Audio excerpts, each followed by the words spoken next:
ass whooping. Take a quick peek at this real quick. It's like such horrible matchups. I mean, FHC Lightning against Asgard or something, you know? So 25,000 votes.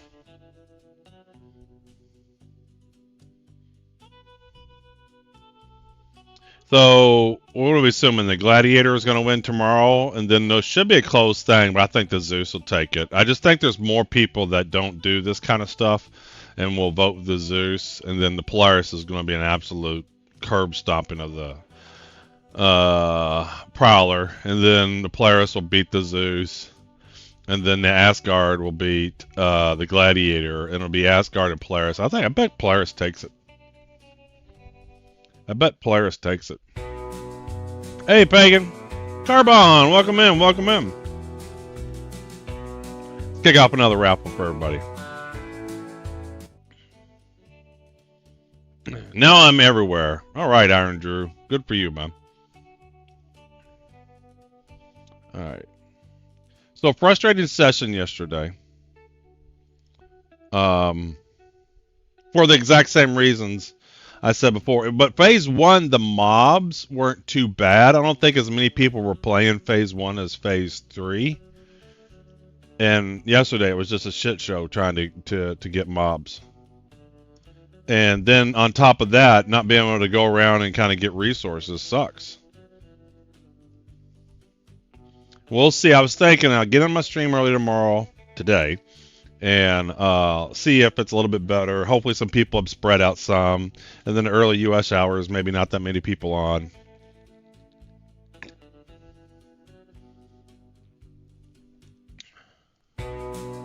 Yes, I'm off today. I took a half day yesterday, Spooner, and all day today to play Ashes. Hey, Lord Scar, welcome in, welcome in. And you didn't do the join right, Lord Scar. You got a space between the exclamation and the join. How you doing, Spooner? You doing all right, man? If you want Star Citizen content, Spooner is one of the best there is in the business. Very helpful to the community. Much better at combat than I am. I know that. Everything I was frustrated with and more is going on with Ashes. So one of the things I didn't like about phase 1 was the resources are so hard to find. And it's still the same case. Like the only nodes right by the starting area are really high level nodes, which is dumb. And then the other issue now is so many people playing phase 3, you're competing for the same mobs to do the quests, and you can't complete any quests. Anybody that watched me yesterday, you saw how difficult it was. But I was able to AFK fish last night, so I got some few XP. One of the cool things is crafting does give you XP, or the non-combat professions do give you XP. And so I did get a little bit of XP AFK fishing last night. The only thing that slowed me down was the fishing rod was breaking during the middle of the night, and I'd kind of see it. I'd wake up a little bit, stir, and I'd fix the rod and then go back. So like I got the level 5 fishing. Let's put this back to full screen. Oh yeah, it's always the case with launch of MMO. Starting area is absolutely swamped. Let's do window full screen. Accept. There we go. Rock and roll. I love this dwarf guy though. He's cool as shit. So we'll see how things are. Early Wednesday morning.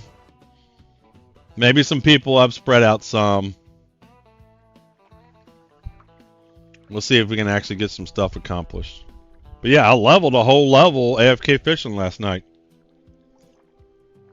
And I got some silver to work with. So if we see here. So my fishing, I just started fishing yesterday, right? And I got up to level 8 in fishing. What I need is a better fishing rod, though. I need one that lasts a little bit longer.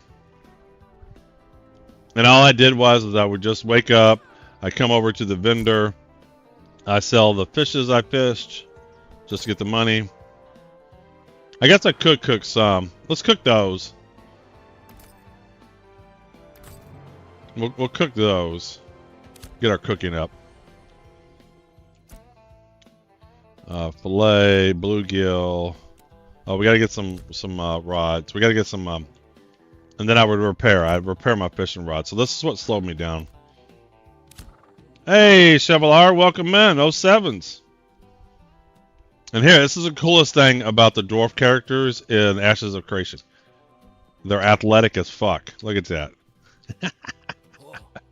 That is so cool. Alright, let's get some wood. A couple pieces of wood. Don't need a lot. So when you cook, you get to... It costs money. the jumping dwarf is awesome.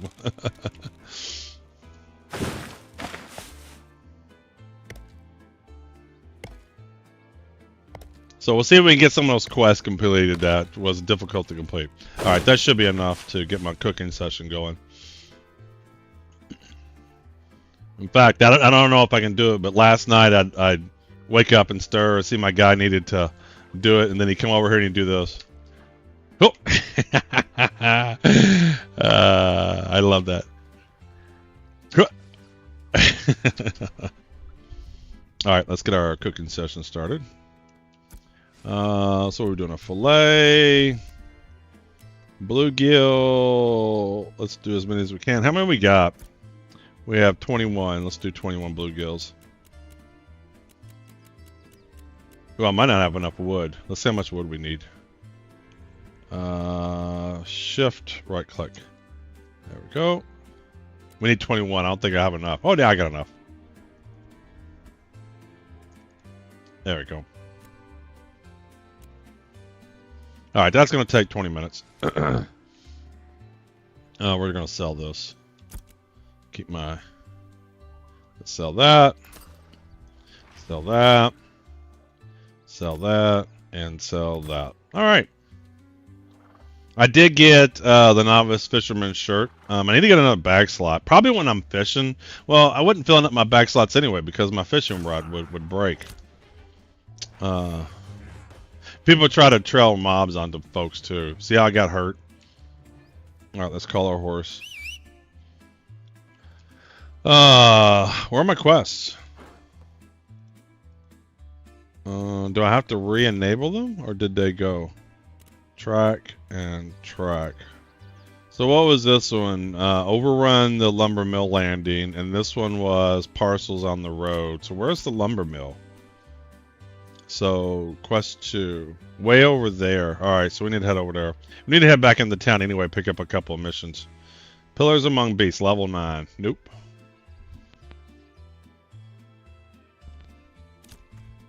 Alright, let's head on back.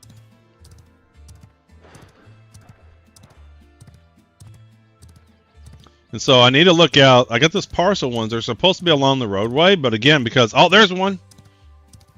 So yesterday you just weren't finding these because so many people were doing all the same quests. You just weren't finding them. All right. Oh shit. I'm flagged for P versus P. I'm gonna die. That was somebody's body. I thought that was the parcel. I'm gonna hurry up and sell this shit before I die and lose it. Oh, I'm gonna hurry up and sell this because I'm gonna die. I will die. I mean, I could cheese it and log off. Alright, let's sell all this shit. Because you don't lose your gold and silver.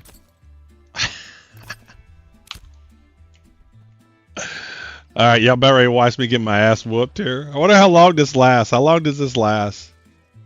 Can I turn it off?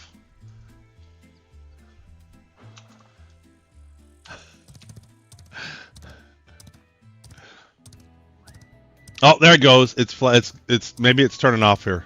Yes, that's not very long at all. Yeah, I'm kind of disappointed because I wanted to see somebody kill me. You know what? Fuck it. We're gonna loot bodies. We are gonna loot bodies. We're gonna force people to come kill me. All right, we're not gonna be afraid to loot bodies. We are going to loot bodies. We are gonna take people's shit and we're gonna sell it. Because that's not long at all. You know what surprised me about the game? The combat. It feels pretty darn satisfying. Yeah, I like the combat. All right, so yes, now that I know it only lasts a couple of minutes, we're looting bodies. I see a dead body on the ground, we're looting it. It's good. Yesterday they did the showers. They were working on the showers. I'll pull the pictures up. I gotta turn my AC up, man. I'm getting cold. Let's pull up those pics. So shower work was done yesterday. If you are a VIP or a subscriber, you can see stuff like this as I post them. It's gonna look really good when it's done. This is just the inner workings of the shower. So that's one. This is the other one. This is Glove OP's shower. I was sending him a picture saying, "Hey, you're getting a new shower." And then this one's the guest bathroom. This is the guest room right here, and this is the guest bathroom. It's gonna look super great when it's done. I'm excited. I'm so excited. Everything new. New cabinets, new appliances. My bar is gonna look awesome. Wait till y'all see the pictures. I know it's been a long road, but I am thoroughly excited. Where am I at? Okay, I need to come over and take a left. Well, only 2 minutes to loot a body. You haven't looked in Discord for a while? Yeah, I post in the Club Cabana. There's all kinds of pictures in their splits. Go check them out. I've been every day. There's been updates. I post the pictures of everything going in. Oh, is this a mine? Can I get this mine? Is that guy going to attack me?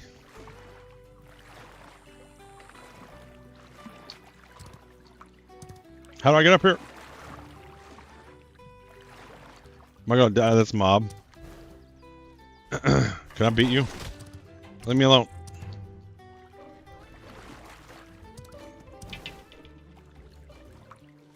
I wonder if I can beat it. Oh shit, there. Alright, bring it on, buddy. What level are you? 4? Or we can get you.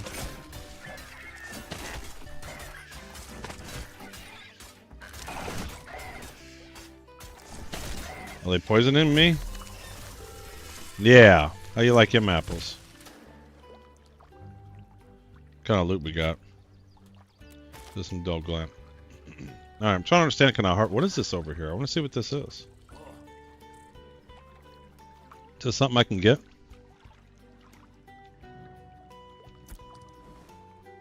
Unkempt and caked in game. The gravestone's been forgotten. Ah, it's nothing. Like that dude was going to come by and try to take my shit. Alright, so that's what we're going to do today. The rule is today, if I see a dead body, I have to loot it. And then I have to live. Find someone to fight. We need some... Dude, man. I am, like, bad. Well, you're going to. I'm going to loot dead bodies. But I'm not going to, like... I'm not good at this shit, man. And I'm only level 5. The only people that'll fight me, Spooner, are people level 10 and 15. None of these assholes that want to just fight in the middle of nowhere, none of them come in at the same level. None of them. You know how they are. I mean, I know you would. You'd want to do a fair fight. But even someone bad at the game like me, they wouldn't fight me fair. They'd want to be 10 levels higher and shit. Because they have mommy issues growing up. But I'll fight them. Like I said, my new rule today is if I see a dead body, I'm looting it. I'm going to get flagged for P versus P. Fuck it. Can I just turn it on? I'm going to get my ass whooped. Because I'm only level 5. Well, I'm going to do some combat here in a minute, but it won't be P versus P. I got to head over to this quest area. You want me to do it? You're going to talk me into doing it. How do you turn on P versus P? P versus P opt-in protection. This player is protected from instant combat actions while they're non-combatant.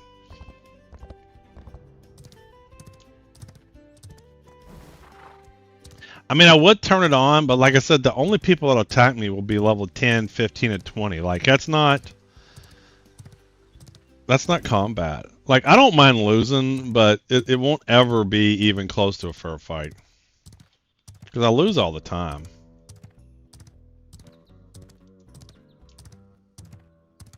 I think there was a mining node over here last time. Let's see if he's still here. See all these are too high level. And there was one right here that spawned, but people grab it all the time. Like, these are too hard. So you can't level this shit up. And this is right in the starting area. That's the frustrating part.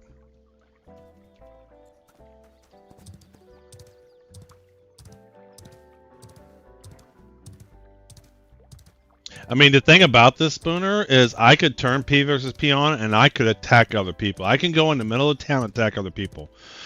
But what happens is, the reason why you don't see a lot of P versus P combat is the debuff you get when you attack someone who isn't flagged for P versus P is enormous. And so then you're going to lose the fights after that.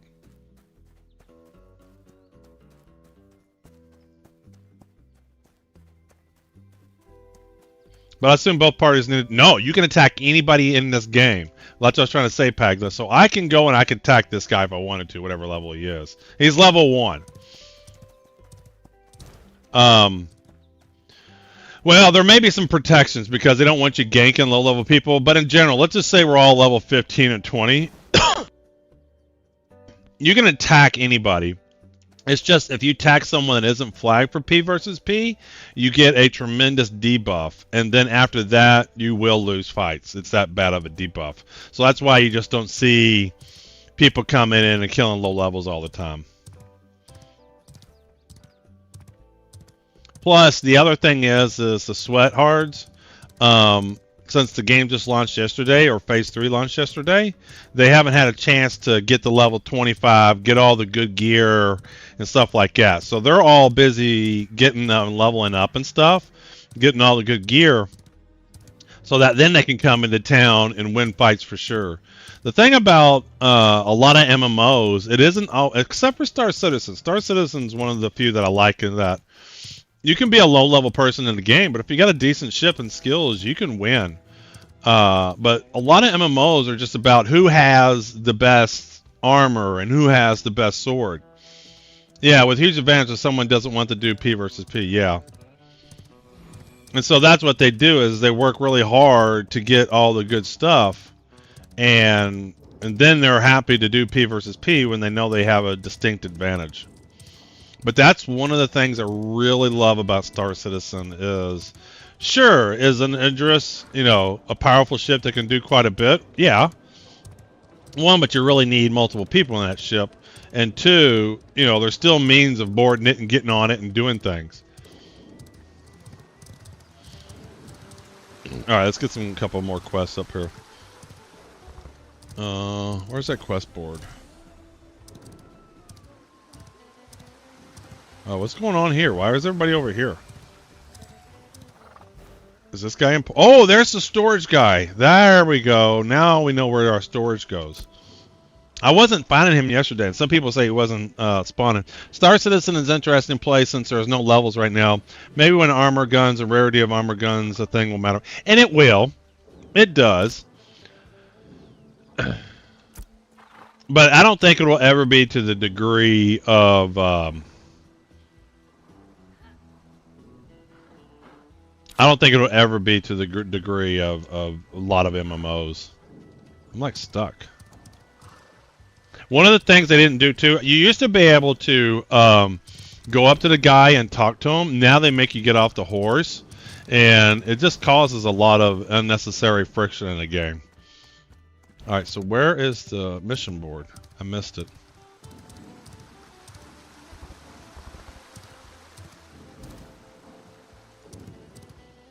Is this like somebody I should talk to? What is this?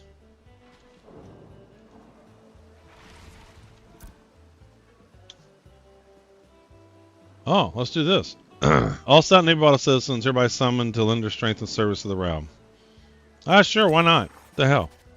Investigate the curse of the LAL ruins. Cool, now we got a proper mission. Ship rarity eventually, 5-star battlecruiser go burr.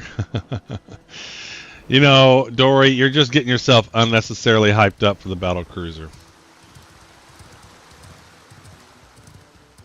Alright, where's the mission board? I missed it. Oh, I think it's on the other end. Yeah, it's over there. I went right by it. For some reason, I thought it was on the other end of town. It's right here. I went right by it. What's everybody doing over here? What's going on over here? Oh, equipment vendor. What's he got for sale? Let's see what he has. Oh, fishing satchel, herbalism satchel. Should I grab a mining satchel? If I'm out mining. I want to grab a satchel. I just don't know which one I want.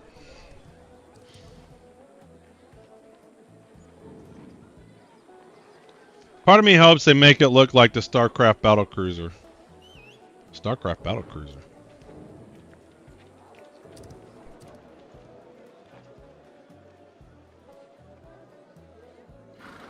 What's StarCraft battlecruiser?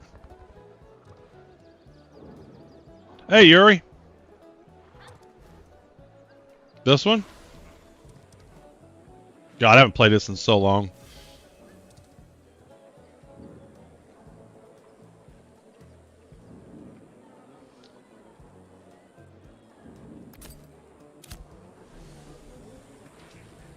Where's my horse? There it is. Yeah, but who's going to be able to buy it, Dory? I hope it looks like the Bingo with the pew pew pew, but bigger since Bingo with pew pew pew is a cruiser and battle cruiser is much larger. Alright, let's see what missions we got over here. Oops. Shit. I just took that. Well, this mission's easy. We'll grab that. Destroy undead. Slay Ray. The Ravens suck.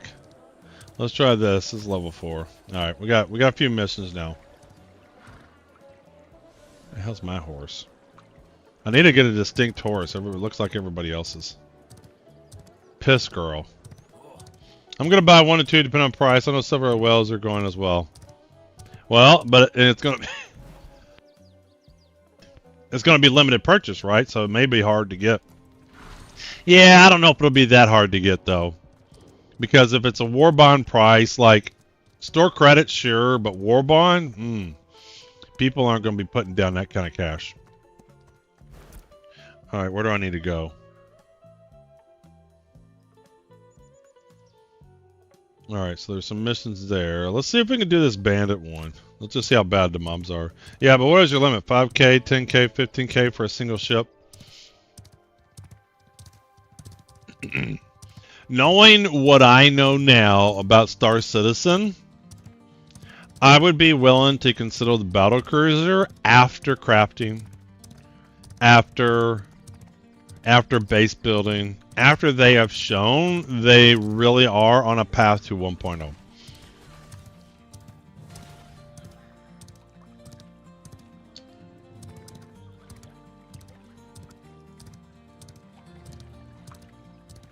I don't finish this mission real quick. It's super easy. You just got to go up to this point and survey. Because I think at this point I'm done putting a decent amount of new money into Star Citizen. Doesn't mean I won't, but I feel I have every ship to accomplish anything I want, and then I have a handful of ships that I just melt and buy whatever the newest ship is in the game to check it out.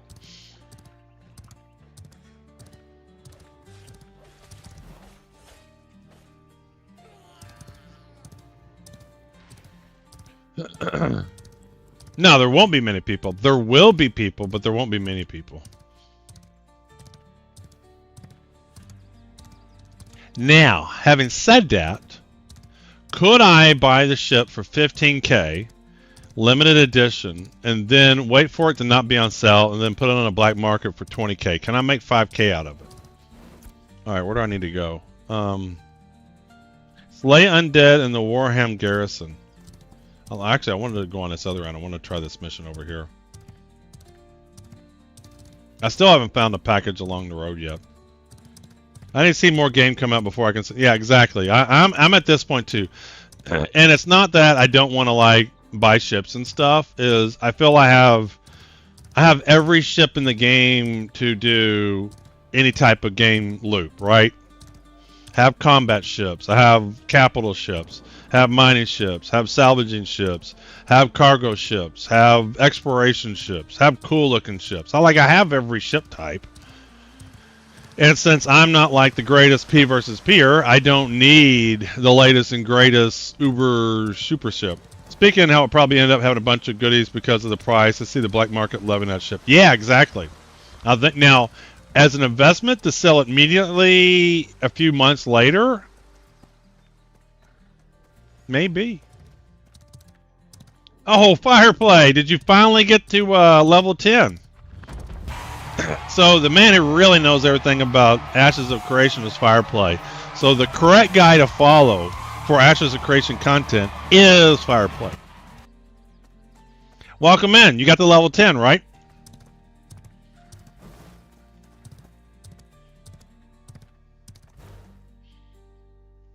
Or are you just too tired and too asleep right now? You can't even like say anything. No, he didn't. He just said, fuck it, I'm tired. I'm going to bed. And he gave exactly. He said he's too tired. That's all right, man. That's hard. What'd you have? A 21-hour stream? That's crazy. Talk about disappointment. Imagine if they pull a fast one on people. You got to own 15K of items or more, and it's linked to your name, so you can't sell your account since it's against terms of service. Yeah, but you could, if I wanted to sell it, hey, Fireplay, yeah, I figured you were going to bed. So what was the stream? 21 hours? 22 hours? Hey, Coochie, welcome in. No, you don't get the ship, Citizen. You sell the account. So here's how I would do it. If I truly thought I could make a profit on the battle cruiser, 22 hours, I would create a separate account. I would use something like privacy.com for the credit card. Hey, Coochie. Thanks for the follow. And then what you do is you sell that account. So then they get the email, the password, everything. You just set up a separate Hotmail account, everything. If you have something you fully intend to sell like that, that's all right. I think sometimes people get despawned on following. Can I harvest this? See, this is it. This is it. Fireplace. Like, I'm in the starting fucking area and everything's too hard. Hey, thanks for the follow. Dre, something or another. Like, everything is like, I'm in the starting area. These are starting missions. Hey, Tier, welcome in, welcome in. Alright, what do I need to kill here? Alright, bring justice to bandits over on the lumber. So we need to go to lumber mill and kill some bandits. Alright, there's some raiders. Let's see if we can do this. Alright, so let's get rid of the horse. Alright, so I'm competing with this guy for mobs. Okay.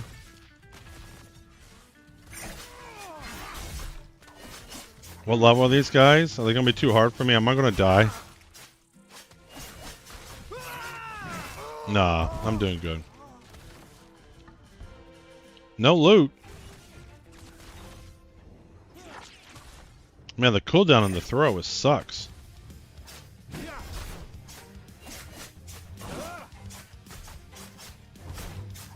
You have to go out and a bit further. Well, that makes sense, Fireplay, that near the starting area are the hard stuff, and farther away are the easy stuff. We'll do that. We'll go out farther. We've been out quite a far bit, though. Hey, thanks for the follow, Meldrick. Uh-oh. I'm in trouble. I spawned a bunch of guys. I pulled a bunch. I didn't mean to pull. Screw you.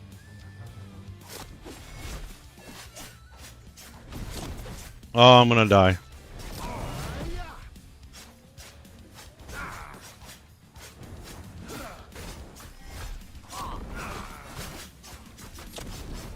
Oh, I'm gonna die. I can't even get this guy. I'm getting smoked. No, no. Can I get one guy? Help me.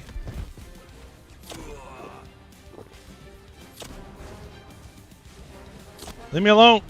Leave me alone. Leave me alone. Leave me alone. I pulled aggro. Arsonist. Yeah, he's getting killed. Get him. Alright, let's heal up a little bit here. I need some healing. I need some healing. Still no armor. Nah, my guy's all buff. He's got all the armor he needs. So I got 3 bandits. I need 7 more. So when did this game come out? I heard, yeah. Well, I think it was some kind of not Kickstarter, or maybe it was Kickstarter, but they had a funding of it. So I think they started in 2017. So it's not really out. It's just they've had various alpha phases and stuff. I started playing in October. I grabbed Alpha 2 Phase 1.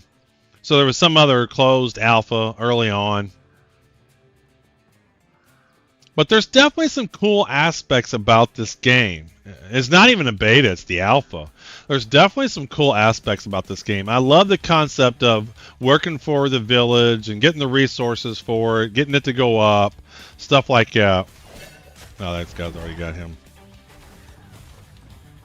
See, and this is just it. You're competing for mobs. Let me go over here. Maybe there should be some mobs over here. You know, there are some cool aspects of the game. You just got to level up to get to some of that shit. Oh, yeah, it sounds really good to help grow a village. Yeah, and you know, you got to transfer goods from one place to another. You can do caravans. You can put it on your back and backpack it around. All right, let's see here. Is there anything over here? Oh, there's somebody. Am I going to pull aggro again? Please don't pull aggro. Please don't pull aggro. Oh, shit.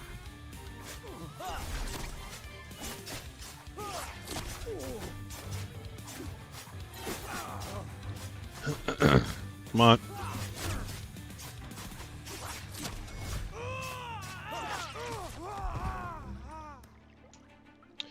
Alright, let's get this guy here. Come here. Come here, buddy. Alright, that's 4. And the thing is not everybody can have the highest level cities. So you're competing with other cities to get the resources and make yours. There's only so many that can be in a given area, can be of a certain level. That's my ship showdown alarm. If you haven't voted for the ship showdown, make sure you do that. All right, let's we throw some at this guy here. Oh, sorry. Never mind, dude. You can have them. You can have them.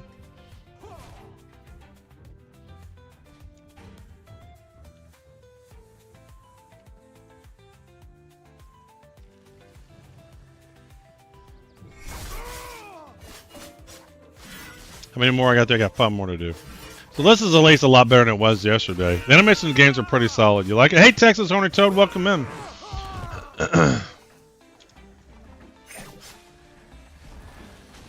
Yeah, this is my guy. I beat him. I beat you to him. This is my guy. I got him. Mine. Damn, how does he get credit? That's some bullshit. I swear I see you everywhere. Texas is everywhere. I mean, when you're horny, you're always out looking for, you know, stuff. Doing great, Texas. How are you, man? I mean, anybody who's horny, man, you just get driven. You just have a different passion to find what you want. All right, that's 7. I need 3 more.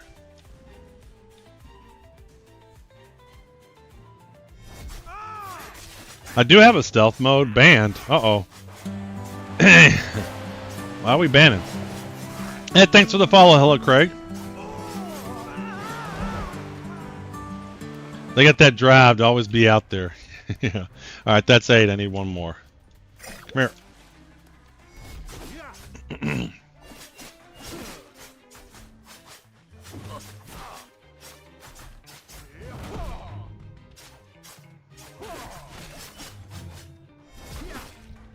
All right, that is 9. Uno more. Let's get this guy.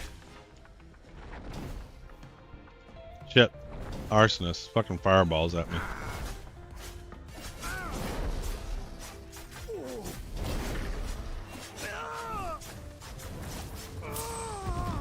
One of the things I do like is how you can complete quests out in the middle. So it's completed. So let's complete that one. All right. And let's complete this one. All right, so now we got 2 left. Where do we need for those? Those are back in the main area. Might as well go sell our stuff. Let's call a horse. Did feel like it until you said it. I'd watch out, Coochie. I mean, Texas horny toad, Coochie. Texas horny toad, Coochie. Like, duh.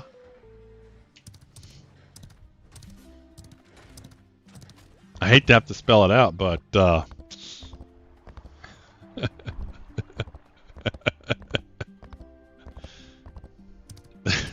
just saying. I think he's got an eye on you.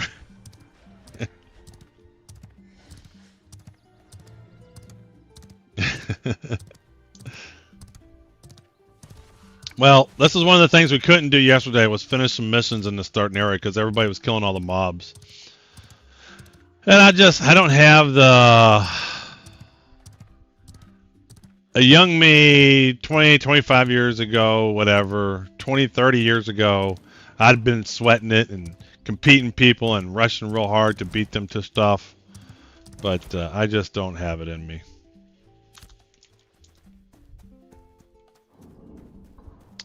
What is your home, Holy Hannah? Wait a minute.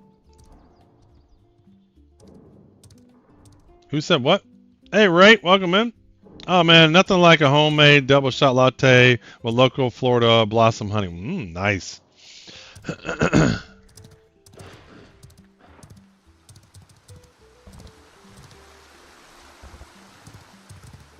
So, do I gotta talk to somebody here? Oh, I mean, that's over there. That's the curse getting worse. So I think there's a dungeon off to the left I need to do. And then slay undead of the Warhammer garrison.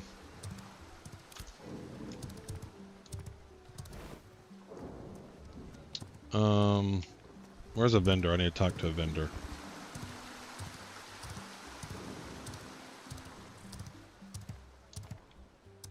Where was that vendor guy everybody was around? Will this guy buy my stuff? Take care out there. No, he won't. Where was that vendor dude? There's the board. I'll grab a couple more missions.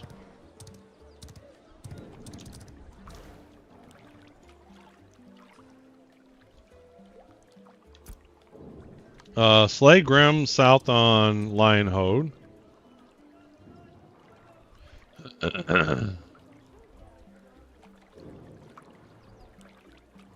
could do another one. What level am I? I'm level 5, I think. These are all level 2s. That's a 4. It might be too hard. I guess I have to do that one and that one. Alright, where was that damn vendor?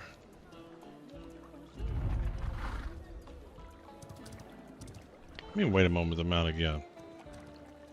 It's lagging.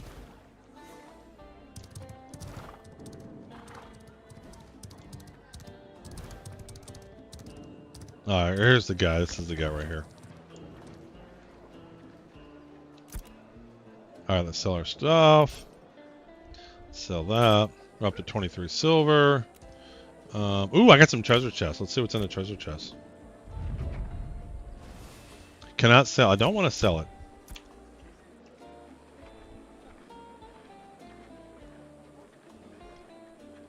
Ooh, a recipe. Second sword division helm. Alright. Now these, somebody was saying they're item bound. Are they item bound? Fuck it, we're gonna learn recipes. And some glint, alright.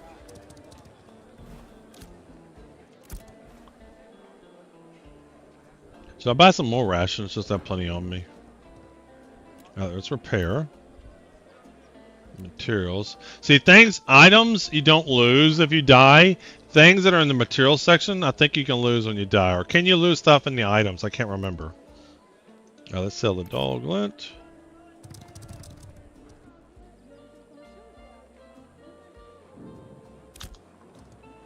Should I grab another? I just don't know what bag I want to get. Is there just a regular bag for holding anything?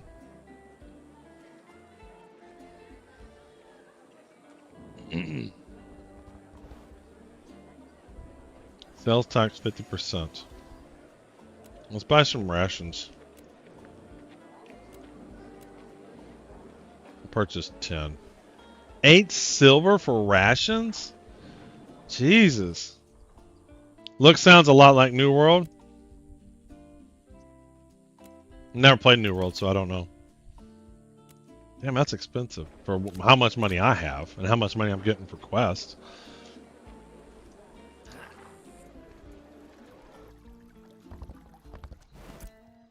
Alright, well, let's do these missions. What has been going on here? So is there an area over here, or how do I get up here? I think I need to go up and around. Yeah. So I need to go up there and around. Okay, let's do that. What exactly do you think is like New World? Probably because it looks like it, graphic-wise. I don't know. I've never played New World, so I can't really talk about it. I love it when someone says, this game looks like so-and-so game, and then I like it when I've never played so-and-so game. That way I don't have to, like, discuss that. I just hate comparing games. I don't mind talking about what I like about this game, what I like about that game. But it's so often it gets thrown around, oh, this is exactly the same as another game. And in the ways they're not.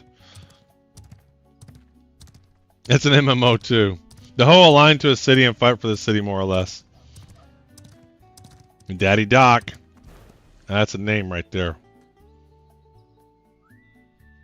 Oh, we got these quests. Can I grab them? How many quests can you get? These goblins live in filth. What does Jackson Pryor got going on? Have you got some more trash from the fire? I haven't gotten any. Oh, I already have this quest. Hey, thanks for the follow. Ekelitus. Nothing bad about that, though.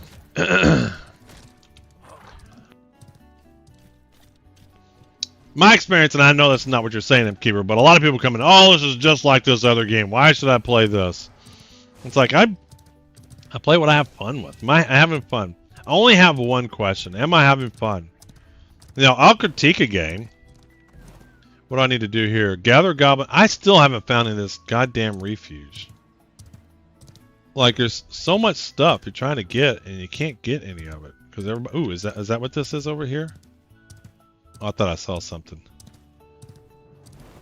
Yes. What is this? This is something. Hey, goblin notes. Okay, cool. I found something. So, which one was that? I found goblin notes. What the fuck do I do with goblin notes? This didn't even go up by one. It wasn't even what I'm looking for. Do I read this? It's a quest item. What do I do with it?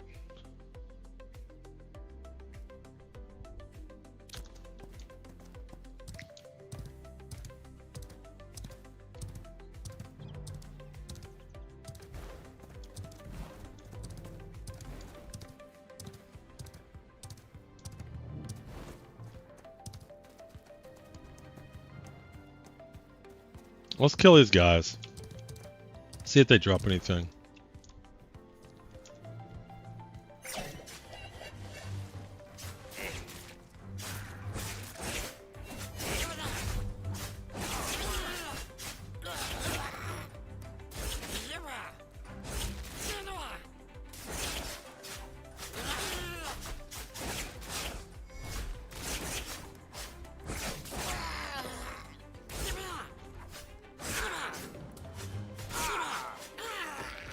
Alright, now you don't give me anything? A zinc recipe, okay, okay.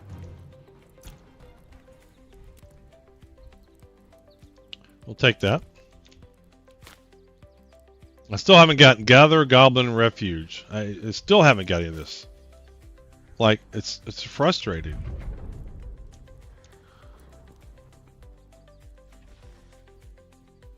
I'm looking for the new Crimson Desert. Is that a new game? Haven't heard of it.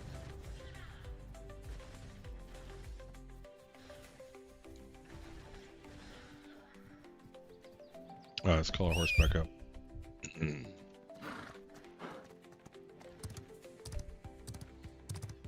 We do have a giveaway. We are giving away, and it's this weekend. This is giveaway weekend. We are giving away $230 worth of Steam gift cards.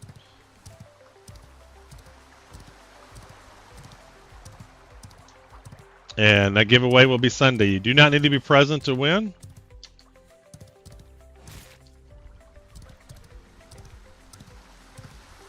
So I think I need to go over to here.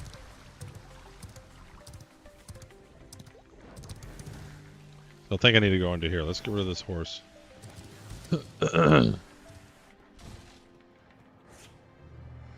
Oh, this is water? What is this? What happened? I was swimming. Do I kill this guy? Highwayman cut purse? What level is he? Oh yeah! Oh yeah! Oh yeah! Oh yeah!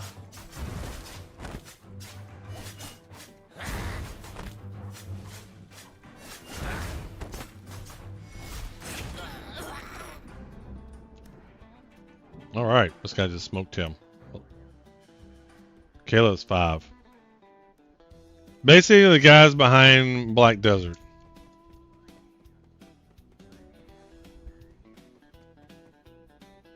Key Hall. Hey, Key Hall. A roguish man with a gold-toothed grin laughs as I approach. Looking for something sulkier? This ain't down here except darkness and death. I suggest you reach the light before you become a permanent residence.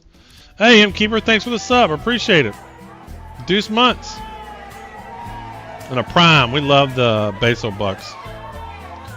I'm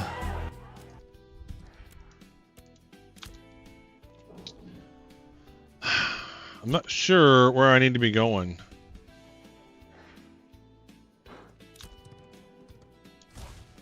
Goblin's here. Let's fight him.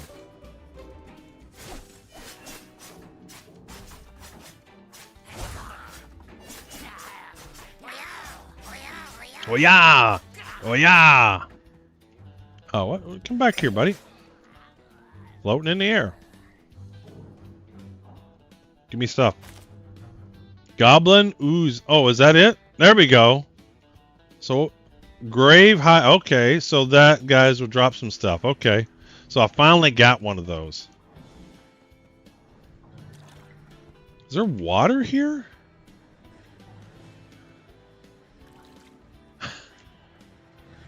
Is that not a weird interaction? He's like swimming.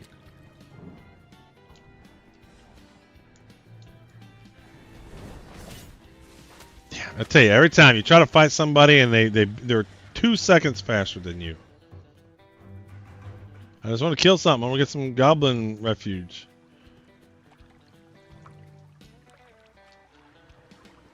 So there are none out here. These are all the grave hide.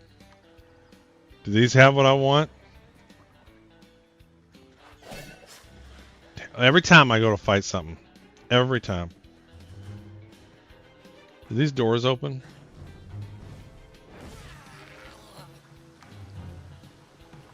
I know there's a way to get in there, and I know I need to get in there.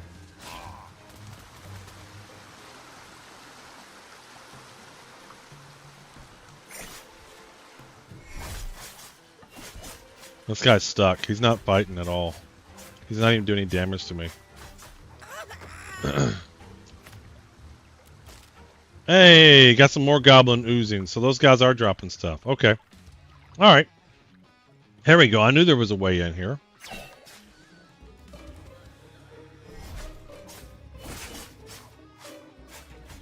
Let's try stealthing and see if we do more damage stealthing. But the problem with stealthing is, you know, I'm competing for mobs. That's just not going to work. Actually, let's click that. Like, I'm competing for mobs, and so walking real slow to sneak up on somebody's back isn't going to work right now. But I love being able to sneak around. My stealth? Okay, so you can stealth for 1 minute. I just want to see if I do more damage.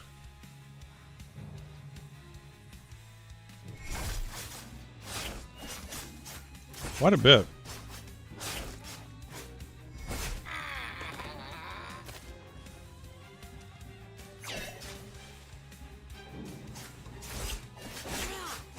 But this is one of the things I love about playing rogues. You can sneak around in areas where you shouldn't be.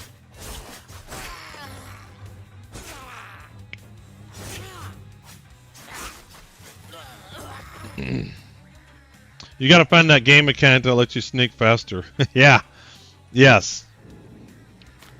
Well, and when there's just not so many people in the same area, I think it'll be a little bit different. Ooh, we got more Grub Fiddler's notes. What do we do with Grub Fiddler's notes? We got 5 refuge, whatever they're called. Probably not pronouncing this right.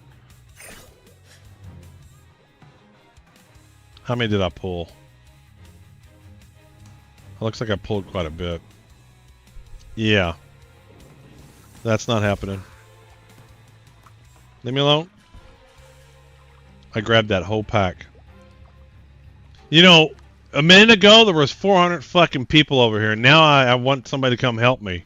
There's nobody to be found.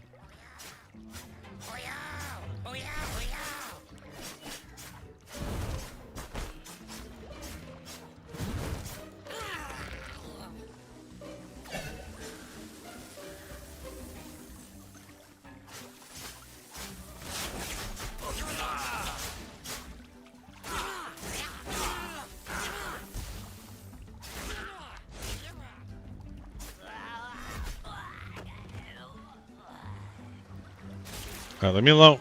Leave me alone. Go away. Go away. Do some of that AoE damage on the guys fighting me. Ooh, look, a bubble. I need to get some something to defend myself with. Leave me alone. Leave me alone. Stop. Look, I can flip. Do you still have to spend a couple hundred? No, it's 100. Just not a couple hundred, just 100.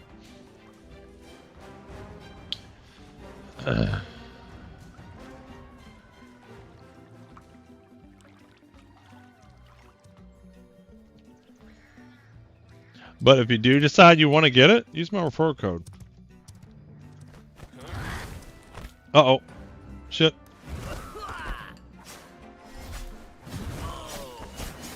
I didn't know he was still fighting me.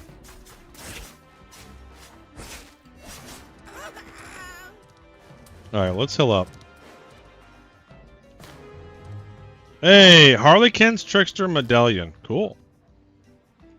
Alright, is there anywhere safe where I can heal up? There we go.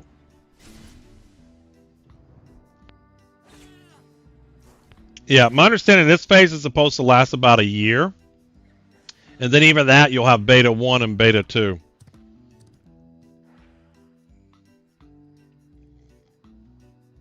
What Dory said. And I look at stuff like terms of hours, you know, playtime and money per hour playing, right? Buddy told me about this game many years ago. Sounds amazing. Forgot about the game until I seen you on it. Sure. All right, we heal back up. So we got 5 of these. We still need some more.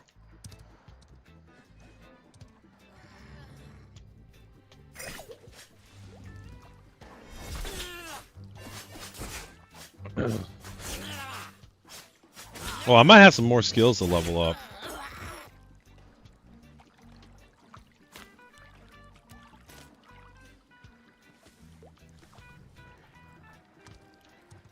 Did I not loot him?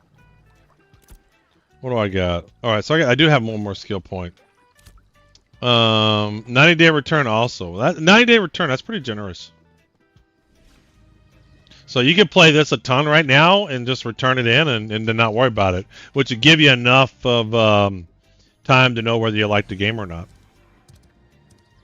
All right, so I do have a skill point. What do I want to get?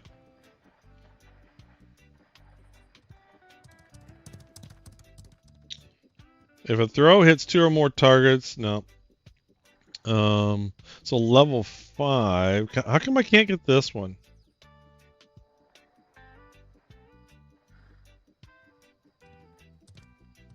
I don't understand why I can get some and not others. Like, I'm level 5. So I don't understand why, like, this is not available. I have a skill point. Did I not get that? Thump. Let's get Thump. Knock somebody out. There we go. That gives another special. Knock them out so they get dazed and they won't attack me. That'll give me some defense. All right, what else do we got? Do we have anything? What about weapon? All right, we got 2 weapon skill points.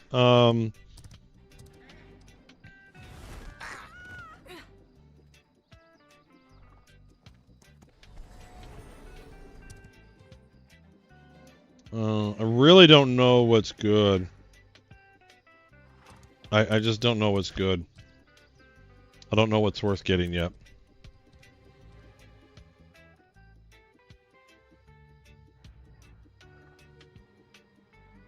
I need to do more dodging. Z is dodging. I should have got dodge stuff.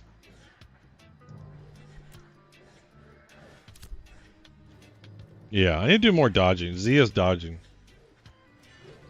I need to practice and put that in my arsenal. Ooh, what's up here? Is anything good up here? Corrupted Knife Shield. Nope.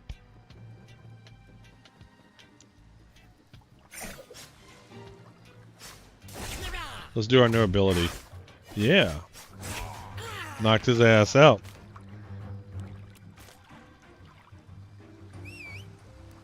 I want a ram. He's got a big ram. Ability on cooldown. That's too much.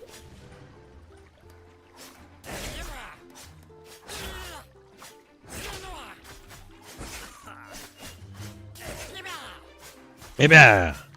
Timmy! That sound like Timmy! Timmy! We got 6 Goblin Refuge. You know, this part of a kind of grind I don't mind because I feel like I'm making progress. Yesterday was just frustrating because you couldn't even find mobs to fight. And you were competing against so many. I don't mind grinds. I'll grind all day.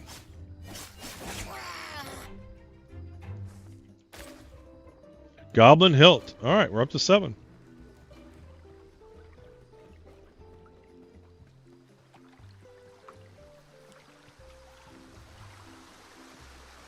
BRW. Nice name there, buddy. Whoa.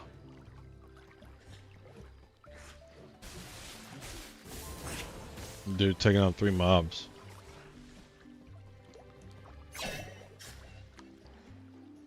Did I pull both? Pulled 3. Let's see how many we can do.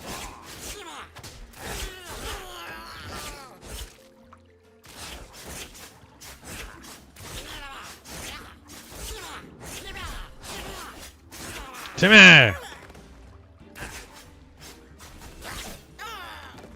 Error! Petrified twig.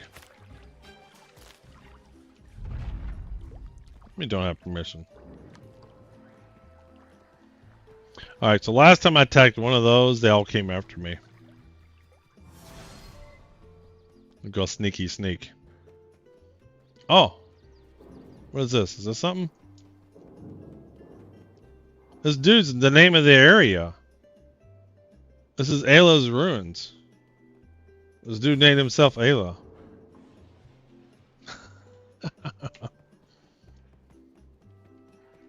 So isn't there a quest over here? No.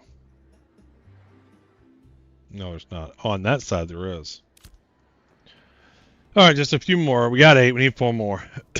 And we're leveling. Don't want to attack them because they all came after. What is this over here? That is nothing. I thought that was something. So it's not like World of Warcraft where you have unlimited stealth. Could be one of those previous expensive founder pack rewards from the Kickstarter. Oh, the RAM? That makes sense.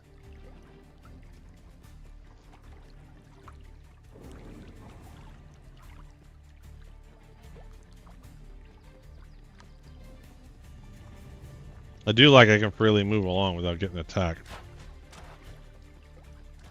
Alright, I can get these 2 guys.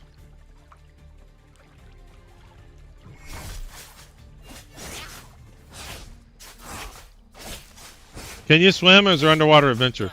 You can definitely swim. You don't die though. You can like go underwater forever. I don't know if it's intended to always be that way, but you can definitely swim a long time. I don't even know if it's swimming so much as walking underwater. Let's see, how deep is this water? Yeah, it's not very deep. And there may be stuff. There are ships and stuff. There are ships in this game. Like I said, there's a lot later on too.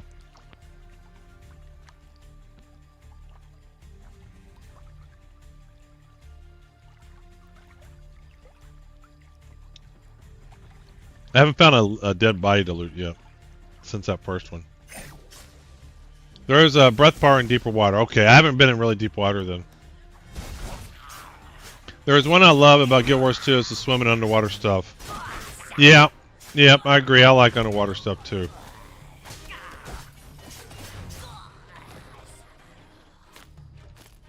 All right, we got 9, 10, 2 more. 2 more.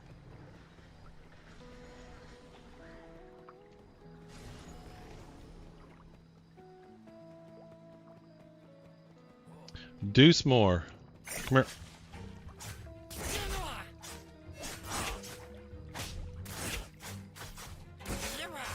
Come here. Timmy. Timmy. He didn't have nothing. Can I throw from here? Line of sight needed? Yes, sir, I can. Can I just keep throwing at him?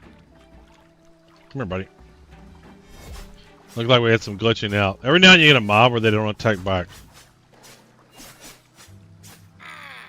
Arrgh.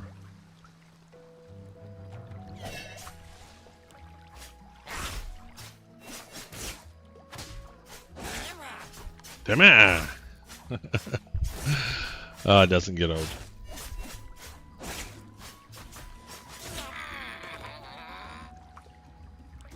No loot though. Give me loot.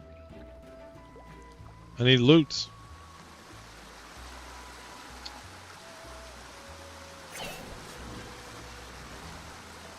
Oh shit. Did not see that. Leave me alone.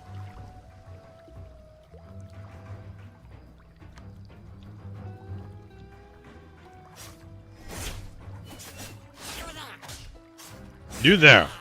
You there.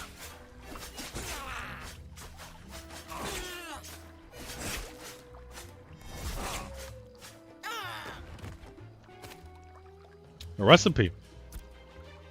Oh, we got 2 recipes. Thornway acorn back. All right.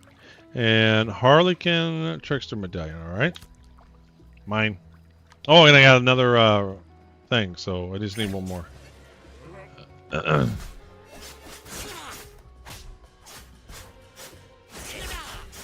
here. Uh-oh. Am I going to die?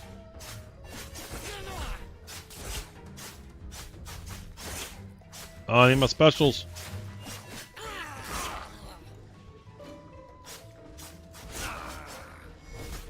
Yeah, I survived. Usually, rogues are like squishy. Alright, so I got all of those. So that's done. Journal updated. Do I need to turn it in? Dispose of. So what do I gotta do to dispose of them?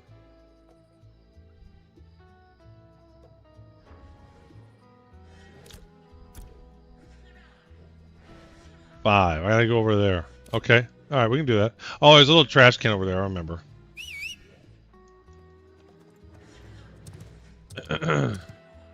So playing now for about 20 hours. Early Western has more drops other than the currency to sell.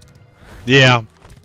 And the thing that's really weird is I know they made it to where the crafting equipment is the way they want people to go, but without an auction house, it really, because not everybody wants to craft their own gear.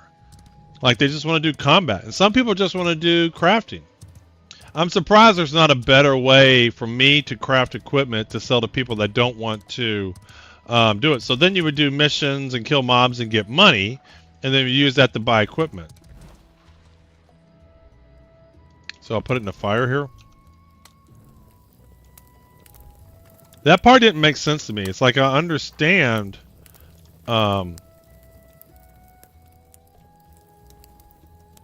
There we go. I understand them making crafting desirable, but then there's not much of a means to really buy and sell from each other. Not in any decent manner.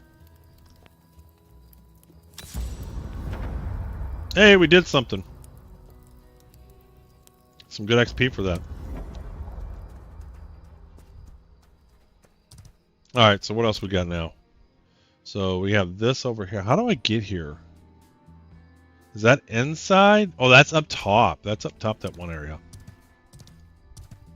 Hey, too late. Welcome in. How are you? Happy Wednesday. Commits war crimes in a city builder when he's done with them. Unable to commit crimes in game. Server unable to commit crimes in game. I do find that frustrating. That you should be able to commit crimes. Crafting is boring without having methods of trading and selling the good stuff. Surprise or actions. I know, exactly. It's like, it's just a weird dynamic right now to where mobs aren't dropping good gear and there's no real good, decent means of selling stuff to people. Alright, so this guy up here.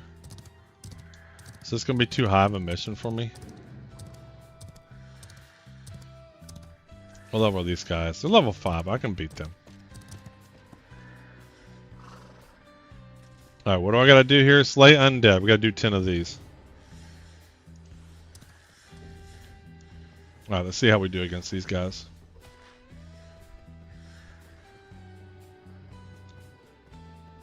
Alright, looks like everybody else is doing this too.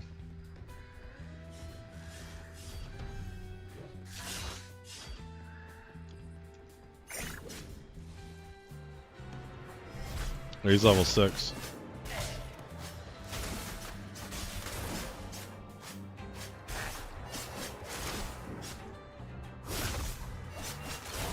I need to look into crafting so I get some better gear too. But the problem is you can't find the resources to level up. They used the age-old tradition of want to sell in global. I know, and I fucking hate that. That is so retarded. But, you know, maybe they plan on putting have they said, do they plan on putting an auction house type of thing? Or any kind of means to buy and sell stuff? Alright, so I didn't get any credit for that guy. That sucks. So that wasn't the right thing to kill. That's why nobody was fighting them. It's these guys down here I gotta get. And there's only a handful of them and everybody's competing to fight them. There's no way they don't. I wouldn't say that because some people, some developers have in their mind the game they want to develop, and they don't necessarily. There is a marketplace in each node you can buy and sell. Okay, there is. All right. So there is a means for me to craft something, put it up in some marketplace. Okay. Well, that's good to know. That's good. That makes things better then. So what are the undead I'm supposed to kill? These cursed defenders aren't it? So I got to compete with everybody on just... See, this is a quest I don't like. It's far from being ready. It's clunky, but it works. Yeah, but I mean, to me, I get it's alpha, but at least the concept will be there, right? So if it's not fleshed out right now, that's okay. But at least we know it's coming.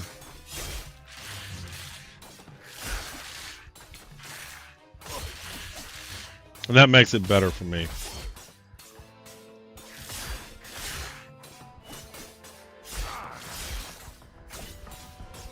Alright, so I definitely take more damage to these guys. So even though I can kill one... okay, so that guy did count. There's going to be a lot of downtime for me. And not fully healed, I'm going to pull 2. That's going to be bad. What's over here? Ooh, what is this? Is this something? What is this? An arcane-looking ring emanating from the other must mark a place of importance of this curse and strange of the curse that strangles Warhelm garrison. Okay. Ooh, is there something over there? What is that? I'll take that. Oh, that must be a quest item.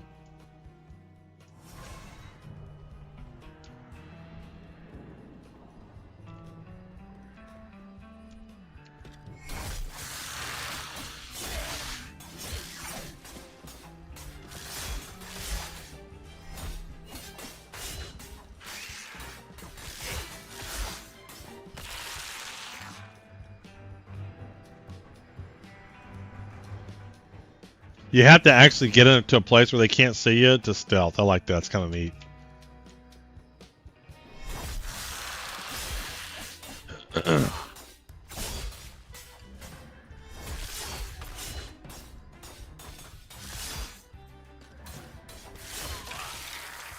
I wanted to dodge, see what that would do. They got some dodge bonuses now. Oh, there's 3 of them. That's not bad.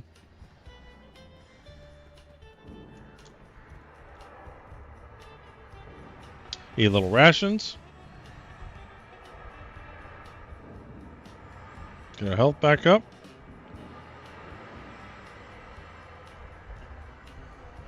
I mean, look at all these questions. How do you get daffodils and stuff? They need more of the starting resources by the starting area. What is this? Is something stuck in the wall?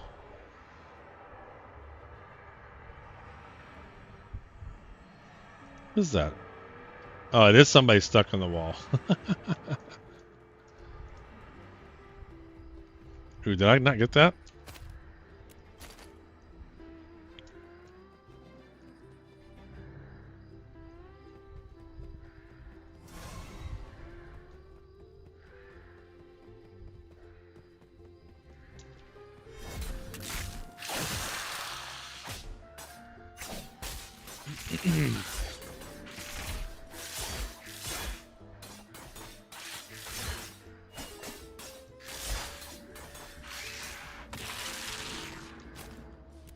Alright, that's 4 of those.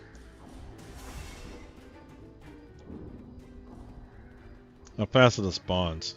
Spawns don't take too long. Alright, that's not bad. We can come up here and pop him in the back. Come here. Yeah. Huh. Let's do a dodge and a throw. Yeah, so if I sneak up, I can do a dodge, roll away, and then do a throw. I think that's the combo to do there. Come on. I got no specials.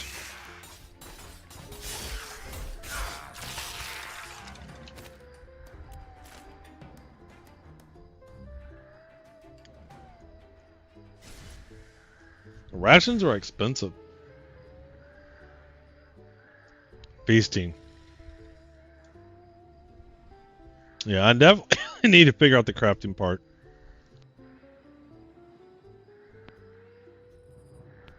That's such a boring stream to go and run around looking for resources to craft when it's not hard. It's not easy to find the resources you need. Like, if you can just get past that first level, I think you can find tons of resources because there's so many in the starting area that people can't get that you can get them. And so it almost feels like it's worth. It's like, if I was able to log in immediately and knew this better, I would immediately start crafting and gathering the resources I could find and getting past that first level. So let's see here. The best thing to do is get up behind them, hit that, do 3, dodge, and then do a 4. Oh, I brought on somebody. Shit, he spawned on me. Oh well, we can get him.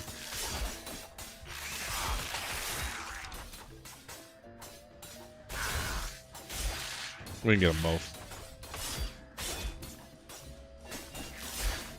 Except for don't like dodge into the other mob and pull aggro.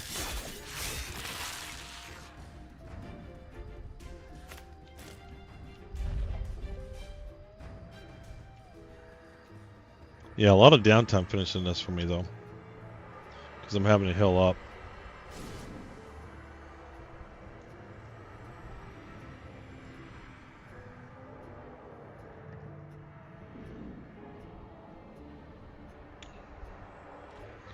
Ping with the FPS isn't your client ping, it's the server ping. FPS and ping aren't the same fucking thing. Ping is how long it takes information that you have to go from one location to another.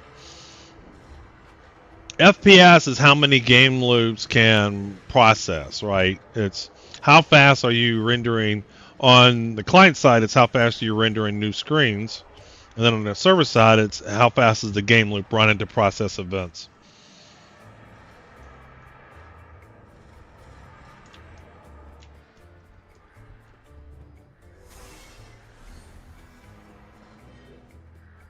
Should I attack this person?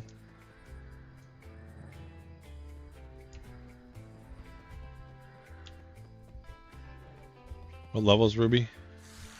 Oh, I could smoke Ruby.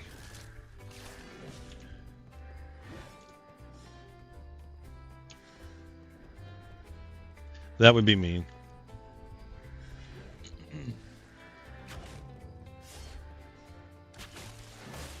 There we go. Respawned. Let's get up from behind. And a 1, and a 2, and a 3, and a Z, and a 4. There we go. 1. A little bit of a rhythm there.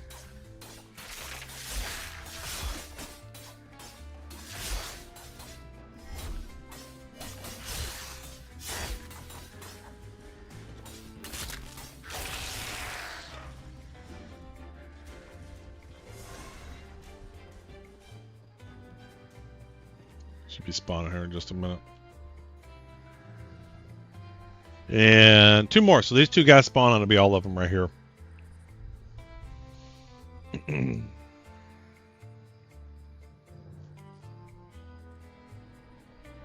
on.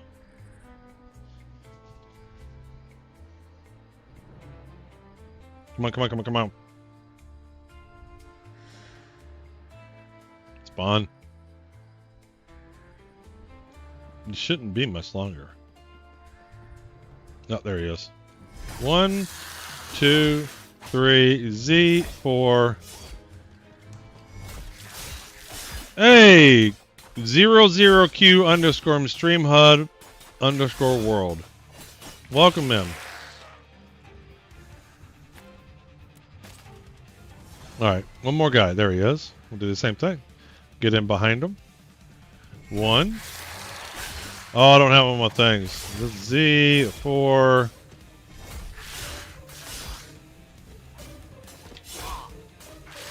Oh, you can't dodge so often. Oh, because I don't have enough stamina. Okay.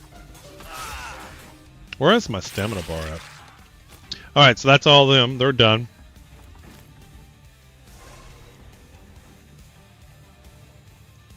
Alright, let's turn this in. Complete commission. Very good. Alright, we're getting there. Almost level 6. That's definitely not a bot. What? This guy? Or Ruby?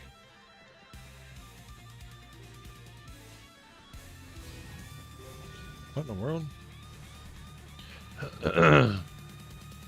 Actually, it's not too slow moving in stealth.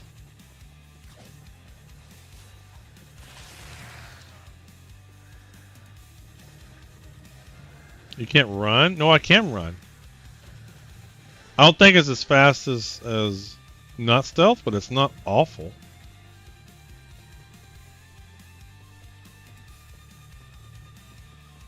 How do I get out of here? Oh, the stairs over there.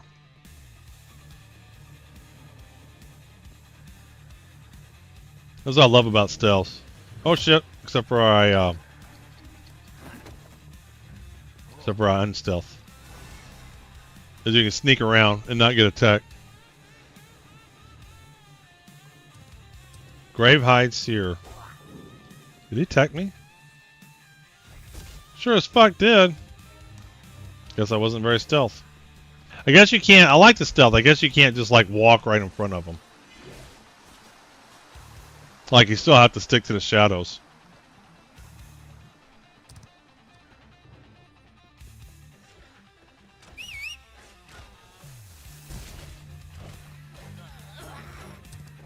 I'm getting attacked. Leave me alone. I'm gonna take my dogs out here for a minute.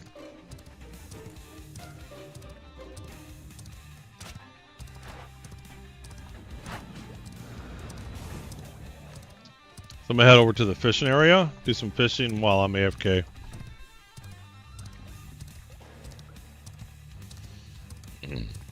Alright, let's be on the lookout for parcels along the road. We still haven't found one parcel.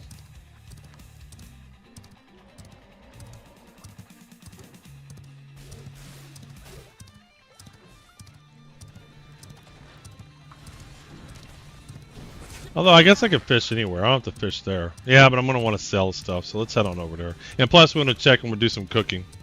We'll pull our recipes up. We'll get the cooking going too.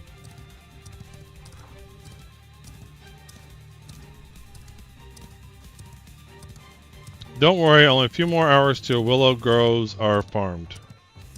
What are willow groves used for? Welcome to Ash's Cat Guy, where things chase you into your next birthday. They do chase you pretty far. I like that. I like that though.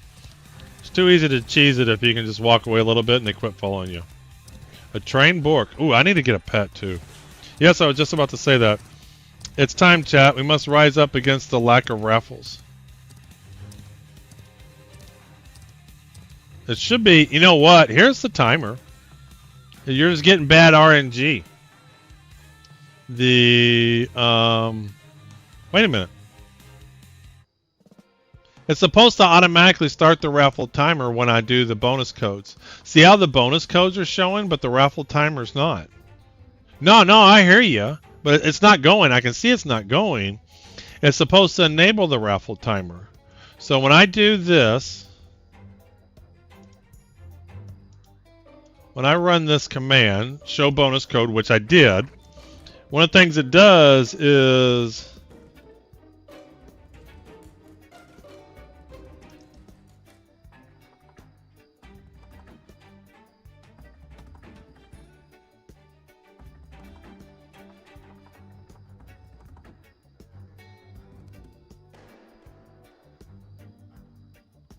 supposed to enable all the right timers. Where's the timers? Live folder, bonus code file. Wait a minute, that's the wrong one. Start giveaway. When I do start giveaway, here we go. When I do start giveaway, it enables show secret codes, bonus codes, and the giveaway timer. That's the raffle.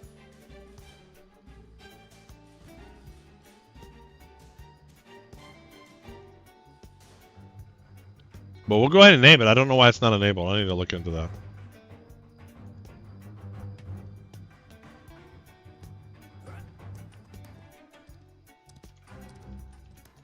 We'll kick one off. I don't understand why that wasn't enabled.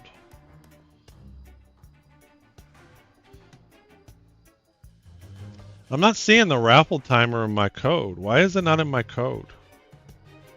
Let me fix this. We're gonna fix that. I think I see what's wrong. But it's always enabled the raffle timer every time. Like, this is the first stream it's ever been an issue.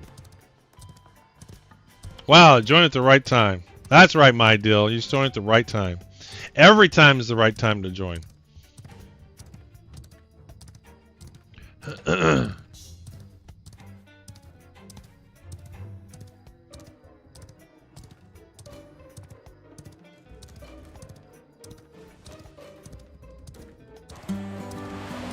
Hey, thanks for the follow, my deal. Thank you, thank you. Yeah, I was about to after raffle bot earlier, then got hit with ads, so I'm not sure there was a response. I was afraid to ask again. Never be afraid to ask. Never be afraid.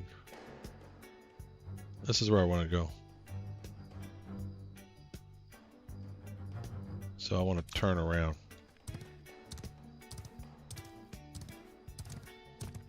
And we're going to fix that code real quick. Which means you are going to get more codes.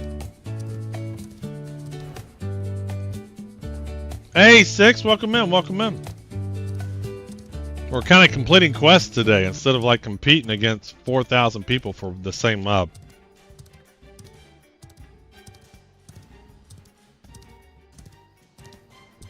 Oh, there goes the bear. That bear is going after that guy. Where am I at?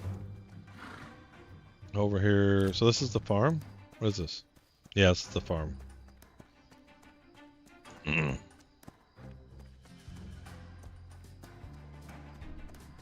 Nice, I had to work, so I got a late start. Yeah, yesterday was very frustrating. It was like hard to do missions. Don't be afraid, Ira. Do not be afraid. He goes, I am ready. I'm not afraid. Oh, you will be. You will be. What's that from? Code, do I ever can say what movie that's from?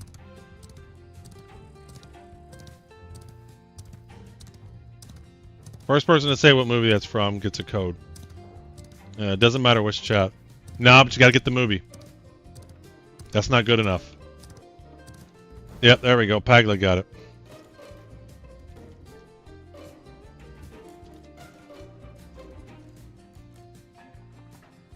Raffle entries files. Something's borked.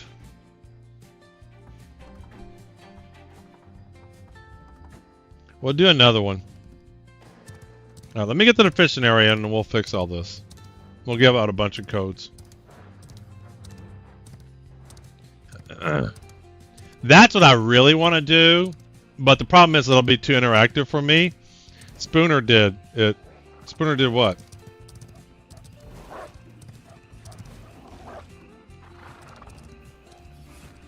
Alright, let me get the fishing. Actually, let's sell what I got, and we'll get the fishing. Oh, wait a minute. What in the world's going on?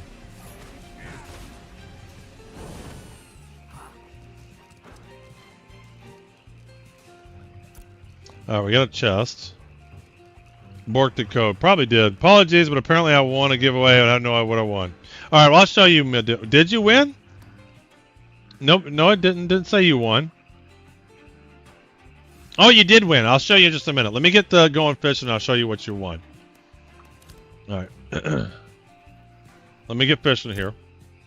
Let's sell. Oh, you can't sell these to vendors? What are these for? Crafting?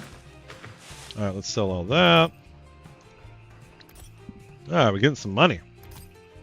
Some cold hard cash.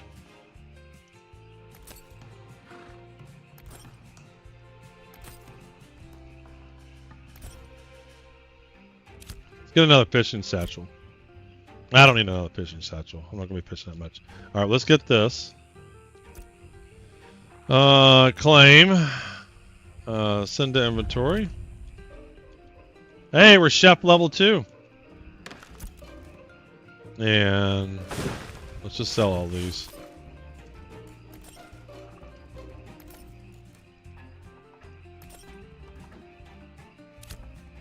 Okay, how much money do I have now? 26 silver. Alright, so let me get the fishing. And we'll talk about the giveaway. We'll fix our code. Okay. So, my deal. You want a code. It tells you to go to my website, oldmanobserver.com. So you go to my website. You need to log in with the account that you won with. So you can't just log in with any random Twitch account. You have to log in with the account you won with. You can link all your accounts together. So if you log into one, you log into all of them. So like there'll be a link account option. So I log into my Twitch account, my YouTube account, my Kick account. So if I win a raffle across any one, I only have to log in one time.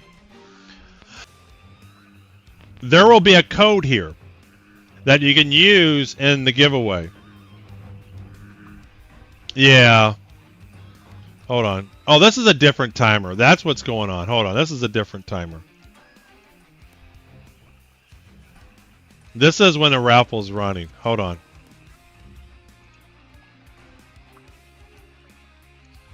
Yeah, that's when the raffle's on. Giveaway is the timer for it. They should be running. I don't understand.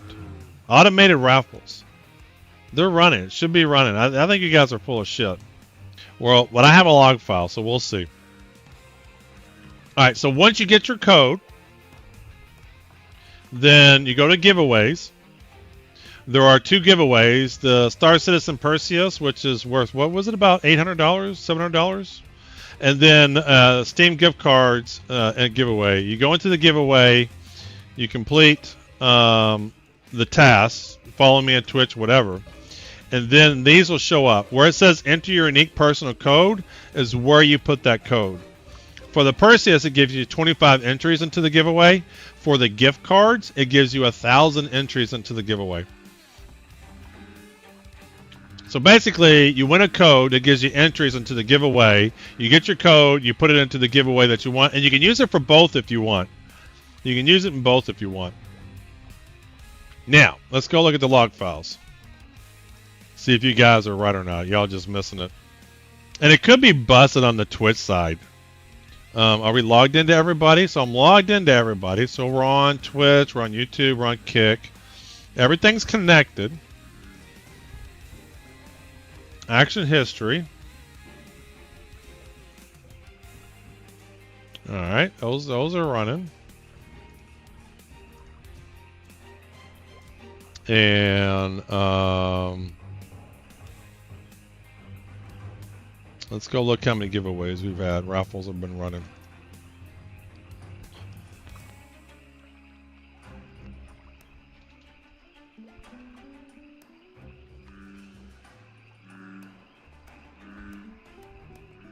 All right, those are going. Raffles. So these are all the raffles that have been going. So this is the date timestamp. We'll sort by modified. So we had one just a few minutes ago we kicked off. You're right. It went 2 hours without one. So you can see this I must have manually kicked off. I don't know why they're not going. Are the bonus codes showing? Are the bonus codes showing? Yeah, but the way that it works is when I do the start. Oh, you know what it was? I bet I know what it was. The bonus codes are showing. So when I run start giveaway, that kicks off the raffles too. So when I run this command, it kicks off showing the secret code. It kicks off the bonus codes, and it kicks off the giveaways. Right? So the giveaway timer, let's go look at him. The giveaway timer, see, he's set. It's not even random. How many seconds is this? Hold on. It's supposed to be random. This is not right. And StreamerBot could have busted this. This is every 20 minutes. This shouldn't be right. It's supposed to be random. Yeah, but it's supposed to be random. And then that way people wouldn't know what it was. So that's something's wrong there. And then, so this command giveaway, right, it triggers by me either running the giveaway command or the timer kicks off. Let me manually run this. Let's test this trigger. Let's see if it kicks it off. No, this is announcing the giveaways. This is announcing the giveaways. What the fuck? So this just announces. It doesn't...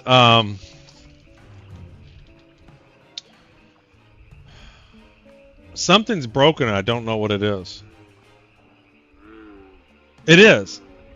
But what this is... We did that. So this I start the stream. So this kicks off all the timers.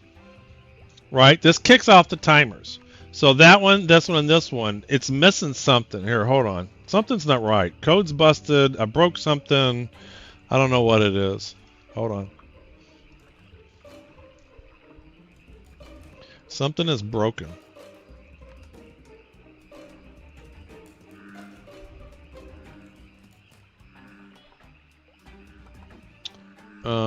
Giveaway. Start giveaway. So this is supposed to kick off the timers.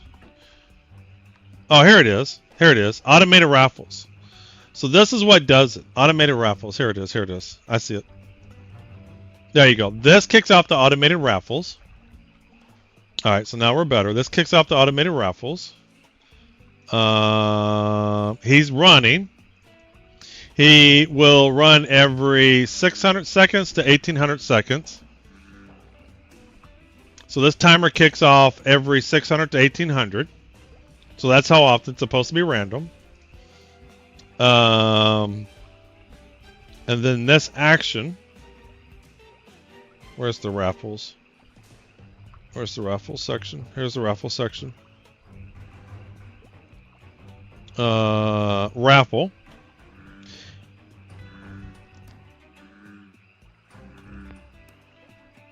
Oh, here it is, automated raffles. Yeah, so this triggers on the automated raffles, and then it kicks off the raffle. Like it's been running.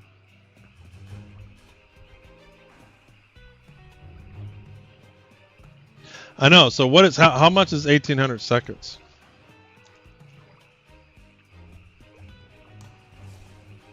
Divided by 60. But we know it hasn't been running. It hasn't been running. Yeah, so at most it should only take 30 minutes. So 5 minutes or no, 10 minutes to 30 minutes should when the raffles kick off. And so everything seems to be in place. It's just not running. It's enabled. All right, well, let's do this. Let's make sure it's not broken on this end. So let's do automated raffle. Let's test this. Let's should kick one off. Yeah, there it goes. It's this action's working. I don't know why it's not running.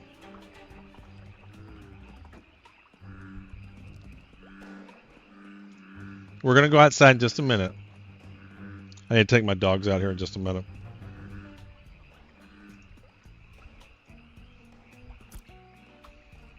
Get some fish.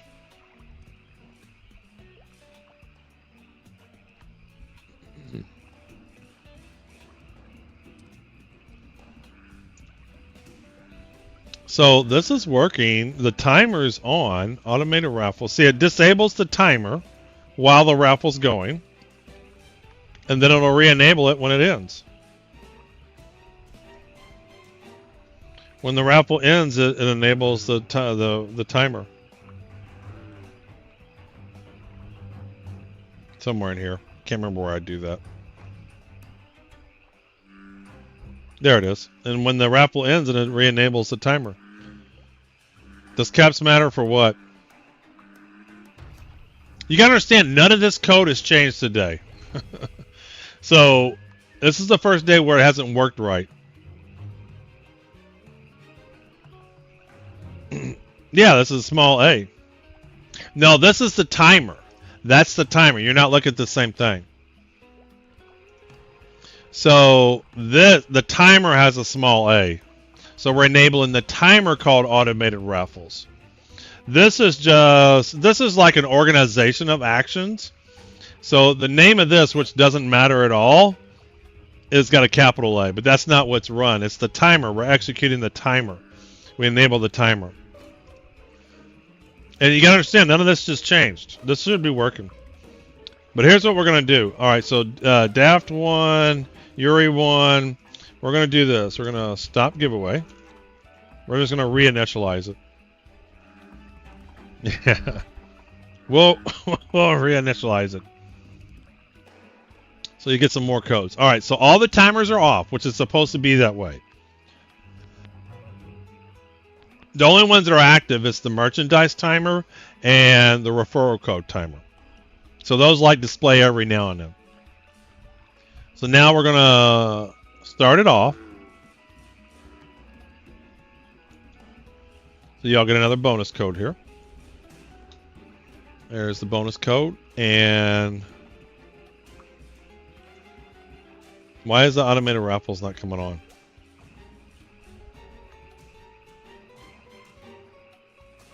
See, this should be turning on. Because actions, start giveaway. It has it right there. It's enabled timer.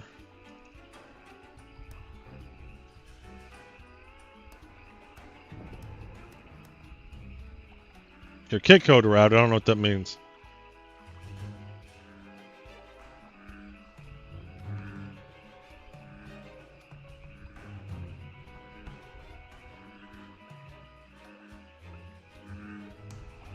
Now on the kick side, who knows? There might be some delay.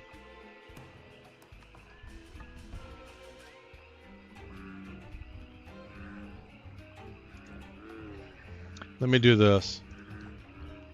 So, so these have the actual results here. So let me go to cam full screen. And then I'm going to bring this up. And I can look to see what code you got and everything. So what is this? So this is the one that just ran. Come on.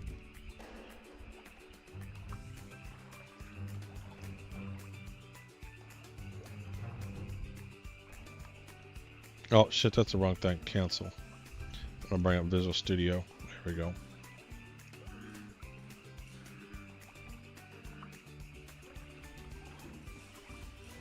So the winners were Daft, Yuri, and Dory. You didn't win. Phoenix, you didn't win this last raffle.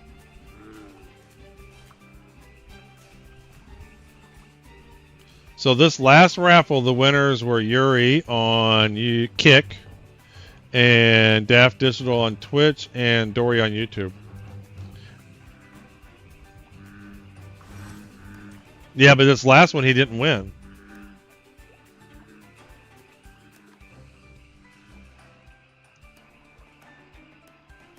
Like he didn't win. And then the previous raffle, Pagla won. And Pagla won on YouTube, Pagla won on Kick, and My Deal won on Twitch. I don't know what Phoenix is talking about.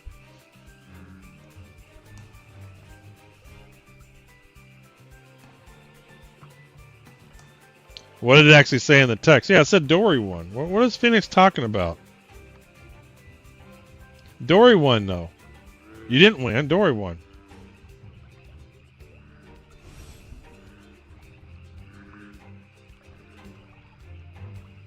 Dory won. There's a Dory right there. This is Dory on YouTube. Can't see, but it says Dory right there. Hold on. It says Dory right there.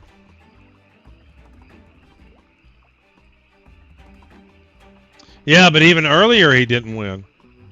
This one right here. Oh, he did win on that one. But the log file says you didn't win. It actually said somebody else won. So this one at so we only had two in the last in the 10 o'clock hour here, right? This one on the YouTube side, it actually said who won on the YouTube side? It actually says Pagla won on the YouTube side. This is a display error. I don't know why it picked you.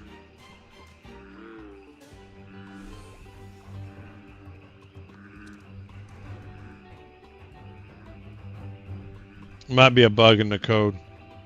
I don't even see you in there.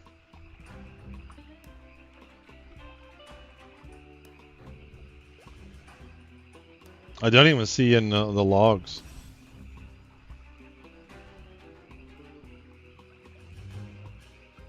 Oh well.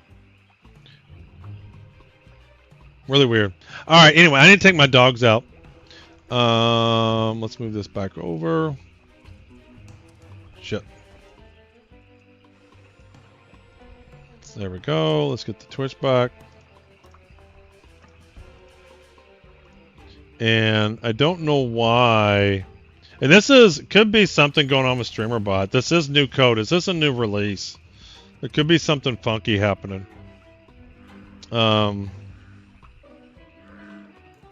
Timers. Alright, so the automated raffles are started.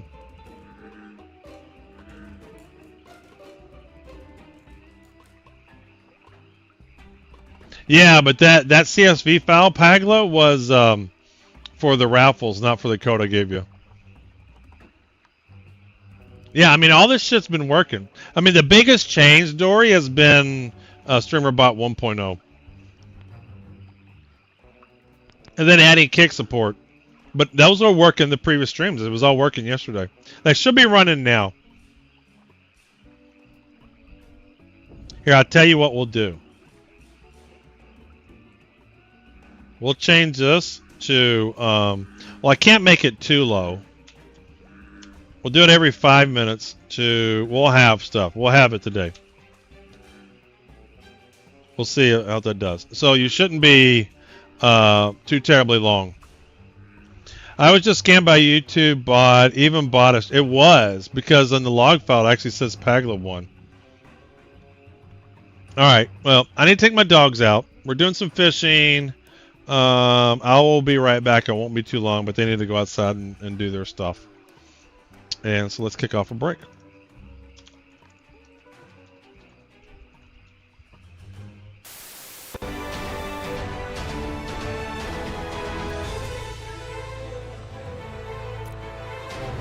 All right, be right back. Hello, adventurers. Welcome to the Ashes of Creation July. Sorry, we're laughing. Development update. We hope everyone has been well and safe.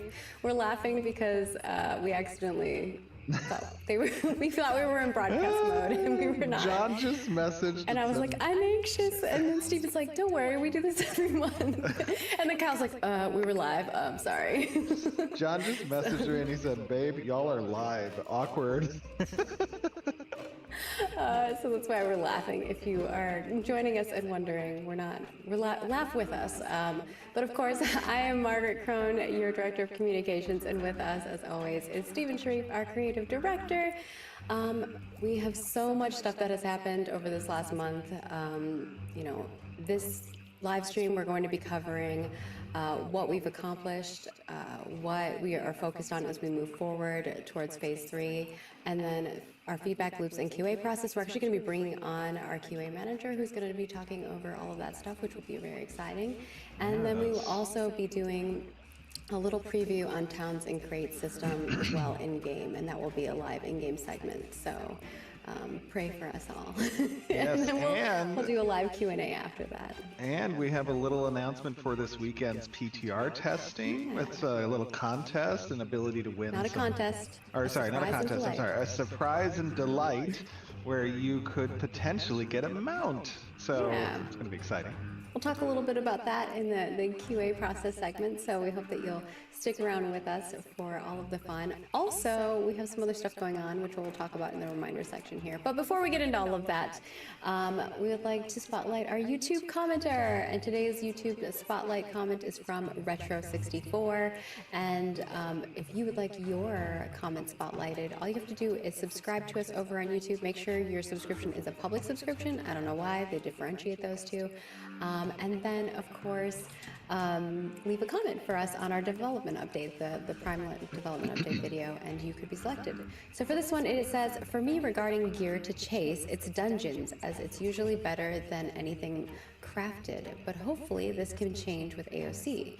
Everyone loves dungeons, but they're like chocolate, nice to consume, but if you have too much, and you'll end up a little sick. Many MMOs focus too much on instance content, and this caused issues with the world, making it feel pointless. So that's kind of their comment. I don't know if you want to add anything about that. Is there a question there? There's no question. Just an observation. It's random. I think that what they're asking for here is for crafted gear to be pretty on par. Well, we have a famous saying, and that is crafters make the best shit. That is still true, and we have a lot of work that's going into the economy revamp. Of course, it's not going to be perfect with the start of phase 3.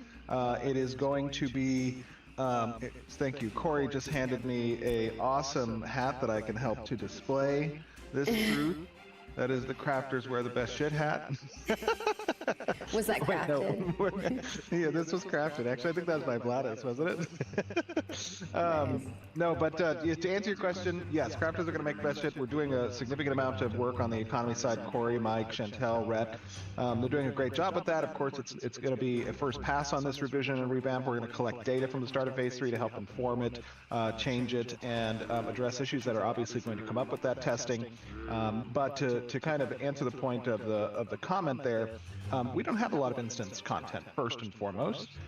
We do have a delivery method for gear, and that is very rare drops, of course, from farming monsters or mobs, where you can get some Eureka moments. That's going to be obviously a staple that we want to maintain, but it's not going to compete with the people who are dedicating their time and focus and energy on leveling up their crafting, on acquiring resources, on cornering markets, and providing for the player base. I mean, that is where you're going to have more granular control over the types of sets and gear pieces that you can create and that players are going to seek.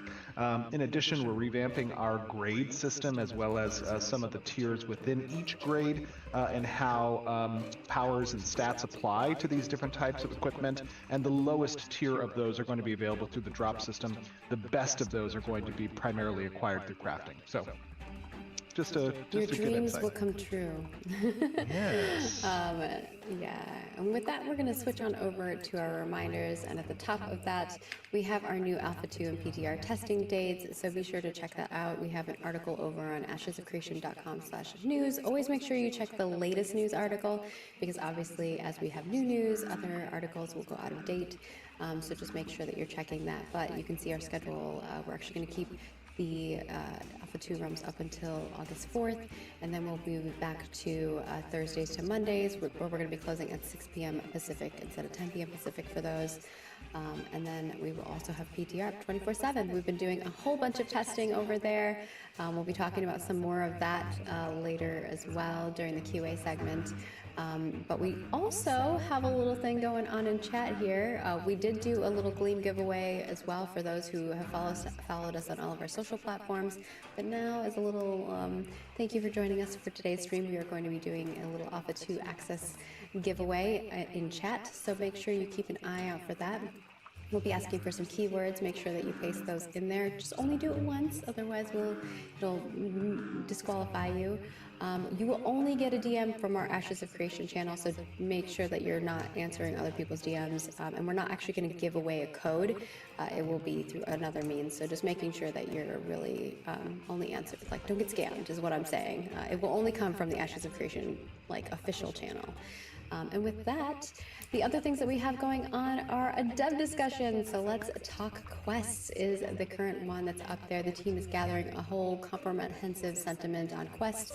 We're going to be doing a lot of revamping to our narrative content. So we're just kind of gathering some feedback from your guys' perspectives. So make sure that you share that. And our next one that will be coming up is going to be all about archetypes. Archetype vibe check, so make sure you keep an eye out for that and let us know what you're feeling, how you're feeling about them. I love this asset. I don't know why I like the little radial with all the... Oh, yeah. Well, it's because Natalie did such a great job with those emblems. They look so good. That's probably why you love it. And then Mike made this real cool radial with it. I don't know. It just looks, the asset just looks cool. It's a nice color palette there, too. Yeah, I think it just looks cool. Beyond that, we have our creator program.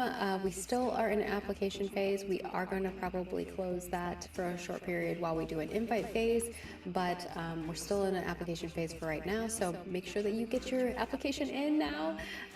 If you want to be in that first wave with us, we would love for you to join us. If you know anybody who's a content creator and you think that they should come join us, make sure to share that with them as well. And we are hiring. We have filled so many roles. Now you can see that those roles have slimmed down on that page. We used to have that page just full of roles.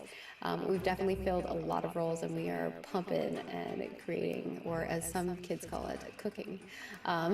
We are cooking. We are Skippity-doo, whatever they say. Just say random words. But we're definitely moving and grooving. If you see anybody who would fulfill these roles, these are definitely ones that we're trying to fill right now. So help us out, share them. We also have a general application on our site too. So if you are somebody who is really talented and maybe you recently got laid off or anything like that, and you're still looking for a place and you want to find a home and you think you could provide something great for us at Intrepid, feel free to still apply through that means as well. I think that's it. I think I got through all of the reminders. You did it. Yay! See, you're no longer anxious.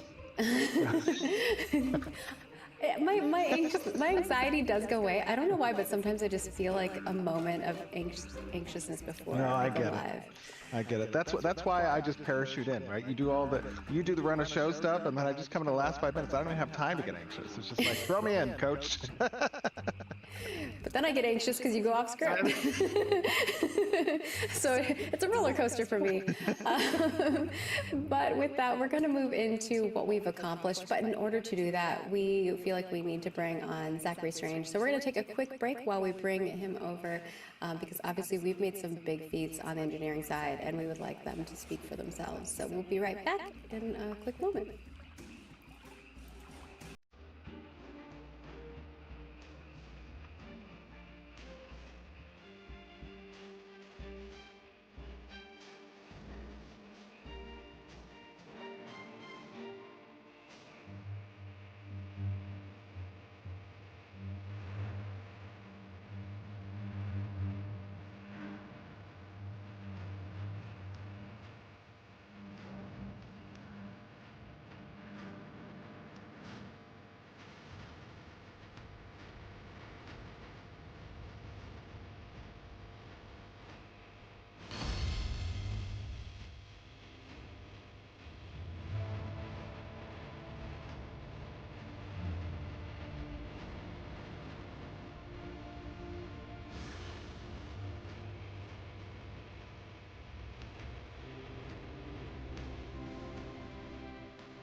And we are back with Zach, which he was like, you used my official name. Like, it feels like his mom was calling him or something. I'm like, I'm sorry, I don't know why I said your full name. We never call you that. We always call you Zach, so. Yeah, that's why it was very weird. Zach, if you kind of want to recap for maybe some of the new viewers here, what you do, what your title is, and then we can get into some of the amazing things that we've accomplished already throughout these last few months. Well, actually, from the last month that we streamed to now. Yeah, I'm Zach. I'm the technical director here. I work on most things on the tech side. Originally, when I got here, I was working on the networking stack, and now I kind of go to whatever needs help. You know, sometimes it's networking, sometimes it's gameplay. Just go around, you know. Sometimes it's me calling Zach at 2 in the morning. Help! Oh, please no. The servers are down. Zach has gotten too many calls at 2 in the morning. Yeah. It's fair, it's fair. But one of the big things that we've accomplished over this period of time while we've been testing between Phase 2 and Phase 3 is dynamic gridding and server performance. I'm going to hand it off to you to kind of talk about what your team has been able to accomplish and the amazing things that we've done and the testing that we've accomplished on the PTR and what you guys have been getting out of that and what you're working on as you move forward towards Phase 3. Yes, that is a lot. That is a big question. So, dynamic gridding. Let's start with that. You know, so 3 weeks ago, some period of time, we tested dynamic gridding for the first time in a controlled setting on the PTR, which is a huge accomplishment compared to, you know, like it has been a very, very long road to get here. Yes. Very, very You could long. say that twice. And if you haven't watched, Zach and his team did an amazing presentation on our YouTube. So if you go to our YouTube presentation, we did a whole stream about dynamic gridding and went over like what it is and how it functions and stuff like that. We're not going to go over that here, but if you want, after the stream, go check that out so that you can be educated on that front. It's a lot of technical stuff, so if you're not into that, you know. But so throughout the course of the month, we've tested dynamic gridding a few times, and we found some problems, and it's basically we're in that phase where we're just going to keep testing and keep finding problems until it's good enough, and then it turns on permanently. Again, for those who remember the original Intrepid net testing, I'm sure Maggie does, when we used to like line people up and put them through portals, it's kind of like that, where we're like, okay, everyone, come here, we're going to do some splits. What did you guys all see? And then we collect our All right, that was a good break. Hey, thanks for the follow, Dark Losing. Where we go back to these fixes. It's just gonna kind of keep doing that loop until we're really happy with how it's performing. But the What's everybody joining really, for? really good because we were having What's everybody issues joining where for? the transfers and Here, stuff were taking we'll give you a really long raffle. time, and the team is There you go. doing amazing work and Now you can set join. up, a lot in the last month. Did I answer? Did I get everything? Yes, yes. The dogs had a Tell good me. break. They went out and barked at everything. Okay. My neighbor. Yeah, and I think not only do we have My neighbor's set up getting dynamic gridding, and the house fumigated. Canyon and Genoxers are box. Maybe, maybe not, because it's quite often for people to enter the giveaways by doing exclamation join. It'll tell you if you won. You'll see here, watch. It'll tell you if you won. And you can enter 3 times. Yeah, but it was over. You can see the message. Read the message. See how it says, congratulations, the Turbo 800. You missed the message where it told who the winner was.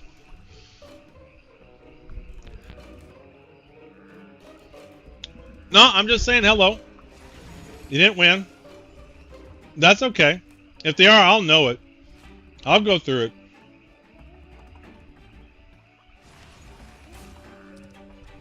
Ode MSN.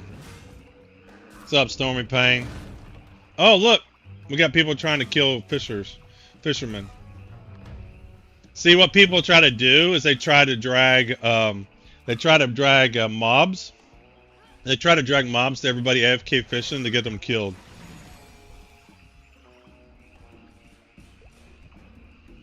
They don't like it if you AFK fish.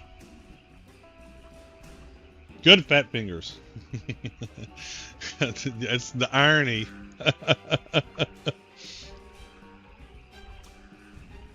So Yuri won. See, Yuri won that raffle.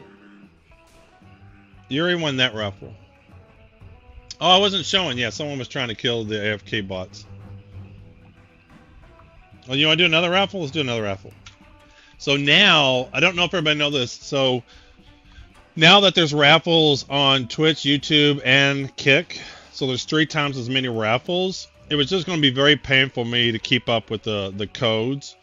Because with the package of Gleam.io that I had, I could only have 200 active codes at a time. And I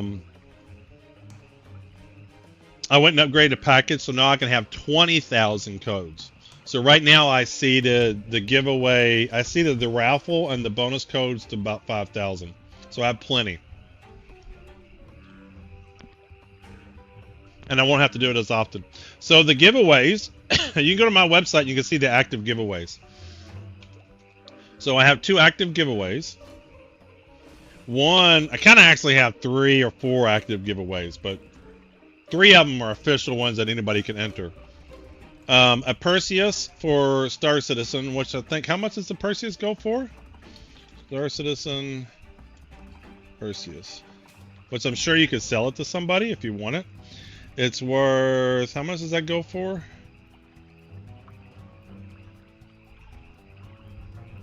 Yeah, about 700 bucks. So the Perseus is a $700 package that even if you don't play Star Citizen, I'm sure you can find somebody to buy it from you for 500 bucks or something. And then I give away Steam gift cards. You can enter the giveaways in a lot of ways. You get 1 entry for following me on Twitch. You get 5 entries, or you get 1 entry for being on Twitch. You get 5 entries for following me on Twitch, and then those unlock more entries. Down at the bottom is 1 for your personal code. And so with the raffle systems give you away codes to put into the giveaway to get even more entries. For the Perseus, it gives you 25 entries. For the Steam gift card, it gives you 1,000 entries. So when you win, you go to my website and you log in with your Twitch account or YouTube account or Kick account, and then any codes that you want will be right here, and then you can put those into the giveaway. All custom written by me. Yeah, the Perseus definitely will increase in price. And so I started doing the Steam gift cards because, you know, I'm streaming some other games and I wanted some other people, you know, to have something to go for. So how are we doing on fishing? We are level 9. We're almost level 10. We're almost at level 10 in fishing. Oh, look. So you get experience while fishing, and I went up to level 6 while I was fishing. So that's one of the cool things. While you're crafting, you get some XP too. So you'll see when I was fishing, I gained 70 regular experience points, which is these, and then I gained 80 fishing experience points for those. Nice. I mean, Phase 3 just launched yesterday. Now, I played Phase 1, Alpha 2 Phase 1 back in October for a little bit. I played it enough to get up a few levels and to test it out. This one, because it's going to be a year long, they weren't 24/7 servers. They'd bring them up, they'd bring them down. Now with Phase 3, the servers are going to be online all the time. I'll probably play a little bit more. Because then I can play when I want to play. Alright, so let's sell our fish. Let's get back to doing our missions. Plus we're level 6. We got some points. See how they try to bring these mobs over and get people killed. Alright, let's sell these fish.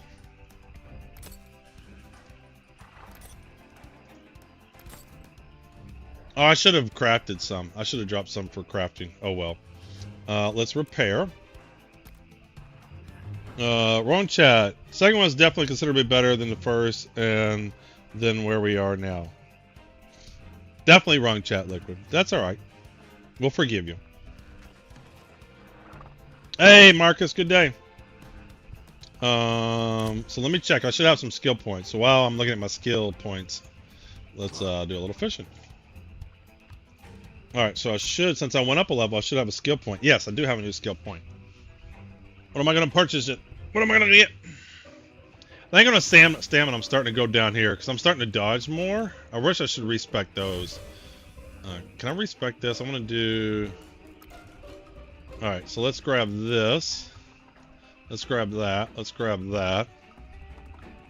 Yeah, let's get all the dodge ones because I'm liking dodging. Alright, there we go. Oop.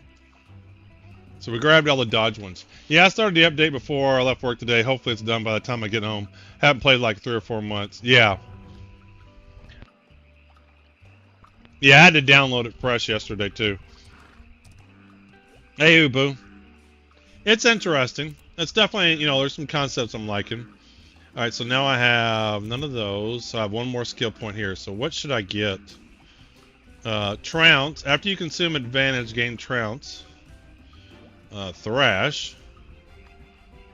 Unusable if throw hits 2 or more targets, the final target is afflicted with unstable compound. Well, that sounds good to me. I use throw all the time, so let's do that.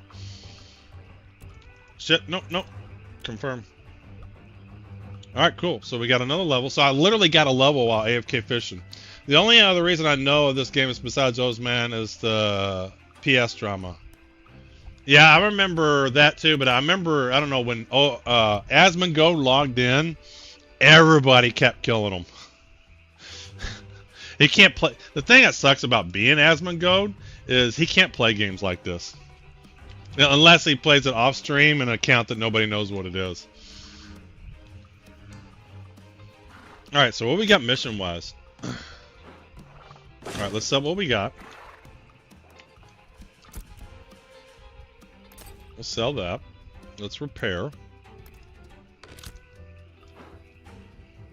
And let's get over here and call our horse. Alright. And where do we need to go? So I got some missions back here. Eventually we're going to make our way to Jova because I think that's where we're all going. What is the friend system like? Let me see here.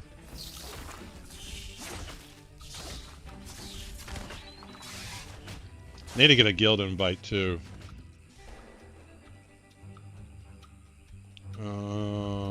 Where is the fireplay chat?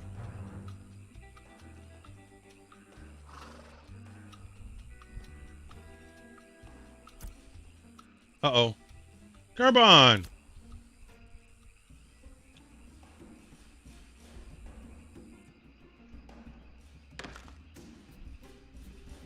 Alright, so Dilvish is not online. So the guy that I need... Hey, yeah, I know it. I figured it was you.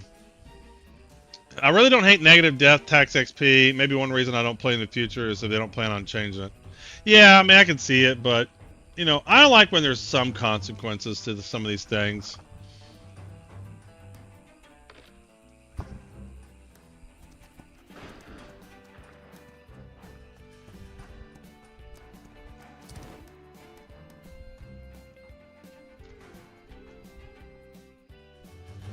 Let me know when you are on, so I can get a guild invite.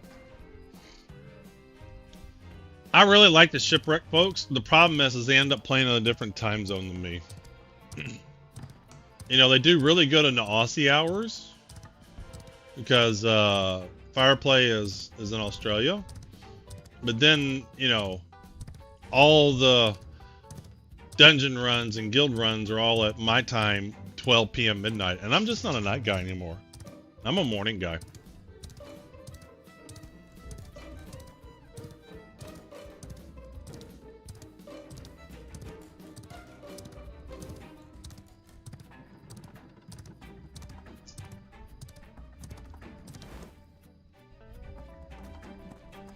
I still haven't seen a single package along the road. Or parcels, whatever they're called. Still haven't run across one of them.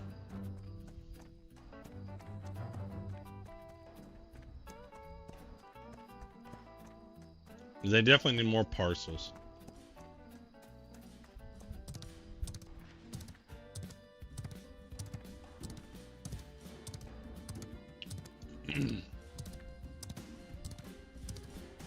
Julius Darkwings, welcome in. I love ramp. Ramp.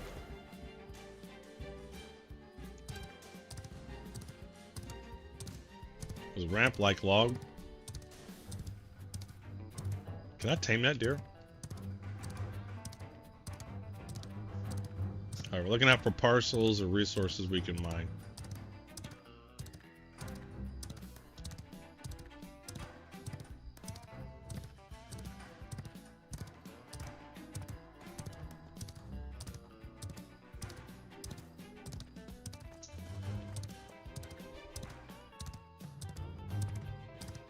Deer. Ubu has a thing for ramps. You have a thing for ramps. It's what we say in Star Citizen when you've been eaten by many elevators. Ubu, you into ramps, man? The I love ramp is from my stream. It's like my catchphrase. I gotta admit, that's weird, man. Ramp. Like ramps, like things that are at an angle that you climb up and down. Oh, what is this? A man with a pen? Ooh, who's this dude? Who are you? Busted axle and lost horse looks like the end of my time for me. The gray shore transporters will duck my pay if they find out about this. Who are those guys? Exactly. Have you seen the C1? That would make anyone a ramp enjoyer. You know, I don't own a C1. I don't think I've ever been in a C1. I even have a ramp emoji.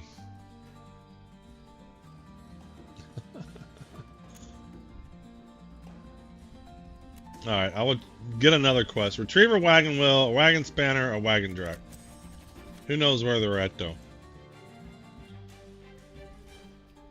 Because I can't find shit anyway. Where's this quest supposed to be? 4. I don't see a 4 anywhere on my map.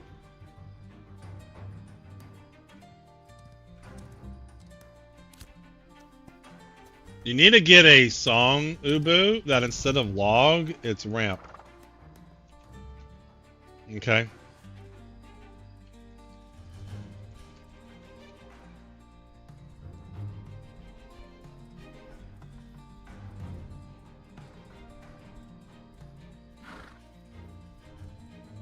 I'll tell you what I mean. Let me stop this music.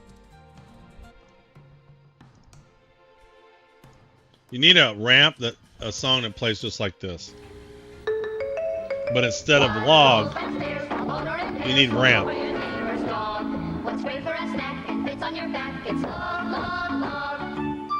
So you need ramp, Stop ramp, jumping up ramp. and down like idiots, because look what's new from Log this time. You need to redo this as It's ramp. all new Action Log with realistic facial moss. Exactly. And can You trust need to your do Action this. Log for adventure with these great new action outfits. There's Log of Arabia, Officer Log, Athletic Log, and Cheerleader Log.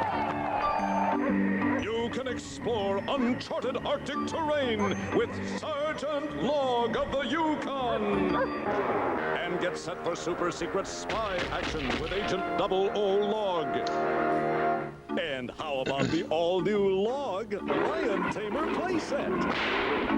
And girls, you'll swoon when you hear Singing Log. La la la la la la la la la la. Look out, Earthlings! Ramp! Look at that ramp! Log from Mars. Kids, you can be just like Dad with the Armchair Quarterback Adventure playset. And you'll have hours of fun playing doctor with the Log Authentic Civil War First Aid Station. Yes, when it's this much fun, it must be Log. It's long, long, it's big, it's heavy, it's wood. It's long, long, it's better than bad, it's good. Everyone wants a log, you're gonna love it long. Come on and get your log, everyone needs a log. Log from Blammo. So you need to make a ramp commercial. Kind of like Todd Fox's commercials. Mission accepted. The raffles are working. Uh-oh, where am I going? Why am I going this way? Where am I at? I guess I'm going the long way.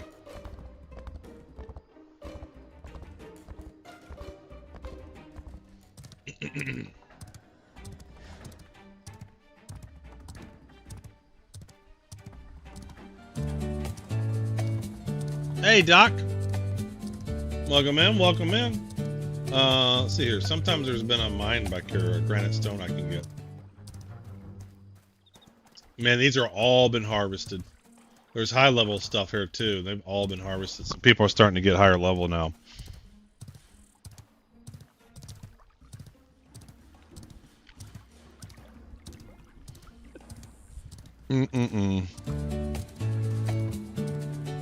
Hey, Daffodil. Welcome in, welcome in. This Sunday is giveaway day. We will be giving away $230 worth of Steam gift cards. First place gets 100, second place gets 50, and then third through sixth get $20 each. That way we get lots of winners. I like lots of winners. It's more fun when people get stuff. Because I think one time I did $230 or $200 to first place, and then that was it. All right, what is this?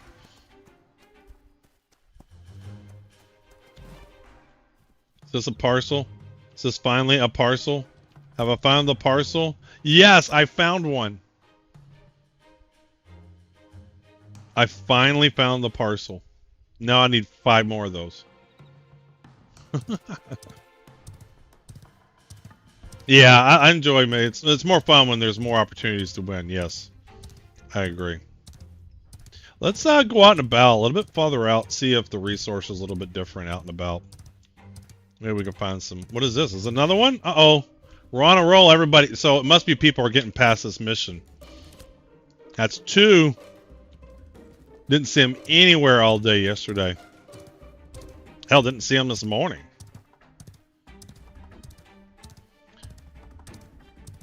Is this something? Can I harvest these? Or are these going to be too high level?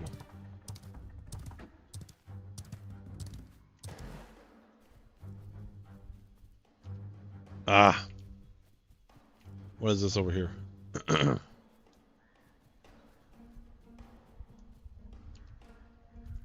Quartz. What is this? Oh. Snowdrops. Getting some of them snowdrops.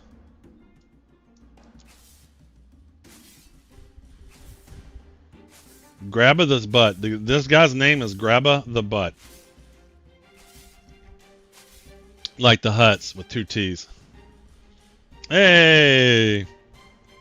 I love how you get regular XP for doing this kind of stuff too. That's great. That is cool. I do like that. Oh, my music's off. Let's turn the music back on.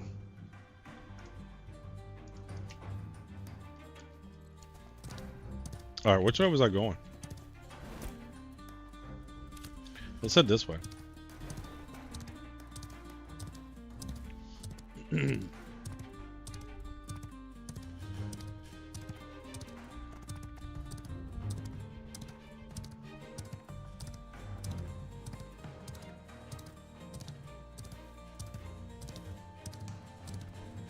I see some more daffodils over there. And they're all guarded by these dudes. What level are those? There's only level 5. I can smoke them.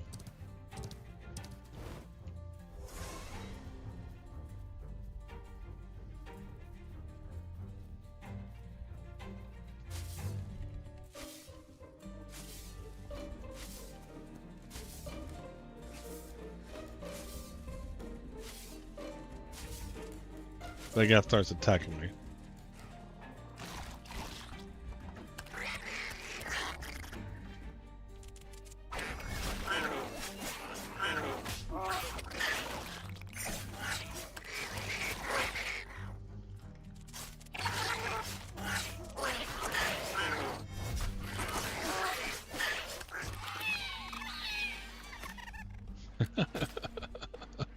Oh, those death animations.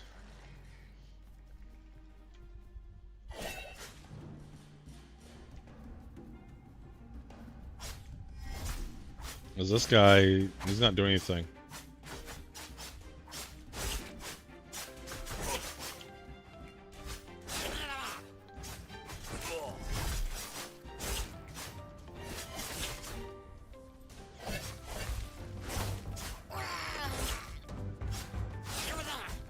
You there. Oh, damn, they're spawning back now. All I want to do is harvest these daffodils. Yeah.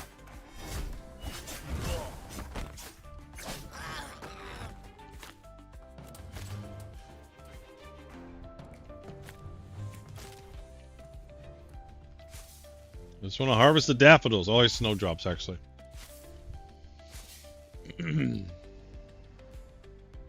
Oh shit, I messed it up. The hunting and fishing are bare bones static placeholder. Yes, they are. The fishing's very nothing. Which makes it easy to... Where'd my horse go? Guess I gotta recall him. Mount is currently dead. Someone killed my horse. Well, that's some bullshit. I guess the mobs killed him. Fuck, I didn't know your horse could die. I had no idea your horse could die. And then they're dead for 10 minutes. Wow. This is gonna make slow going.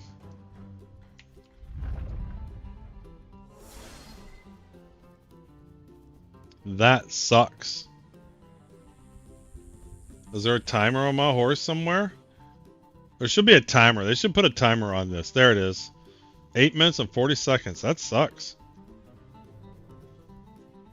This guy found a piece of rock, damn it.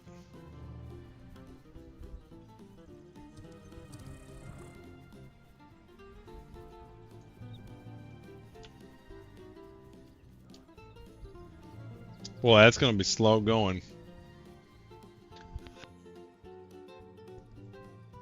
Well, damn it.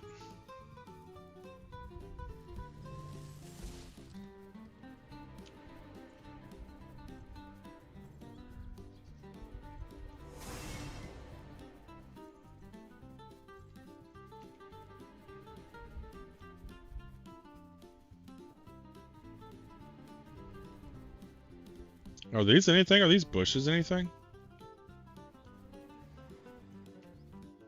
No, they sure look like they'd be something though. What about this? What is this over here?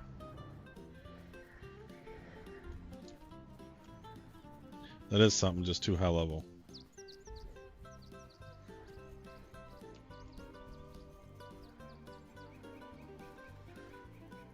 Are there any quests over here?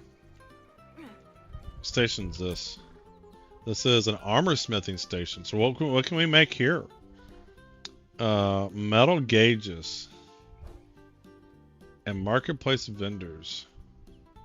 Second sword division breastplate. Feet, head. So we can make armor here.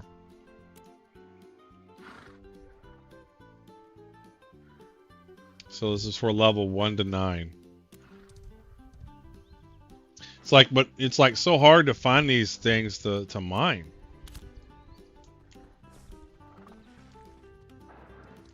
What's over here? Man, metalworking. So this is where you get the raw ingredients and turn them into something else, like copper fragments and stuff.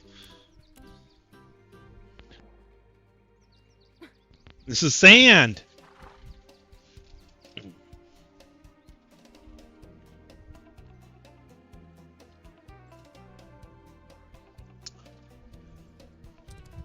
So you can make sand, copper, zinc, tendonite, and coal. What's over here? Anything? What is this guy? Smithing vendor. Recipes. Okay, cool. But I want to spend money on this because I can't find the materials. Where do I make a new fishing pole? I want to make a better fishing pole than what I have. Because it doesn't last very long.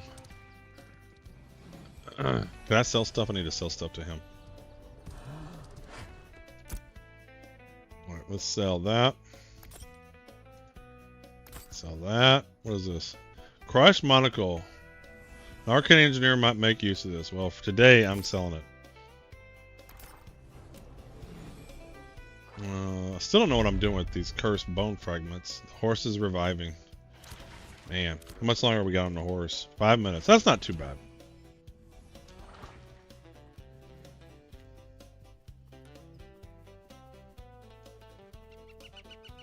Loppy Dock.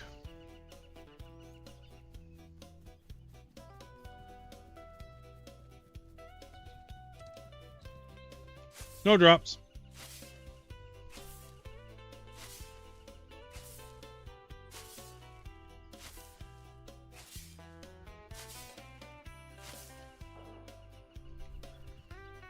Ooh, what is this? Herbalism. Is anything? No.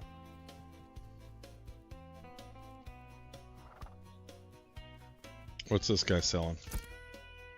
Recipes, okay.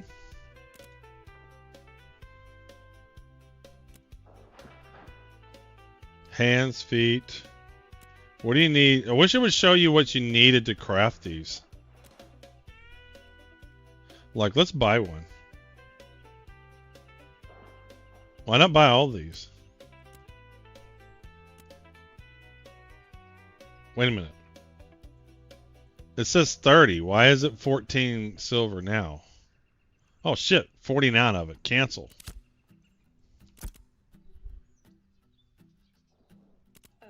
Oh, those are materials.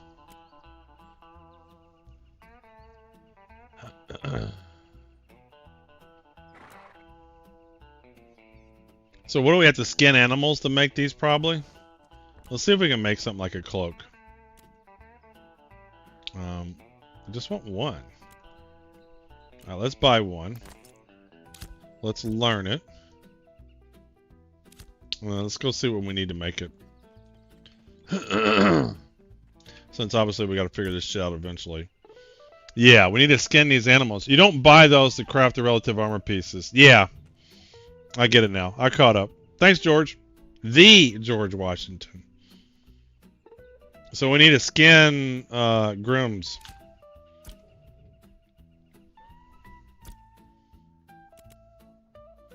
Fishing pole, axe, mining pick, fisherman's shirt, crude hunting bowl. So is there a skinning knife?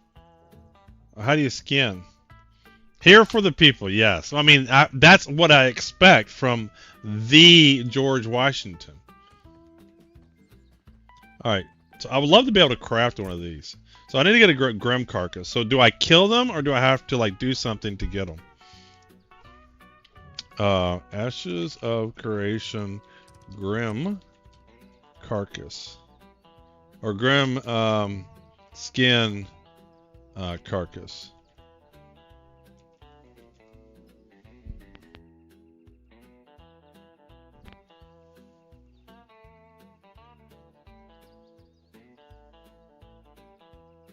Hello guys, Flanker here. This video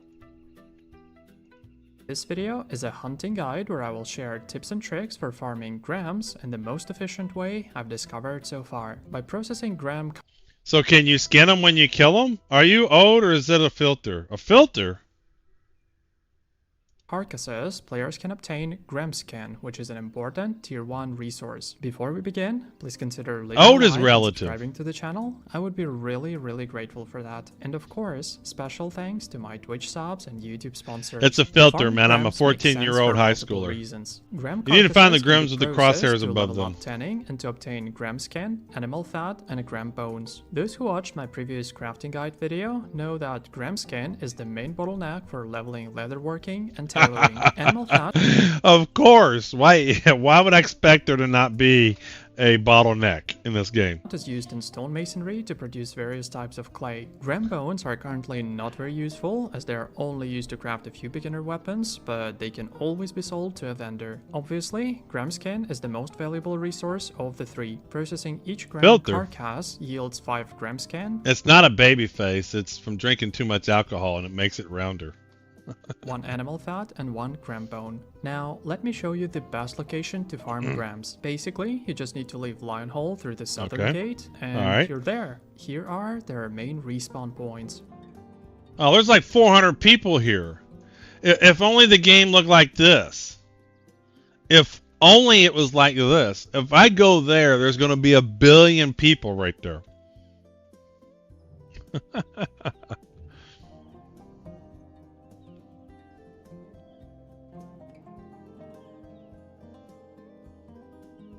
Yeah, there's one right there. I saw a Grim right there. I think I saw it with the white. We might head back there just to see what we can find. Give it a month, it'll look like, yeah, but I don't want to wait a month. I want to level now.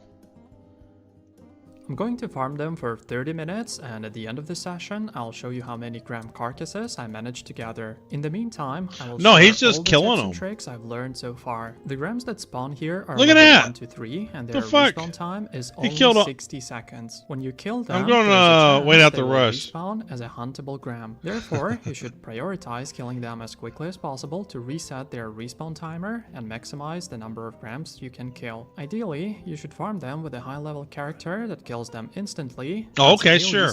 And I'll just get a high-level character. You can also use a mount to move quickly between packs of grams to maximize efficiency. The most efficient farm of this bot is only possible during daytime, as at night, significantly fewer grams spawn because they spawn differently based upon the night cycle. I didn't even notice there was a day and night cycle.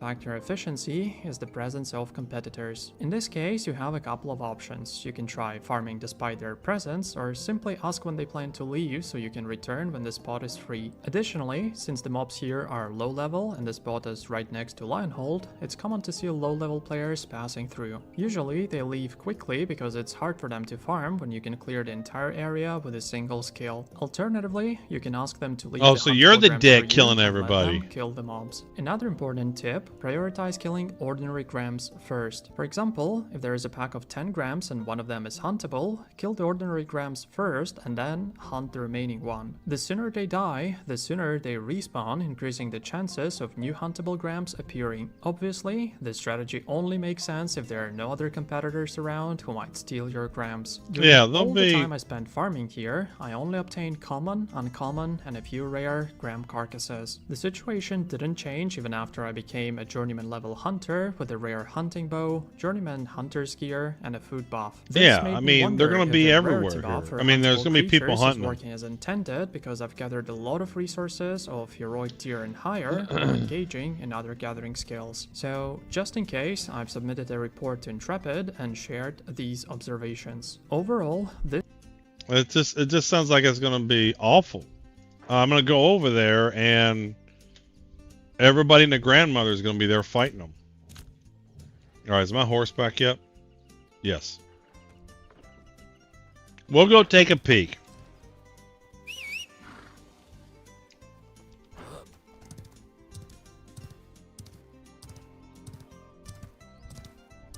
We'll look out for some parcels.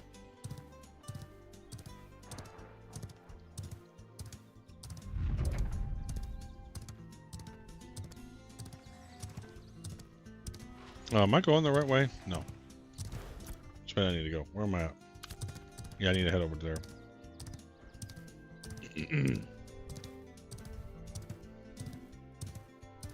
That's cool watching trees fall down from a distance, though. It's not so crowded in the other starting area of the anvils. I started a character yesterday, and I found the anvil area confusing. But by that time, I was already frustrated with competing with so many people for mobs and stuff. But maybe we'll switch to that character and see what things are like. He's a level 3 mage or something, I think. Yeah, I think I did a mage.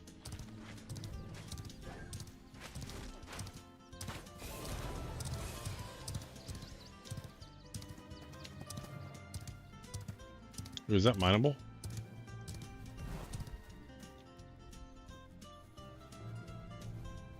Oh, leave me alone. Just want to harvest stuff.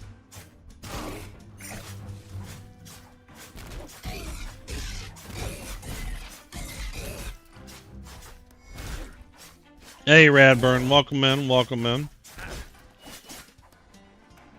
Die. Enchanted River Run. Ooh. So, there we go.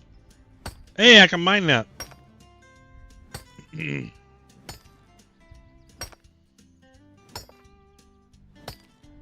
This guy, he's level 6.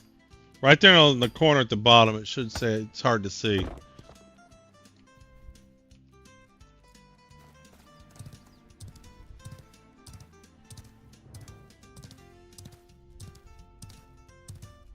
I got some of my leveling done last night when I was AFK fishing.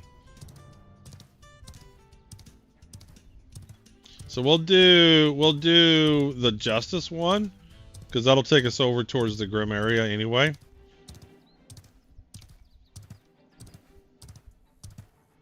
That's what I made to last night. Now I'm sitting at work. I took off today.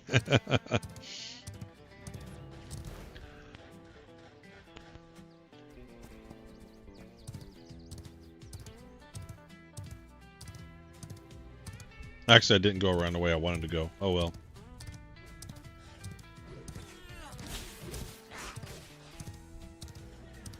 Processing and rope plus item yields, loads of XP too. Very solid way to level until 7-8. Where the hell do I get heroic items? Oh yeah! Oh yeah! Oh, those guys are funny. We might log on to the other character.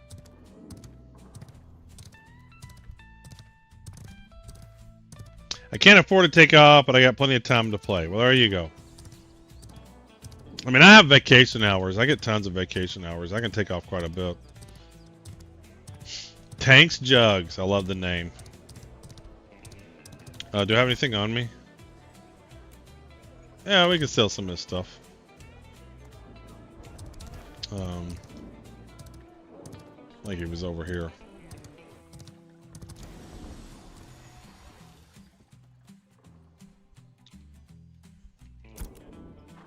Alright, let's just sell all this crap.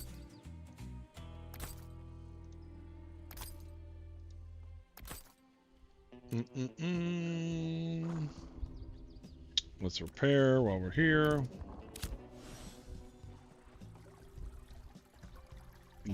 What is it? Goo Fisher. I thought it was God Fisher. Like the Godfather. Alright, how many of these people are going to be hunting the Grims? I'd love to get me a nice set of leather armor. That'd be awesome. S.A.'s horse. Supple. And welcome in, Hoosey. Didn't you fish non-common fish? Yes. I definitely got non-common. I crafted some of those. But it costs money and stuff. Yeah. So I'll go over to the cooking station and I'll cross them. But it's not like it's tons. Oh, look at all the Grims. Look at all of them. So many white Grims to harvest.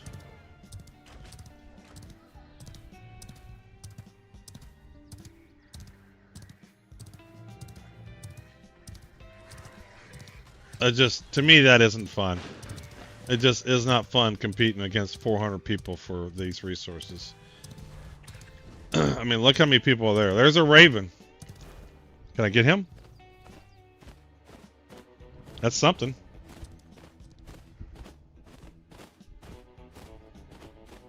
Yeah, it takes a long time to tame these. Or to harvest them, or whatever it is. Hunting. Well, if you cook them, it gives loads of XP, but I've only had money to process. Yeah. That's what I'm trying to say. I was doing it. I did it with tree woods, but I expect the same for fish. So what did I get? 160 hunting experience, 70 regular experience. Okay, cool. So I should kill all these guys?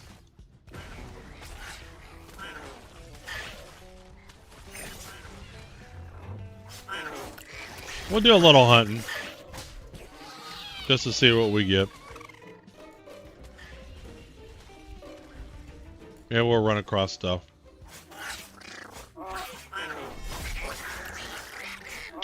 We'll spend a minute here to see what we get. Drop-ins.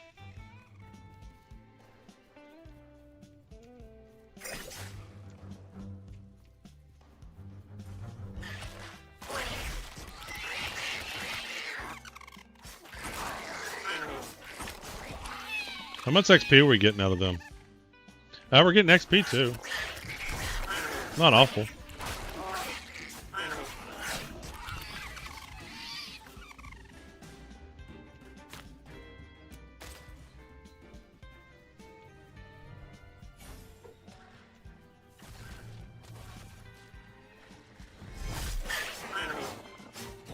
Damn, that's a shit out of him. What is this? Oh, of course. Uh-oh. Hey, Tav! It's okay.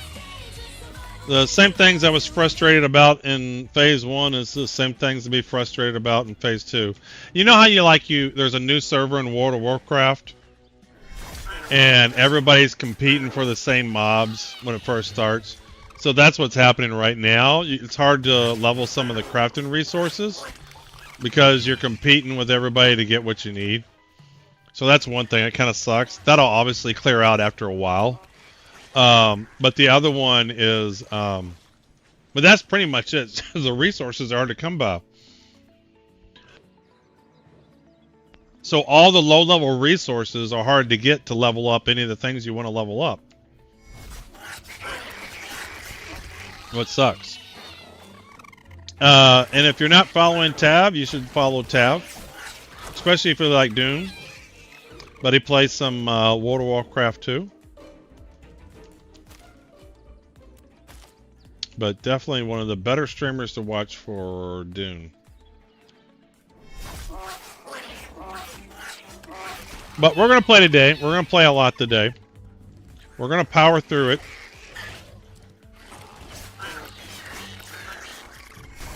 We're going to see what we can get here. I haven't seen a single tameable Grim yet. Have you all? What level are these guys?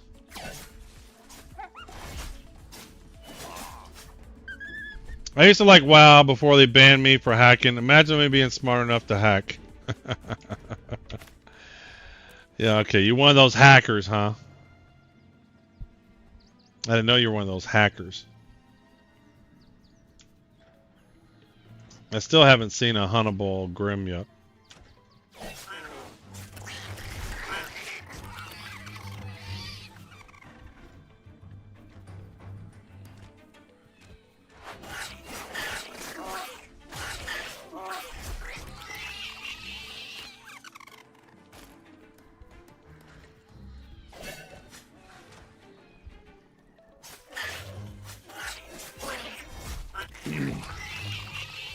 Daffodil with the win.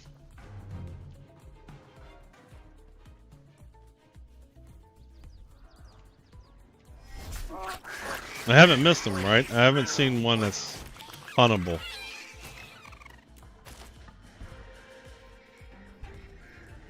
And they don't drop the skins any other way. I have to find a huntable one. Wolf bones, glint, droppings. I got one raven carcass from that one guy.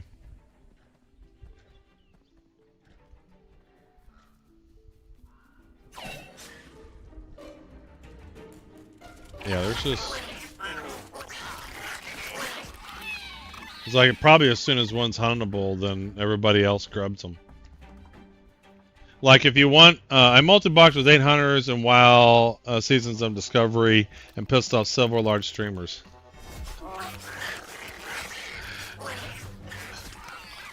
So you're one of those guys, huh? He had 8 boxes going. What were you harvesting? What were you collecting?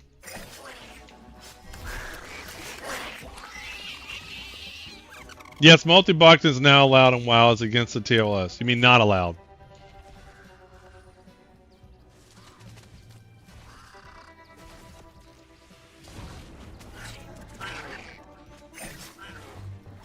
Yeah.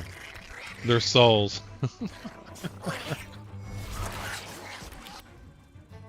So what streamer did you piss off? I know it wasn't Asmongold because he doesn't play WoW no more. Zaru or somebody? Tab, did you piss off the Angry Viking because he's a large WoW streamer?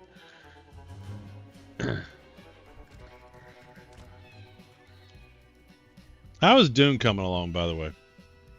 When's that new when's the new Dune update drop?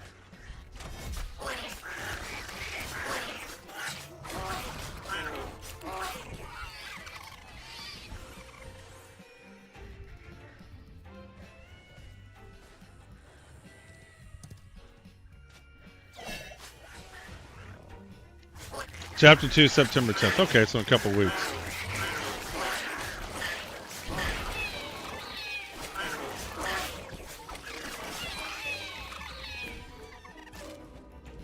They sound like gremlins. I love it. Alright, so I've given this a little bit of time. I haven't seen one huntable yet.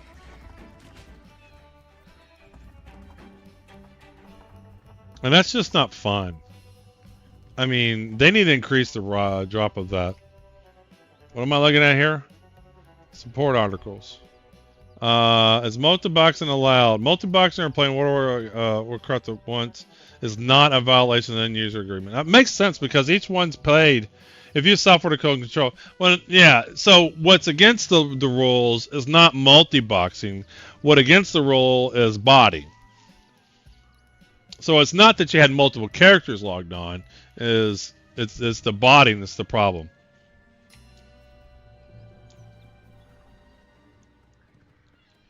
Don't tell me you weren't body. That's what the macros are.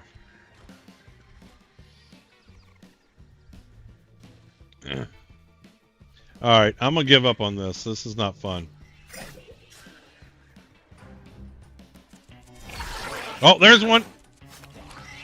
There's one. There's one. There's one. Come here. Come here. Come here. Oh, 2.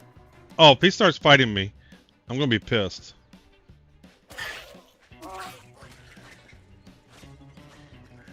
Is it not working?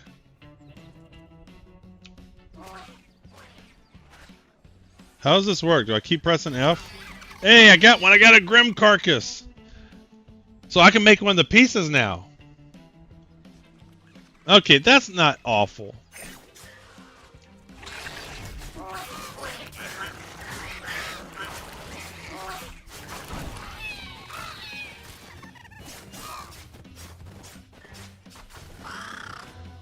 You haven't harvested this creature when it's live? No.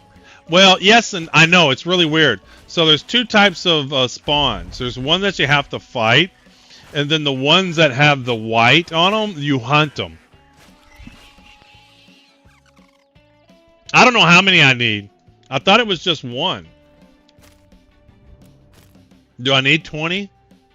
Just for the piece I need to make. Is there a way to see recipes without being at the station? No, I'm not sure, but I didn't think it. I thought it was just one, but maybe not. Maybe you're right. Oh, it was one to make the carcass thing. God, if I need 20, yes, press P. There we go. So where are my recipes? So crafting. Is there a leatherworking that's different from tailoring? Is this under tailoring? Here we go, leatherworking. Here we go, here we go. So chest.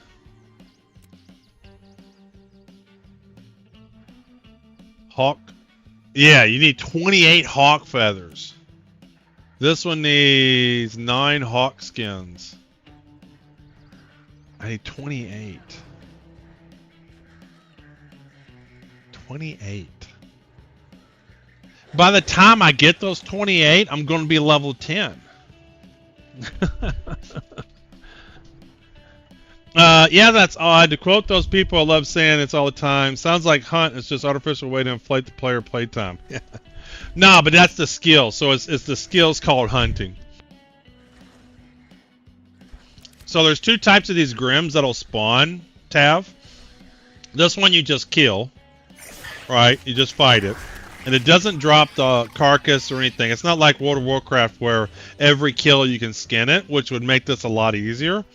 There's special ones that spawn that have a white symbol over them. You can't kill them. You can only hunt them. And then you get the carcass out of that. Ooh, what is this over here? Is that a mineable thing?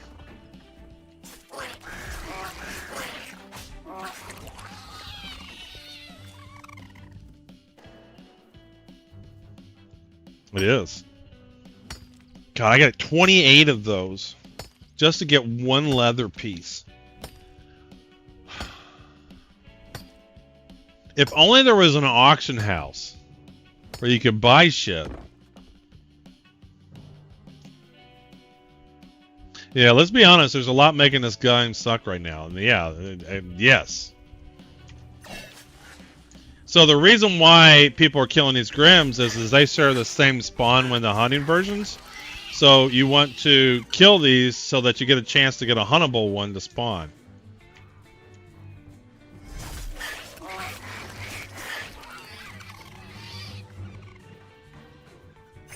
So far, I've been here, I don't know how long. I've found 2 things to hunt.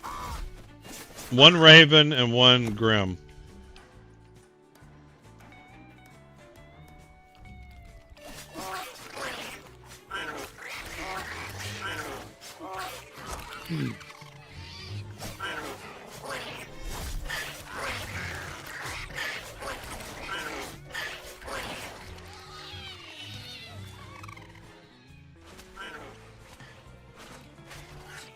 Yeah, it is insane. It absolutely is insane. I'm not really going after wolf, but we'll kill some for the XP.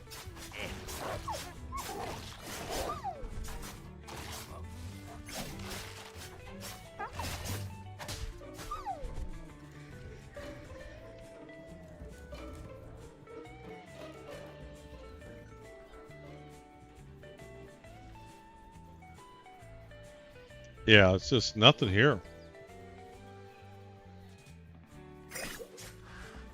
I hadn't even seen another raven to hunt. I mean, I don't mind a grind, but that just sounds frustrating. Like there's a raven to hunt right there and this guy's hunting it. Damn it.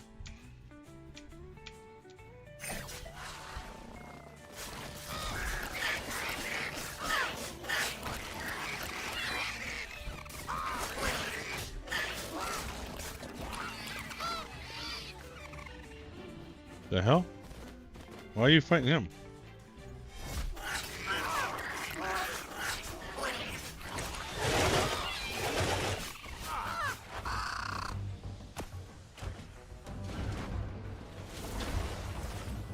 Oh, a grim, a grim, a grim.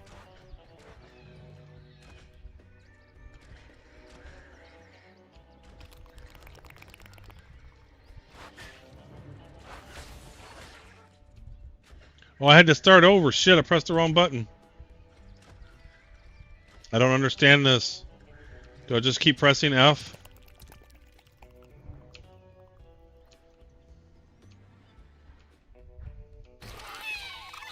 $26 more to go.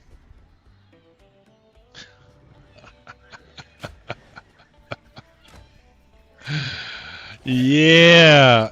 It wouldn't update. Well, maybe okay, alright. I'll try it next time.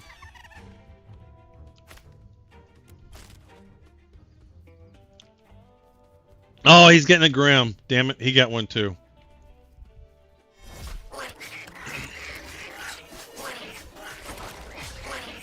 Just press F once, it's slow. Alright, alright.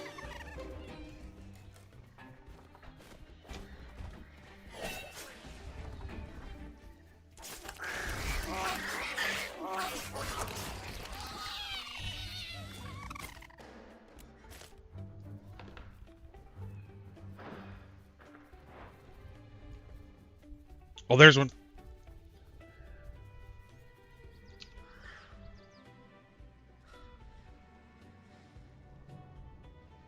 Now, if it was like this spawning, then this wouldn't be that bad. Then it would be kind of a grind, right? This 25 more.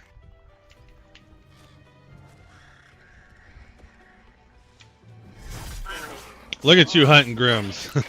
Yeah, I think I got lucky. Now we'll go another 20 minutes with none. I just want one leather piece. My dude's over here naked and shit, man.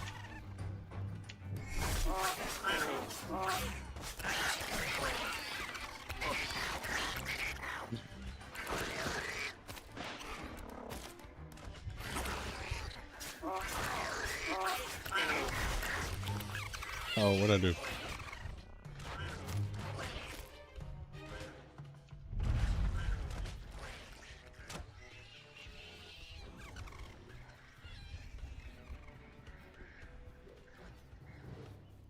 All right. I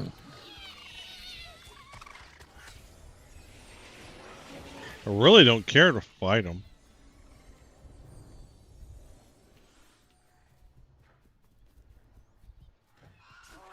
I'll let these guys fight them.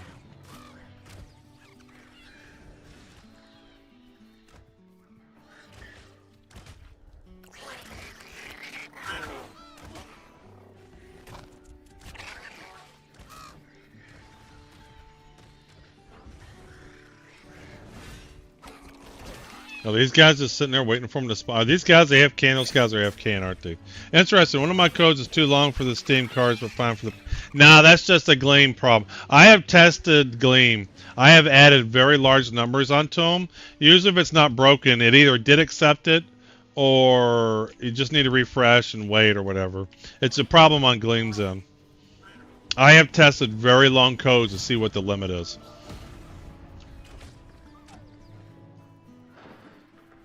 And sometimes they just have problems on the website.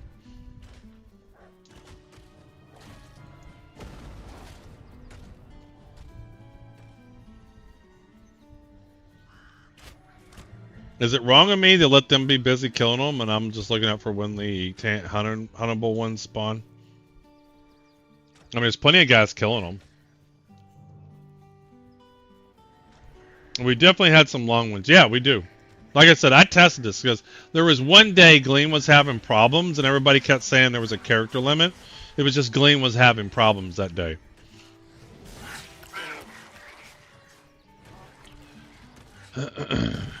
I'm just testing this strategy here to be ready to...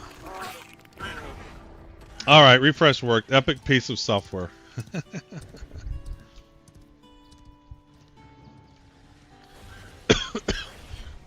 Cheated death.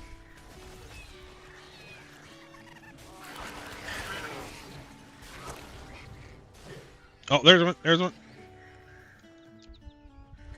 Oh, it was a dead one. Damn it. For some reason, I thought that was a tameable one.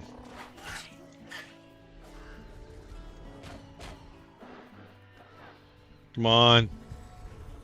Spawn. Spawn. Ski Mom. Look at all these people here, man. Oh.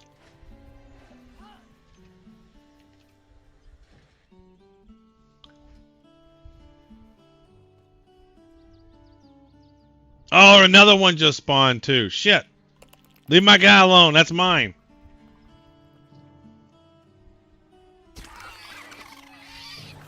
How many of these I got? 4. I need 24 more. Oh. What is this? It's a dead one. They all spawned at the same time, damn it. That's not what I wanted to do. I want them to spawn just one at a time and spawn right by me. If they spawn at the same time, then everybody gets one. Damn it.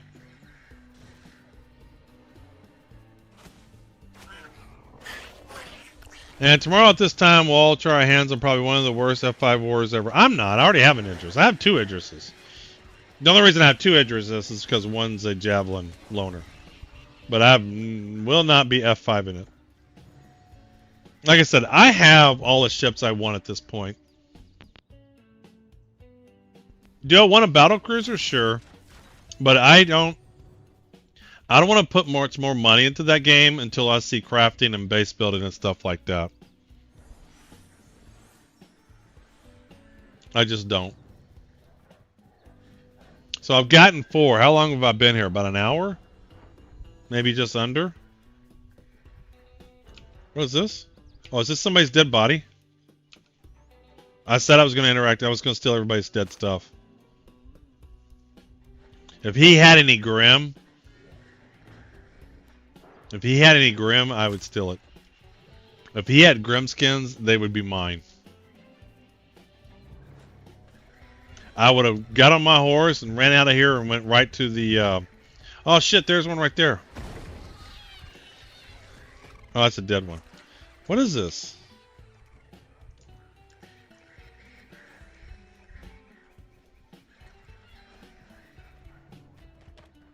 That suck you can't tell the difference between a dead one. I mean, you can, but they're like too close together in how they look. They should make it a different color, not white. I am about ready to give up on this. This is not... This is insane.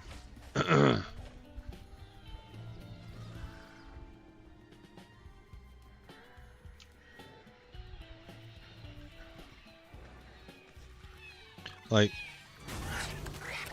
that's a harvest. Okay, that's a harvest one that's been killed. Fuck. So if I was the only one here, it wouldn't be too bad. But, you know, 1, 2, 3, 4, 5, 6, 7, 8. There's like 12 people here, 15 people here. All competing for the same thing. Alright. This is absolutely the worst fucking thing ever.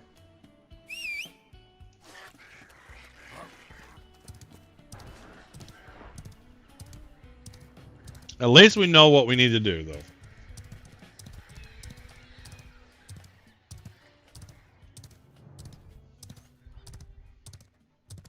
Let's do some of these other ones. So we found 2 parcels.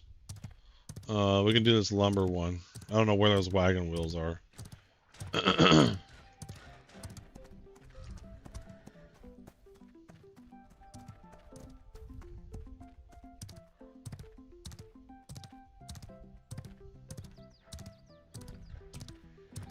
We'll let them fight over there. We'll go across the bridge and kill those other ones. I wish this map had the quest icons on there too.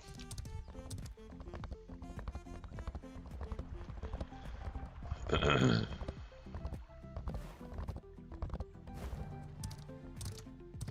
let's get off our horse. Get away.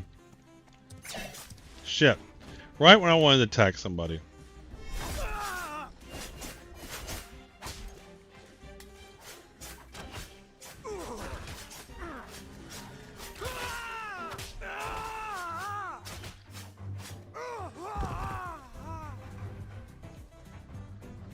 Alright, that's one.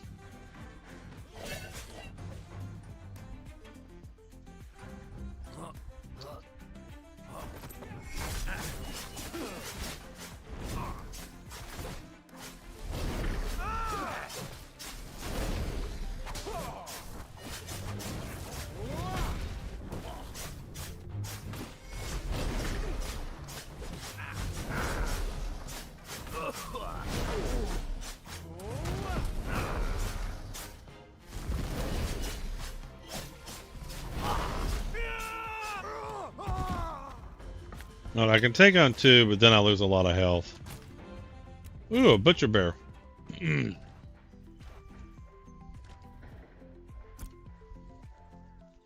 What is that recipe? Cooking recipe.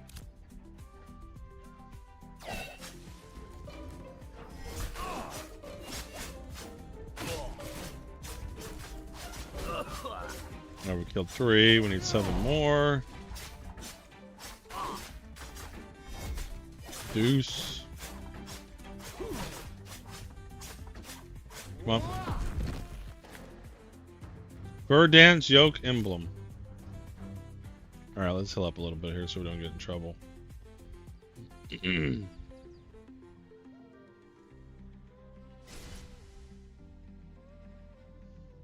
Major Mayor.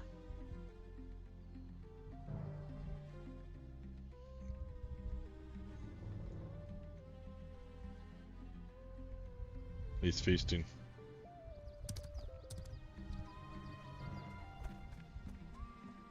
They give you a benefit.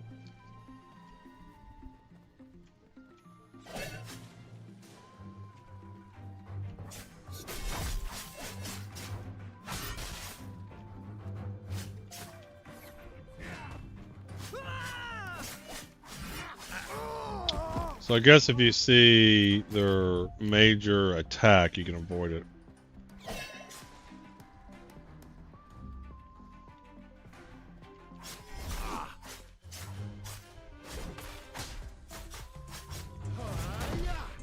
Hey, yeah. Ability disabled.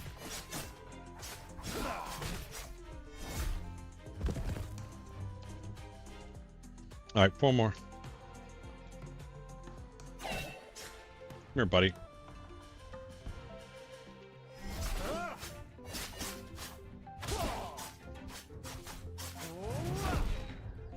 Die. Anyone getting gear drops? No. Gear doesn't drop. You gotta get crafted. Alright, 3 more. An arsonist. They throw stuff at you.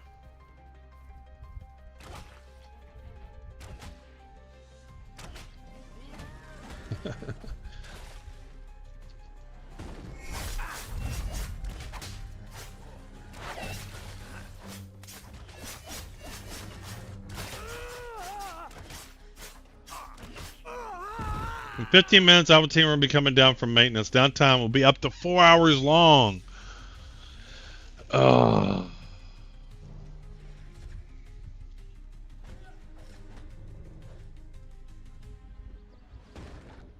Well, let's finish this quest up. Do these guys count?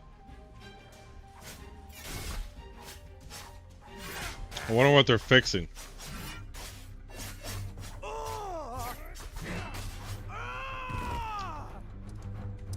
Alright, one more.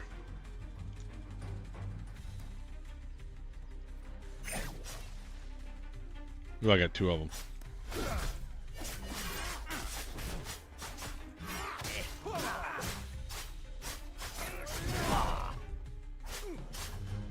That's one way to keep the servers always up. Well, they just dropped this patch to everybody, so I'm sure there's stuff they have to fix critical like. Yeah, bummer, but I guess there's time for people to write guides on how gearing and crafting works this round. 4 hours my entire evening. Yeah, that sucks. That does suck. Alright, so we finished that. So let's complete that. Let's I'm gonna go over by the fishing area if I can get over there before we log off.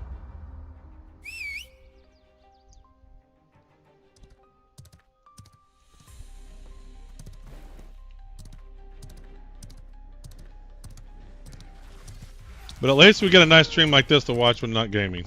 Well, thank you. This downtime was planned. It was announced 4 or 5 days ago in the Discord. Yes, because everybody watches every word in Discord. It's okay. That's all right. I guess Tuesdays. So they're going to have Tuesday maintenance. No, today's Wednesday.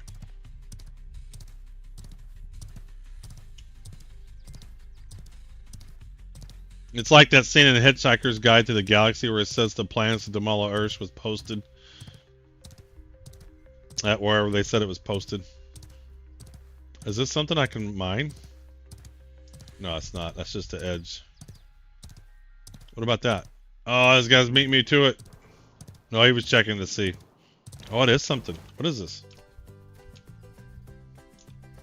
Ah, everything's just, that's just so frustrating.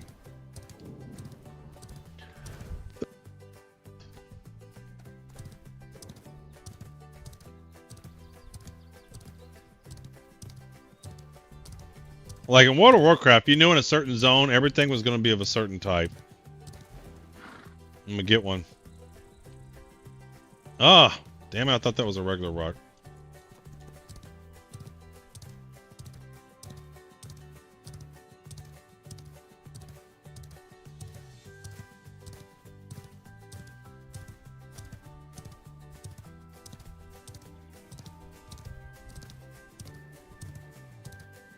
Today's Wednesday? Trying to think. I'm gonna go get something to eat for lunch then. Get a late lunch. Get a nice full belly. Let the dogs out. Do some work.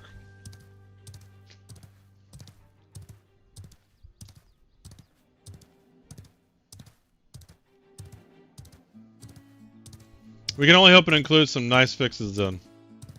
Yeah, I wonder what they're gonna do. I mean, it's weird how they had that plan 4 or 5 days ago. So were they just anticipating they were going to need to fix some stuff? Is this something? Oh, that's just where a parcel spawns, I think. No.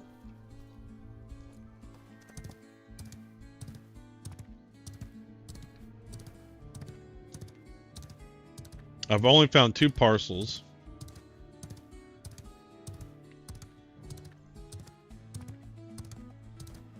Yeah, it took me a minute to find that. I guess it was only announced yesterday. Roshan posted at 6 p.m. Central Time. Makes sense to anticipate lots of huge feedback bugs, a lot of new stuff they unleashed on us.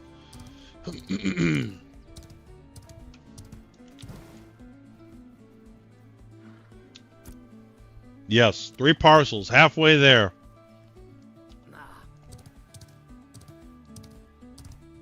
Yeah, they know there will be some issues with the pre-plan the patches. Pre-plan the patches? The George Washington.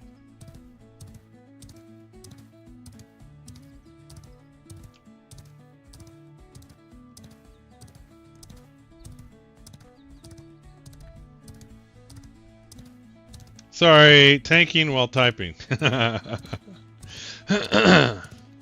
They say not to tank and type at the same time.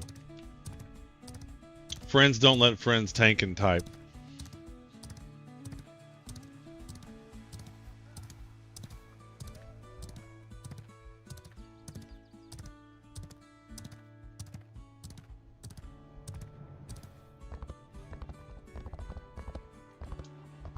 Man, if I die, it's the healer's fault. Definitely the DPS is, oh, where's the heals?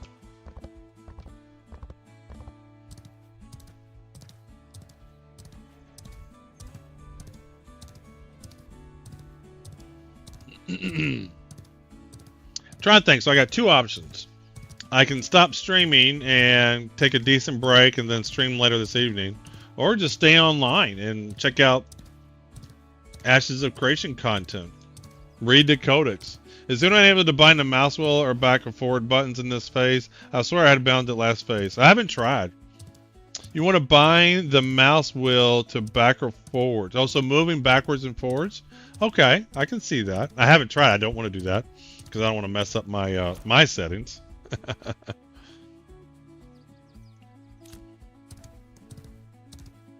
I want to bind dodge to the back button on the mouse. Yeah, I should bind dodge to one of these buttons. I should do that.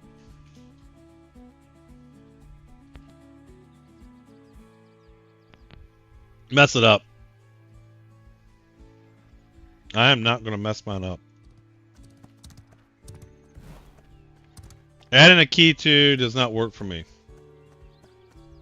Well, that's a bummer. Maybe they patch it tonight. And see, like the deer are too high level.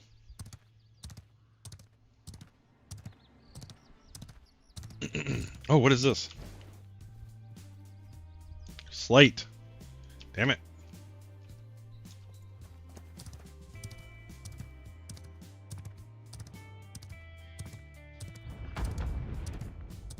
The wolf pack scatters, younger yelling with hunger. Okay. The wolf pack scouters. All right, good for them. Good for the wolf pack. Well, not really, but you know, hey.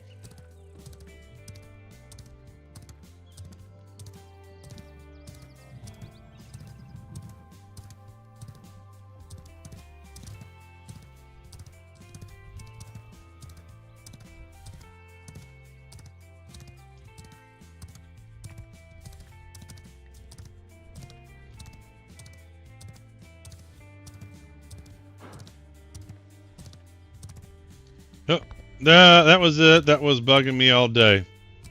Well, there you go. So what did who say fix? Adding a key to does not work for me. Okay, so you bound it to key 1. Okay. I get it. I gets it.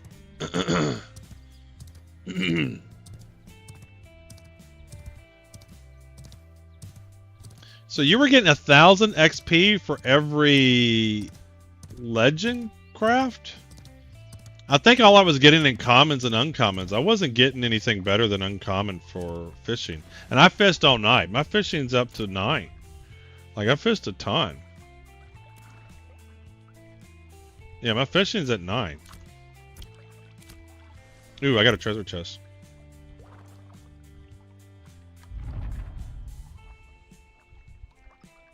Not enough inventory space. Oh, I guess we need to sell some shit.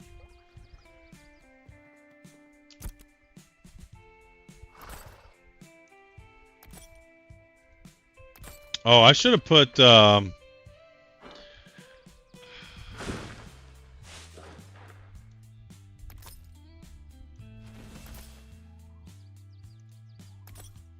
I chop wood and I get all kinds of wood, some heroic, and then turning in 5 heroics, 1 to 2k XP. Wow. But how often do you get those? I wasn't getting any heroic fish. I was just getting uncommons and commons.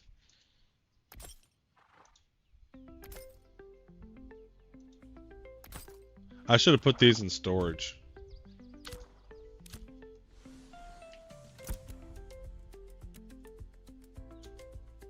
Oops.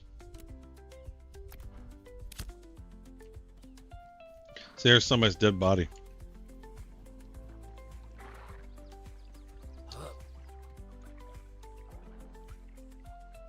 Let's see what we get here. So we'll do some fishing. Well, the servers are going to go down. And it's not often, but the chopping of trees, any trees give good XP itself. 200 from chopping 1 adult tree. Really? So for fishing, I get like 70. You'll see how much XP I get.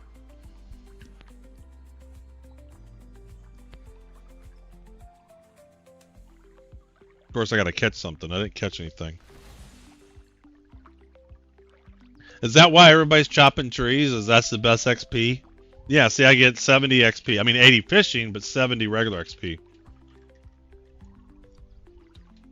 And he's only a common. All I was getting was commons and uncommons. No heroics. And how often were you getting epics, heroics? I got 350 from 1 tree that gave me uncommon wood. Really? Oh, uncommon.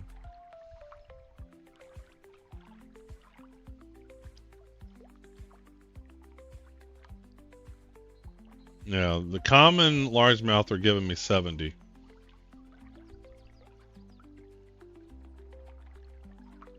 I just want to do a few of these to see what I get, and then I'm going to go chop some wood. Wood yields more than fish, I think, because I get 5 wood, it's more XP. Yeah, I think so, too. I think the reason why, too, is you can AFK this. So they probably nerfed this to be real low. Like, I did this during the night. I leveled up to level 5 doing this, I think.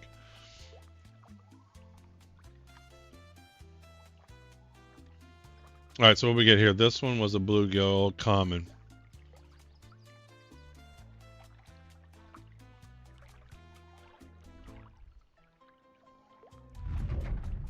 In a few moments, Alpha 2 will be coming down.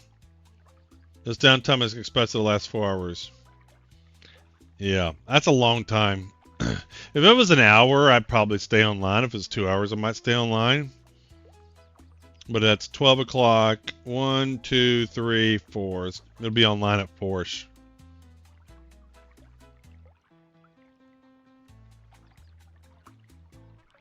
But I'll stay online a little bit. We'll see how things are going. We'll catch up on some Ashes content.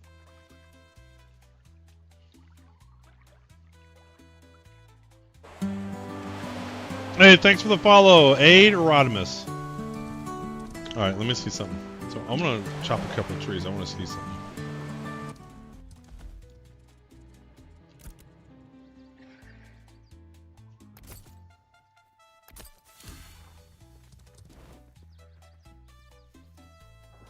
How much does this give me?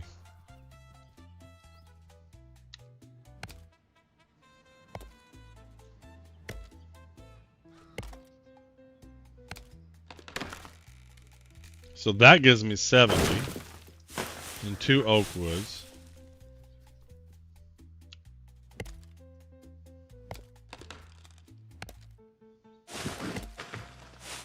Oh, look at the tree growing. I've never seen the tree grow. I've never noticed that. Yeah, no, I have to find an adult tree though. So where's an adult tree? Yeah, so there's downtime finding this stuff though, right? You have to find an area where you're really not competing with people. Oh, and yeah, deers. You can't tame those deers. They're too high level for me. There's another adolescent. Ooh. Run away. Leave me alone. Leave me alone. Leave me alone.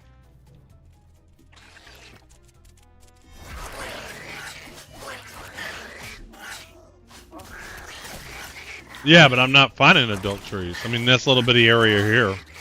I mean, that makes sense.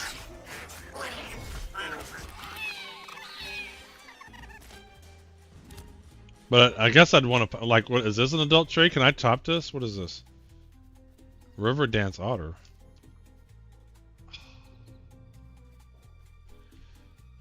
Let's see, if you can get past these basic levels, you can do so much. Like, you're not competing with folks for shit. So everything's adolescent. Look at his tree. Oh, that's a rock. Adolescent. There it goes. Oh, I thought the server was going to go down. Adolescent.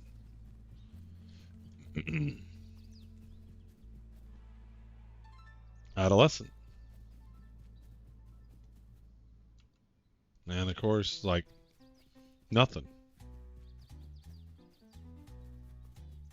Where are all these adult trees at?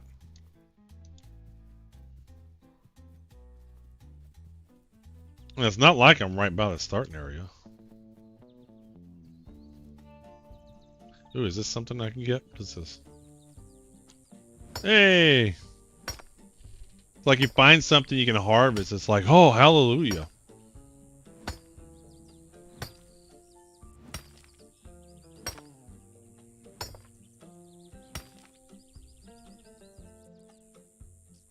Is it lagging? Or is the servers going down? I think the servers went down.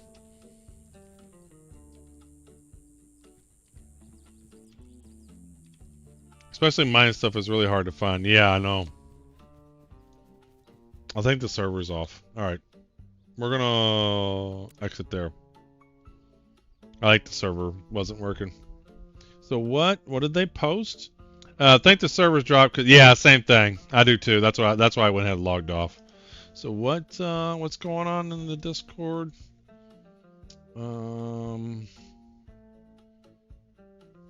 PAX Day updates. We'd like to address some feedback and questions. The stack number inventory appear too big. Can they be adjusted? Appear too big? When in combat, there's too much information displayed and becomes difficult to read. The player and character on the map is a bit too large. You hide UI features. We had any menu bars.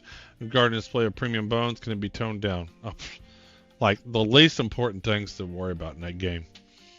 When Alpha 2 realms come down for an update, all date times on this message should be shown. This downtime expressed be 4 hours. We may not need the whole time. If we're able to bring the realms up earlier, we will. So I'm going to stay online for a bit. No, it's not. I mean, it is, but it isn't. That's why I was reading. Yeah, I mean, of all the things to be worrying about, it's like, dude, you got more important problems than those things, right? So Washington, it's not really a thing. Like, there's just a few hundred people playing it. And here's the deal. They're going to release it at the end of this year. They're going to go live. And everybody that's had his Founders Pack, people will probably come back, play it for a month or two, and then their numbers are just going to drop. Just drop. I would be shocked. I love packs. I love the building in packs. I think it's the best building MMO out there. I absolutely love it. And I would play it and I would build stuff. But I also kind of like a lot of people around me. That's why I play MMOs. I just love the life of a game. And especially if I'm going to build and craft stuff and sell it, and there's nobody playing the game to buy stuff from or to go do dungeons with from time to time, there's not enough around the game to keep the majority of the population happy. PAX had so much potential, but I don't see it surviving more than 6 months with their money model. So what's the issue with the game? Solid trailer, maybe later, but I have heard it's a dead game. Yeah, so the issue is there's no game. There's no game. It has absolutely the best building MMO. I love the building in PAX Day. I don't think I've ever seen a game where you go around and you look at what stuff that people build and you go, wow. I have never gone to an MMO where you just look at what people build and you go, wow. In PAX Day, you look at what people build and you go, wow. And you see some really creative stuff. Like, here was, you'll like this, Tav. I ran across a so someone built a single story plot. And that was that's a single story plot. So that, first and foremost, the game looks gorgeous and the building is incredible, but there's not much else. The combat's 1 or 2 button pushes. The mobs look exactly the same. The mobs are exactly the same. I don't know. I don't know if I would, Little Caesar. I mean, I might. There's no real quests. Even the market systems they put in place is just lacking basic features. They don't really have a proper chat system in the game, although what they have in there is a little bit better. So the issue with PAX Day is it's a great building game and there's not much to go with it. Even crafting is terrible. So shit.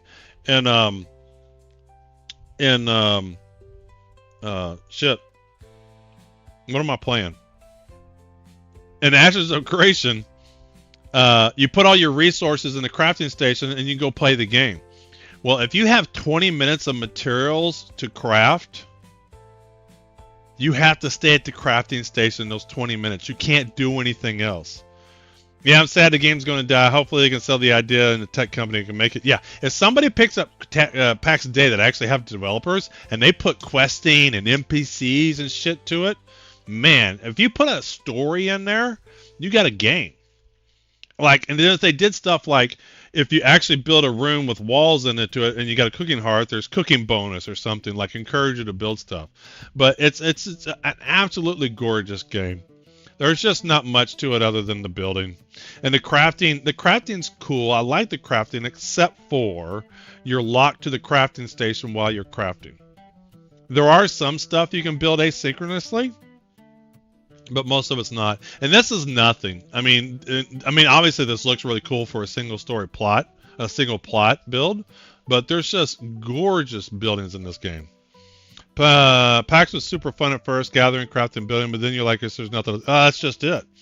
That's what I want from Ashes. I actually want quest lines, not vanilla WoW fetch. Yeah. So I thought PAX Day was an MMO I was going to be playing for a long, long time. Everybody thinks the Gladiator is going to win. Probably will. What's going on here? Nothing going on there. So let's go check out the Ashes. I haven't looked at a lot of Ashes materials.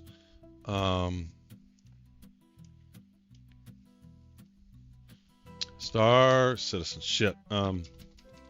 Ashes of Creation. YouTube official. What kind of videos do they have?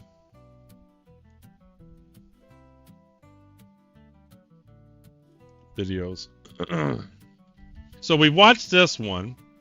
Is this they just put development updates? Are there anything else worth watching?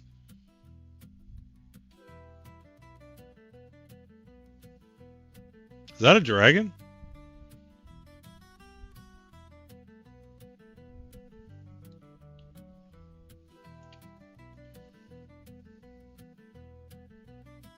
Let me how's my React screen work? There we go. Let me dupe this one.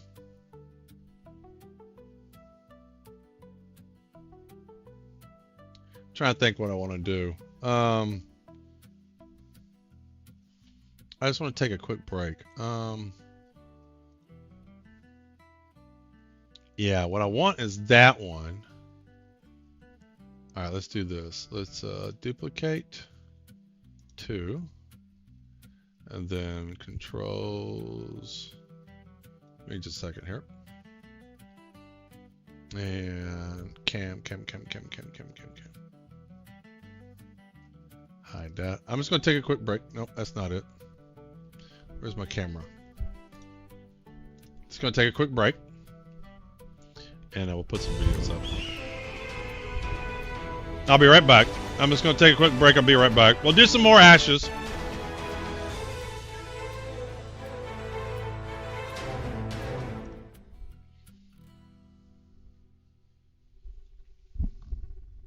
Adventurers, welcome to our glorious Ashes of Creation June development update. We hope everyone has been well and safe.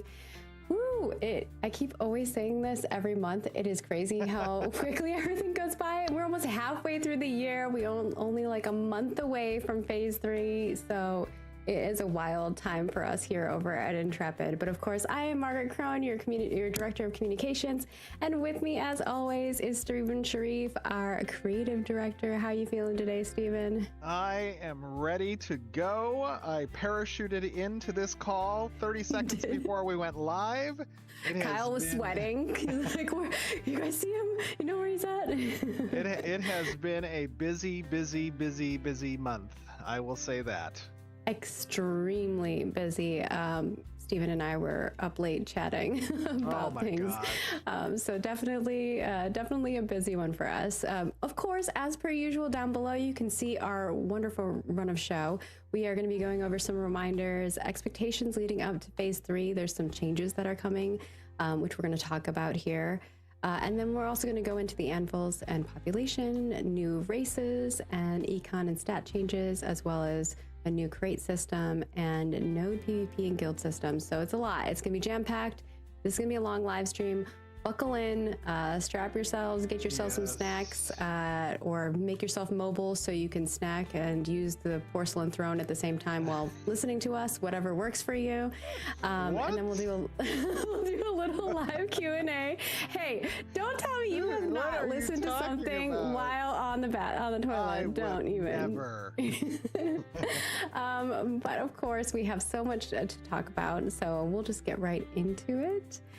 First and foremost, we would like to spotlight our YouTube comment subscribers. So first and foremost today, this one is from Kuzo, who wants to know, Steven, do you still plan for node wars to significantly impact players' banks? If so, are you considering reducing what? banks? That's what they're saying. They might have a misunderstanding. If so, are you considering reducing the material losses, or is this decision final? Well, I think that when we had a good amount of discussion actually about this on the design side. We were previously not applying any penalties when dying in a sanctioned PvP event. And from my perspective, I feel that death should have some amount of sting, albeit less during sanctioned PvP events. But there should be something that you're afraid of dying over. And so those penalties are lessened during sanctioned PvP events, but they still apply. And you know, that is what keeps you from wanting, that is what motivates you to perform. Because you don't want to suffer those penalties. You want to have bragging rights over your enemy. It is important, I think, when we're talking about wars, that these wars do have penalties applied to you on death. So yes, I don't expect that to change. I do think that we again provide lesser penalties for these sanctioned PvP events, but we do want you to suffer if you lose. We do want you to. It's true. The risk Otherwise, versus reward, how can you value the moments you win if the moments you lose don't feel a bit bad? I mean, and I think that our goal, obviously, in this alpha testing phase is to like make adjustments to make that stuff feel good, right?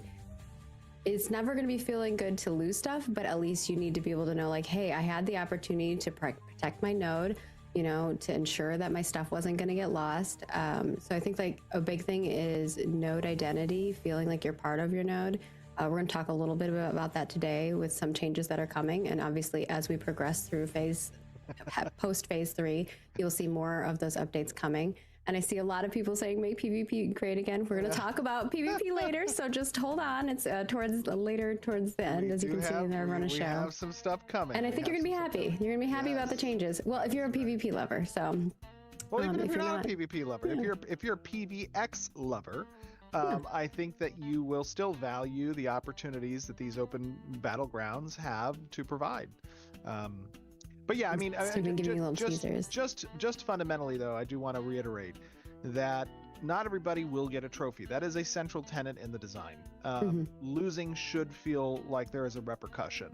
You know, albeit, as I said, lesser for these sanctioned events that you're opting into. They do have a cost to initiate these wars, and so that cost does assume some of that. So. Cool. Let's move on to reminders because we got a lot to go through. So first and foremost, we have Let's Talk Quest. If you haven't already, please head on over to our dev discussion and leave us some feedback. Basically, some things that we want to know is on a scale of 1 to 5, how would you rate the current quest rewards? We know we're revamping some of them. And of course, there's a whole slew of other questions that we want to learn from you guys. So if you have any opinions, which I know you all do, please go ahead and head over there and share them with us. We'd love for you. We'd love to hear that before we wrap that up and start creating our feedback report from that thread. And then we will also be launching the next one, which is going to be archetype vibe check. We are going to be doing some archetype changes in the future, and so this report will be very handy for our development team. So make sure when that goes up this month or next month, in July, that you head on over there and toss us your feedback. We'll also send a newsletter that has that link too. So if you miss it in other places, which we do post in all the places, all our socials. So hopefully you don't miss those things.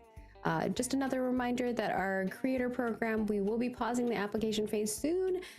You know, we do want to launch that program. We've got a lot of cool stuff planned for it. We're really excited. We've reviewed a lot of applications. we had over 3,000 applicants, which is just insane. And we read through every single one. We watched every single one's content. It took us a long time, but we are going to be working towards that. Soon we'll let everybody know whenever the invitations go out. How soon are we talking here? I mean, are we talking like? You tell me, Steven. Well, I thought soon is like within maybe the next month or two. I would hope so. Right? I think the next month or two is what we're aiming for. Obviously, we want to see where phase 3 is at, if we're feeling good about it. And then we'll push that live, which is going to be really a cool, fun thing for us. We have so many things that we want to do with creators. We know that you guys want to interact with us a lot more. I saw some manifestos and some posts about that kind of stuff. Obviously, if you've seen our program, we want our program to, as someone who is a creator myself, I definitely want to create a program that is much more interactive with you guys than probably you've seen other places. I don't want to just send you codes and send you off on your way. I want it to be an interactive thing, so it will be lots of fun. And then, of course, we do have a bunch of careers. We are hiring. We've seen a lot of people having layoffs. It's really a turmoil place in the industry right now. Yeah. But we are fortunate enough. Thank you, Stephen. We are still hiring. So if you know anybody who would be a great fit for any of these roles, please send them our way. We would love to have them join our family. Obviously, we are an open development game. It's very different than probably anybody who's in this industry has been used to. So it's just a different development. But I think that it's a lot of fun. I do want to. Challenges. I do also want to clarify because not a lot of people understand how corporate growth works and how a team like ours grows. When you see roles like this, principal economy designer or network engineers, it's not to say that we do not have those individuals already. We have actually large teams on economy and on network engineering. We're adding to them. So these positions aren't that we don't have people in these positions. It means that we are adding to those teams. The teams are growing because we want to deliver a lot within that particular discipline. Yeah, and we have, if you've seen our whole slew of systems that have come from the mind of Steven and Steven's creative direction, we have a lot to bring to fruition. So those of you who have been testing with us, obviously a lot of those systems aren't fully fleshed out, so we need to put those in. So there's a lot of design, there's a lot of direction that's already there. Now it's the implementing and getting everything finalized, right, and polished. So I think, for instance, we had one of the creators reach out to us because they thought a principal was like a lead. We have leads for all of our departments. It is just, a principal is a guru. It's somebody who's has a lot of knowledge, who has worked in the industry for a long time. So hopefully they can implement faster, pick up and learn things faster, right? A lot of the tools in different companies, while they are specific to that company, a lot of them do have similarities. So you should be able to pick them up and learn them pretty quickly. And then it's integrating with the team. But yeah, that gets you that. I think now we drop the expectations leading up to phase 3. Let's move on to that. So I would love to preface this to a degree. This is, just to be clear, we are a work in progress right now towards our phase 3 development. Anytime you develop something new in software, it can come with bugs. It can come with unexpected issues that you did not anticipate. You can put 100 different other systems that touch a system that you're building on or doing something new in, and it can break somewhere off in a distance that you had no idea it was even tied to that. So there are elements to development that introduce Sounds like bugs. Star Citizen. I want to be upfront with that, make sure you guys understand that. We're going to be showing you stuff that is really a work in progress, more so than we have over the last several months. Over the last several months in our development live streams, we've shown you things that exist on the production environment, on the environment that you're testing in. This stream is going to be a little bit different. We're going to be talking again about things to come. And so that's gonna pull you back a little bit to the pre-Alpha 2 days, right? So we're going back a little bit, and we're going to talk about those things. This is being developed on our lower development branch. So to give you guys an idea of how our streams work from a development environment perspective, we have different branches where the game exists, and in those branches there are different versions of the game. And so what you're playing right now on Alpha 2 environment is a version of the game that is it's called a production environment, is a version of the game that is at a minimum a month old. Sometimes it can be a little bit longer than that. As a matter of fact, we're going to talk about how over the course of July, the game that you'll be playing on production will continue to grow older and diverge from the version of the game that we're going to have on PTR, or on the staging environment as we call it. Down on the lowest branches of development, which can live beneath dev or on dev, our development branch, things are most cutting edge, which means that they have the most bugs, but it means that they are closest to the developers as well, and we're iterating on those things. July is going to be a fun month. We're going to have some exciting discussion points here that Margaret has prepared for us to go through. Yeah. But I want you to keep in mind, this is going to be a little bit different than what you've seen over the last 6 months with regards to completion. People don't understand how hard it is to write new code. It's going to be more bleeding New edge. code takes a So long be time aware. to write. We're showing you stuff a little bit more sneak peeks versus what you already have access to. Is my mic low? They say my mic is low. I don't know. Yeah, they say your mic is low. I'm moving away from my mic so that hopefully I'm less loud. So let me know. Kyle will and work on that. I'll give you guys a little teaser. I believe 5.6 just landed on our dev branch, finalized today. We had some lower branches that it was being tested on, and we were doing some making sure that it was good. So it's pretty exciting stuff on our side on development that you guys don't see until later down the line. So it's pretty cool. The big things that we want to set expectations on leading up to phase 3 is that PTR is going to play a very critical role over the coming weeks. It's going to allow us to stage new features and systems and really get our hands on testing and iteration. You're going to see these things coming in hot off the press. And this is what you can kind of expect from that. PTR is going to still remain under visual NDA. That means no streaming. That means no screenshots or sharing visual content. There will still be a watermark all over the place. We are going to invite all Alpha 2 users to participate in PTR testing. That invite will go out July 1st. So you will get an email that will come out with that and letting you guys know when you have access, along with a playtest that will start on July 1st around 10 a.m. Pacific. Can we just take Go a ahead. moment? Let's Yeah. breathe. I want everybody to breathe. We're gonna breathe together. Everybody. There we go. He's more excited about it than he Everybody thinks the being player base invited is to excited the about it. PTR. Okay, that means there is some responsibility now with being a member of the PTR. And that responsibility is that the PTR is under visual NDA. Trying to learn coding because I want to build my own retrieval augmented generation setup with LLMs orchestration. Of course, I don't have a machine that can handle too much LM stuff at the moment, but someday. Yeah. You cannot Say it with us. stream it. Visual NDA. You cannot show it. If you do, your account will be forever banned and thrown into a dumpster and lit on fire. So don't do it. We want to make sure that we can feel comfortable with our testing group, where the broader audience who doesn't know about the game's development, who doesn't Just keeping an eye on understand Discord for things me. are work in progress, we are far more comfortable with testing on PTR, especially over the next month as we prepare for the phase 3 release. We want to get you guys in there and testing. Margaret and the community team has put together a really fun testing schedule where we're going to be focusing in on a lot of this new content, a lot of these new features. There's going to be some Thought I made this font bigger contests before. as part of your testing groups that we're going to talk about, rewards that you can win. Margaret's going to get into all that stuff. It's going to be a fun time. I'm not going to go into all the details of that here, but yeah, we'll go over it.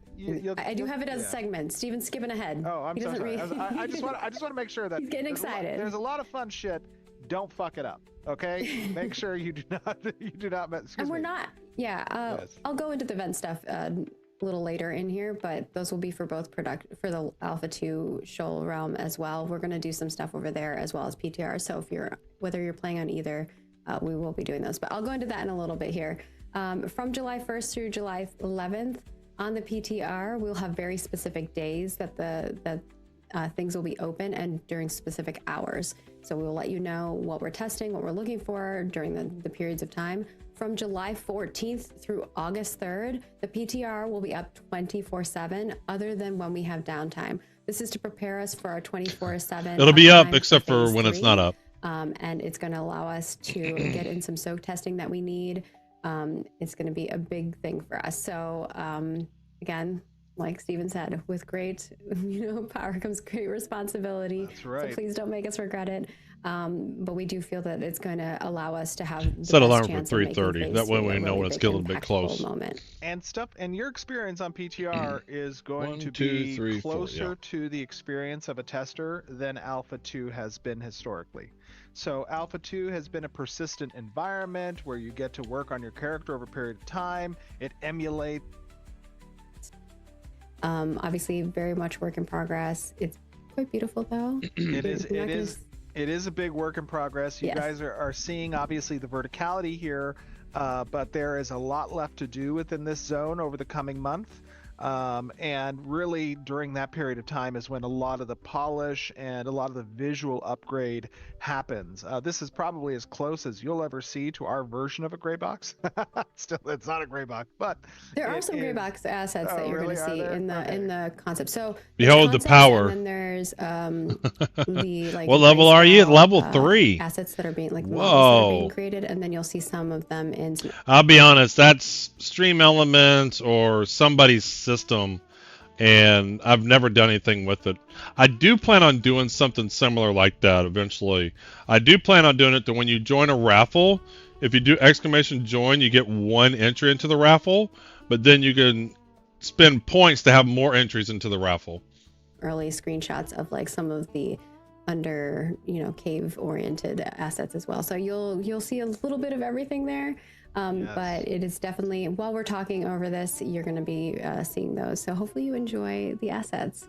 But those of you who don't know, I'll go into a little bit about the anvils. But I don't know, Stephen, if you want to start with the experience people have, or if we want to like lead into the lore first. What do you think? Ooh, I wasn't prepared. I have okay. both.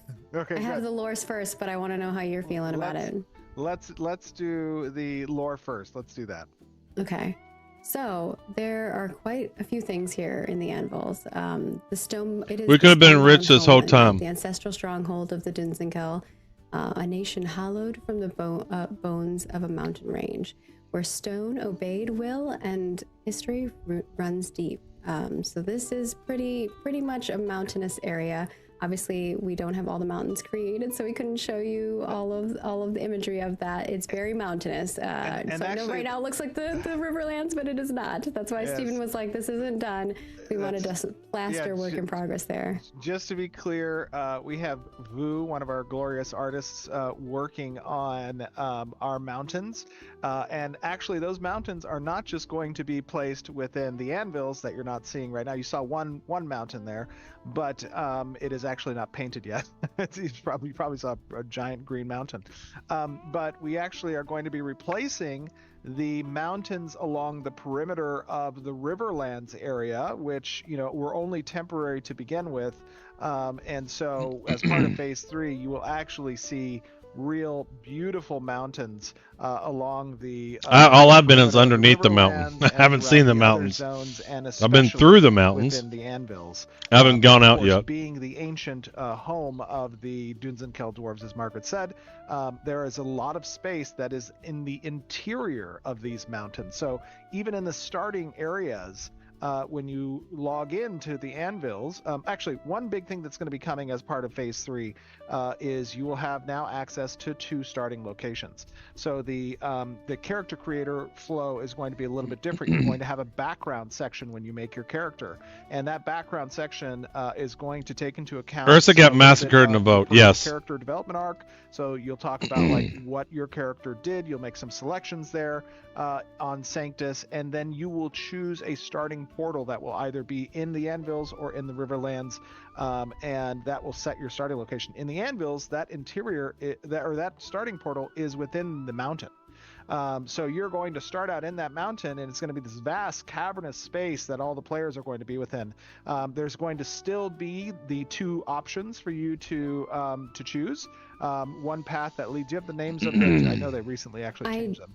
I do. I don't have. I actually. I guess we're skipping back ahead to My the bad. starting. I'm so your sorry. process. No, it's good.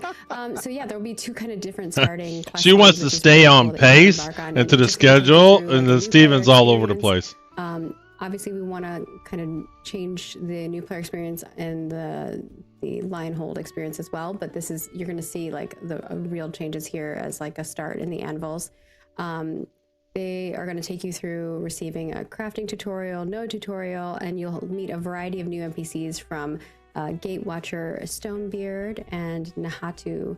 I hope I'm pronouncing that right. And then, it'll be a very interesting experience depending on which Gate Watchers you take your quest from. And each path will take you off on an adventure through Mount Dunes Gateway and into the world of Vera. So there will, even within the starting area, there's going to be multiple avenues in which She's you his can wrangler. take yourself as well, which is, it's a whole spiderweb of quest lines, which is pretty amazing. So we hope that you will partake in those and enjoy them.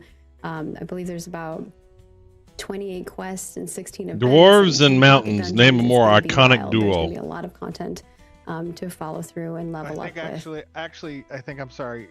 2 days ago, I cut 2 of those pocket dungeons, so I think we're only. No. I'm sorry, we had to. That's why I said about. Yeah. There's I'm gonna not giving be, you exact numbers. There's going to be 8 pocket dungeons in the anvils to start, and then we'll quickly follow up with those 2 getting released shortly after. That's okay. I think updates are always good. People enjoy new content as it comes out. And then since we're talking about how the new starting area worked, do you want to talk about the Overland Pop and how PCG is working through and what PCG is for people who don't know? Absolutely. So And I'll go back to Laura after. Our glorious tech art team, spearheading the PCG efforts by Bruno, along with our world team, Jeremy. They are working on, with our engineers McPhee and Cody, new tech that we are going to completely revamp the way that our overland population exists. You will have noticed in the alpha so far that those populations are relatively stagnant. They're kind of disparate. They don't necessarily make a lot of sense. There's levels kind of intermixed with each other, and there's not a lot of patrolling or pathing or even, fencing around some of these locations. However, with our new PCG tools that are being developed, we are going to have a significant revamp of our overland population to include a lot more patrolling and pathing, to include attractors where you're going to see monsters kind of walk up to the water and drink, or walk up to a tree and scratch your back if you're a bear or something. There's animations that are getting included as part of that pass. NPC is going to be assisting in encounter composition as well. That was something that was lacking a little bit. We have a significant stat revamp that's happening with the NPCs also. So those are some significant changes that are coming. You're going to follow some parameters, like, during the winter season, the bears spawn at the, in the lower sections of the world, the lower altitudes. Winter season, there shouldn't be any bears. Bears should be easy hunting in the winter season. Of the world, and during they should be summer, hibernating. They are going to be higher up in altitude. So like there are elements. If you're going to implement seasons, you got to do it right. Changing based off of this PCG tech that is going. World of Warcraft, there's certain fish you can't get during certain seasons. You have to wait to get certain fish or pets until the right season comes by. I was trying to do one of the World of Warcraft pet missions, and I had to wait till December 21st to be able to do it. I had it completed back in July, and I had to wait till December 21st to do it, which that's kind of cool. And then there were certain fish that only spawn at certain times and stuff. So I think bears shouldn't be spawning during. I know people have definitely wanted to see behavioral changes with our characters during the winter, and you find them in caves sleeping. So there's a lot happening with the anvils and. If you go purple, what are the mechanics exactly? But in the anvils, there's some interesting. Well, I did at the beginning of the stream. I accidentally went P versus P derp, and I think I was purple for a couple of minutes. It wasn't too bad, and I don't know if I logged off if it mattered or not. Stuff going on. You're going to see a lot of sculptures. Now I think you can flag yourself permanent P versus P together or not created. They were. But I accidentally put looted together somebody's this body, really and I fun was spring flagged for a water, couple minutes. kind of feeding Wasn't into very miner long. wells and forges, and they really didn't let a drop go to waste. So you're going to see kind of this land that was once used for, you know, a lot of power and kind of figure out what happened there. Well, there's a lot of great, you know, obviously the Dunzenkel was a very industrious nation prior to the fall, and so there are many forges that exist within their ancient homelands, and so a lot of the initial storyline within the Dunzenkel Yeah, just go to the website and then click on the giveaway. There's 2 giveaways there, Chip. Who are the inhabitants now of those mountains, and you'll find that many of the inhabitants are actually corrupted spirits that have been left to I found a crate toil abandoned in the forest and wanted to know if I could open it and then wait there safely. Haha, no idea what else to do with the crate. Crates I don't think are P versus P, are they? To interact with and I think you just looted a body that's somebody else's body. To have there. I did It'll look tell up you. what the Like, it prompted me. what the name of the 2 I think. starting areas were. Bonfire and Hammer Rest. It's right. Yes. Yep. Well done. You No got it. problem. Yes, Thank you, Jeremy. I know. Okay, good. I was about Thanks for to, the follow, CS Chip. I opened up the mirror and I found it. If you crowbar the crate, it flagged me. Yeah, it tells you cool. We recently changed the names, but essentially, one is going to be through the. So when you enter in, one is going to be. That's through kinda the cool. Route of a river, kind of lazy river that you take out to the starting area, and then the other one is going to be on the opposite side of the mountain. So, it's going to be fun. Yeah. And to go along those lines of what Steven But was you know what, talking Derp? about, there- It's just alpha. Your character's going to get wiped anyway. Open the crate next time and find out. you know, these automated forges and ancient wheels that kind of were turning stone, and now they've been kind of, You know, worst thing is you used to die a be little these, bit. you know, these things of honor, and now they're being used as weapons of war and kind of chains of corruption. So it'll be interesting to see how Essence has affected them. Yeah, there's a whole bunch of conflict that is happening with them too. I think it's going to be interesting for you guys to see what that's like and maybe change what's happening there, or maybe you like it and you let it keep happening. I don't know. And the other thing to keep in mind also is that 2 of our new races align with this location as well. The Nakua and the Dunir. Perfect transition. Have we gone through all the assets, Kyle? I think we did, but I want to make sure so people get to see all the... Perfect. All right, let's switch over. Perfect segue to our new races. 2 of them in which you will see partaking in the anvils, which is the Dunir and the Nakua. But we also have the Pyre, the long-awaited. I know folks have been excited. Which one are we showing first here on the imagery that you got, Kyle? I'll look at the... He's not going to answer me. Okay, well, let's kick off with Pyre. Do you want to talk a little about these, Steven? Yeah, I mean, you know, we have had Pick 'em these horns models, for a very long time. They've gotten some touch-ups recently, as you can see. And actually, that is going to be something that we're going to be focusing on over the course of the next month as well, which is getting some of our in-game Let's do another raffle. models. Yeah, lots of codes to give away. Some better visuals that we know that has been, you know, something that we've been putting off for a little while, but we have the best people on it at the moment. But the Pyre obviously is one of the elven races in the game. They are definitely more nature oriented, as you can tell by their branchlers, and they branchlers. I'm looking forward to the Tonar race. Super varied species should be a ton of fun and character creator. See what you can make. Yeah. Races. That's going to be part of what we're going to be testing on PTR, finding any Look at that mace. bugs, any funkiness. I know that we have some fun armor bugs where you could be a male character, equip a shoulder item, and boom, you've got breasts. So boom, you got make sure breasts. we find those things. Yeah, no, excited to get these races in. Yeah, and you know, if you haven't been following us very long and you don't know much about the Pyre, they are I don't know anything about these guys. People that were born into kind of a bit of a scandal and tragedy, but they fled into the forest, and they found a new society rooted in nature, secrecy, and survival. They are mostly fierce hunters and skilled warriors, And they've built these kind of hidden permanent settlements that blend seamlessly into the wild. So if you've seen some of the imagery that we've had for their houses, they're pretty awesome. I know there's a lot of people who are excited to have their housing look like that. But through, though they were once isolated, now they're beginning. So I learned watching one of the video clips, there is housing in this game. That's cool. Hope they have a lot of variation. Character creator made a dwarf and only had 4 hairstyles, and all the noses look mostly the same. Yeah, but then there was a molding screen. So did you see the molding step?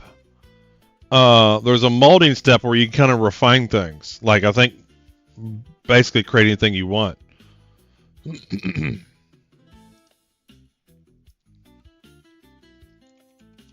Oops.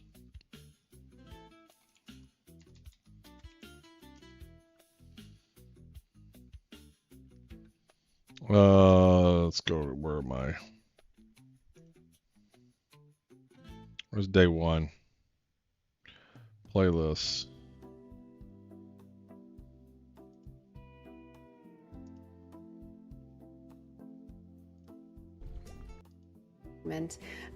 But we also Where's my character creation screen? continue into Saturday and Sunday.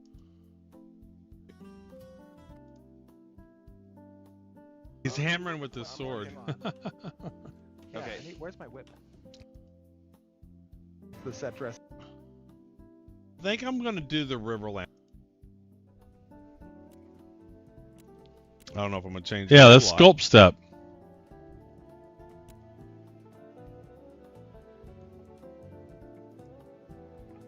Not a lot of hairstyles. Hair length, you can't change the hair length. See if I can get wider. I literally said not a lot of hairstyles.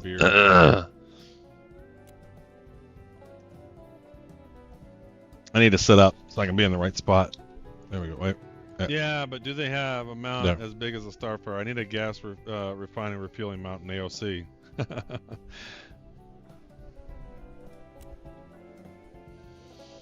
I think I just changed the hair color, and that's about it. Jeez, nail length? Nail color? I don't want a nail color. Why do I? What if you just? How about just regular nail color?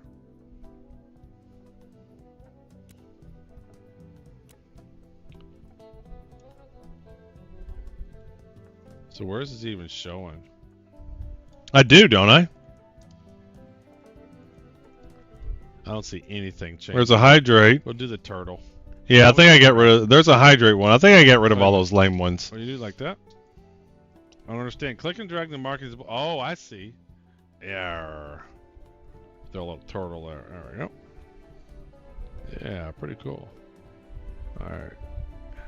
Yeah, that's kind of. I like that. That's cool.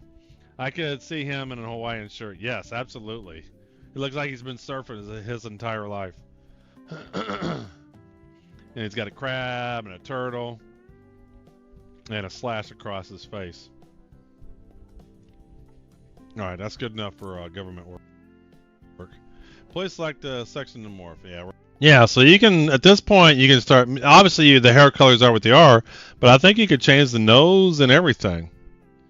Huh, this hairstyle wasn't there for me. I wonder if archetype changed some of yours. Maybe. That's possible. That is possible. Comes to fruition. But you heard me make the comment. I said not a lot of hair options. But obviously that is not going to be the focal point for this next update. But they will be coming, sneaking out of the woods, coming into the other lands.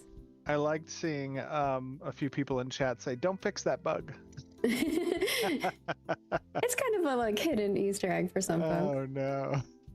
Moving on to the next ones, I believe Nakua are next up here, and these are a different descendant of the Dunzin dwarves who settled in the coastal volcanic mountains after the exodus of Sanctus. A mining disaster kind of reshaped their homeland and kind of led these survivors, mostly women and children, to kind of rebuild these island peaks. So they are a matriarchy, I believe, as far as a society goes. That's right. And they've been focusing on pearl diving, fishing, and maritime trade. And they're known for their tropical clothing, as you can see in some of these, and their tattoos and their geometric artistry. So they're very very interesting race that you're going to be seeing coming into here. Hey, they're Different from their mountain. Some of our dwarves, some of our female dwarves have beards. That is a lore accurate thing. People are excited about it. We have talked about that many years ago. It is a standard fantasy staple that you will see some female dwarves with beards. Get ready, prepare yourself. Their beards are like an extension of themselves, you know. It's important for them to make those look pretty. Steven's lights keep going out. They keep going out. I don't know why. You're not moving enough. You're too still. I'm literally walking around my office right now, and it's still off. And then, of course, from there, it's cool seeing them put together there. It's really awesome. That's one of our cosmetic sets as well. Now you get to see a 3D model of that cosmetic set as well. I believe I got to design one of those. Yeah, that chin tat looks awesome. Yeah, that's awesome as well. Have we shown all of them? Look at that hair. Okay. Well, let's move on to the Dunir then. Obviously, folks have seen the Dunir, but we're going to be adding some new armor for them and things of that sort. I don't know if you want to talk a little bit about any of the changes. I want this helmet in Star Citizen. Yeah. What changes are? I know we have a few armor sets that are coming out. Is that right? Yeah, I think that's as far as I know. Yeah. Yeah. So I mean, character team has been working hard. Obviously, on we have a long backlog that the economy team is waiting for. Going with a Polynesian Hawaiian style with these characters here. Bonuses, which we'll be talking about in the econ update later. But we've been just using deformed Kalar and other armor sets for the Dunir, but now we're getting some of their actual armor influences incorporated into the game, and that's going to be pretty exciting. Yeah. Have we shown them? I don't think I've seen them pop up. Oh, okay. You don't have them separate, so we can't see them. Okay. All right. So people have seen them. They were there. Yes. They were there. All right. That's what they should have done. Flower. So if they were going to spend time talking about each race, then they should have just had a set of slides for that race, and then a set of slides for the next race, and a set of slides for the next race. Flowers. Because it's weird. They're talking about one race and showing something else. I like the bones, too. I like the helmet. This fishing net helmet. Yeah, that was one of the cosmetic sets that we designed. That's cool. Look at that beard. Holy smokes. Is that skin to the character, or is that going to flop around? What's going on? Sounds like some production issues. Awesome. That is a beard. I like the jewelry on them. There's like the jewelry with like their beards, the jewelry as far as like piercings. It's very cool. I love it. That looks awesome. And of course the tats look good too. All right. I think for our next segment, we are going to be talking about econ and stat changes again. This is going to hopefully alleviate some other concerns that folks had. But we are going to bring on another member of our development team for this section. So we will be taking a short pause and bringing them on in just a moment here. Getting into more of the specifics too. I wonder how many people they got working on hair. Get into the update. We wanted to do a little slight announcement. I will bet it's less people than Star Citizen has working on hair. Some changes that we've made in the interim that are actually in today's 13.1 build. If you want to talk a little bit about that, Corey. Yeah, sure. So we changed the processing recipes for T2 and T3 recipes to the main ingredient requirement is 1 ingredient instead of 2. So since our recipes kind of compound into each other, these characters are in game that detailed. Materials to are they not that detailed in game? Process all the way up to T3 now. It probably depends upon your graphics settings, yeah. And Corey, I was just going to say, like, that is a measure that we're taking for the remainder of Prod as it stands in July, but this is not. No, they're not. Obviously, going to undergo significant surgery as you've been working on over the last month. that I need to get my eyes understanding checked. My just glasses. comprehensively I need across the glasses. board. I'm So sure of it. I wouldn't read into I don't it, see like I you used guys to. out there. We collected a I lot doubt of that great level of data detail in definitely May just for and concept June art. around those different quantity requirements that we did. I know for many it was painful, but we were able to collect that data, understand how the community interfaced with those different types of challenges of resource requirements, and now we're using that data to help inform how we want the economy to be revised for phase 3. Yeah, definitely. And at this point, right, like we're kind of pushing in those big changes as soon as we possibly can, right? And so what we really want now for people that are participating Character in customization is 2.5 bare is bones we at want the you to craft moment. a bunch Yeah. of stuff. So That's what we were just if talking we about can earlier. ease the effort in that a little bit, that allows us to get more data on some of the newer recipes that we had, and the changes that we made going into 2.5 and over the last couple months. So should alleviate that, and we should be able to get more data on things that are being made. Absolutely. Can you move your camera down a little bit, Corey? We're seeing sure. like just I a can corner sit of up. your face. Slouching.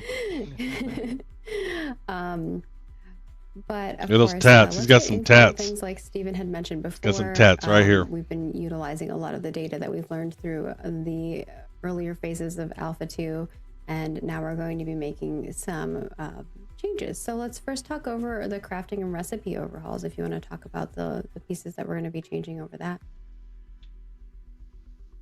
Yeah, sure. Me, Steven? Yeah, Corey, you go. It's all You're you, here. brother. You're the one. I'm here ready. to You talk. just tag me in if you need me. I'm good. Yeah, good. No, You- we're good. I got everything listed there, though, just so hopefully it's Yeah, easy. I'm looking at it. Yeah.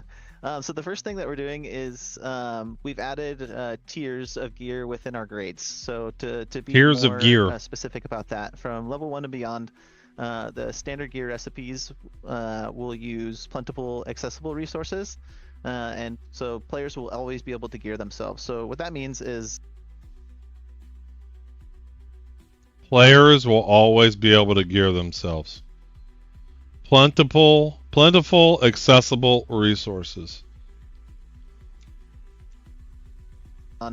the standard gear recipes will use plentiful, accessible resources, and That was a lie. In relation to the number of people playing the game and in a given area, the answer to that question is absolutely false. They are not plentiful. They are not accessible. It was going to take me 3 days to get enough leather grim carcass to craft one leather piece. so players will always be able to gear themselves. So what that means is that's our low tier. So It's just not true. You guys have calculated something very wrong. You need to get rid of those high level resources by the starting area and spawn them faster and make them all level 1 resources. grade. This is going to confuse everyone because we changed the grade names. Yeah, Got to do all this stuff. Okay, Yeah, so we're gonna go into They that. really think it was going to be easy to get equipment. They really did. Yeah, I don't think there's many people in Anvil. But again, that's just one little thing. I mean, y'all saw I was just trying to get the grim carcass to make one of those leather pieces. That was going to take forever. As we get It's further okay. along, yeah. Anything they're confused about, they'll speculate on. Which Yeah, is it's okay. perfect. You know, We'll fodder answer for some. We'll answer. It'll get more clearer as we get through it. Yeah. So right now we have But everybody's going to say, well, it'll clear out. Yeah, so after everybody has out-leveled you and they're way ahead of the game, you got to go play by yourself to be able to level that stuff. 5 grades, 3 of which are accessible: novice, apprentice, and journeyman, which will now be known as initiate, adept, and Radiant. radiant. I got Thank you. you. So that's T1, T2, and T3. Within those grades, so the initiate grade is level 1 to 10. We'll have 3 tiers: a low tier, a mid tier, and a high tier. And as we're doing right now with gear, right, everything within the tier is within that level scale. So you can have, level 1 skilled gear up to level 10 skilled gear. So that lower end tier is going to be made primarily with more accessible and common materials, so that every time you enter Like into what? grade as a crafter, and then also as an adventurer with your It's your just main not character true. level, None of that there's shit's always accessible. going to be a fairly accessible No, it's not. Set of gear that you could make that will match No, you to the but it's to not. the level of challenge that you're going to meet within that grade. Yeah, so to be clear, we're not, when we talk about these new names for the grades of gear, these are not in reference to your profession levels. The profession levels are still journeyman and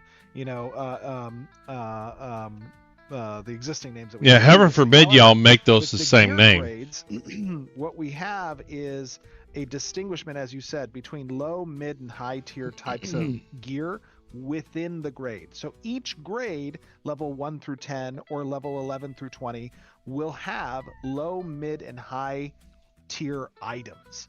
The low tier items are always going to be the most accessible. These are going to be granted sometimes By most accessible, he means not accessible. through I'm getting angry listening to this. quests or drops. They're going to be the most abundant materials that can be acquired in the world, so they're not going to be having to find a lot of rare materials like the copper dilemma. Hell, that the we rare had. materials are the easier thing These to are find. going You to just can't be fucking mine them or relatively harvest in them. par with your leveling process, but they will not be the best in that grade. The ones that are mid or high tier within that grade, they will have more requirements on rarer materials. Do you win again, Which will Texas? require more effort on the behalf Load of them the in here, crafters TechCraft is way harder to acquire those craft. things either through trade, through acquisition, Yeah. gathering, whatever. And I mean, my experience is every time I find a node, it's always something too high for me. And any of the lower level stuff, everybody's harvesting it, so it's impossible to get. that takes into account purchasing unique reagents from the vendors that have to be unlocked through the progression of the world state and node advancement. And Still no hat building trick. types in order to craft those. All right, here's our hat tier, trick. Our first hat trick is going to happen right here. Somebody's going to win all three. And the other thing that we're kind of doing to facilitate that is I think what's somewhat limiting it, Dory, is not everybody watches on YouTube, Kick, and Twitch all at the same time. So there's a very small set of people that are in all three raffles. the different types of resources. But it's going to be right here. Kind of separated into these different buckets. Here we go. We're going to get a Like triple winner. Common Hat resource trick. might be something like snowdrops, daffodils, oak trees, ash trees that are kind of found all over the place and are kind of easier to get. And then I mean, oak trees are easy to get. Something like a giant bluebell or tin or iron might be in a bucket that's an uncommon resource or a rare resource. And so as you're going up in tier for these different recipe types, the higher tiers are going to lean more on the more difficult to acquire buckets. So you'll see in a high tier recipe might require more iron. And a low tier recipe might require more of the. At this rate, need to put in a 5-code bounty for a hat trick. That's not to say that another kind of important part to that is that we want to make sure. I mean, I don't care if somebody wins a hat trick. That's just something you all have been doing. We want people. Obviously everyone. Yeah, I know. It's like I think I found one plant I could harvest. I don't think I found one. Actually, I might not have found either yet. High tier, high grade gear. It's just too hard to fell, but I keep trying. The mid and the low end. Now we got Rufus, Doc, and Texas. Texas won on YouTube side though. What we're going to do there is, as you go up in the tiers, let's do another. You're still going to require those common. Let's do another. It's just the ratio at which they're required is going to change. So you'll, as Stephen was saying earlier, you'll. So now that I can do 20,000 codes at a time. What if the whole stream was constantly running raffles?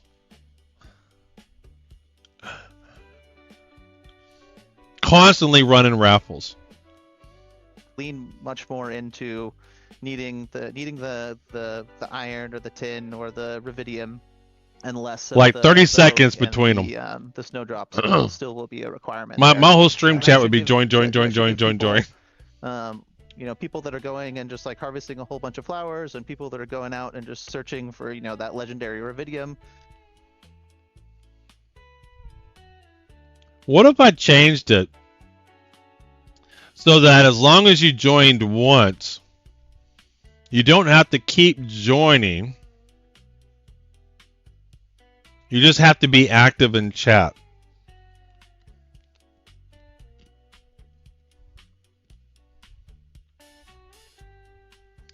And the reason why I'm doing that way is the first time you have to join, and then for the whole stream, you're yeah, but this may be better than even what I have now. Now my brain is like it's running fast now. So one of the things I don't like about the joins is, yeah, but you're being active in all three too. You can still type something every now and then. So like let's say 10 minutes. You have to say something every 10 minutes. I'm just picking some arbitrary number. All right, this is the algorithm I'm coming up with. This is going to be fucking brilliant. I'm sorry. This is going to be great. It's going to somewhat combat some of the botting too. A little bit. They just need to say something. So as long as they say something different. You should chat tool filter out the join commands. No. So you still have to opt in.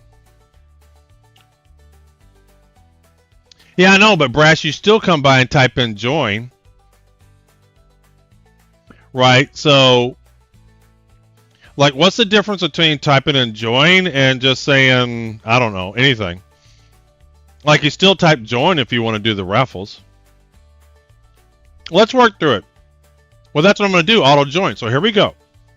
So at the beginning of the stream, you let's call it an opt-in command. Talk about, yeah, duck jokes or whatever.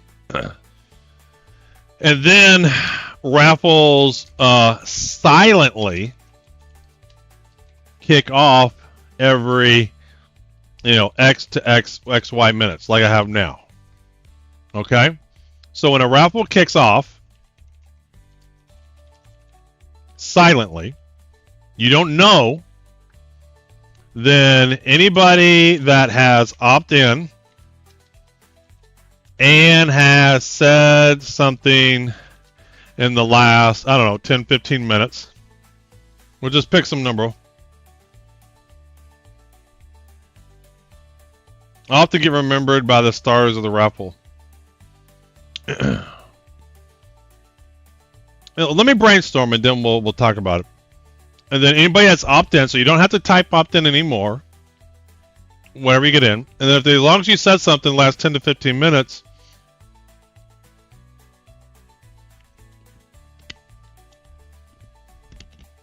I'm just thinking.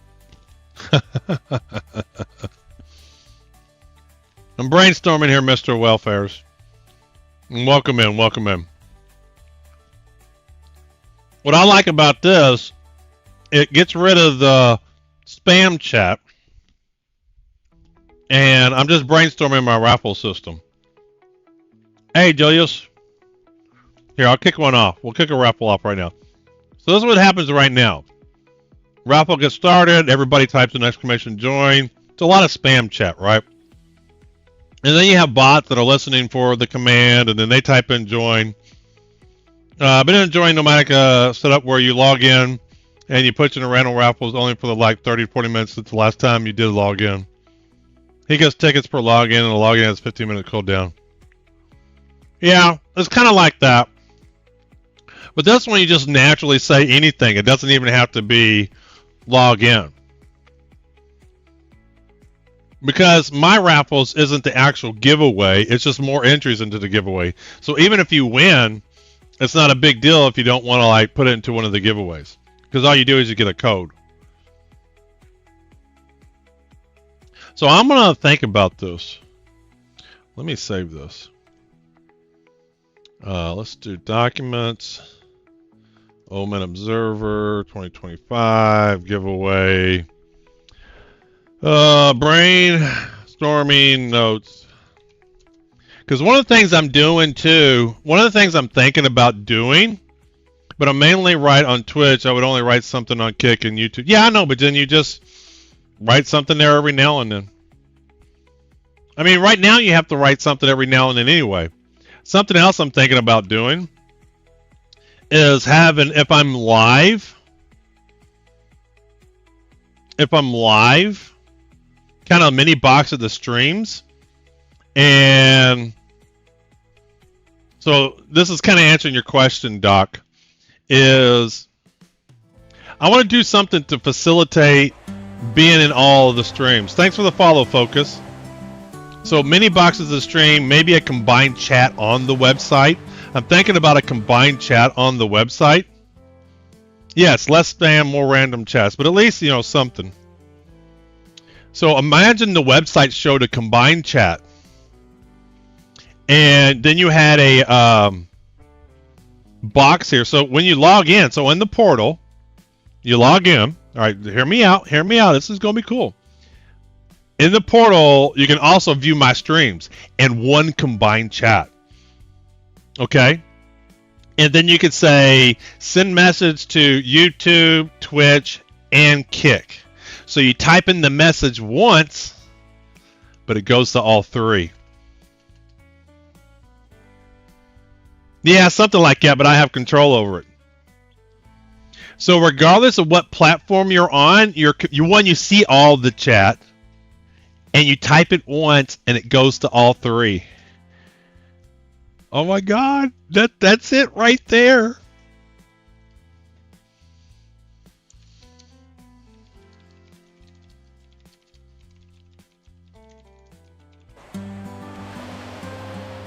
It'll work for mobile users. I'm up for it. Well, yeah, I would make it work for my website. Looks very well with mobile.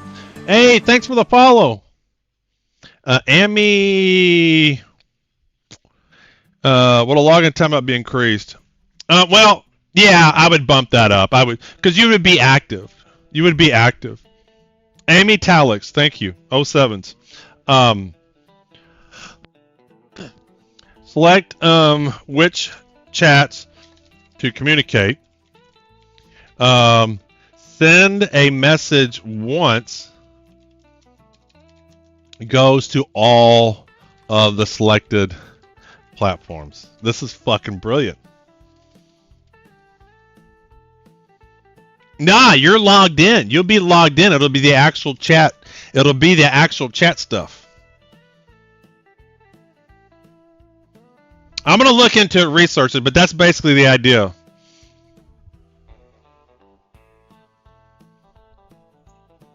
Yeah, I got to look at the timeout. I haven't brashed with the portal because the portal's just kind of, it's in its infancy. It's in its infancy.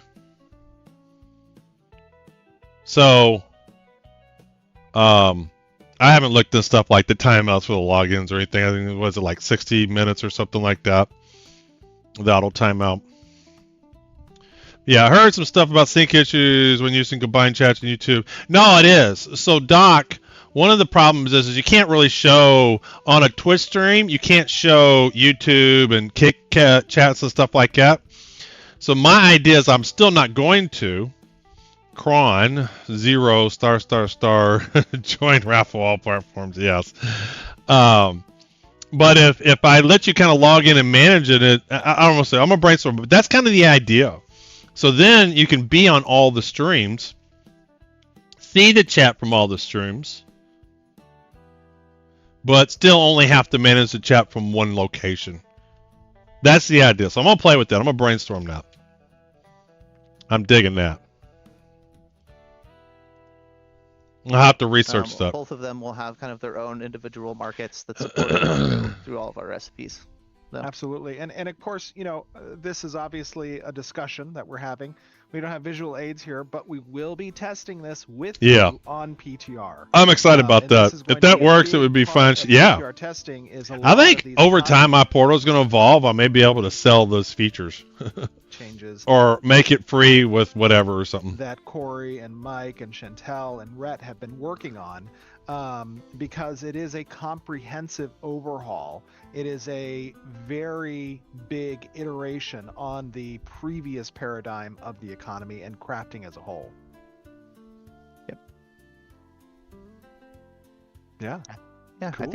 I think that's. I'm excited. That's gonna be cool, man. To do with the recipes. Yeah.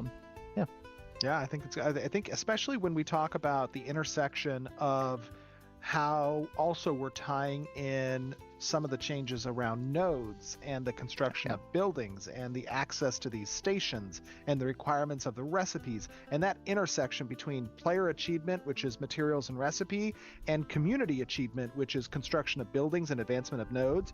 Those two things are what are required to unlock that significant progression. So you'll have easy access to low tier items within a grade, but you will require. But you don't have easy access. They really think they're easy right now. Progress further into those mid and high tier items within the grade. Yeah, and I think later on we're going to have some other guests on. They're going to be talking about what some of those service building changes are going to be, and we kind of discussed. So in addition to Tom's giveaway bot, there will also be Old Man's giveaway bot. The low, medium, and high tiers will kind of mesh with those changes. So, mine's not a bot. Mine's more of a platform. Lots of features. We want to talk about the gathering updates because you guys we're all over the place now. I'm trying to keep up with what we didn't talk about that's on the list. I'm sorry. No, it's okay. I didn't know. I don't know. Like, if I were to actually make this something, right now I've never had plans to make this something to other people, but people are starting to see what I'm writing and they're like, ooh, you're going to have to show me how to do that. Well, I'm wondering if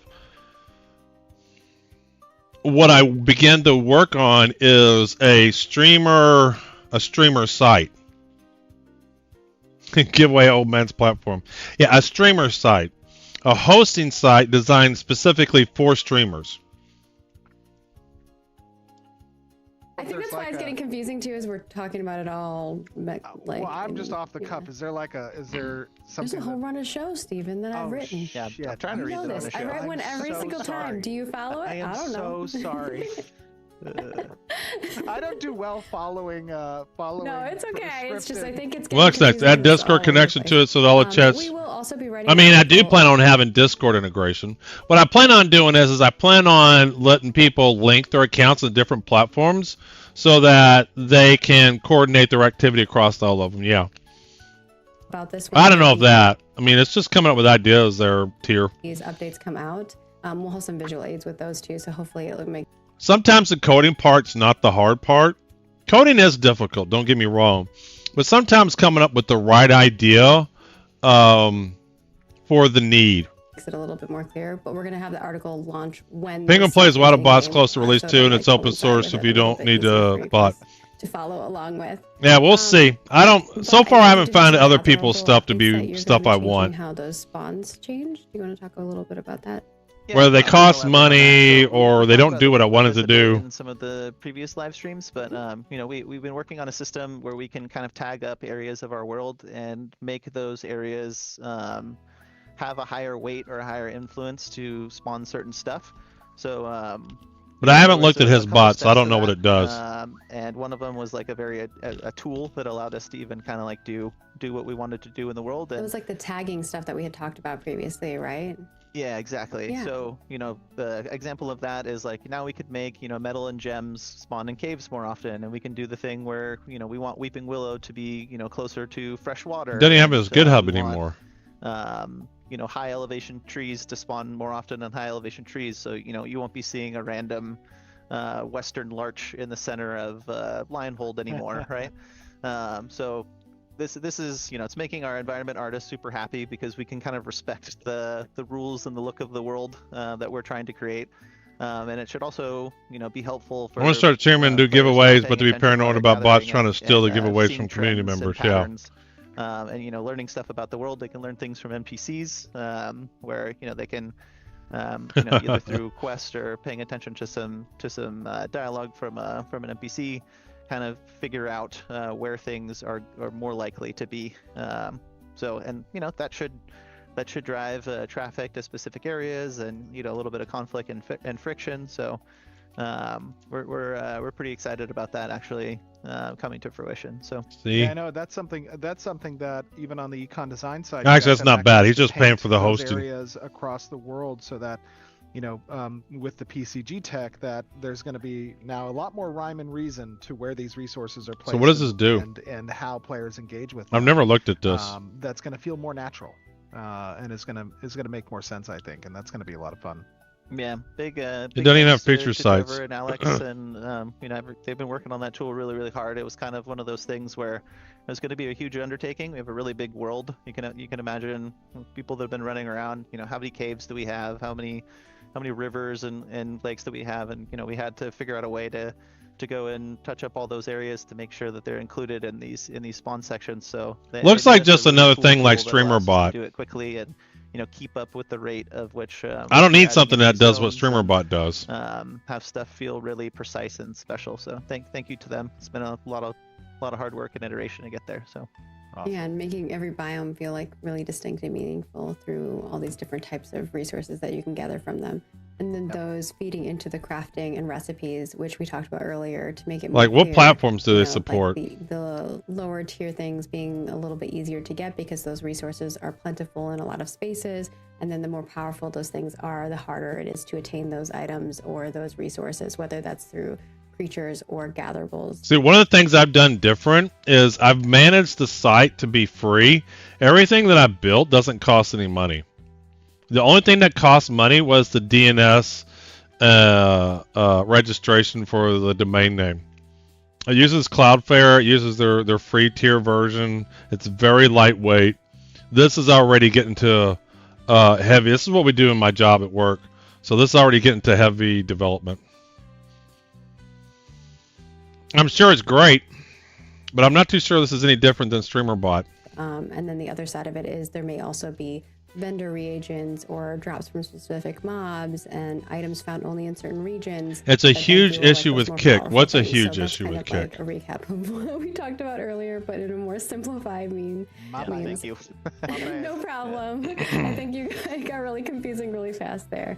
But talking about gear progression and set bonuses, because that's tier 1 things kind of move into from the gatherables into the crafting and recipe changes that you guys are working on. But what I don't understand what you're talking about. What issue? To show off, which are some armor tooltips that are changing. So I don't know if we want to. I think let's start with those, and then we'll get into the gear progression and set bonus details. So I think this first one remember, is. these are work in progress. Yeah, well, they're works in progress, but they're also mock-ups. So if you're reading into the stats on this, or you're reading into the numbers here, these are literal UX UI mock-ups, so they're not necessarily representative. Yeah, so yeah. Go ahead. Thank you for you put the work in progress. Yeah, but that's not just a problem with the Kick. I mean, it's a problem with Twitch, YouTube. What, like 1 million fake Kick accounts join a Gleam or something? For me, you have to be a Twitch follower and a Twitch account to be in my Gleam IOs. Those are the first two things that have to happen. So and there's no Kick. I don't have the Kick integration on there, I don't think. So this first one is. I don't think any of my tasks are in Kick, are they? Yeah, there's nothing Kick integrated with it. Is an armor tool. But at some point in time, I plan on replacing Gleam IO, so I don't have to pay for the money to do the higher tier packages. I hate that the only reason I have the higher tier packages is the number of secret codes, and that just annoys me. So at some point in time, I'm going to replace Gleam IO completely. Tip, so you can kind of see when you hover over your armor what it looks like. I think there's a button additionally that you have to hit for that. And then there's also sub-tool tips. So if we want to go to the next one for this, you can hover over. No, it hasn't been 4 hours. It's been 1 hour and 20 minutes. Armor, and you can see that. I bet they get done early though. Somebody said, "Is that guy a Harkonnen?" Yeah, the character doesn't look that weird. Steven's like, they didn't give him hair. They didn't make him. He just went to the default. They're aware this is a marketing asset. It's going to be on stream. We can blame the UI team. Then let's move on to the weapon tooltips so people can see the version of those.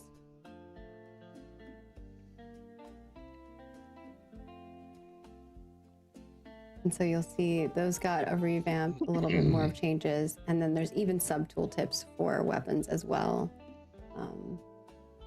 Where are the news section? There's going to be some updates to both the tooltips along with the individual item UI. so that we're accentuating more of the key stats for a particular item. We are kind of clearing up some of that illegibility that existed previously with the work in progress designs. So this is getting a little bit more polish from the UI. Let's do another raffle To better represent some of these Again, items. don't look at the numbers, people. Don't go looking at numbers. Like Steven said, Stop preface. looking at numbers. Stop looking at Don't- numbers. don't This look is at a numbers. mock-up. These Don't aren't look at real. numbers. They're not real stats. Put the work in progress over the number, Kyle. No, so here you can see the sub-tooltip of the weapons that you'll be able to hover over very specific. Hey, thanks for the follow, Zaylons. And then the ability tooltip and the ability sub-tooltip, if we can show those. Don't look at the numbers, just look at the concept of what we're going for here, which is to make it a little easier for you guys. So, for instance, you see your tooltip here. Now, if you wanted to know what chilled is, you can hover over that and see the sub-tooltip. So this is an advanced tooltip that we are now adding into the game because there are a lot of keyword interactions that are going to get cleaned up as part of our ability and item set bonuses that players might not have context for. So the advanced tooltip is going to provide that legibility for the player. And my take on the botting right now, guys, is over time, I want to encourage people to interact to get the stuff. That's what I was trying to say. I'm going to try to do stuff to make it where the botting isn't as relevant. Show you a little bit of some UI updates that should hopefully make folks' lives a little easier, knowing what does what and why it does what. We are making some gear and progression set bonuses, so if we want to talk a bit about that.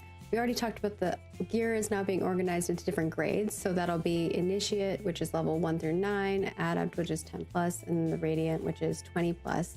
But then we have a whole bunch of other things that we're going to talk about. If you want to carry those forward, I can bring it up, whichever you prefer. Yeah, sure. I can talk about it. So, we right now we have set bonuses. But they're pretty simple, right? We have some kind of interesting stuff with. In my opinion, the set we get stamina and it affects Oh. Sound bad? Lagging? You sound good to me. You sound good to me too, so I don't know what. Wait a second. Well, you were too late in 3 platforms. Testing. So some of the I've already had one bug where someone won, and it was actually somebody else. So here's the giveaway at 122. Let me see who actually won that one. So Rufus won on Kick. Rufus won on YouTube, and Attack Cat won on Twitch.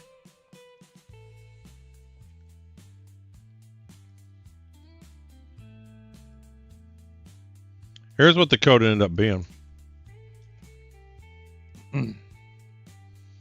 So I probably, what do I do? Let me look at this.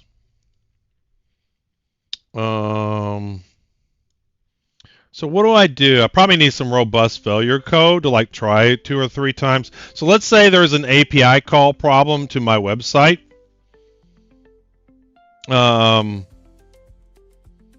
So what do I do? End. So I'm trying to remember, what do I do? Process winner. Because you're a bot. Alright, so we call process winner. We pick a winner. We get the winning message. We call this. This grabs the next code. We grab the next code. And then should be an API call here in a little bit. Remaining codes, you write out the log file.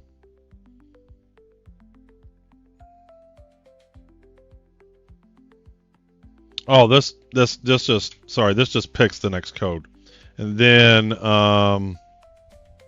Send award API. This is what we do. Yeah, I probably need to get some. I need to get some retry logic in here.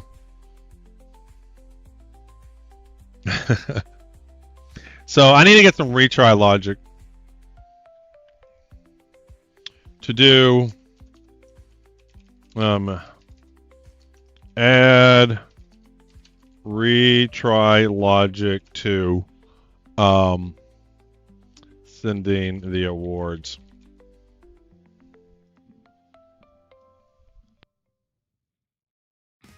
Yeah, I want to make it more fault tolerant, because you can always, anytime you make an API call, there can always be hiccups, right? The target site could be down, the internet's having issues, your home router's having issues. There can always be issues, right? So when you're making API calls, you should build in some redundancy to stuff like that. Now, you don't want to spam it, right? You don't want to spam it. So something like this, what I will do is this. This is how I'm going to update it. I already logged the file locally, so I know someone got it. And then what I'm going to do, so there's a log file that looks basically like this. I'll show you what it looks like.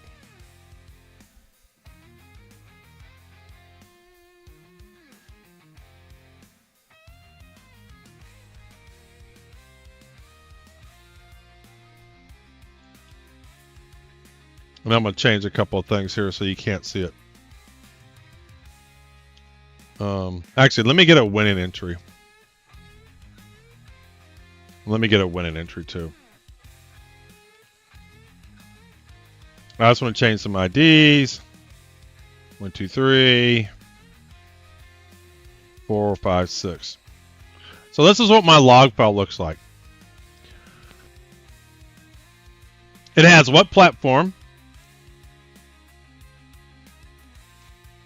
It has the platform. Ah. So every time you all do join, it writes to this log file. It says what platform, what their user ID is. I changed that. Who's their username? When did they join? The date time of when they joined. Who won? So Rufus won this last one. Oh, I showed his code. You better help me get your code. I meant to get rid of that. Sorry. I'll give you a new code if somebody uses that one. Rufus. I'll give you a new code. Here, I'll do it right now. At give code at Rufus. Well, I just gave you another code. You can still use it, and somebody uses it. One, I'll know who used it. You already used it? Okay, good. Well, I gave you another one anyway. And then who won and what the code was they received. So I know who won and what code they actually got. So what I'll do is when I send the API, if it's success right off the bat, then I'm going to update this, I don't know, sent or something like this, right? I'll update this that it was sent successfully and whatever. If it doesn't send, there's some kind of issue, then I'll wait 20 seconds. So what you never want to do is spam API call, API call, API call, right? You never want to do back to back to back to back like microseconds away, milliseconds away. We'll wait we'll wait some configurable amount of time, 20 seconds. Yeah, get rate limited. We'll wait 20 seconds. We'll try again. And then we'll have another variable for how often to try. We'll try 3, 4, 5 times. And if that doesn't work, then I'll write fail here, and then I'll have another file that has all the failures that never got sent. And then at the end of the stream, I'll write another program. I'll write just another method to go through all the failures to try to send them maybe one more time. And then if those don't send, then maybe I'll do something or whatever. So it'll be one, you don't want to spam it. We'll try it a few times. And I'll update the log files to keep track of which one's actually sent or not. So that's the one thing I'm missing, is noting whether it was actually sent. I blame Kyle. He's taken over the live stream run. We're saved. We're saved. So then it'd be really robust. Awesome, thank you. Sorry, go ahead, Corey. I didn't mean to interrupt you, but Yeah, if no one that's can all hear good. you. I think I was interrupting myself, sounding like a weird robot or something. So, Rufus with the spooner icon. Set bonuses in the game now. You know, they start at 2 pieces and they go all the way up to 8 pieces. And you know, they're mostly just kind of some static stats that kind of stack on top of what you already get from the pieces.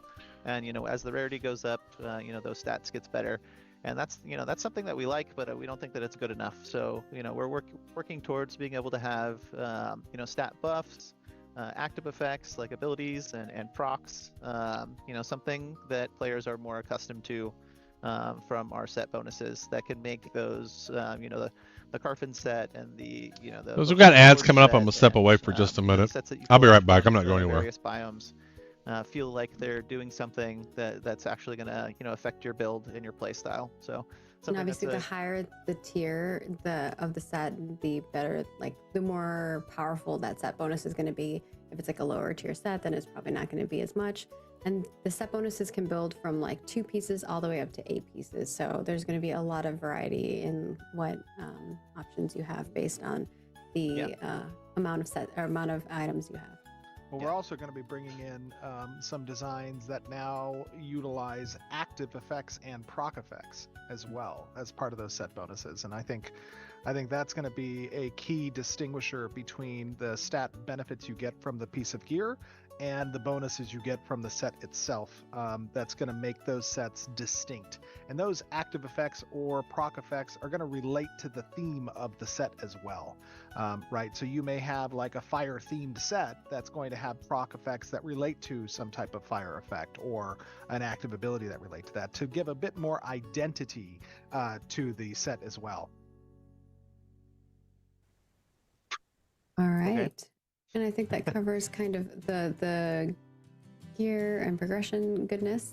I think now, just sorry, one more little thing that I'm specifically excited about. The thing that's cool about getting this for our set bonuses is that it unlocks it for kind of other things too. So you know, we can make you know, trinkets from other games and, you know, clicky items that do kind of certain cool little abilities. So and then also one thing that I kind of saw someone ask about is whether or not you can like mix and match the sets. And yes, for sure you can.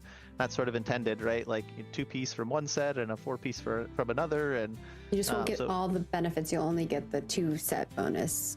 Yeah, like exactly. If you only get the bonuses for having 2 of that set. But you can mix and match. Yeah, you technically you could have up to 4 2-piece bonuses if you wanted, if you mix and match the different pieces and didn't have any slot overlaps. So we're really excited to kind of like put those out there and see what builds players make and what feedback we get on them. So and the more powerful the set, the like harder it's going to be achieved to get that. So that may require you to, like, you know, be getting those elements from different crafters and putting things together and making it more monumentous for those big pieces. Yeah, exactly. Now moving on to drops and vendors and quest rewards. I know that economy doesn't end with just crafting and those goodness. There's also a whole slew of other things. Economy is big. It touches many things and many pieces, and Corey and their team have to work together with all the other teams, right? It's narrative, it's world.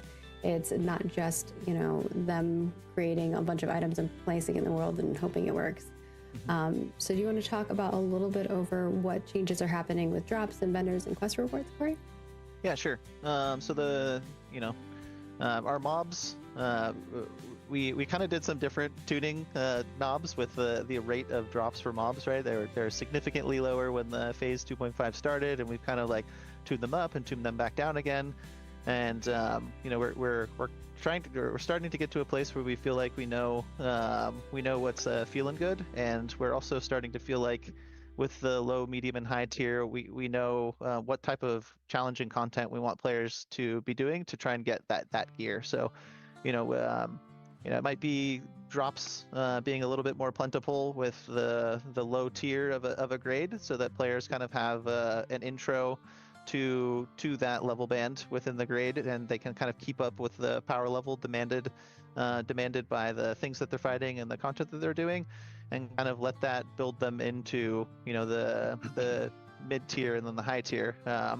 And there's still going to be a possibility of getting the mid tier and the high tier geared from drops. You're just going to want to be doing kind of higher level and higher difficulty content within the grade. So if you're fighting 3 stars and 4 star level 29 mobs, your chances of getting lower rarity high tier gear is going to be better than fighting level 21. And I do want to remind people that our drop rates are still going to be very low for completed gear pieces, very low. Because the primary method by which you want to acquire gear is going to be through the crafting community. So even though there will still be chances to drop that gear and it will still be very low, the predominant gear that will drop from killing monsters is going to be the low tier gear. It will be rare that the mid tier, and very, very, very rare that the high tier would be dropped, and those will be from like 4 stars and bosses or named mobs predominantly, if they do drop. So just to be clear. Yeah, exactly. And we'll be leaning kind of much more into reagents dropping that the crafters are going to need to be able to craft the gears of the various tiers. So you're not just grinding mob just for XP and glint, grinding mobs just for XP and glint at the chance at a drop to get you going, right? You're getting valuable reagents that the crafters are going to need and that you can sell for money to make that higher end gear. Exactly. So the next thing is the quest rewards. We did a little pass at some of our intro quests for 2.5 so that players could get some gear if they kind of follow the beginning quest line. That's something that we've always wanted to do, but we want to lean into it a bit more and make sure some of the new quests that are coming online and some of the older quests continue to be rewarding for the amount of time and effort that players are spending on them. So we're going to put some time and effort into that. And another thing that we have to help us facilitate being able to do that in a more user-friendly method is we're going to have some reward boxes. So instead of getting to an end of a quest and seeing a big menu of 20 different weapons that you can choose from, you'd be able to get a box and open the box and choose the reward that you want out of the weapons that we're offering. So that allows us to kind of give out a helmet, but you can choose whether or not you want a light, medium, and heavy, or physical stats, magical stats, or whatever. Or the type of mount you want, or the materials that you want. So it'll allow you to have some options. A standard choice reward mechanism, right? Which we were missing. We were always planning on that, obviously, but now it's coming online because we've had time to address that feature. But in addition to the choice reward box, we're also going to be introducing some loot boxes as well through drops and or through node currency. So you go and you do a commission, you get some node currency, or you get a loot box and you roll the dice. It's a mob in a box. You don't buy these loot boxes. These aren't something we're selling in a shop. They're just in the game that you get to roll and see what you get. And I think it's going to be fun. We'll see what happens with those. There might be some eureka moments where you're not expecting a big payoff from those, but you participate in the activities that the node needs you to do, or that a particular quest or narrative requires you to do, and then you have access to these. Yeah, this is not for money. This is in-game. You're just getting the items. So just want to make it very clear. These are not. It's in-game stuff. So good.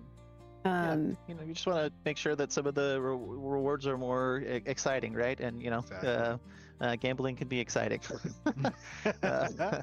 And as Stephen touched on too, commissions. He was talking about these being something that could be offered through commissions. That's another thing that we're trying to touch on reward-wise, and make sure they feel like they're worth the effort. It is nice, picking up a commission to kill 10 wolves while you're going out in an area that has wolves and getting a little bit of extra XP and glint. but I think that we can do a little better than that. So we're working on making those commissions feel like they're more worth your time. And last but not least, the vendors. Yeah, vendors. Vendors are kind of in that same realm with everything else, right? We want to have vendors that feel good to save your money up and check out. And we also want vendors to feel like it's rewarding when you put up a whole bunch of time and effort into your node, and you get new vendors. And so we're looking at vendors selling the low tier of the grade as they unlock, and giving some starter options for players to purchase. We're also looking at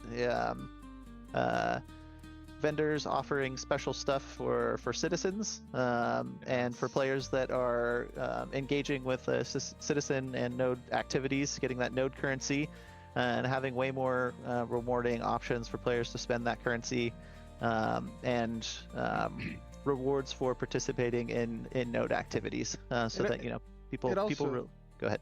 No, I was just going to say it also creates a citizen-based economy, right? Where you're going to need to either know someone, or that individual who has established reputation to access those vendors, and then the vendor tables will have an edge on the market to some degree based off of their node choice.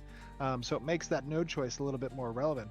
The other thing that I think is super important is that we have a significant change for UI with these vendor tables and with the crafting stations. So when you have an item that is available to either craft or process or purchase from a vendor, but the prerequisite hasn't been met yet, such as you're not a citizen, or the building hasn't been constructed, or you don't own the recipe, or whatever, you will be able to hover over that grayed out option in the vendor table or in the station, and it will tell you, you must build this building as a node, or you must have this node reputation requirement, or you must have citizenship. So that way, one of the things I've noticed over the course of the last 6 months in playing in alpha is that a lot of players don't have cognizance over what they need to do in order to unlock certain things. And because we're adding some of these mechanisms that gate access to some of these things, we wanted to make sure that there was clear tooltips indicating what requirements must be done, either from a personal achievement perspective or from a community achievement perspective. All right, covered a lot of stuff here. Obviously, this is a step forward in creating a more interconnected, rewarding player economy. Economy is constantly going to be something that we're changing, similar to balance. We're going to have to make adjustments. So this probably won't be our last change that we're making, but hopefully it feels like these are changes that you all are going to like. We'll see how it plays out as we test through our PTR that's coming up here. Whether you're a crafter, adventurer, or somewhere in between, we hope that this feels like you're getting some impactful choices. More than you ever have before. And of course, I'd love to ask a question in chat while we go over some other stuff. Is what's your favorite type of gear to chase? Do you prefer crafted sets, dungeon drops, or quest rewards? Let us know in the chat. And if you're watching over on YouTube, you can leave us a comment whenever we have this uploaded over there. But we're also going to talk a little bit about some new weapons that are coming. So I know a lot of folks are really excited. These are the 5 new weapons that I believe will be launching with Phase 3. This is the Rapier. This is kind of your lightning fast, built for finesse, fighters who like to keep things stylish and sharp. You have your one-handed axe. This is kind of brutal up close choice. Your two-handed axe, which is big swings, big impact. Your two-handed mace, which is like that slower but devastating blows that kind of like shatter bones. And then your two-handed spear, which is like that versatile and tactical, like ranged thrust weapon. So you have a lot of new options that are coming in regards to new weapons, and those of course will have skill trees that you'll be able to level up and have fun with as well. And then we move into our stat changes. We have quite a few of these coming down the line as well. Do you want to cover those, Corey? Yeah, sure. Yeah, we're you've seen a lot of changes with our stats over the various tests, right? Numbers go up, numbers go down. We've been kind of looking at how how acquiring stats on your gear has felt, and trying to figure out a way to make it feel kind of more impactful, and also make more sense. So a part of that has been rebalancing the core attributes. Core attributes are stuff like strength and dexterity and intelligence for us, and make sure that the waterfall stats. So when you get 1 point of strength, there's a collection of waterfall stats like physical power and such. Damage. Yeah, critical damage that all sort of you get a bit of stats from that point of strength, and so we're taking a look at those pools and how much stats you actually get from them, and trying to make them kind of feel more impactful, and that goes for the waterfall stats as well. It also, there's also going to be a bit of redistricting how some of those waterfalls are informed. So right now, as Corey described, those core attributes, they waterfall into a number of those different substats. Crit, block, accuracy, mitigation. Yeah, and right now, there has been some changes to identifying certain exotic waterfall stats that we want to preserve progression around until you achieve either a certain level or access to a certain itemization path.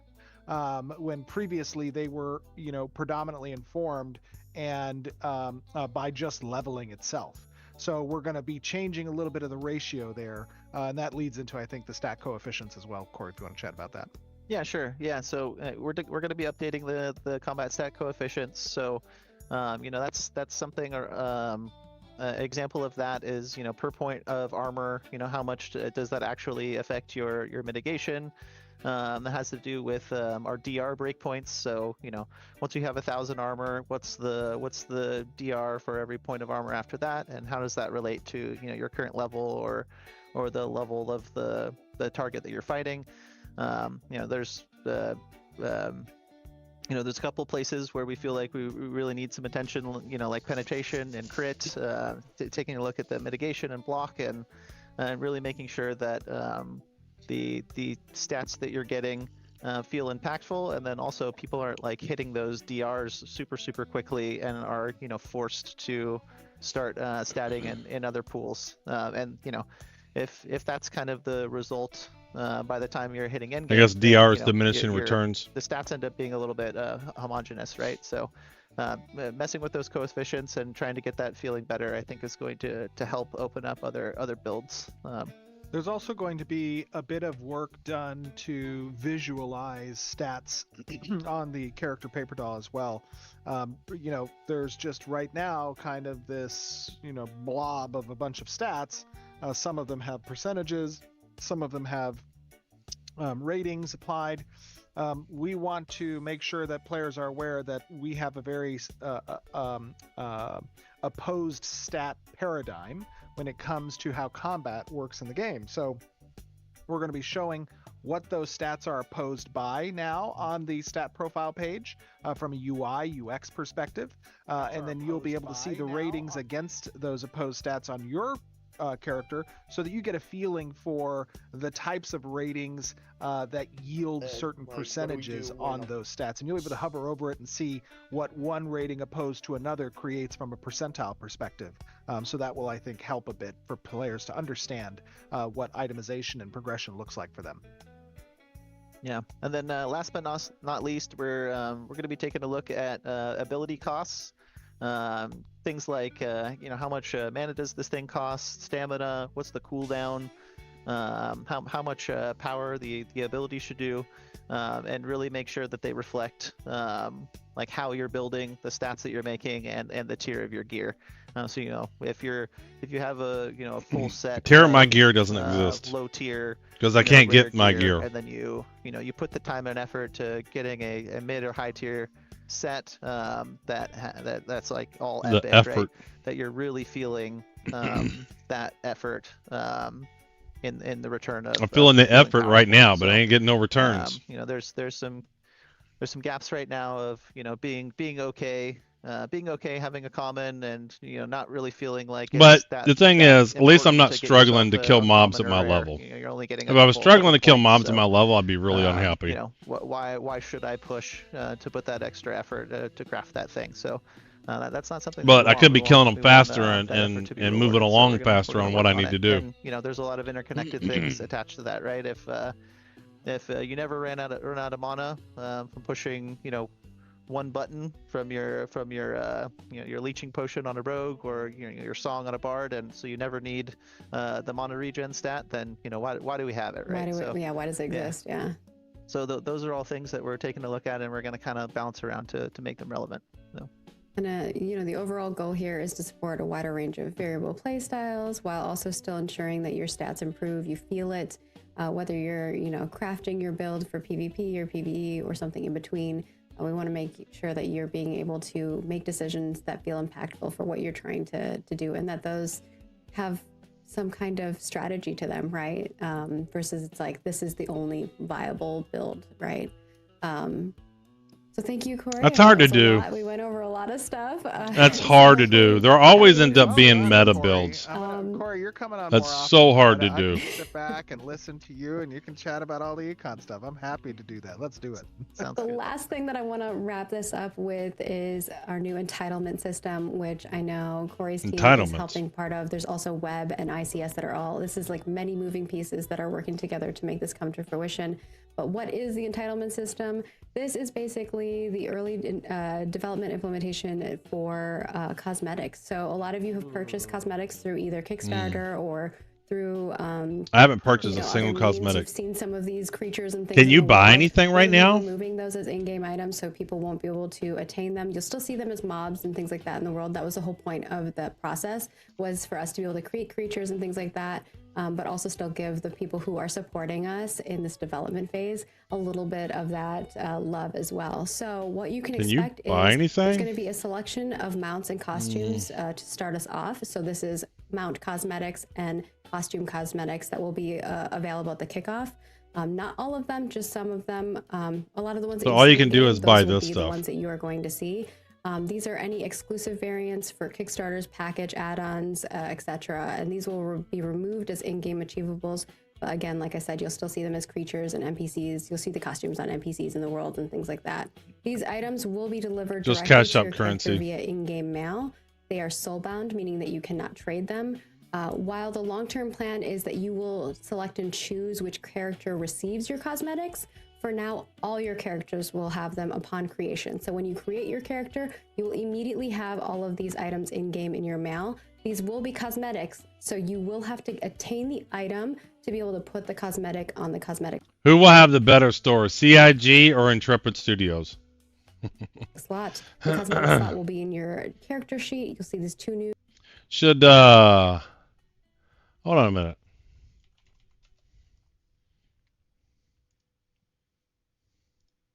Should we screenshot this?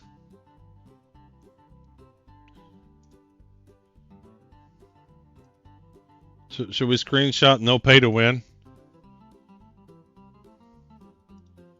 Because it seems like eventually people go down that road.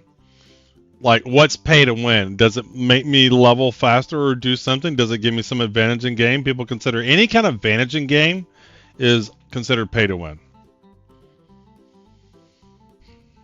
Like, in that form. It's either a cosmetic that does nothing. Intrepid currently has the better store. One item. But who...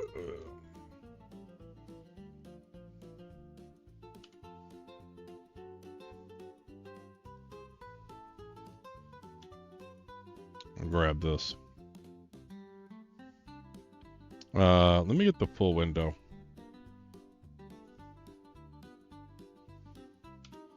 There we go.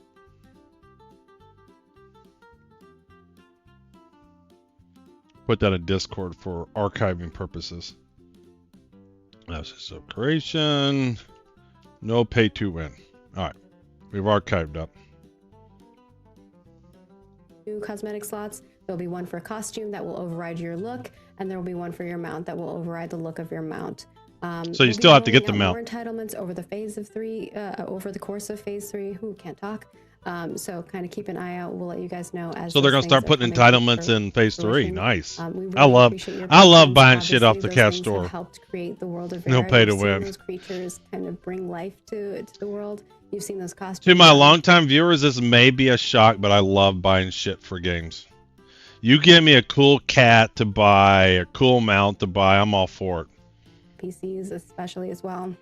And So we those, appreciate you guys very greatly. those of you who purchased these during Kickstarter or during the pre-order packages, you helped bring those things to life in the game. So we appreciate Good job, as Margaret people. Good said, job. your guys' support of the game 100%. This is our first step towards actually granting these entitlements, which we have presented over the years. We're very excited about that. I don't know how many we have available at first offering. I think there's like 100 and something between the mount skins and the costumes. Yeah. But very key point here, though, is that, as Margaret said, initially these will be granted to all of your characters by mail. But the long-term functionality will be that you choose the character that these live on. And the reason for that is because we want to preserve The rarity. exclusivity of these cosmetics. That makes And sense. by restricting them to a one character that doesn't That mean makes you can't sense. move it around. You can still move it around, but we restrict it to one character at a time. So just be aware that that will change in the future, but for now it's going to be available to all of your characters. Yeah, by mail. and long term the UI for this and how it will be granted to you may change. I'm just going. I should change that text to say thousands of entries available each each stream. Long term, you Because may technically see, there like, are. the whole UI change. There may be like a whole bucket, inventory space for all your cosmetics. I don't know. Like it's just it will change over time. So as we always say, Involved. development is a ship. It's floating along. It's gonna change. That's cool. No, you didn't read it. Yeah. You didn't read it, Involved. You didn't read it. It says, I'm giving away a total of $230 Steam gift cards and a Perseus giveaway for Star Citizen. Many ways to enter contest stipulations. Must be following and not banned from Old Man Observer on Twitch. Join. Full rules and join here at oldmanobserver.com. So you join by going to that website and clicking on the giveaway. Like a caravan, we change ground versus. One of the things I do like about my giveaway is it does require a little effort and work to get entered into the giveaway. Fair, that's fair. Yeah. Caravan. Development is a moving caravan. Yeah, there you go. So, things may change. This is just the first iteration, as I mentioned before, the kickoff of it. In order to get those things in your hands, we know that people are seeing those things and like, hey, when am I going to get the thing that I purchased? Because we see it in game. But you know what? For Involved, we'll kick off a raffle. We'll see what happens there. We'll kick a raffle off. Things. Like I said, ICS Web and the designers are all working together. And of course, we have our artists who are creating amazing pieces of art and animators who are animating those things as well. So it is many moving pieces that goes to make these things come to fruition. So we appreciate you all. And with that, we're going to switch over to Crate System. We're going to say farewell to Corey. Thank you, Corey, for walking us through that. I know that was a lot of information. We're going to be bringing over some new folks, and we'll see you all in a minute shortly.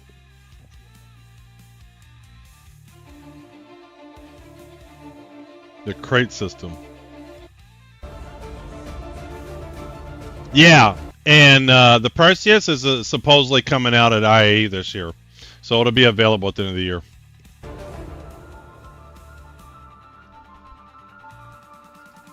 It's not a new concept ship. It's been around for a long time. Welcome back, everybody. We've got some new faces and a face that you've seen a few times. Chris has joined us quite a few times. Thank you for joining us again, Chris. We appreciate you. And we got Jason. Have we brought you on the stream before? I think maybe once. I think at least once or twice. Yeah.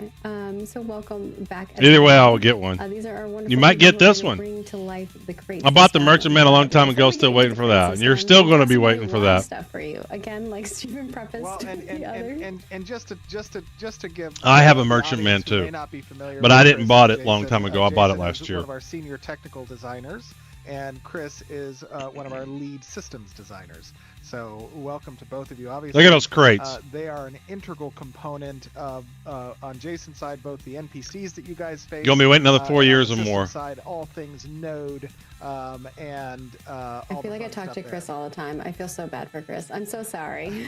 I'm just like, he's got fingers in all the pies. I mean, to be honest, once player shops are Thank you, Steve. I in, once appreciate player it. shops are in, Let's once player shops are in the game, there's no reason to not make the branded measurement available if they wanted to put the resources to it. Well, actually, I think a lot of people left the company that were working on the Merchantman, Rodimus. But the bigger thing is right now there's no in-game shop yet for players. So the Banyu Merchantman really needs that game loop in first. bring up the caravan nameplate changes. Well, here's the way I was defining it, Derp.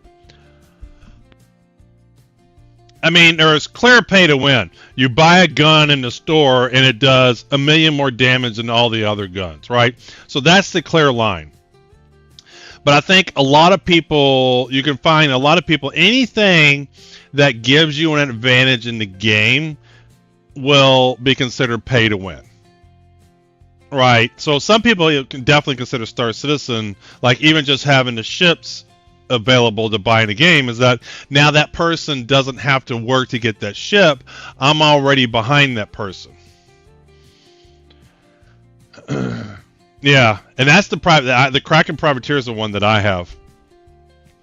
Battlecruiser are going to be pay to win, right? Yeah, so, you know, any kind of advantage, people consider that pay to win. I think a lot of people consider that pay to win. Whether it's an XP boost, whether it's something that is a good item in the game that you have to work to get. Like so many different things. So these are some changes that we're making. Obviously, these are mock-ups. So Yes, please don't come at Consurges. us. I posted Work in that. Progress, right? So the first one here is I posted non-participant version. the This is what Consurgi it's email. going to look like moving forward, or like this is what There we're it is, right planning, for non-participants. I did when it comes post to that. Caravans. So this is what Okay. Consurgis were So sent. this is a UI mock-up that is going to be changing the way that we allow players to interface with opting. So I did do a couple of caravan runs during phase 1, but it was really weird.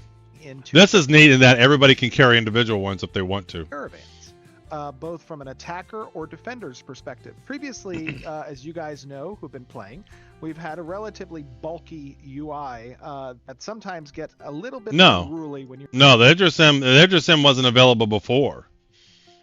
The P will be the only model available for sale this week, or the next, whenever these waves are. It won't be the M. Then the kits might be available. They might still be available. I think the kits are still available. But the M, the only way you can get the M right now is if you buy the $15,000 Praetorian Pact or whatever it's called. You have multiple caravans within a particular density or area.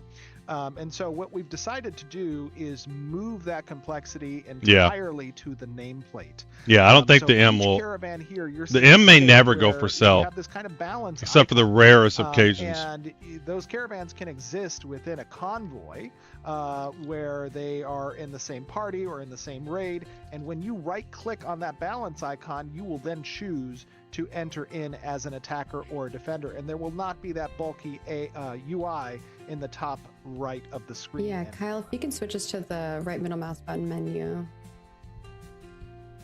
It's only available 4 ways. Kickstarter redeem show code. where Yeah, it's so if you gonna got be it in Kickstarter, getting gifted one, referral award, or yeah, the big packs. Is it in the big pack?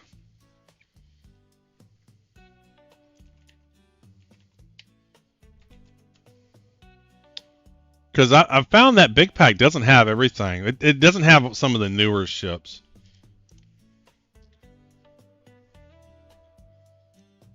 Doesn't have the newer ships.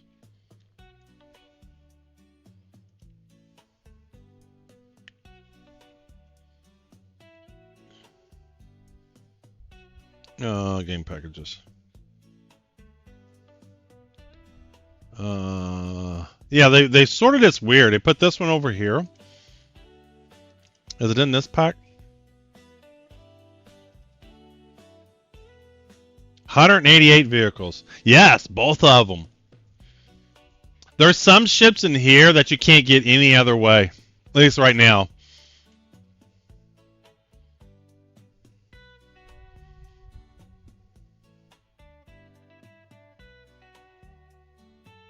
Like, there's got all the Mustangs. There's the Merchantman. Here's what's interesting. So, this one, there's something in this pack you can't get in that pack.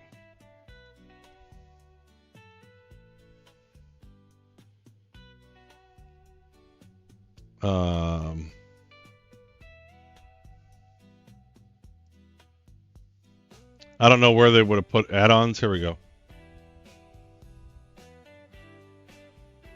Here we go.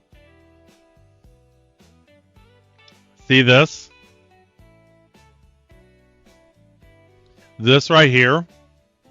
You can't, if you were to spend $48,000 in this game, you still don't get the land package.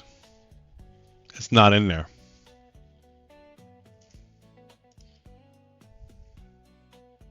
Ask me how I know, because I looked.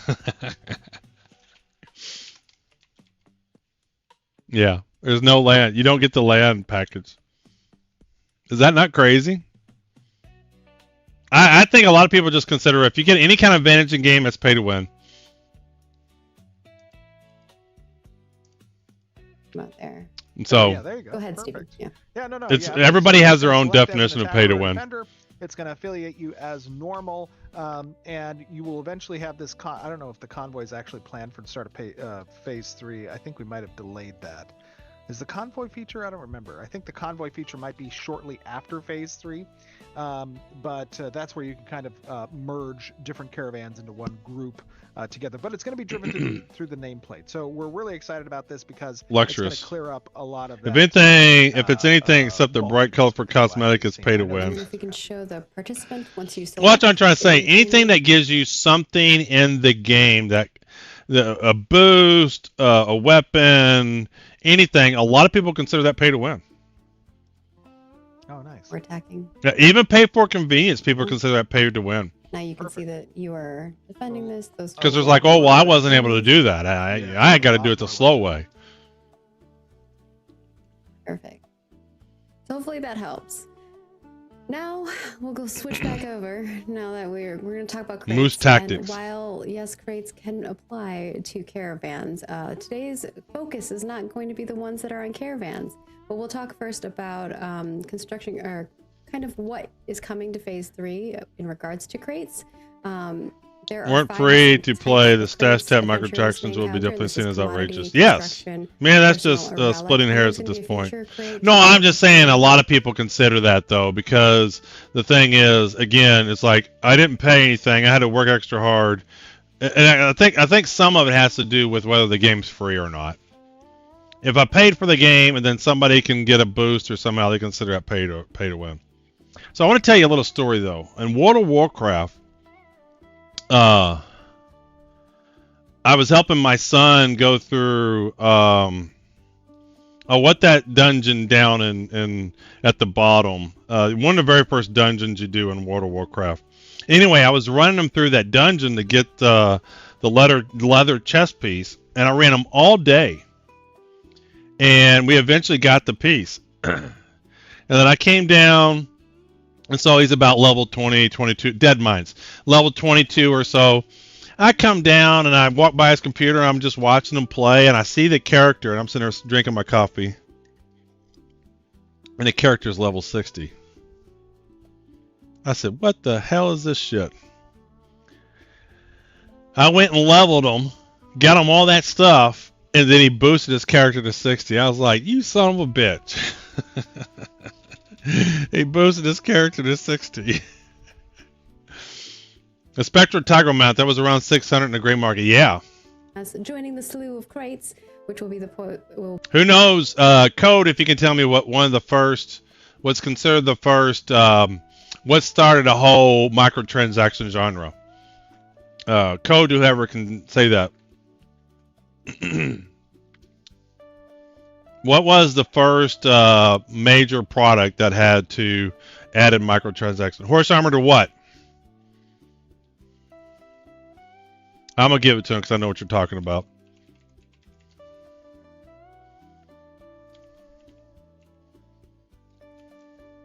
The Brash has got it right. No, it wasn't Morrowind. It was Oblivion. So in Oblivion, they had this $20 horse armor, and the whole world was like $20 for a horse, and then they sold a shitload. I bought it. They sold a shitload of them, and everybody was just like mine was blown. They were like, "Oh my god, look at all this money we can make."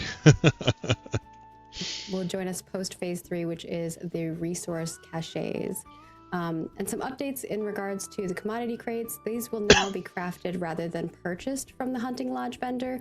We're also introducing new types of commodities that don't just. That's one of the things I do want to do is whatever game I'm playing to come up with trivia for the game. Yeah, the remaster still has it. Whatever game I'm playing, it has some trivia system, and I can do a trivia question out loud, and whoever gets it right, I give them a code for it. Got to go to the chiropractor. Uh-oh. I hope you're doing well, Derp. Node currency, boost node reputation. Be well. Hope everything goes well. Materials used in crafting, etc., which is exciting. But for today, we are going to be focused. I watched a few video essays and it still gets brought up. Yeah, it was just like mind blowing. Key role in shaping the world around you. $20. I'm going to kind of hand it over to Chris and Jason. I don't know who wants to take it off, but kind of walk us through what are these? What's the goal with construction crates? I thought you were going to talk about the World of Warcraft Celestial Deed. I made more money. Yeah, but the Oblivion horse armor was the first, microtransaction, considered microtransaction for a major pay game. Didn't the EACO say something about wanting to charge players for in-game bullets? Yes, he did. Designing the crate system and getting that implemented. Talk to me a little bit about why we decided to move forward this feature. It's always. Having said that, if Star Citizen had a package that I could buy in the store that was like a bunch of ammo for most of the major guns, I would buy that. The reason why is they do these patches every month and they reset it, and that's one of the things I always have to buy, and that would just be less I have to buy every month. Who remembers the World of Tank premiums? I never played World of Tanks. But what are we trying to accomplish by now creating these physical objects in the world? And talk to us a little bit about the gameplay loop. Is that the same guy that everyone got set at Unity? Yes, it is. It is Attack Cat. Right? We want to take because he went over to Unity and fucked their shit up, and people got pissed at them for it. crates out of this kind of imaginary space in some inventory and put it all right, into the Star Citizen crates, visualize content, and interact with them, and fight over them. Yeah.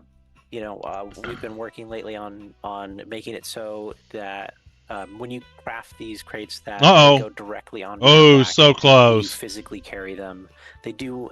It showed the Twitch winner, then it showed the kick winner on my screen. I saw Pagan won on both. And I was like, oh, is Pagan going to do it?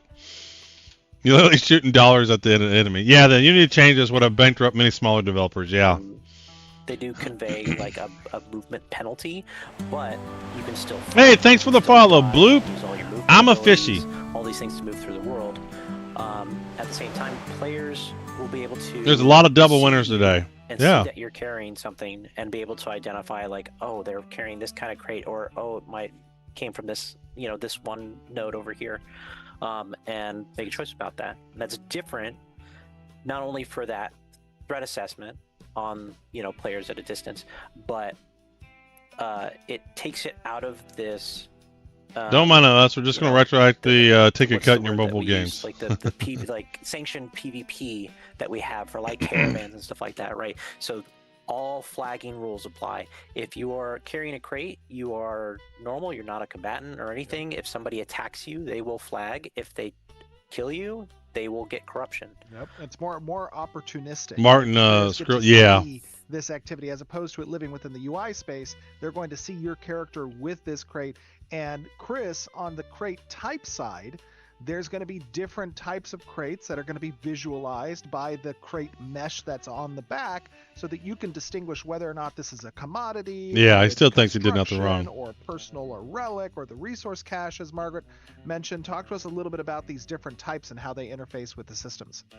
Yeah, so they all kind of have different. Yeah, they said In the last Star for Citizen what, Live, they said it was coming out. you use them for. So does right? that mean But 431 you've used a lot. is in coming the out game. in October? Because he They- thought he said October. You invest No, he said resources September. into them, Yeah, it's coming and out in September. Depending on where you take them determines how much of a reward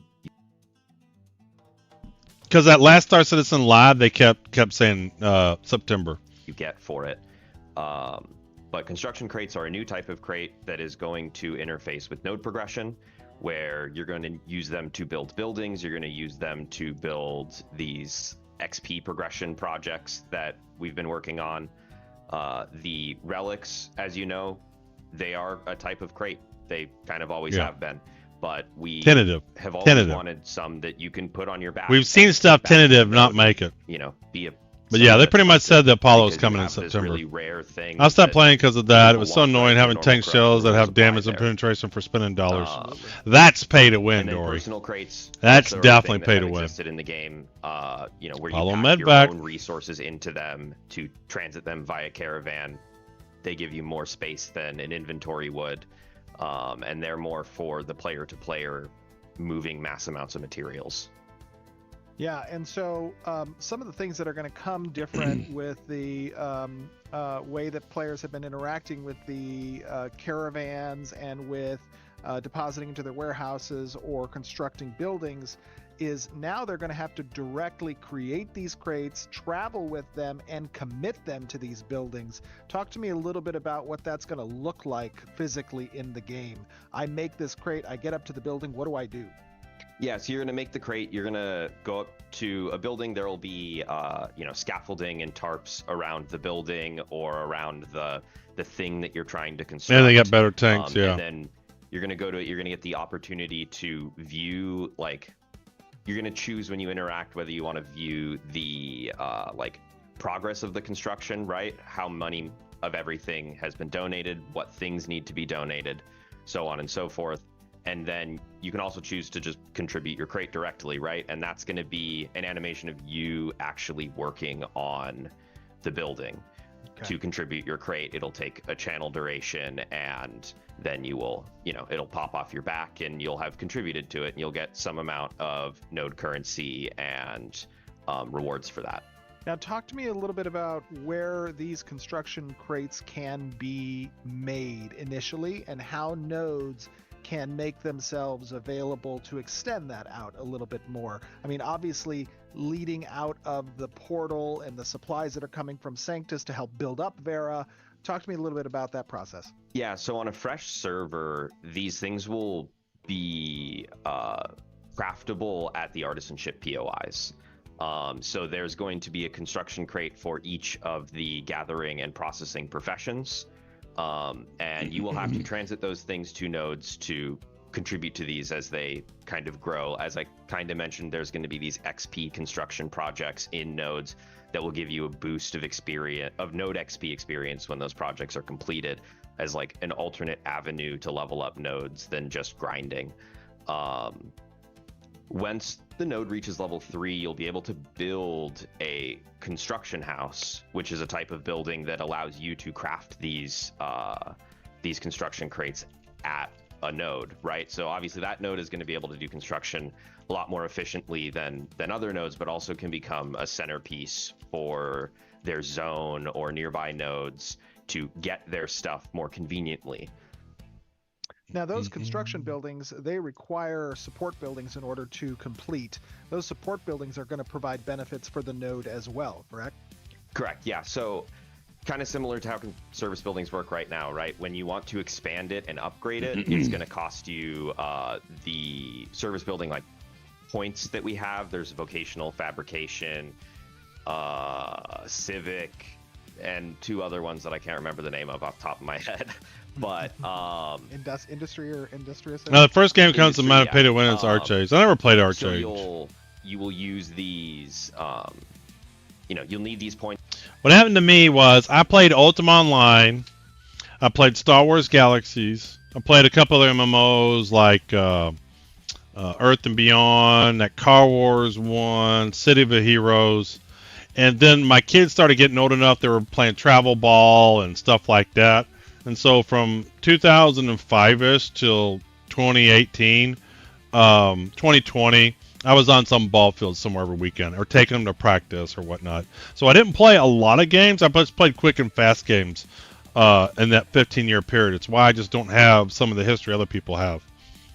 To expand the building, it'll start being able to craft those. But my youngest graduated high school when construction crates 2020, and I moved to Florida. You'll be able to yeah, I saw they were doing some AMU or whatever. Crates, and then deeper into the. I did play City of Heroes a lot. Ancillary benefits. I have never got that Star Wars Galaxies itch scratched yet. I played Star Wars Galaxies like an absolute ton. It had the crafting, everything I wanted on it. It was by far the best crafting system there ever was. Even Stars Reach hasn't quite hit that yet. The crafting stations were cool looking. I just loved it. Hopefully Stars Reach gets there, but nothing has had the crafting of Star Wars. Even the building, even though you didn't build the buildings, you could build different types of buildings. You could decorate them so well. To processing or crafting, depending on how you spec it. Cool. And so I haven't found an MMO that I've ever Jacob, played like these Star Wars crates, Galaxy. They can be dropped on the ground. Yeah, they could be dropped on the ground. If the player carrying them is killed, they'll automatically be dropped. Yeah, RNG If boxes like that disconnected, dory suck. Same thing. If you try to log out with a crate on your back, it won't disappear with you. It will drop in the world where you are.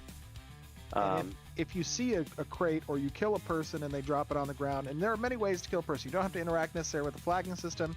If you're part of a caravan, you can opt into the caravan event. If you are part of a guild, you can declare war on guilds. If you're part of a node, there can be node wars declared that evade the flagging system, especially if you're in lawless territories as well, such as the open seas. There will be turn-in points out there for certain commodities that have higher return values that get modified, so players want to risk it for the biscuit and go out into the open seas, they can. So the question about a crate that's on the ground, if you find a crate on the ground, you have one of two options, right? You can either break it open or you can carry it yourself. Talk to me about the decision point there for the player. So crates, conceptually, we're treating it as like they don't technically have an owner. You make it, you have it, it's on your back. But if you put it on the ground, anybody could take it. So you want to make sure you don't put it on the ground. But if you come up to one, you can pick it up, and you know it won't flag you or anything because it doesn't technically belong to anyone. You found it, so you could then take it to the nearest place and turn it in and get it for yourself. If that's not what you want to do, and you want to instead break it open, right? You've got a crowbar. The crowbar is now going to have a channel time, so it's not just. So what's inside these crates? It will flag you if you succeed it. If you succeed that channel. So it's not just going to be a freebie thing. You'll get some stolen goods out of that you can then turn instead, and that might just be a better option instead of picking it up and carrying it with the movement penalty and all that jazz. Perfect. That's awesome. Now, Chris, with the commodity crates, you are implementing economic zones. Why are we doing that? What is that doing? Yeah, so the long-term plan for the commodity system has always been to have something called an economic region. When we started A2, we didn't have enough nodes to really warrant creating an economic region, but now we have a lot of nodes. And basically what economic regions do is they provide additional bonuses for taking commodities across economic regions, right? So turning something in to another I would do that. Within the same economic region doesn't provide you any bonuses, but a neighboring economic region will provide you, a higher return, and then an economic region that isn't neighboring will provide you an even higher return. I mean, this stuff needs to be in Star Citizen, man. Routing that you'll do as you're transiting these commodities across the world to kind of maximize the distance modifier that's already there with this economic region bonus. Cool. And that economic region bonus, that the modification that occurs when you turn in one of these commodities, is that going to take into account some period of time where other commodities of the same type or from the same node have been turned in, and will that adjust your return? So that's actually an additional modifier on top of that. So we have the diminishing returns modifier. So over the course of 7 days, we are going to be tracking the amount of turn-ins of a type of commodity at a node. And if no one's turned it in, it's going to have a high diminishing return modifier. You're going to get bonuses for turning that commodity in. But as people turn in the commodity over time there and capitalize on that high return value, it's going to diminish. until it, and if people don't let up on turning in this commodity, it's going to become very unprofitable for you to deliver a commodity there. So it's gonna make routes more dynamic. I know in the current state of the game, people are kind of running the exact same routes over and over again because they've, solved the most efficient return, and this is gonna make that feel more dynamic. That's MMOs. If you have static numbers, Jason, people will you find mentioned those that and they'll be while min-maxed. putting one of these crates on your back, you will have a significant modifier to your movement speed as a player. Obviously, that's going to apply if you're mounted as well. However, we do intend, not for the start of phase 3, You can't get on a mount though if you have the construction crates specifically, I think. Right. No, it's for all crates. We're introducing a new mount type called mule, which is in the plan, where you can mount a mule while you have a crate equipped, but just not any other mounts. Exactly. And the mules mule will also won't be have in spaces for crates. Yeah, the mule won't be in for start phase 3. That's correct, but it will be following shortly after the start of phase 3. So we'll keep you updated on when that is. But mule will be a new type of mount. We talked about it very long ago. It is going to be making its debut at some point here in the near future after phase 3 starts. And those mules will have storage components attached to them, one on each side where they can hold one crate each, as well as one on your back. Also, 2 crates, 3 crates. Cool. Yeah, it sounds like something Archade had as players submitted. Certain cargo prices for those holograms went up and down. Yeah, exactly. Types of rewards you can get from trading these crates. Chris, do you You know, if Pyro has a ton of medical supplies, it shouldn't pay much for them. It should be dynamic. There's reputation. Tell us a little bit about what they do. Yeah, so which I know I've seen a video where they show a dynamic system, but it's just like everything else. They show these cool videos of cool stuff, and it never gets implemented. You can interface with at a node. There is a type that you can, that is basically what we have now, where you use gold and glint, and you can take those places to earn gold back. There will be kinds that you need resources and node currency for, that you can turn in for node currency or materials. There will be, actually, let me get my list up. I can not try and remember this off the top of my head. I think I had your Miro up also. I'm a very prepared person. It's okay. I didn't look at the run of show. So there's you the market. You covered a lot of what I had in the run of show, just different order, Stephen. Perfect. Okay, good. So there are 4 types of nodes. The market commodity, which I kind of mentioned up front, is a pretty close 1-to-1 representation of what the hunting lodge vendor sells now. There's going to be the citizen commodity, which again is node currency, and you turn that into gold. There's the guild commodity crate, which is what was in game right now as well, which is gold, resources, and that turns into guild XP. And then there is the node commodity crate, which is glint and resources that you can turn in for node currency. Additionally, we're adding a type that's going to be available at harbors called a shipment. Those you'll be able to take to other harbors to turn into special materials that are used in high-end crafting recipes. And then we also are going to continue to have the lawless outpost. We're calling it the smuggler's commodities, which can be turned in at other lawless outposts. Ooh, I love it. So you can be a smuggler. That's awesome. That is very cool. Another change to these is they're not going to be purchased off a vendor anymore. They are going to be crafted. And there will be reagents you can purchase with node currency to determine the rarity of the commodity you're crafting. And the rarity obviously determines how high of a base value goes into the formula for how much you get rewarded when you turn it in somewhere. So in addition to those changes, Chris, we are also including as part of node advancement opportunities for players to use construction crates early on to give nodes boost of XP. Talk a little bit about that interaction. Yeah, so this will function very similar to how service buildings function. The only difference is the mayor doesn't initiate these projects. They come online when the node reaches certain levels, right? So when the node is level 2, there might be a couple of construction projects that are just active in the node. For anybody to contribute. Yeah, for anyone to contribute to. Statues or small building. Little tent here and there. Yeah. And these will provide for like the amount of time you spend engaging with it, a way higher return on node XP than if you were just grinding. But the resource for it, or the amount of them that are available, is going to be very limited, right? So you can't get a full level up out of engaging with these in a node, but you can get that little. So I gotta pause for a minute.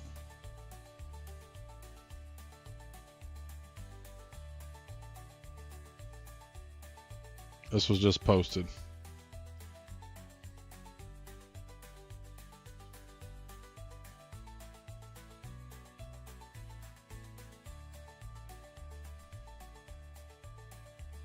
I'm not gonna lie, that looks badass.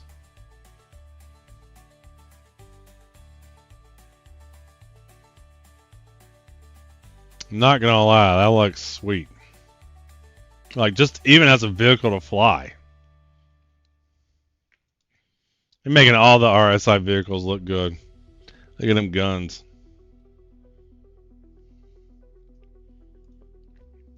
Man, I'm glad I have this. Which one do I have? Hold on. Robert Space Industries. What's the difference between the Triage and the Medivac? My hangar. Ships. Which one do I have? I have...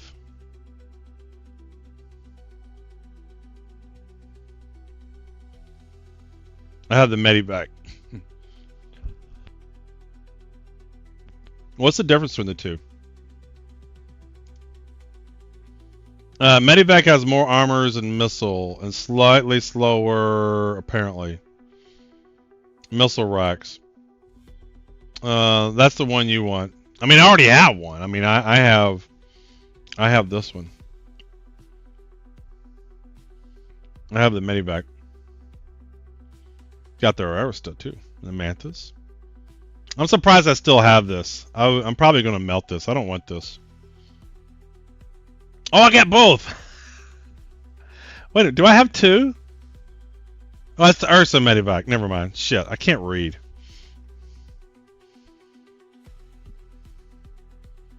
Did I buy both? Surely I didn't buy both.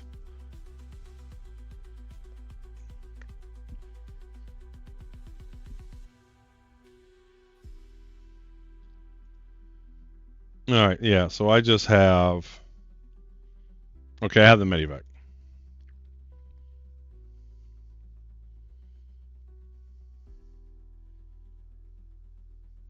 When's the Arasta coming out?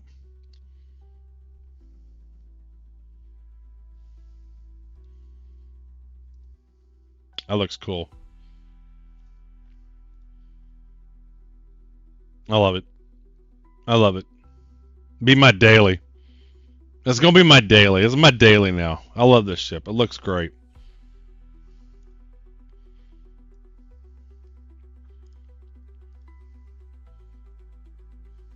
You ahead of a competing node that might level up before you. And the reason why it's going to be relevant for you to compete with the node that might be trying to out-level you is because we're going to be bringing online good old Vassalship. That's now, part of the next segment. Oh, shit. Gosh darn it. I'm sorry. He's getting frustrated with them. But stop going out of order. We have covered everything grades now, other than the tutorial. If we want to talk a little bit about how that, how we're going to walk people through this from the not for a good while aspect of it. Yeah, I mean, this will be primarily quest driven. When you get to a node that has the ability, that has some of these active, you'll be able to take a quest that will kind of take you on the path to learn how to engage with this system. Pretty straightforward. Very cool. Mm-hmm.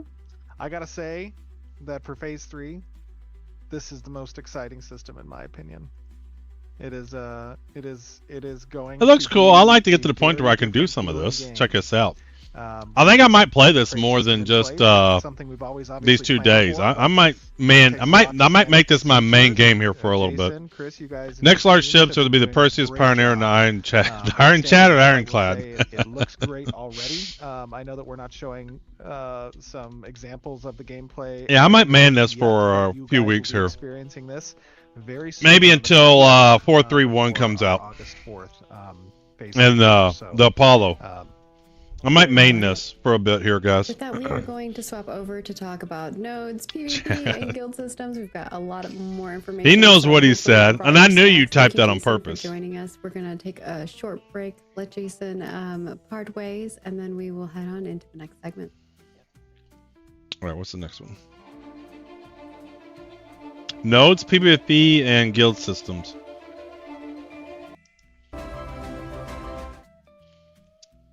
We're back. Now we can talk about all the I'll be node right back. goodness. I'm not going anywhere. So I'll kind of hand this off to you, Chris, and then we'll get into Vassal's ship as we talk further about this. We have some new UI to share with that once we get there as well. Cool. Yeah. So I guess I can kick this off with towns. Towns are coming. Ooh, oh my God. 4. Oh, everybody breathe. We need to breathe again. So with good news comes some bad news. No, I'm just kidding. Yeah. With good news comes some bad news. We are planning on cutting city from the long-term node progression, bringing Metropolis down to node level 5. And I know that's a pretty big change. But let's talk about that for a little bit, because that's going to be a big the why part of it. Yeah, why part of it exactly.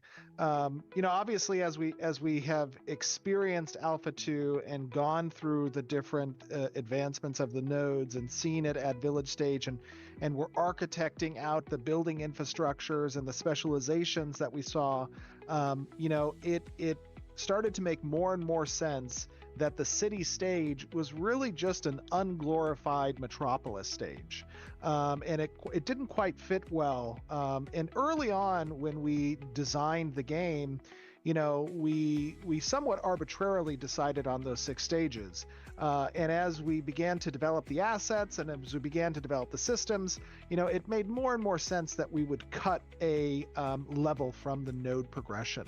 So now we are going to be going from village to town and then to the Metropolis stage.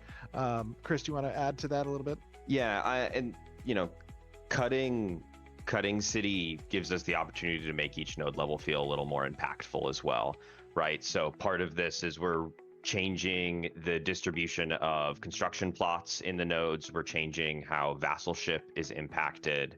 There was a bunch of math that went into how many construction plots every node gets in a max state server to ensure that services can be available, and now we're rejiggering all that to still have the experience we want. And one of the cool things about this cut is that we do get to make it feel more impactful at every level.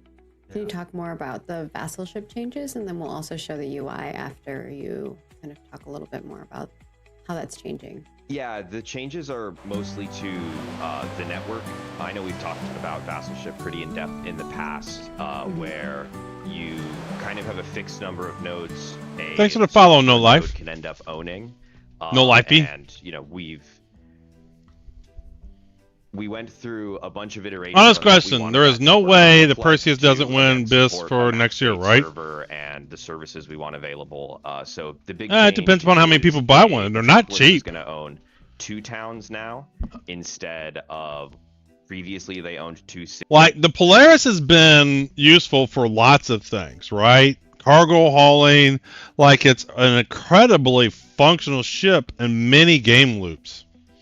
So it just depends upon how people are finding the Perseus. Cities, and each city owned 1 town and 1 village. Now it's going to be very symmetrical. A city will own a town will own a village, and a village will own a... I mean, won't the Ironclad be out by then? Pioneer, could you imagine the Pioneer being out? encampment or lower node. And Chris, it seems like a lot of people in chat, they could be a vocal minority, we'll see, are saying that they would prefer the name city over town. Maybe that's something that you guys can do a little City sounds better. Discussion point on what the community prefers, if we want to call it a city or a town. That'd be cool to get the community's feedback on that. Yeah. Get a poll going. We'll get a poll going. I think Peter, if you want to get that going on the social front, we'll get that going and we'll put that report together for you guys so you have that information. Cool. So talk to us a little bit about what we're going to be expecting out of some of these node changes that are coming with Town Level 4. I know you guys. Perseus versus Iron Chad would be crazy. I know you guys have a lot of. I Chad. don't know why they keep doing this. Have a lot of new buildings that we're going to be introducing, and some upgrade paths and some different access points. Right? Yeah, so so apparently there's going to be housing system in here too. Coming online is the construction house. Like X will be real houses, like this will be a real house someone could have, and then obviously there won't be enough of those for everybody, and then there's some it'll be instances. Talked about earlier, but Nice. all of the existing constructed buildings are going to have progression added to them. Part of this is in line with the plot changes that we're making, where Village is going to get 2 extra service building plots, and Town is getting double the amount of service building plots. So you'll be able to construct a lot more there, but we also don't want to create an experience where every node can do everything, right? And under the current paradigm, you'd be able to have a lot of services available at like the maxed out progression in Town. So we had to kind of look at that and say, how do we? You're gonna sell the pets on the launcher now. The biggest thing we're doing is we're adding 2 layers of what we call like tiered progression to an artisanship building, and we're partitioning out both the where there are grades and tiers and what are we calling the subgrades and tiers, Steven? The subgrades. I'm sorry, the sub tiers in the grade. You're talking about. Sometimes my internet gets dog shit when this when their patches are downloading. Yeah, the low, medium, and high. Yes. So we're not really referring to those necessarily, but they would be tiers within the grade. They would be low, medium, tiers and within tiers the grade. Yeah. So we're also going to be partitioning that through service buildings as well. So that's going to allow us sign in. some, smaller but hold on, it's making me sign in. Smaller upgrades that you can make that aren't just and sometimes this stuff pops up on the main or screen. all or nothing apprentice. So in addition to that, we're adding these kind of like micro upgrades in between that are going to provide passive buffs to the node for people doing artisanship of the type down the lane that you've gone through. Nice. That's awesome. And then you're also doing some rework on the service building skill trees as well, right? That's what I was just talking about. Okay, cool. Sorry, I got distracted with a text message. All good. Who said that? Cool. Rodimus did? Should we talk about dynamic lawless? Oh, go ahead. Let's show the vassal node window. Actually, let me know. As a person that doesn't know what any of the passwords actually are, I hate that it uses Edge but doesn't have access to passwords manager. I use LastPass. I love LastPass. Window. Again, work in progress. Works on my iPhone. Works everywhere. Yeah. So works on the computer. Works in all the browsers. So with vassalship, obviously we have to communicate what vassalship state the world is in, right? Because it does lock out nodes from progressing if you are vassaled under someone higher level. But I put the password in manually though. I grabbed it from LastPass. Sovereign is. So I guess it didn't have the integration of the Edge integration. Because again, it's a network of parented for why they did it. and childed nodes. This is coming with a bunch of changes to the node summary page and the bulletin board to kind of support providing more information to players about any given node. Yeah, same. Have to look up and copy paste every time. Yeah. Are with and what that node has to offer for you.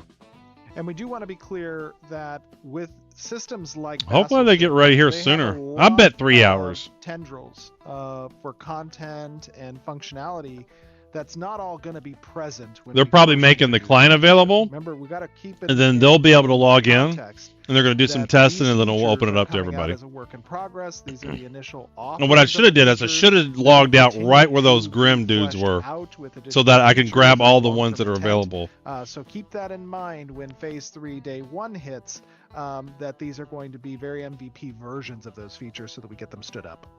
Yeah, and the big thing we really wanted to deliver for Phase 3 entrance is that the world state gets it. Not everyone can get to the max state, right? It's a part that's like really missing from our game, where everything can just get to all the dungeons are unlocked, all the pop is upgraded, and we want to kind of represent that.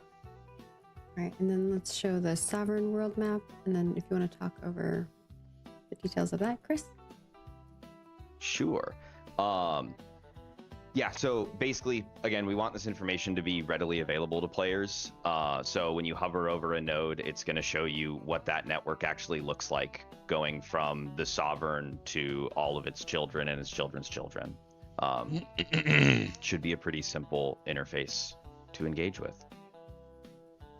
Yeah, it's gonna give people context for who their sovereigns are. Eventually, you're gonna see what node type that sovereign is, the types of benefits that sovereign's providing your node, and vice versa. There's gonna be a lot of information to be had on those screens.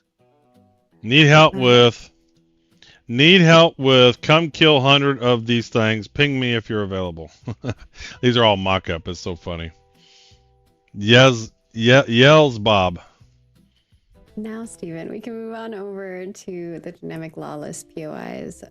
Goodness. Okay, my goodness. We know we've heard a lot of outcry about lawless action. So here you go. We've got some goodness planned for y'all. Well, so we have always historically spoken about these, as I refer to them, the open world battlegrounds. However, I believe we're calling them dynamic lawless POIs. Okay. And Chris, do you want to talk a little bit about this approach? So as a PvP junkie myself, I'm very excited for this. Basically what this is going to be is, on a rotating schedule, POIs in the world are going to become lawless for a period of time. While it's lawless, there will be better reward tables on the monsters in that POI. There will be like XP benefits, so you'll want to be incentivized to go to these lawless POIs while they're up to get all updated. To get those We're rewards, ready. but obviously with the increased risk of people are going to kill you. And this also allows it to keep it kind of fresh. It'll be you won't always be in the tropics if you want to do PvP now, right? You can go to other places. Yeah, and this ties in both to our dynamic world, right, where you can see things fluctuate. You can see named bosses spawn during these moments or off moments, right? Might be during the non-lawless territory that a certain boss is up, or during the lawless territory that the boss is up, and you're going to be notified. You're going to have advanced warning that these lawless periods are coming. So it's just not going to happen, on top of you. It is going to be something you're aware of. I'm going to keep my Discord up where I can see it in case they announce you know that it's you up. might log in, and it could be a lawless area.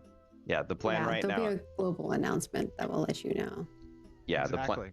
The plan right now is that there's a spin up time, right? So what'll happen is we'll get an hour of spin up where nothing is lawless. We will get then a few hours of that space being lawless, and then it will go back into a spin up time for a new area. Yeah, and this is going to be opportunities. That's kind of cool. I like that. Obviously, different guilds, different player groups to try to contend for those advanced either resources or broader reward tables, including higher experience, unique drops that are opportunistic within those areas, and there might even be resource nodes that spawn in these periods of time that could include things like relics or crates that can be resourced out and spawn in the world in these locations to take back to your nodes. This dude is Very vibing. cool. This is exciting. Yeah. Do you see this? I want you to watch him. He's vibing over here. to take back to your nodes. He's vibing. He's digging it. Very cool. This is exciting. Yeah. Cool. Anything else you want to add a note? I think just so folks know that like when it does switch over, everybody in that area will be flagged as combatants. Yeah, standard lawless approach. You will receive flagging, and there are some changes that are coming to player flagging. Oh, am I getting ahead? I am getting ahead. I have it. Unless there's more to the unless we have more to the dynamic lawless stuff that you want to talk about. No, we can... the dynamic lawless stuff is pretty straightforward. I think Steven can talk about the. Yeah, we can move on to PvP flagging. You're good, Steven.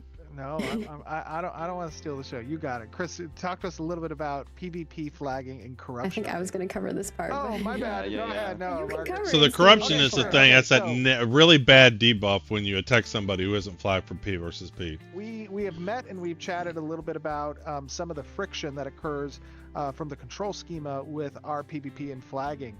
And we are doing some pretty significant changes to the PvP flagging system that Brian Ferguson has been a part of developing in conjunction with our PC team.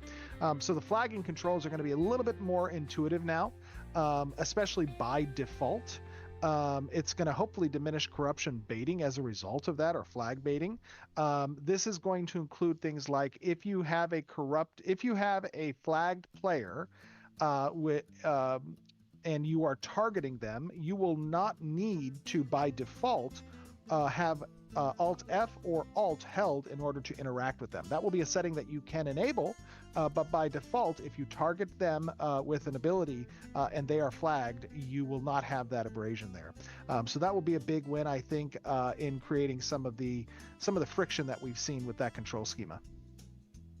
And then one other thing I do want to remind people of is that corruption as a value, corruption as a deterrent, is currently purposefully overtuned in order to represent what corruption should do as a deterrent when the game is actually live.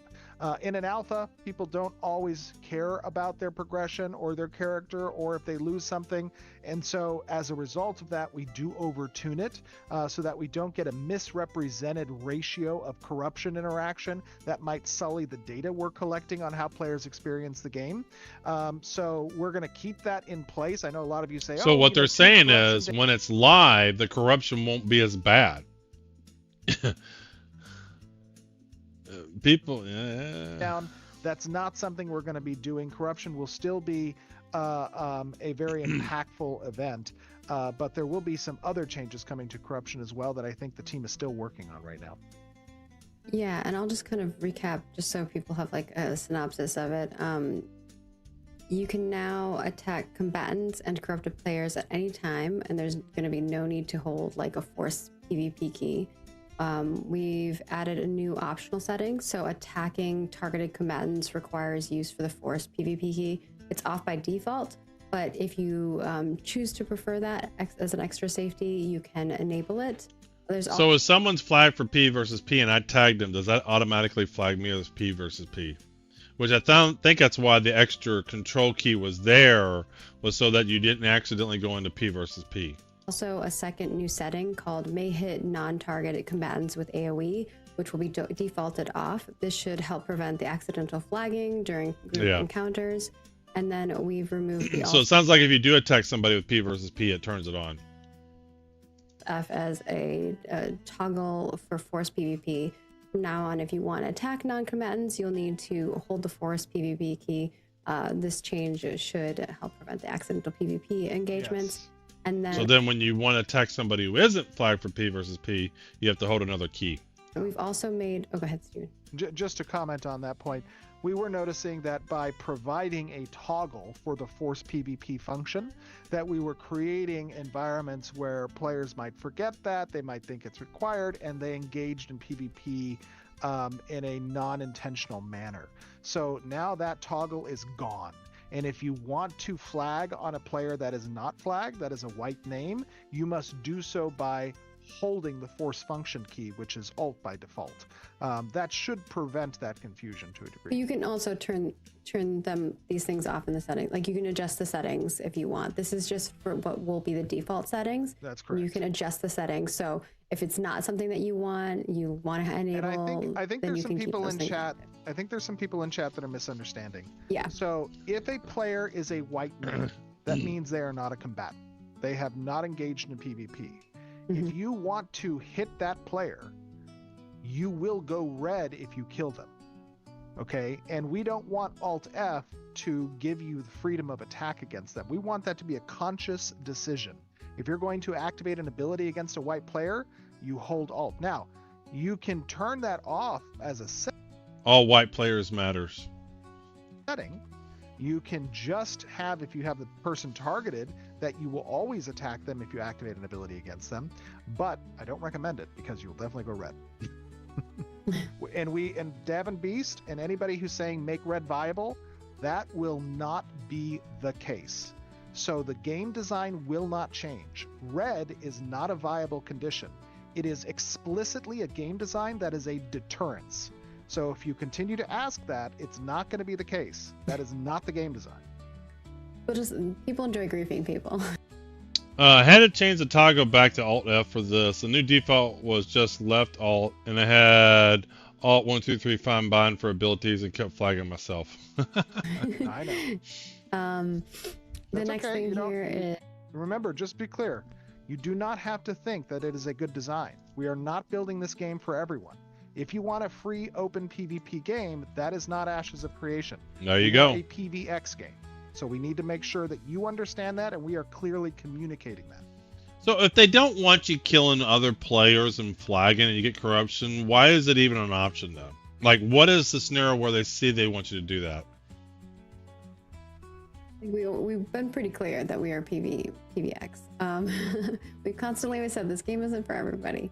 We've also put 2 targeted updates to other PvP systems. So non-combatants are now fully immune to crowd control from combatants and corrupted players. This fixes cases where players were using CC to cause deaths without like actually gaining corruption. Yeah. So that's basically that. And then we're increasing the corruption and blight penalty for killing low-level players if you're a much higher level. The goal obviously is to discourage ganking without removing risk reward entirely.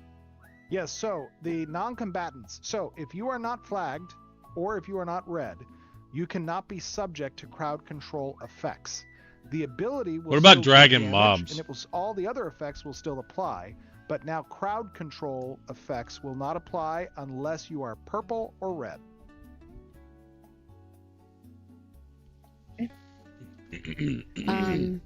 That is that section. And of course, we'll hear you guys' feedback. We'll see how it plays out, obviously through testing. We'd love to see how you guys experience that, and if it's made it better or worse for folks, always feel free to share that feedback with us. Now let's go into guild progression updates. There's a lot of people asking for guild. Oh, there's one other thing. I'm so sorry. Oh, yeah, go for it. One other thing. With regards to monster training, we are also doing some work on the NPC side that is going to make it more difficult to train mobs onto other groups. And the way that's what I was just talking about is by party affiliation. So if you're not in the party that you initially pull the mob in, you are going to require a slightly higher threshold in order to pull aggro off of the target. So there is it's not going to solve all the problems. There will still be an availability for you to potentially be trained. You have to be cognizant of your surroundings. You have to watch, not AoE a lot if somebody is trying to do this. However, their ability to do it will be significantly degraded with these changes, and it will be something that we're going to be testing as part of our PTR. Cool.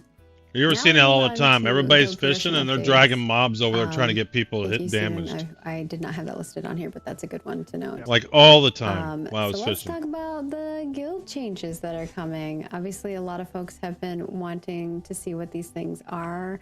They're curious how we're going to make some changes. There's been a lot of opinions on the current state of progression of guilds. And obviously, after that, we'll talk a little bit about guild storage, which I know has been a a big thing. So hold through us. We're going to talk about progression and then we'll get into storage. So if you want to take us through the changes that are coming, Chris. Yeah, so we'll start with guild progression first. You know, kind of the simple, easy things we are gonna do are do a rebalance to XP for guilds, right? Currently, like getting your first couple of levels as a guild is monumentally difficult and costs a lot of gold, and we want to kind of rebalance that curve to make the earlier levels That's the more way it should convenient be. to get, but the harder levels still require a big grind. The other thing we're going to change is instead of it being a skill tree, we're going to move towards a more point spending system, right? Where the options you have are flexible. So if you get a point, you can spend it on a thing. You're not necessarily gated by a progression track on which thing you spend it on, but every Nice. few levels, we will give you access to a special kind of point. That special kind of point will let you specialize into, you know, what you really want your guild to target doing. You know, it could be guild size if you want to be a little more zergy. It could be player stats for combat. We eventually want You to increase the guild size. PvE and PvP bonuses to this track. That's good to know. And then the initial points you're getting are more utility stuff, right? They're expanding your storage size, crafting benefits, stuff like that. Yeah, I know that this has been. Have we talked about guild storage? That's the That's next going to thing. be next. Oh shit! I'm so sorry. He's always ahead.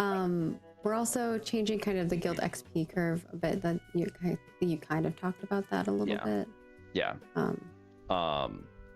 Yeah, like I said, we're trying to make it a little bit easier to get your first couple of levels, to get your feet wet with the system, because it is a massive cliff to kind of get your first level and a huge gold investment.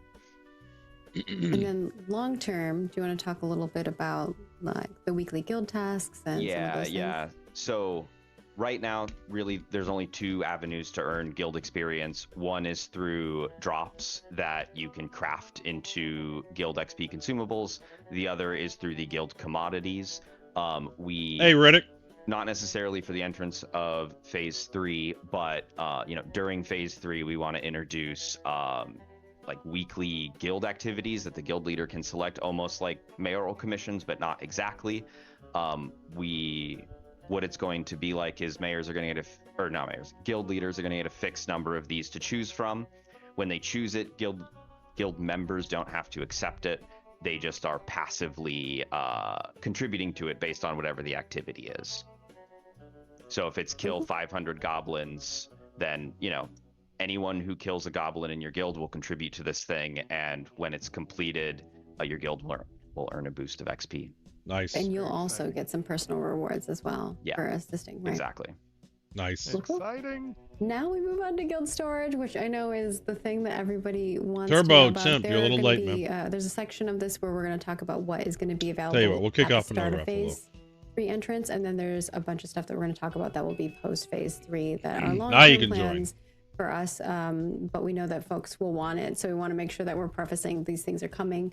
We're aware of that. You'd want those things along with it. So go for it. Cool. Yeah. Guild storage, both Guild item storage and material storage is what we're targeting for the beginning of phase 3. Item storage is going to work very similarly to the way player item storage works. It's global. You can access it at various nodes wherever there's a warehouse guy, basically. Okay, I didn't know Material that. storage is going to function a little differently, though. You are not going to get a base material storage at every node like you do as a player. Your guild will have to choose a node to utilize their material storage at. So it'll force you to kind of localize your guild in a space, and eventually, long term, we're going to introduce the ability to open more of those through progression. This has been something that people have been asking This is for cool for shit. a while. It's a big system. It's like this is the part that after you get past those first few levels, it's fun. And player interaction and being able to pull or deposit. There's a lot of work that goes along with that from a And I think the persistence first few standpoint, from a levels may turn proficiency off a lot of standpoint, people from that a, might not get to the fun part. security standpoint. We want to make sure that those systems Like, aren't introduced. Yeah. game-breaking bugs from an economy standpoint. But Kyle, Mitch, and the engineers on I saw it again. I Christmas saw Eve are Pagla gonna one on be Twitch and then delivering on Kick, this and for the entrance phase Attack 3. Cat had to Remember, ruin as it. always, these features that are large are going to be expanding as we move forward, and their initial implementation will be the MVP version. So very excited for this. I know a lot of players have been begging for guild storage. So if you want to talk a little bit about post phase 3, what things that they can look forward to coming in future updates. Yeah, so eventually what we're going to add into the feature is kind of progression for storage like we have for players. For item storage, guilds will be able to purchase, item chunks is what we call them. So a series of slots to add to your item storage. The way these will be purchased is there will be nodes in the skill tree you can spend to get the ability to unlock. Brandon that. Ashes, anything I Guild should will have to know? spend some amount of gold on top of that to expand the item I storage. mean, to a certain degree, it's a lot like any MMORPG. It's just some of the stuff later on, it's a little bit different. Material storage. It doesn't hold your hand. It's almost in some ways like the MMOs in the 2000s. Will work pretty much the same as it does for. There isn't like an arrow that tells you to go here. Watching videos like this just make me excited to see what CG will cook in a CitizenCon video. Well, they know we're good at cooking videos. Players as well. You'll buy new tabs. Welcome in, I am Scav. But you will have to unlock those through the skill tree and then spend gold on them. The material tabs. I'm will still fairly function, new to it myself. like I said, pretty much the same as players, where you can specialize them for different types of materials. I would suggest starting in Linehold. I think there's two areas: the Riverlands, Linehold, or the other one, the Anvils. I would probably, if you're a new player, start in Linehold. I think it's not as unintuitive as the Anvils. And then once we start adding features like patron guilds and guild housing and stuff like that, then you'll get additional storage through there as well. Makes it harder for you. I have 5 hours in MMOs, played FPS all my life. Yeah, it's different. Thanks for the following, Scott. But we're here. Ask questions. I'm going to be here for at least another few more hours. Servers come back online here in less than an hour, and then I plan on playing a bit. So I'll be here a while. Very cool. Very exciting. Oh, and then in the future, But yeah, you'll going be from able to FPS. relocate So them. there's like, if you were going to FPS like World of Warcraft, they do a lot. World of Warcraft does a good job of kind of holding your hand throughout the system. This game's still in development, so they don't have everything in there. So it might not always be obvious where you need to go. material tab, right? So if your tab is empty, your guild If leader I had can the game close up, out, which it's not get up the right tab now, points back, and then move it elsewhere if you want. I could show you a few things. And I know folks are curious about the guild housing and freeholds and how they'll play a role in it. Yeah, the guild housing. You want to talk further about that? It more just you'll be able to craft and make furnitures that will, give you access points to storage and give you additional, storage capabilities as you decorate those spaces. So you say you had 5 hours in MMOs. Like, which ones have you played before? With those things. Yeah, and guild baronies and castles will offer their own material tabs and item storages as well, which is cool. So I know folks are excited about that stuff as we move further. And of course, as you're keeping everything transparent, you want to make sure that you can see a full transaction ledger. That is something that we want to have down the line, so that you can see like the timestamp, which player took out how much or removed this or added this, and from which node and etc. So that information will be available to folks later. I know that is something that people are very wanting on a high level. I hated that so much when I would have a spy in the guild that just ransacked the warehouse and it like didn't know, and there's like 5 characters left. You're like, what's happening? Who took it? You had no idea. Now you will know. You gotta have logs. Or Everything. at least when this is implemented. Here's the deal. Everything I've written for my stream, there's a log for it. Hey, thanks for the sub, Birdie.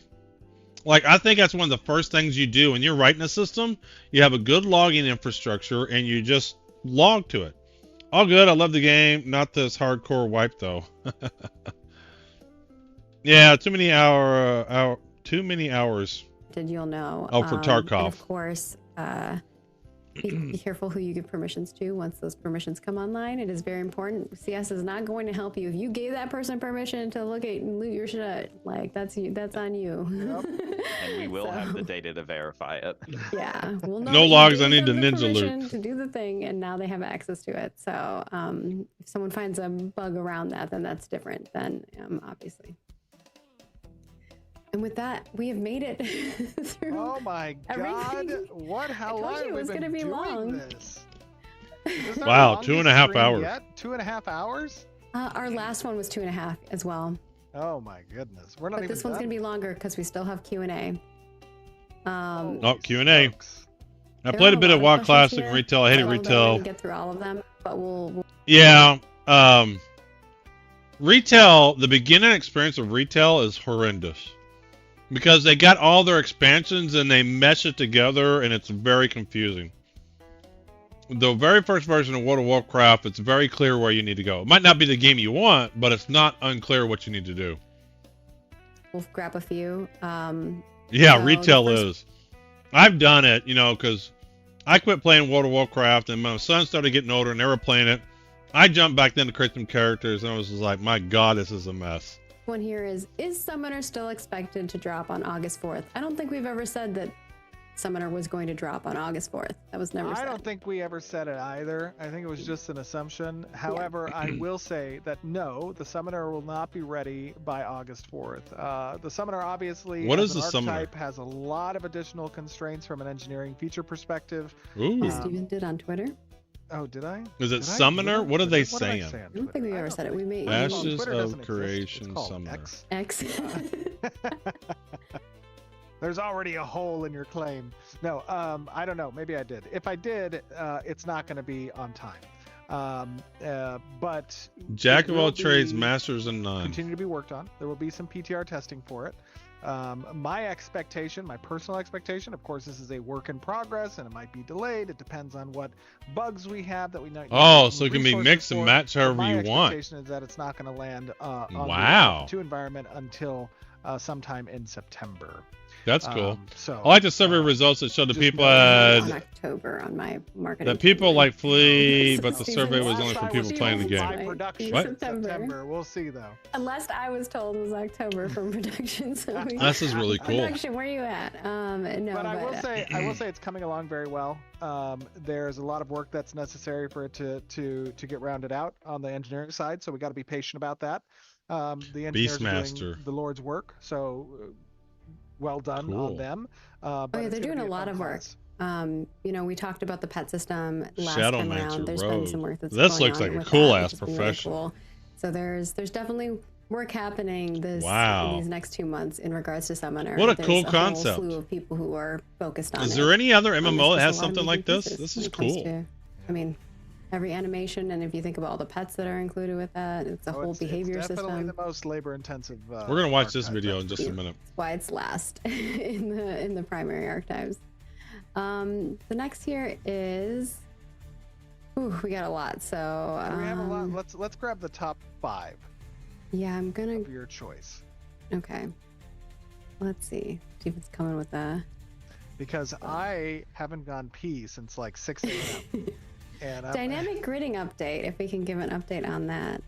Dynamic gridding is going to be tested on the PTR in the first week of July. So you guys will be the first players ever anywhere Taking Star Citizen forever to get test dynamic a server meshing. dynamic gridding network layer. How exciting is that? Have they even put that in anywhere for anybody to test? Of Expect course it to not. have some bugs. Expect it to have some problems. That's okay. We're gonna fix it. But that is going to be the first week of July. So and that's AC gonna be a White for pretty awesome Tarkov, they time. basically have no flea The market, next which one turned is, off a lot do of casual changes to node players. stages mean there will be Yeah, I don't know what an more AC wipe is. Metropolized It's cool in that the they're world? starting to listen to the community. I played I don't Tarkov know. Is it briefly, Metropolis? and now Metropolis? you guys are speaking another language There for will me. not be more metropolises. Metropolis Society. Is it Metropoli? Metropolis? I think it's I don't whatever know. you want it to be. Metros. Metros. There will not be more metros. Yeah, there will not be. Yeah, There there will you still go. only be 5. Well, that's in kind the of cool. max state Surveys world. in game, yeah. And when will we see different node types and the different ways to acquire Although, wouldn't you want surveys from people who used to play and don't play because you want to know why they don't play? membership with them? Phase 3. Sometime in Phase 3. Unknown at this point. We are still working on that. Scope hasn't been completely defined. We don't know where MVP is going to live really for that quite yet. So you will get updates on that as we move into Phase 3. All right. And then the next one we will see. Will artisanship armor also have set bonuses that are proc oriented with like gathering and processing and crafting options? No, it's just for this wipe It's now. possible that the artisanship. No, you're gear okay, may Tier. I'm just saying you contain guys are those speaking types of another bonuses. language. We'll see what I don't know armor anything Econ about wants to do Tarkov. there. Not a problem. But armor sets will not have artisanship procs. All right. There's your 5. Sorry, guys. There were What a did he lot. say? There were like 7. Hold on, I'm gonna read that. Gear may contain. All right. And then the next one we will see.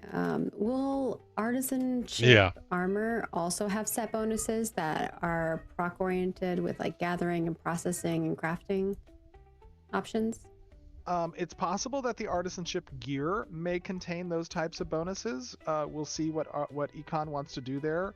But armor sets will not have artisanship procs. That makes sense. All right.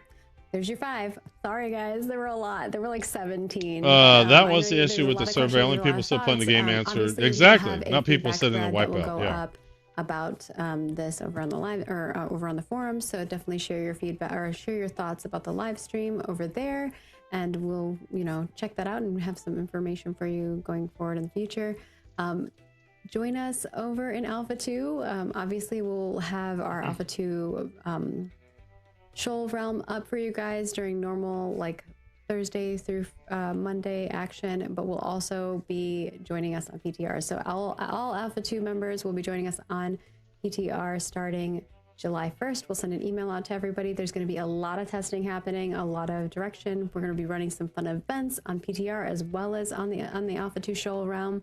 So stay tuned for some fun things of that sort, especially the realm close. When we close Shoal at the end before Phase 3, we're going to have a big celebration, so that'll be fun. We hope you guys will join us as we launch Phase 3, which is exciting. It is very exciting. I do want to add one additional thing before you go through the exit here.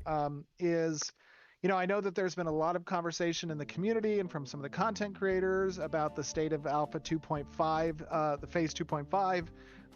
And with regards to our communication, I do want to say that there is a balance between the focus that we give towards development and the focus that we give towards our sharing of that development. And you will likely have noticed after this live stream that we have been pretty heads down in creating what is necessary from a content and feature perspective. Yeah, you got to focus on the game for a successful Phase 3 launch. And there's a lot to be excited about. I think you guys know that from the stream, having seen and heard our developers talk about what's coming at the entrance of Phase 3. You're going to have an opportunity to experience that in PTR. I do want to appeal to you, our closest audience, to help others who perhaps might be a bit less informed in understanding that, what we are providing in this testing session, although it may feel very close to a game and at times it's very fun, and I know that there are a lot of people who are very invested in what we've been providing in Alpha 2, but it is not there yet.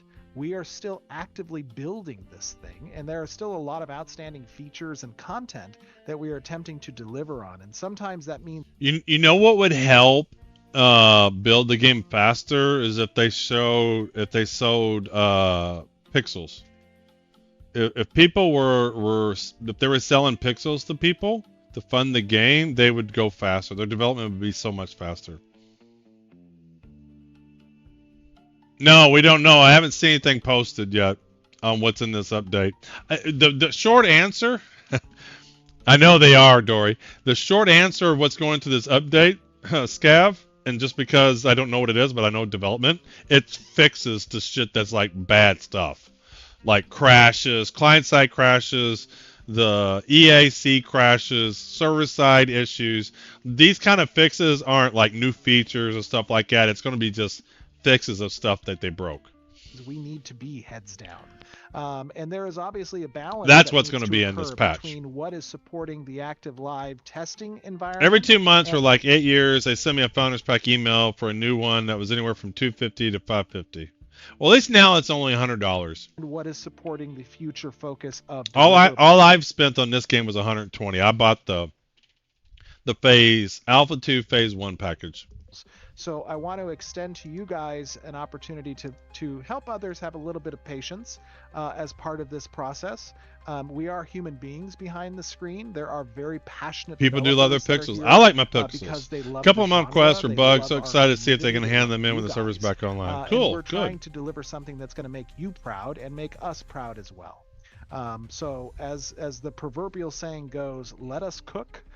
You guys are going to see something that I think is going to be a lot of fun for the entrance of Phase 3, and it's only going to get better from here. So very excited. I feel like I need to do like the snapping, you know, for that. I think all of us here at Intrepid resound with that, Stephen. We are very, very happy to have you guys. I join think us, I sunk a and few grand any help that you into can League give of us along Legends the way is pixels. appreciated. I will say this: I have spent more than $1,000 on multiple games. So MMOs is easy. So MMOs that have monthly subscription, those are easy to do. Monthly subs. I don't think you owe, but maybe Star Wars Galaxies for sure. World of Warcraft. But just because there's monthly subs, and then Star Citizen. What was that one game? Clash of Clans. Pokemon Go. That new Star Trek game.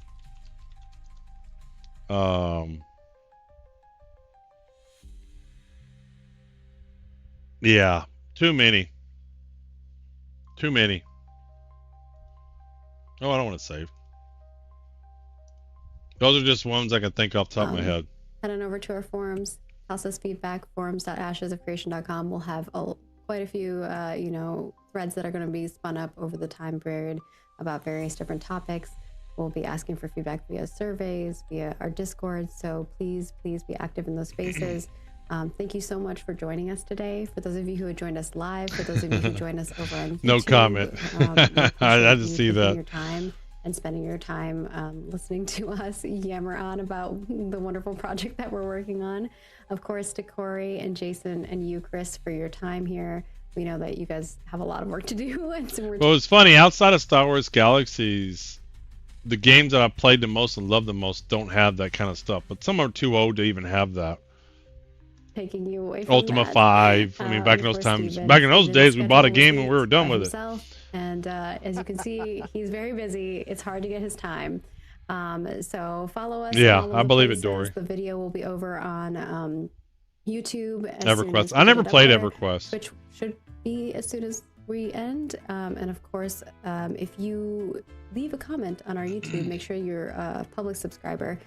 We may spotlight your comment in our next YouTube video. So stay tuned for that. And then, of course, follow us on all the places. X, Facebook, Instagram, everywhere. We are Ashes of Creation. We hope to see you in the future. And we'll see you next month. We're going to be working really hard to make Phase 3 for you guys. So appreciate y'all. Recently tried War Thunder myself. For a free game, it's very solid. I think Epic 7 Gacha game is the second most spent game I have put money into. EverQuest 2 is the only game I think I've subbed to in the beginning. You could sell characters to others for money. Cool. We're going to comment. The fact that I've met Steven in a game after he personally responded to a problem I had, have spoken with them a lot of the team through Discord, and game speaks volume how dedicated and invested they are. I mean, a lot of these games that are being built this way, you get really close access to the developers. It's just a grind with that premium, but premium goes 50% off 2-3 times a year. You're phenomenal. Trust the process. Steve, these are. I was kind of hoping to see some decent comments, but blah. They're not very good. So I want to check this video out. This class looks cool.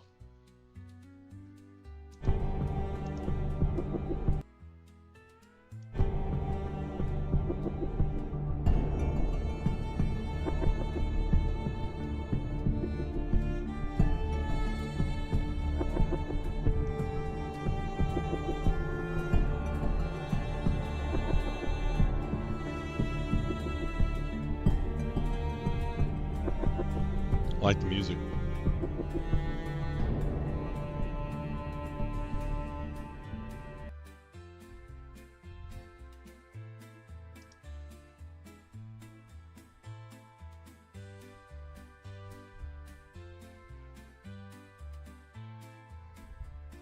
Live stream May 30th, 2025.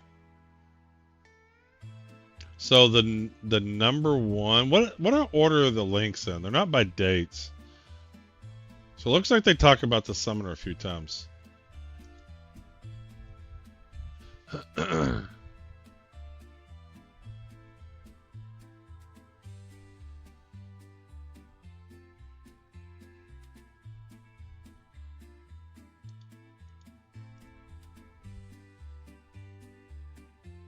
Two hands are good, but the summoner's opinion, more hands are always better.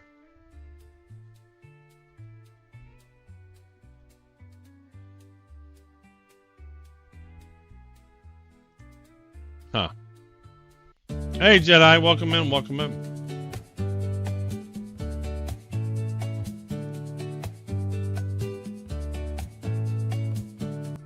These are all old videos. 3 months. That's just revealed big news, summoner details.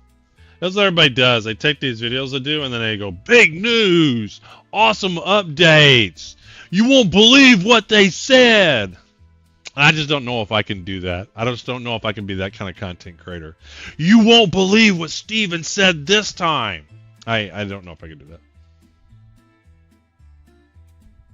I just don't think I can. Alright, we got it up yet? It's got to be soon. We are hopefully no more than 35 minutes away. Got to have that clickbait title and preview pick. Yeah. Alright, I guess we'll fire this one off. We'll see if we can get past the blah blah blah. Reminders. I don't really care about bugs. Alright, here we go. Oh, Summoner. Let's go ahead and watch it. Here we go. Summoner. Hey everyone, we are back. We're going to be talking about the Summoner pet system design and a little bit about the Summoner as well. You won't believe what they said about the Summoner. New folks as well. Some who you've seen, some who are going to be new faces. So we'll do a little introduction round. We'll start with you, Trad, since people have seen you before. Shocking revelations of Old Man. Old Man making tattoos live from the mirror cam. And then Adam, if you'll introduce yourself. Yeah, it needs to be all caps. And I need to be having a face like this. Yeah, I'm Trad. I've been on a few of these, although not usually on camera. So, hello. You were on camera, and we did maybe once. Yeah. I think there's been one. The high quality camera. I think people probably. Hey, Slay J, what's up? Game handle, hey, Zoo. But yeah, I'm a combat designer on this project. I've been involved with the class design pretty heavily since the beginning. Well, then the title has to have nothing to do with the video except for the last 10 seconds. Yeah, you gotta have some. There'll be 2 seconds of some woman in the game that's got like very revealing clothes, but that's the one with the thumbnail. Archetype, the Summoner. So is your gamer primary tag, archetype? Is your gamer tag Dredd? Is that from Judge Dredd, or what's the history there? No, I used to. My original character was named Dreadnought, and eventually everybody called me Dredd as like a short thing, and it just kind of turned into that. Nice. I thought it was like an edgelord thing, just like it still kind of is an edgelord. Okay, Drad and edgelord? I don't know. All right. Had the Mike Tyson face tat. Yeah. What do you do? Who are you? Hi everyone. So I am a combat designer on the team. I have my hands in many pots. I do a lot of like supplemental systems for the combat team, stamina and TNA for the win. Yeah, weapons among them. It sells. When Steven talks about embracing the suck, I think both of those it absolutely sells. We're actually actively talking about those. So if you do have feedback that you've been sitting on for those. I tried making some videos for Star Wars: The Old Republic, or Star Wars: The Republic, whatever the MMO game was, and I purposely chose the female character, and they had this very revealing Princess Leia outfit, but it had great stats, and I would wear that all the time for my videos, so people would click on the thumbnails and go in. But I hated doing it. And seeing what you've got. I have been a summoner player, a pet player for the last 20. How long is since EverQuest? Like 26 years now. But I just didn't have the time. I tried playing another MMO. Like I said, it was my kids at the ballpark. I just didn't have time to do it. Summoner archetype on Ashes is to assist with staging the pets. Love it. And then Natalie. So was EverQuest your? I'm sorry, just real quick. Was EverQuest your favorite summoner iteration? No, not by a long shot, actually. Jeez. My favorite. No, Okay. Bill, earmuffs, Bill, earmuffs, Bill. No, sorry. No, okay. In fairness, I did swap. We have I a lot of started as an EQ designers enchanter, actually. Right? I started as an enchanter. I swapped over to a mage. So like I did love the summoner there. But no, my favorite is actually the metaphysicist in Anarchy Online. Being able to control 3 completely different pets all at the same time. One attack, 1 heal, 1 crowd control. Phenomenal. Super micromanagement hell. Love it. Yes. All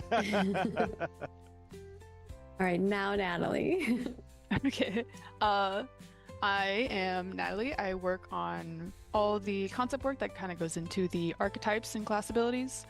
A lot of it doesn't really like see, like daylight because it's more like for internal use. But some of the work that you'll see. Video like, combat spoiled me to tab targeted what MMOs. you get on I the like hotbar. videos combat. And then I worked on some of the portraits that you'll see like on the website too. Natalie, we're showing some of those. Natalie, you say a lot of it we don't see it in game, but in reality, the concept work that doesn't make it to game is foundational to a lot of other work that does make it in game. So, Natalie, the heart's there. Yeah, exactly. That's right. Yeah. You just share that with my team, Natalie. We'll make sure it gets the light of day. We're right. chomping at the bits. Any assets we can get, we'll take. Well, and specifically, like those of you who love our class iconography. So close, Jedi. So close. You almost got the triple win. Ability icons or some of the artwork on the website around specific emotes. Or Nat has made some emotes. Just couldn't return to tab targeting. A phenomenal artist. It's not bad in this game. I have no problem. A great eye and hand for creating. Honestly, if they made a game like WoW with dungeons and P versus P with video combat, I would be in The heaven. concept art that you're seeing on the screen now that's I enjoyed playing is BDO. all Nat's work as well. So It's just, I'll say this. If BDO was just now coming out, I'd be playing it. But I just don't want to get into something that's already got its content creators. People are established. People know it. And I like the new stuff and whatnot. But otherwise, I like BDOs. Nothing wrong with it. But 10 years ago, I would do it. But let's get into the goodies, the stuff that people care about. Let's talk a little bit about the summer. It's hard making an MMO, Lazarus. It's very hard. From a design perspective, it takes a lot of resources to do an MMO. Play when it comes to like the grand scheme of, the other roles that we have for the other archetypes. Yeah. Yeah, I mean, I can speak a little to that. So, as people know from the wiki, the summoner is going to be the most versatile, flexible of our archetypes in terms of the Holy Trinity. They will be capable of tanking, dealing damage, and even healing. Glorious Altitude Testers realms have unlocked. Some mount and cosmetics items are being sent to characters. All right, let me read this while I'm loading it up.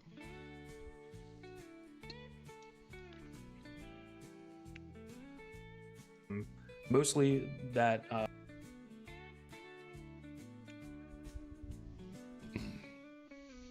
Some mount and costume cosmetic items are being sent to characters starting today. Wow. If you have these on your account, check your mailbox item. All right, cool. It doesn't affect me at all, so I don't have any. As a reminder, during this phase, it'll be open every day. It'll only be downtime. So they did plan on adding stuff. Well, there you go. So all this stuff is going in. Wow. I didn't know I figured they'd be doing some fixes, but nope. They were like, fuck it. Here's some new cosmetics. Well, good for them. Good for them.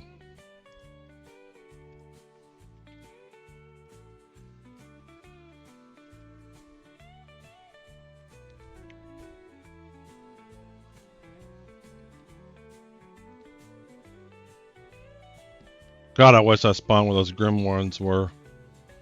I should have stayed there.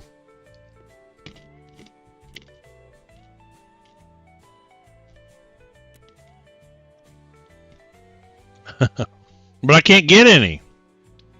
I can't get any of the cosmetics. My quest was listening to bug fixes for the patch notes. Good. There was patch notes? Where are the patch notes? How come they don't link the... Oh, duh. There it is.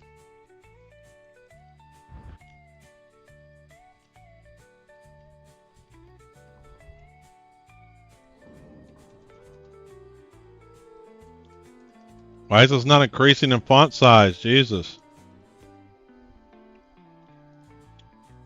Recipes no longer bound to characters. XP consumable scrolls are given too much bonus. The Eldstone quest has been fixed. Commodity prices will no longer show 0. Granite grinding stone vendor sell price has been fixed. Beta hauler C382 enemy has had its loot drop table updated. Alright. There I am.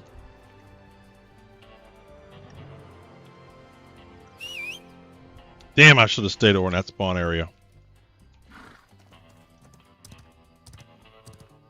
We're gonna head over there and see if we can get some.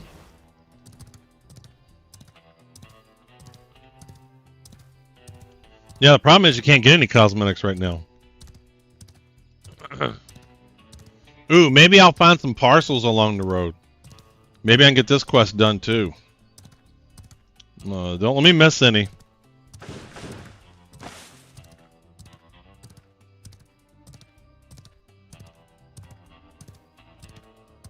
Look at all the people that logged in so fast.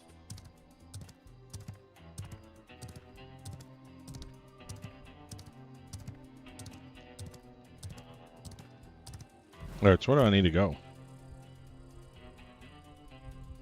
Alright, we go this way. Kono!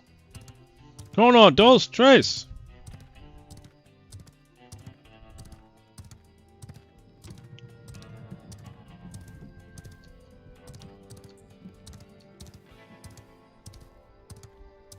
You know, one of the things I like about World of Warcraft, though, the different professions, the different races had different starting mounts.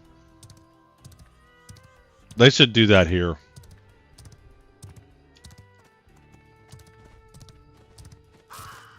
Oh, quit attacking me.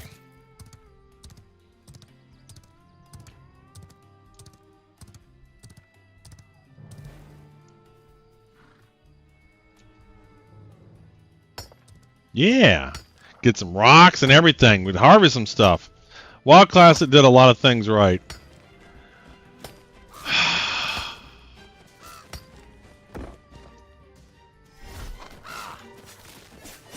Well, at least it didn't stop me from mining. That's nice. Stupid ass bird. What is this?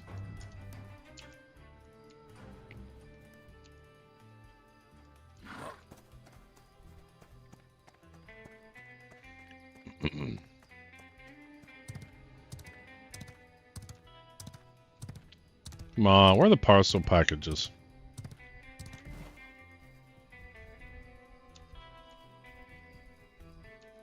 Ah.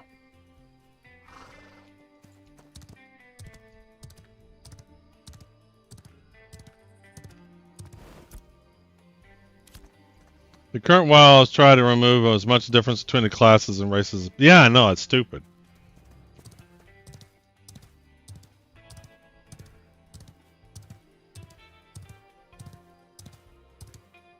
What is that? Is that anything?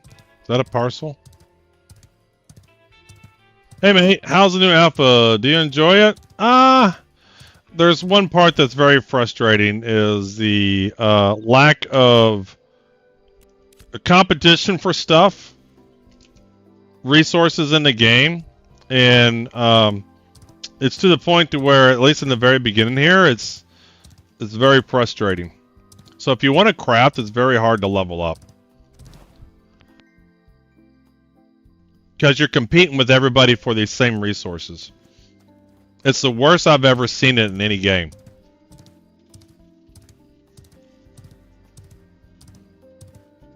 Having said that, I really like some of the larger features in the game, but I haven't had a chance to enjoy those because I haven't been able to level up as much as I like to.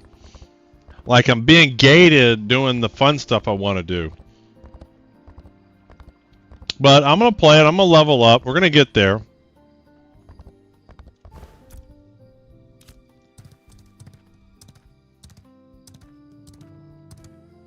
What is this? Is this somebody I'm supposed to kill? Do I have a quest? Leave me alone. Oh, there's another parcel package. Alright, we'll kill this guy.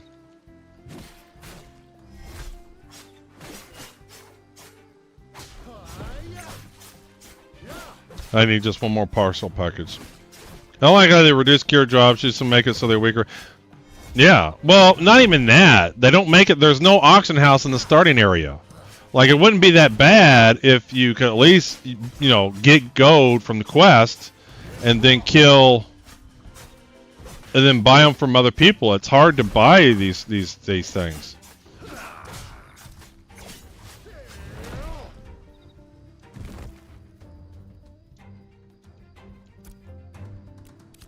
All right, we just need one more parcel now.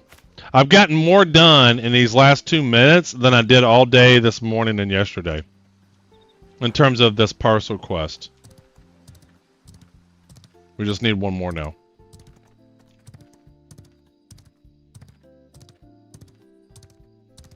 Oh, there's a rock down here, isn't there? Yes, sir.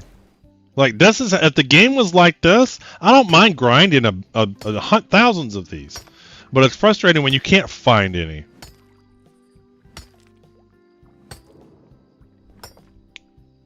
But see, everybody's doing what I'm doing. The server's up. Everybody's getting all the easy resources, and then they're going to be hard to get from that moment forward. Not enough inventory space. Shit, I need to get some bags.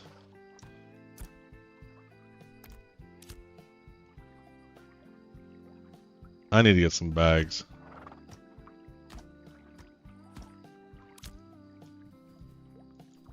What is this? Is this something? Oh, I didn't have space.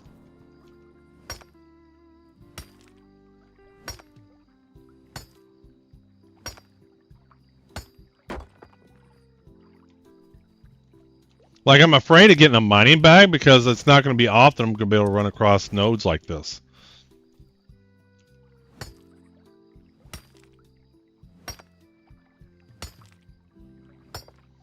But yeah, there needs to be a proper auction house in the starting area. Like, they make the game difficult for low-level players, to be honest.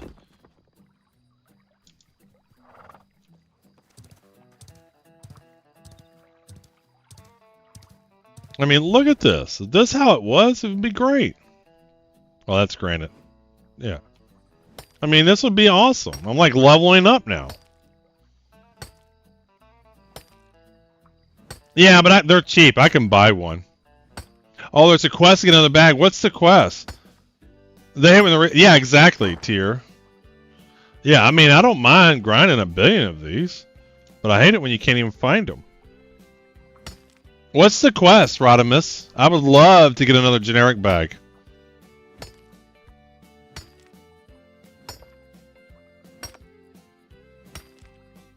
I will do that quest.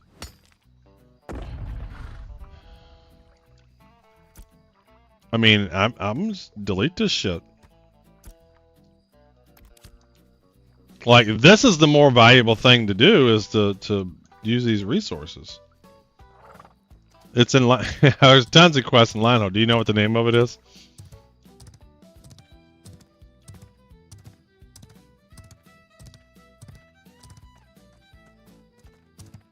I just need one more parcel.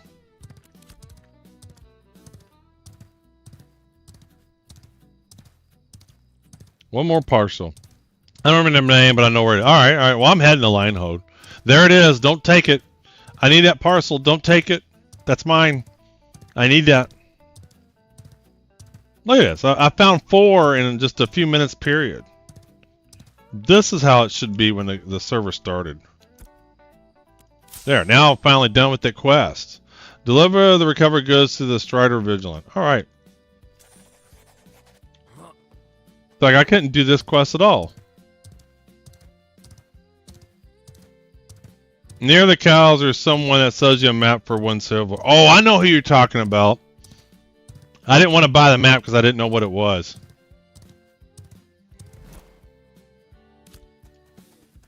I know exactly who you're talking about. He's off behind that building.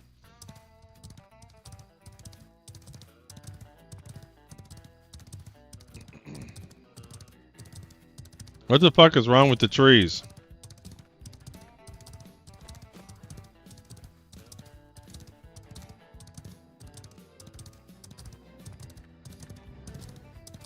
Femboy Clanker.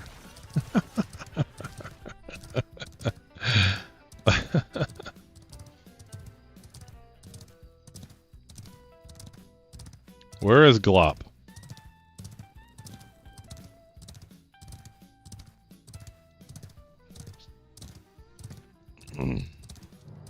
Alright, we'll stop to the storage guy. We'll drop off that stuff in case we need it.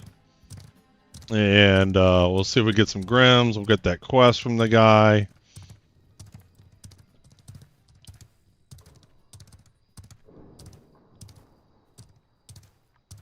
There's Sir Douglas.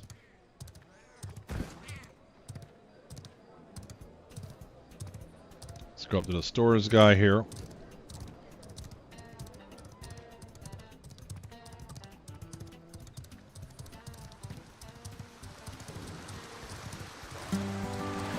Hey, thanks for the follow, Mr. Nobody. Nobody's off.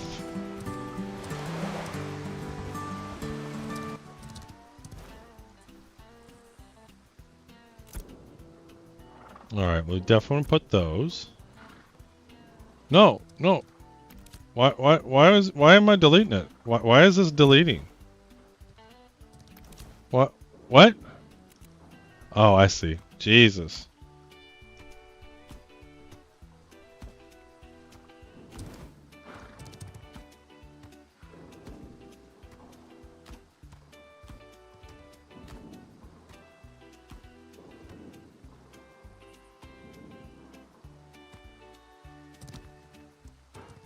Alright, let's sell that. Ooh, I got a chest too.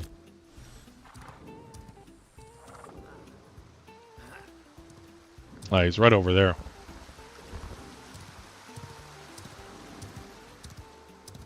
This guy right here, right? Rodimus? Yes, sir. Give me that map. Yes, sir. Take the map. Lost treasure. We're doing that. X marks the spot. That's worthy of a code. Give code at _Rodimus. Definitely worthy of a code. Well, thank you. We're going to be doing that quest. Can I do this while I'm a mount? Jesus. Ooh, XP bonus. So we're going to have to save that and do it at the right time.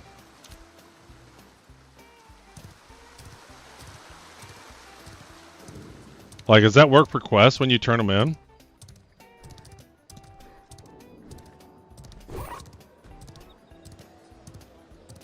You know, people are going right to their mailboxes, getting all their cool shit.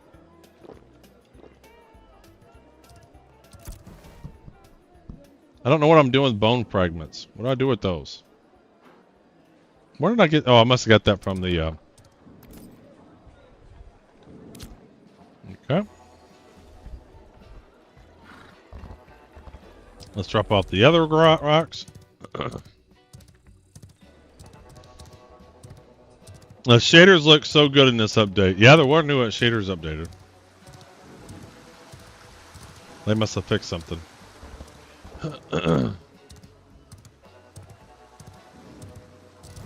Here he is up here.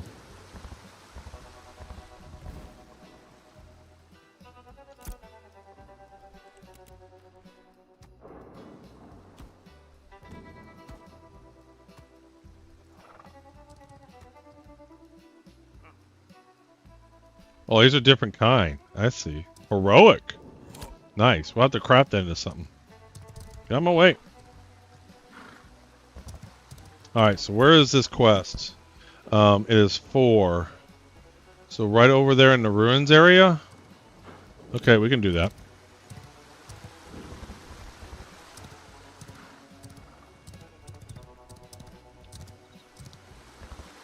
Yeah, another bag. That's going to be awesome.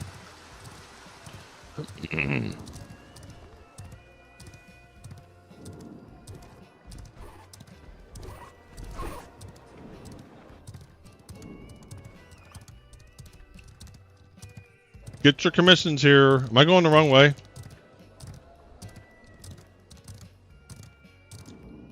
Shit, I'm going the wrong way, aren't I?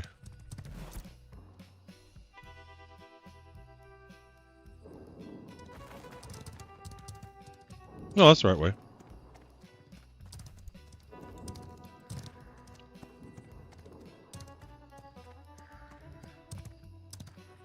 Everybody's got their custom mounts and everything. Look at this dude with his little lizard mount. Look at him. Everybody's excited. They got their cool shit.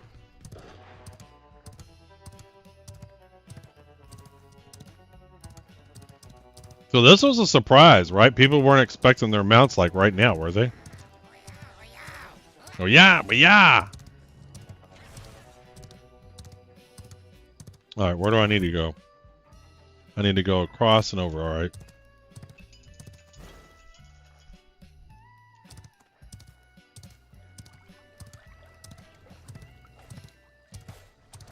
You're a little late there, Mr.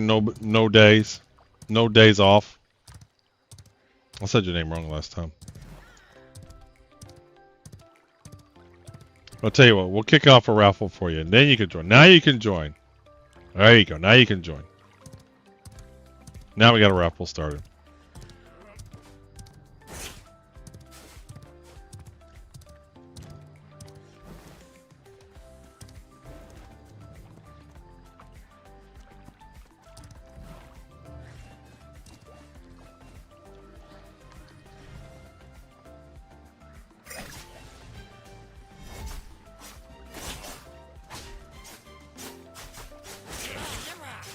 Oh, yeah! Oh, where's this Gravehire Seer come from?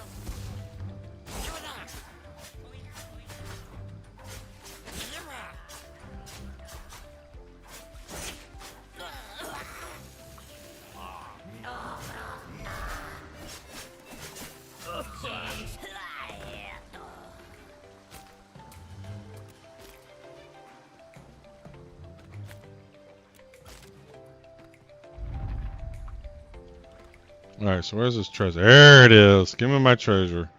Give me my map. Find nothing. Go have a word with Zorn. Uh-oh. We gotta go have a word with this asshole.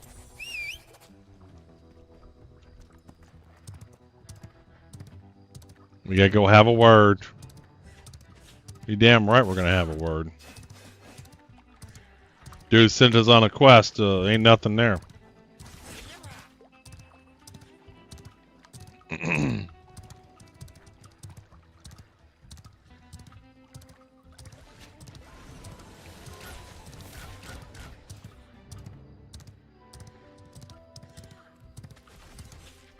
Hup. Hup. Hup. Hup. Hup.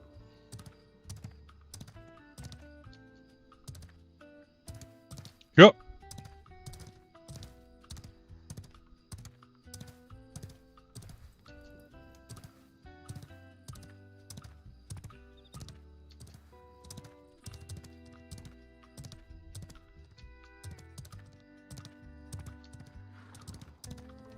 I like jumping on everybody.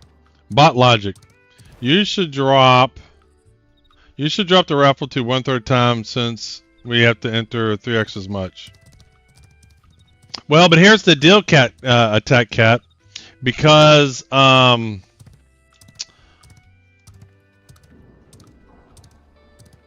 have 20,000. I can now do up to 20,000 codes and claim my O.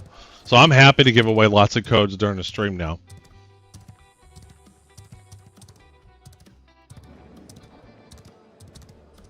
I think I had 5,000 codes for the raffle and 5,000 codes for the bonus codes.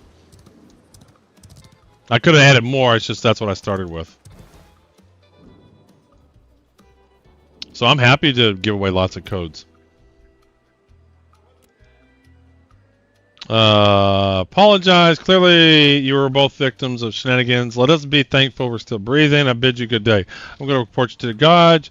You best give me something of value or drop you down myself. I want the medallion back. And be like, give me no. Forgive me, Mercy. I'm just trying to survive like everyone else. This is all I have. Take it and please leave me. I'm truly sorry. Take his offer. Oh, there's the bag. Nice. Nice. Got a new bag. Yes. That changes everything. Now I got twice as much space. This is awesome. You know what? We're gonna give him another code.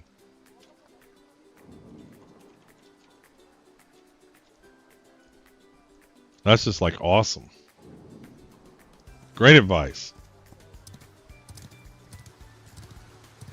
Hell yeah, exactly. That's 2,000 entries in the Steam gift card.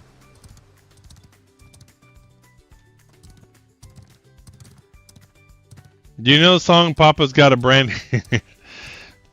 Papa was a rolling stone. Wherever he went was his home. Papa was a rolling stone. I don't know if it's the same song or not, but that's what it made me remind me of. Is this something? What is that? What is that? Oh.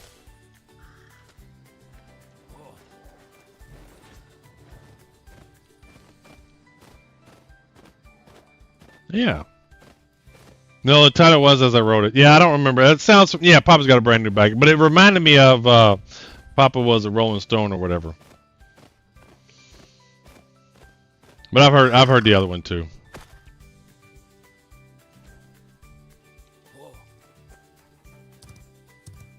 Well, everybody came right over here and harvested all the Grims. Came right over here. What is this quest? Grims getting feisty. Level 5 active players. Ooh, does that mean they're going to spawn more? Oh, there's some down here. Old Greg. What is that?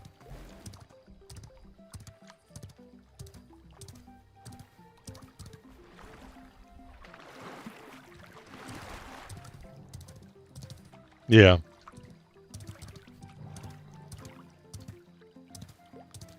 Is that something up there? What is that? Well, there's no Grims in this area.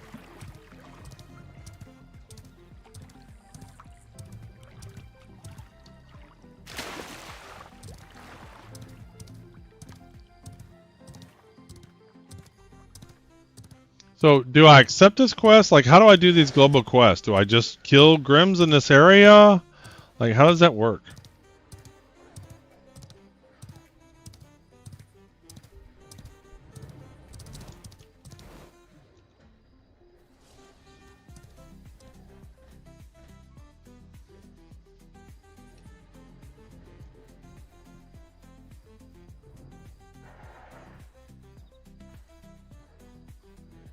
There was more here than right now.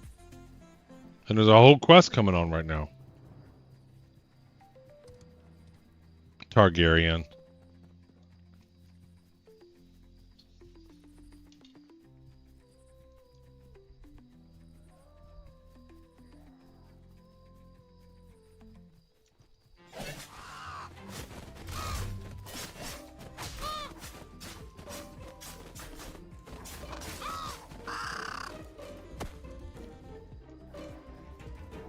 Where are the Grim dudes? They were like spawning super fast. Like at least they were spawning. Like there's nobody in this area.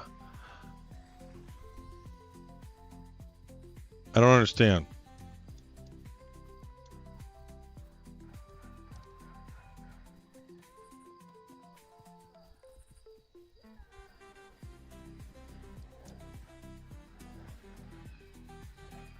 I mean, I see a few dead ones, but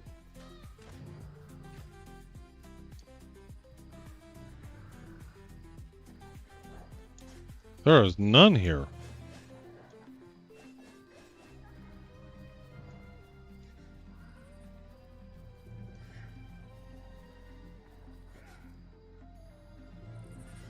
What a shitty ass event. There's nobody here.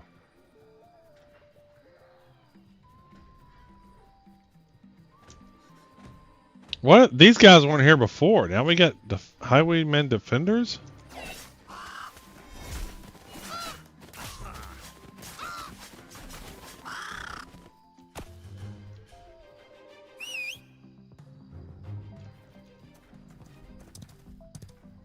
I see a wolf. I haven't seen a grim spawn yet.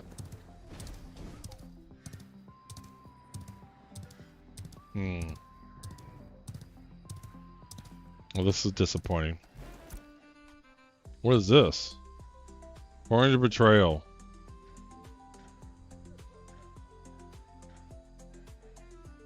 Does that mean it's going to start in 16 minutes? Or the event's running right now? No, it's going up. The time's going up. I don't understand. There's like no grims. Way to make it super clear as to what's going on, guys. Just top-notch job.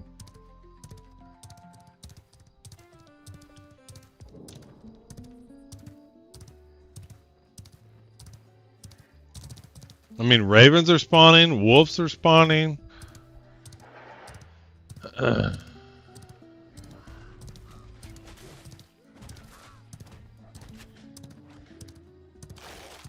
There's one.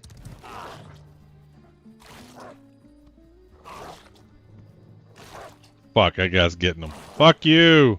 I'm in combat. Why? Why was my guy not facing the right way? Why is he too far away? Why? My movement is messed up. He's not going in the right direction.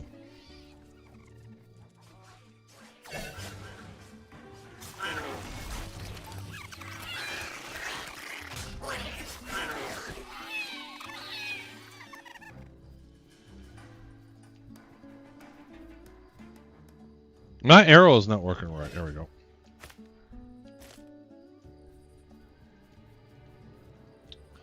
Somehow I messed up my movement. The mouse, he's not moving where I'm facing anymore.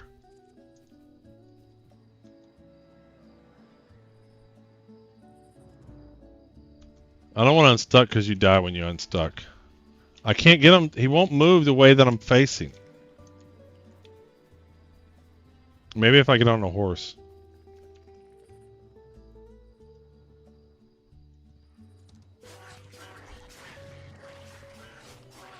He literally will not move the way that I'm facing.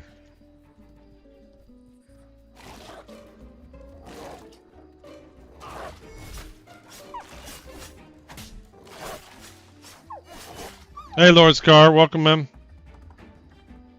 I can't spawn my horse. Let's see if this fixes it. He won't move the way I want him to go. He still won't go the way I want him to go. Why is this messed up?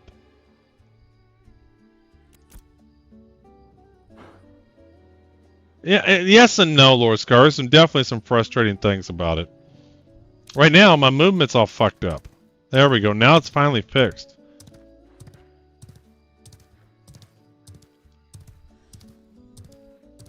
Like, there's in-game stuff that I want to do, or later stuff, and it's hard to get past the low-level stuff.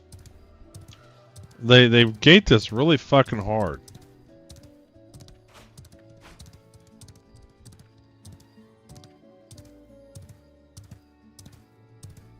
So I want to see something.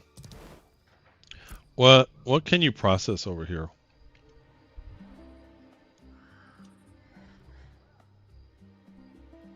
Where is this curse getting worse quest? Can I do this quest?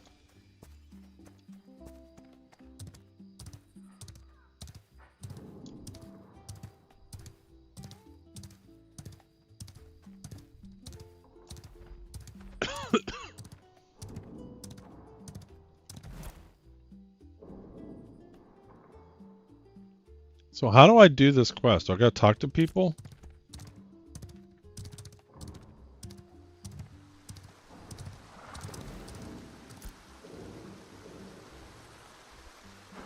Alright, we'll save the raven carcass.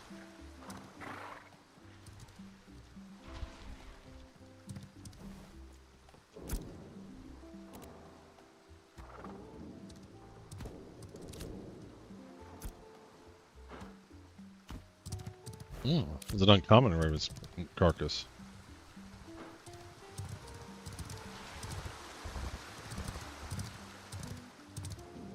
Is there a lumber mill here?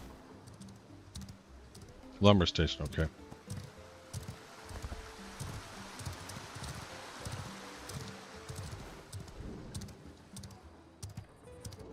How much XP do you need? I need 21 more thousand to go to the next level.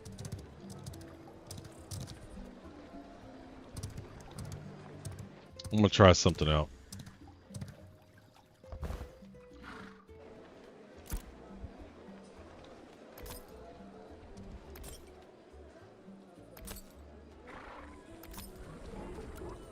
They're all.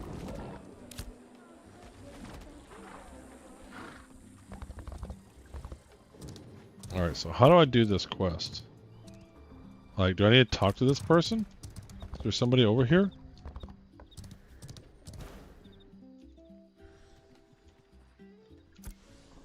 There we go. I do have to. Move out of Linehold as quick as it can be, or you end up lost in the dark as my husband was. My husband, Harvin Morling, was slowly driven mad by the dark of the ruins. He has now vanished, surely swallowed up whole. I will find him. I will be in your debt. So do each one of these people have quests? And there's like a buttload of them? Return proof of Harwin to his wife.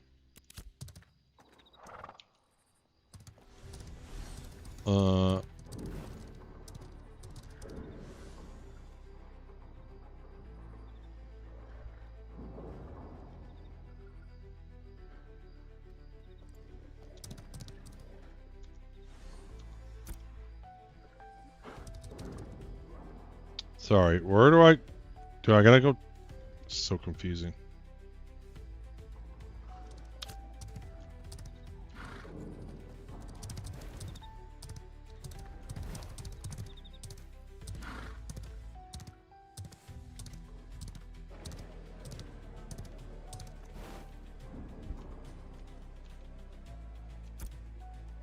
Give us some space. I don't know. You don't have the goblin plague. Can you tell me about the curse? The dead started to rise after the plague. Gobs started to appear. It's cursed work, alright?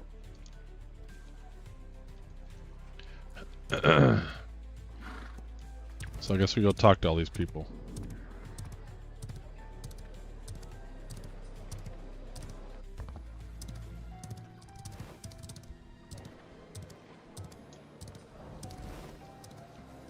Just need to correct exclamation point, I think.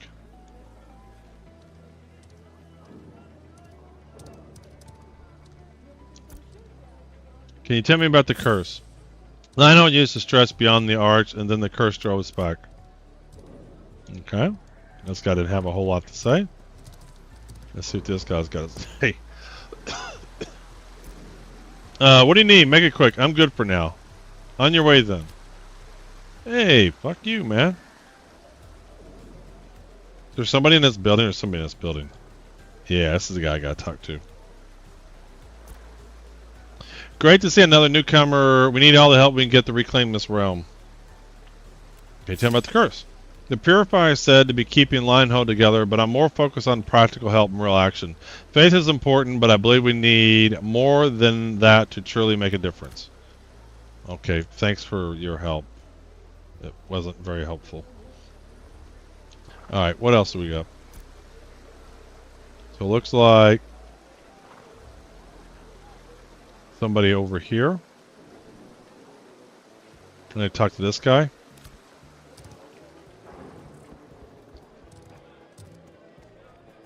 Somebody up there.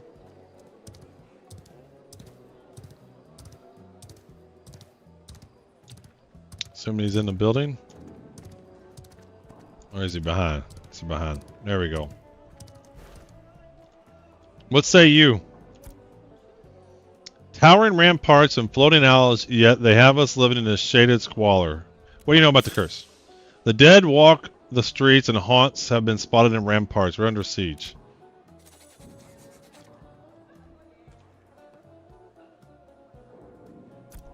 Alright, so now we just gotta do... Wait, what is this? There's another one. Ask the Arch Purifier about the curse. Alright.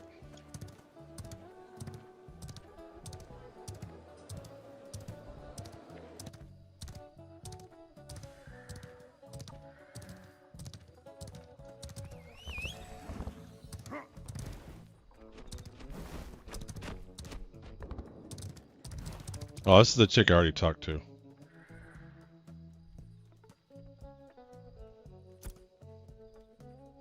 Yeah, I need to talk to the other one. That's down at the end there.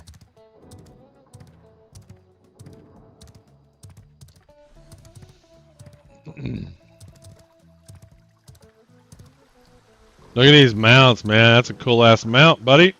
I dig it.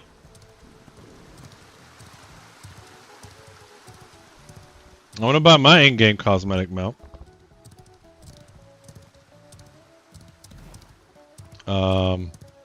Oh, there he is.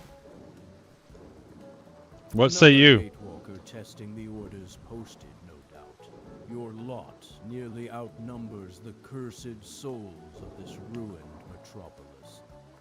There's something we don't speak of. Such curiosity will lead you to your own spectral end. And as Arch Purifier, it's my duty to keep such things from existence. I purify, of course. I purge the haunts and hexes from the ruins. But not all of these ailing ruins can be cleansed. Some are scarred by corruption. Alright. 'Tis a stain on this land, a product of vile actions that curses this realm. Strike upon one's brother, and the essence within shall lose its luster and slowly consume you. Such things litter the history of Elah and beyond. 'Tis dangerous work, but if you have the bold... It's dangerous to go alone. Here, take this. You should find a purifier's guide around here. It will give you an idea of what tasks you'd perform. Here is some coin to help you consider my offer. I'll...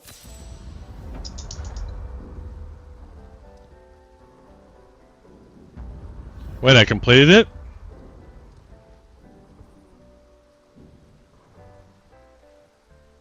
Galen's tackle bag. Where do you get that?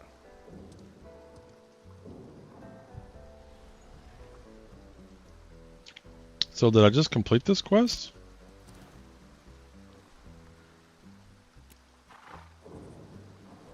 Where do I gotta deliver his goods? It doesn't say on the map. Strider's Vigilant. Where is Strider's Vigilant?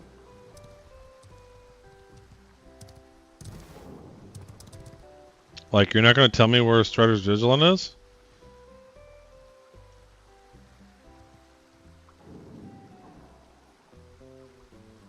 It's not very nice.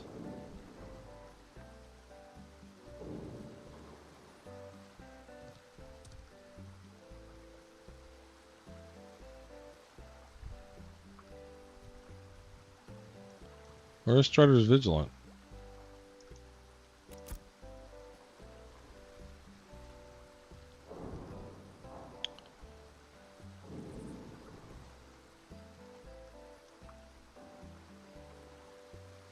You met with some people who call themselves Strider Vigilant who are doing their best to ensure the missing belongings. But where do I go?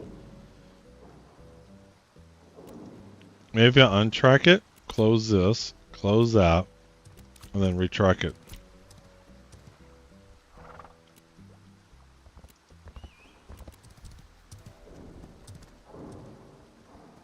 Okay, is it on the map? Where do I go?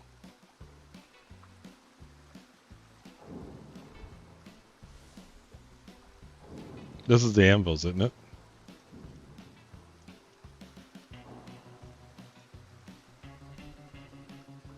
Do not tell me where I need to go.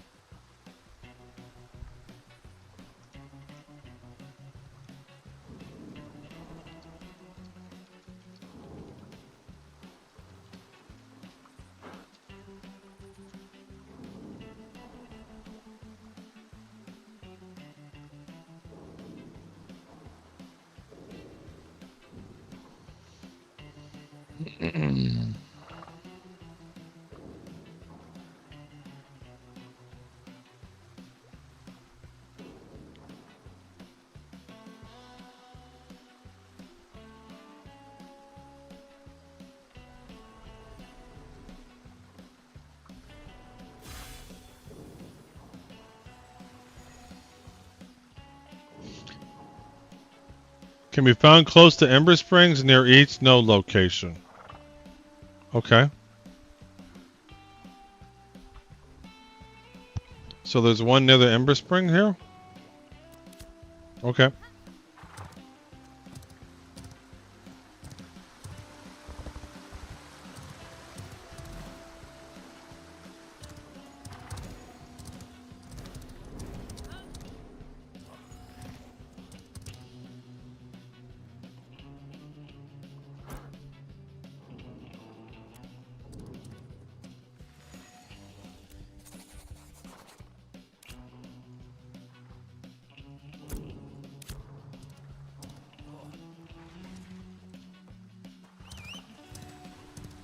Oh, is this it? No, it's somebody else.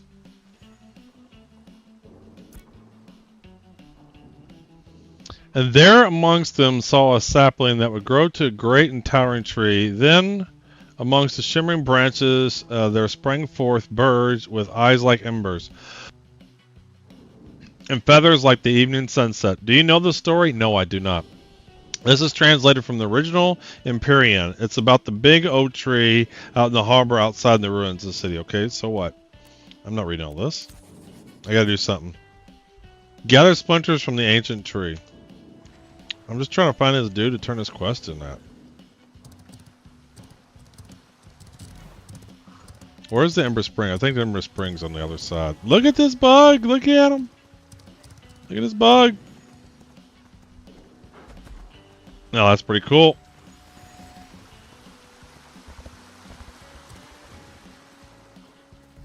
That's the Arch Purifier.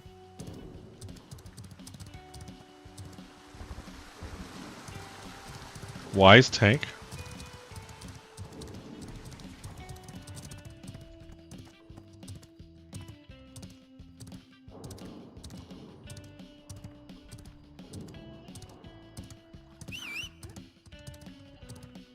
Commission board. Do I even have my spawn set here?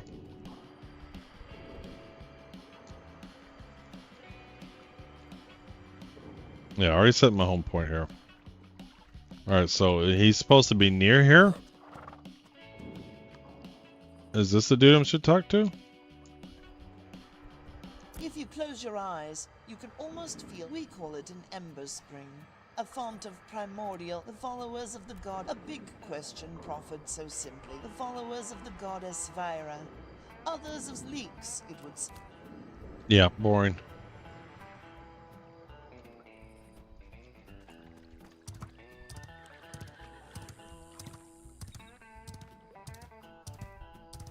Why not give me a like this is one of the things that's frustrating. They just sometimes just flat out don't tell you where to go.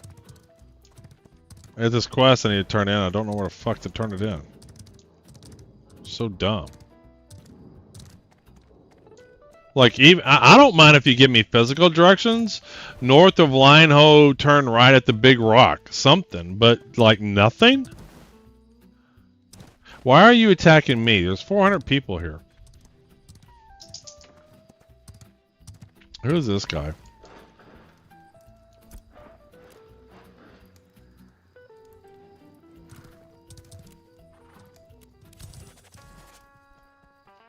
I don't know what quest I just accepted, but I'm just accepting quests.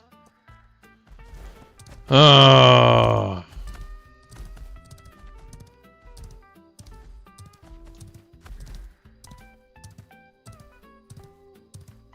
All right, let's see something.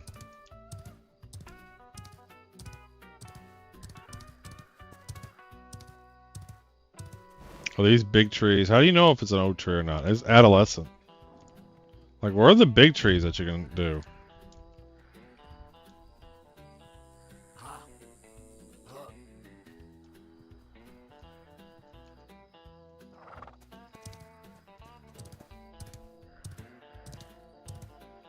Where are the big trees? Ooh, a traveling merchant.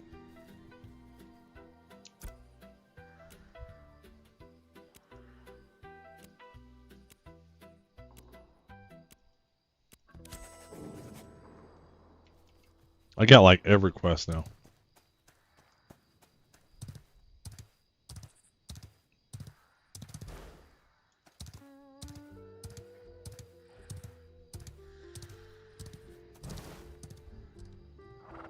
New goblin rucksacks.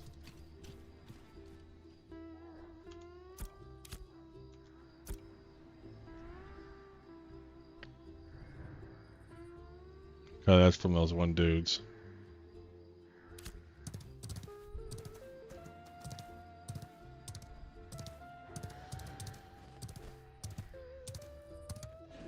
Fallen alien soldier.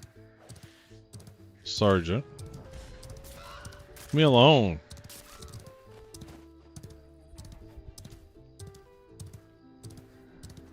What is that?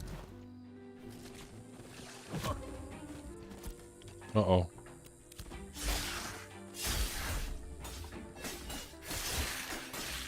Can I beat this guy?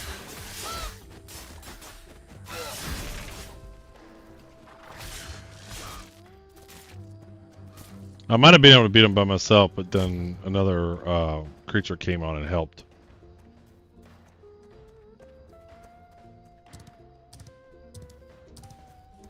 Well, they don't give up, do they?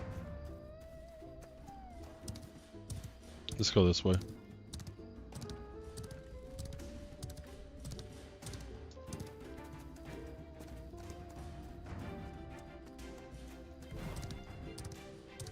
I want to find those big trees that Husei was talking about. Where are those big trees at?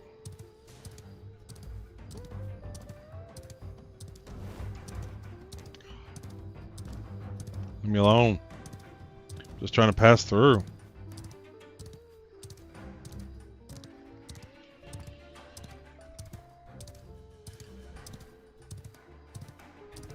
Was that a big tree? Can I harvest that one? I still got these guys chasing me. Do those guys have skins? Those are Grims.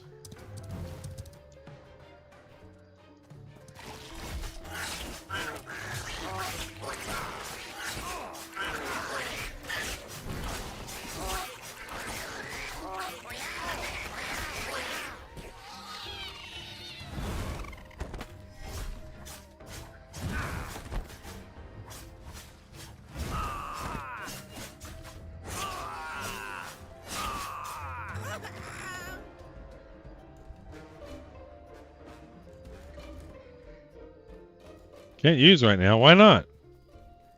Not in combat.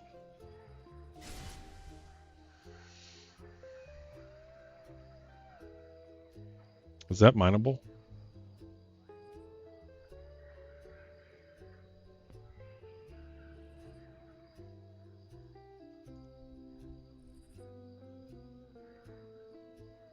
Alright, back up to full health.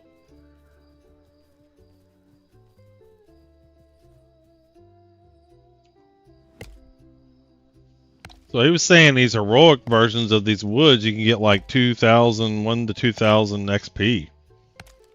Crafting them.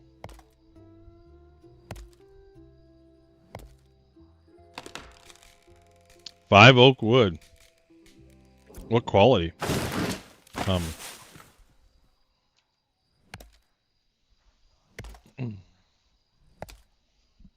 gonna check this out. See what this does.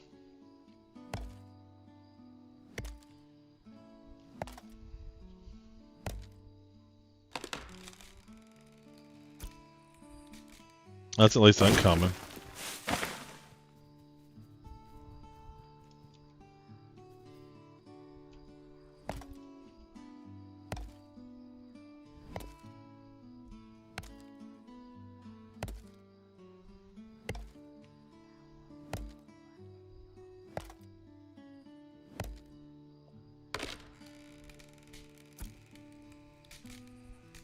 Alright, just coming.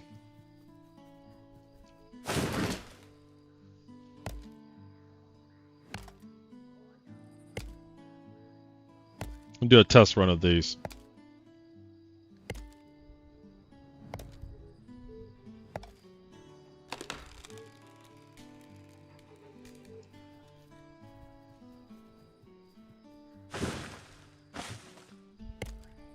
See how much XP we get with all this.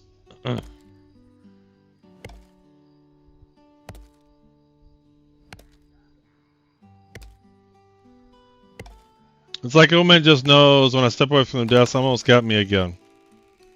What? Oh, you almost got a triple win?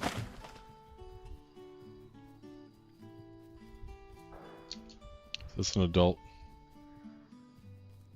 Yes.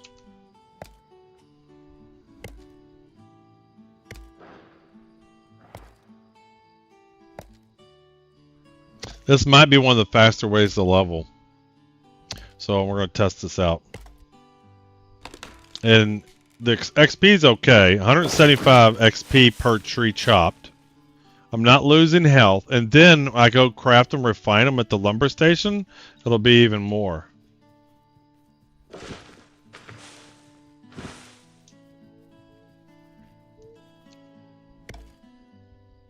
It's crazy.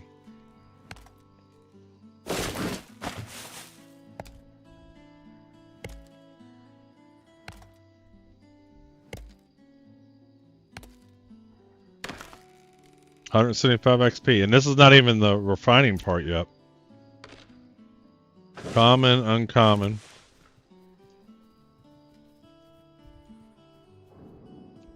Ash. Nah, the raffle starts a lot when I step away. What you won? You know what? You should just not step away. You should watch my stream all the time. Nothing else. No YouTube. Nobody else's channel.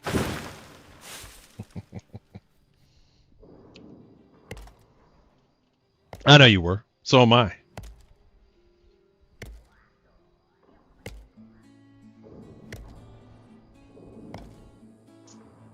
Is this not exciting gameplay? Look at me level. I'm leveling... Like, this is super fast. And I'm getting tons of lumber.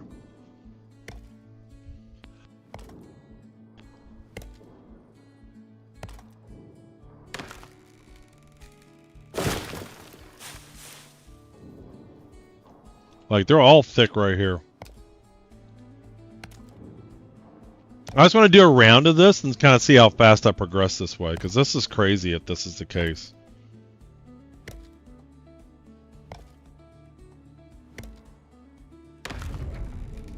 You're trying.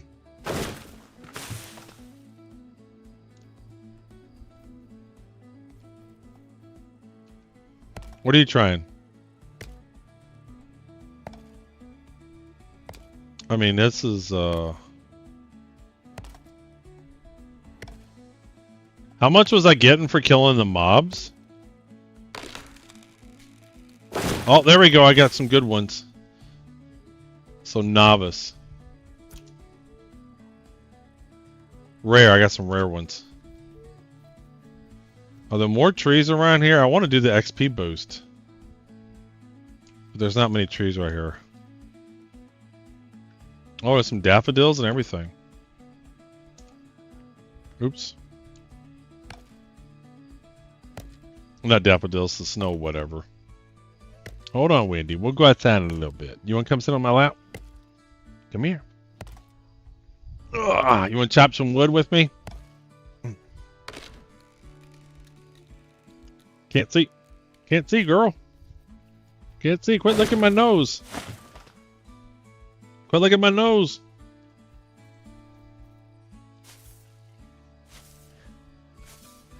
You want to go outside? We'll go in a little bit. Let me chop a set of logs and we'll head back into town, and then we'll get those started, and then we'll see how much XP we get. How much am I getting for these? See, this is only 70. Chopping wood is even more. I wonder if this is intended.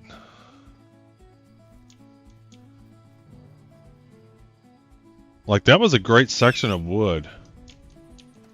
Like, those trees are right next to each other. I need to find another forest like that. Hell, there's one right there.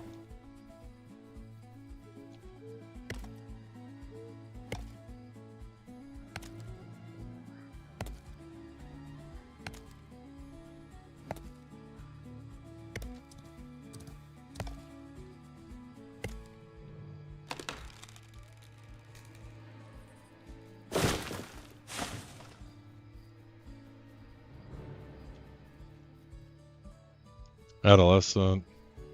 Adolescent. How often do these respawn? What I need to do is get a route configured. Like, that looks like a big tree right there. Looks like he's amongst the mobs, though.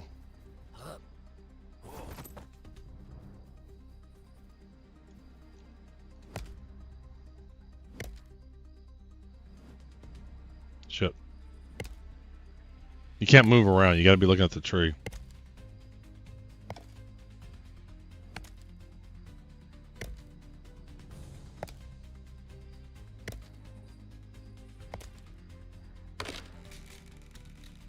And let's kill somebody.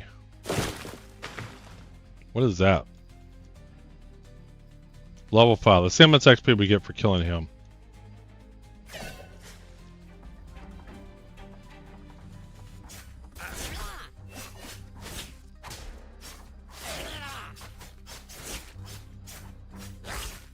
Two, 1.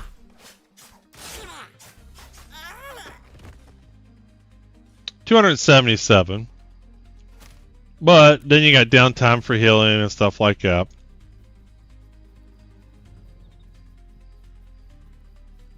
And then I suspect that at the higher levels, the mobs obviously give you more. Can I kill this guy?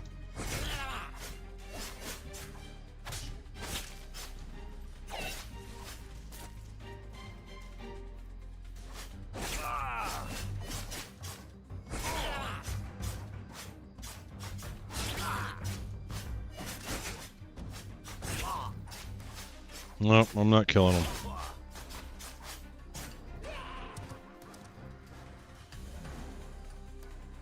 Thought maybe I could.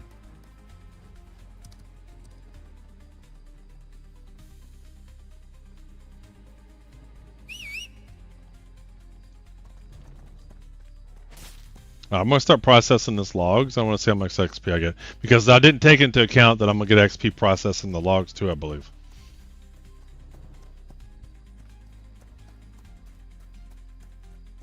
Oh, you're a rogue. You were a fighter earlier, right? No, no. This guy was always been a rogue. This character has always been a rogue. So I was doing some tree chopping to see what the XP was like. It's pretty good. Had myself a nap and now the servers are up. Yeah, it came online about 15 minutes before 4 o'clock or so. Maybe closer to 3:30. And I was able to complete a few quests because the resources and stuff that were there.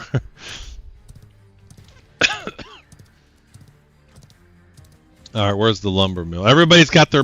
So whoever these people who did the Kickstarter that came with cosmetics and mounts, they dropped a lot of them with this patch. And so you're seeing a bunch of people with some cool mounts and stuff. Like they added a bunch of them.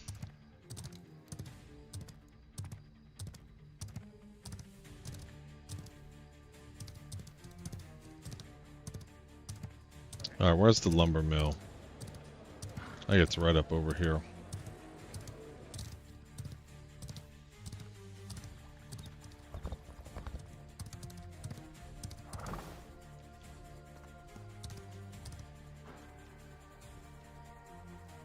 That's the stonemason. This is the mining tools. This is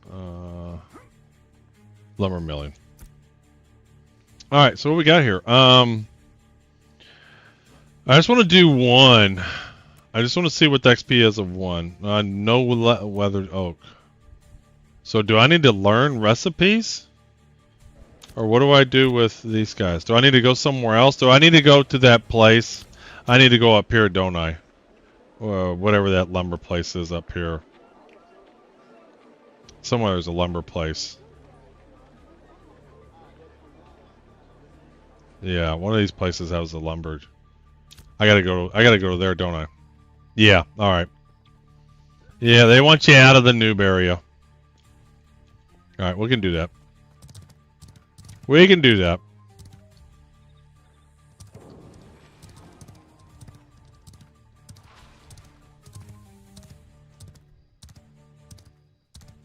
They got some of the rewards 8 years later, just like Star Citizen.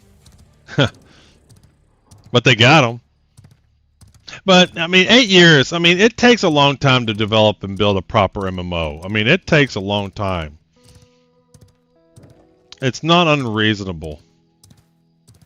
Where they're at, where Ashes of Creation's at in their development timeline is this dude's got his new thing and he's sitting right here in the middle of everything so everybody can see it. 100%. He says, I paid money for my mount. I want everybody to look at my mount as they come in and going from Lionhold.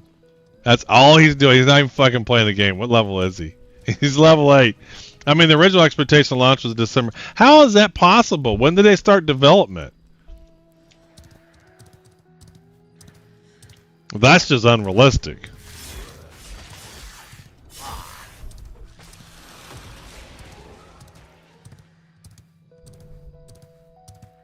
The wood would get some XP, but nothing crazy. You need something better than rare for juicy XP, but if you have money, you can do rare too. I just want to do it. I want to see what it gives. Shit. Wait, I went the wrong way. Fuck, get off the rock. Leave me alone.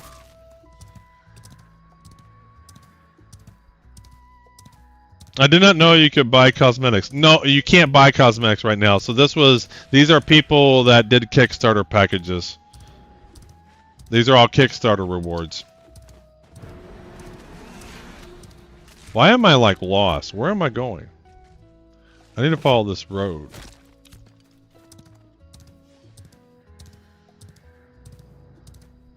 See, I can't talk and walk at the same time. Yeah, so you can't get any, otherwise I'd be having a cool mount. If you could buy a mount right now, I would have bought a mount. So I wouldn't be on this nag no more. But you know they're going to start selling them.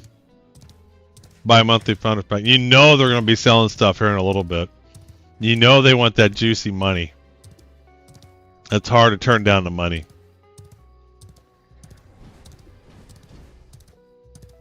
Lords of Death.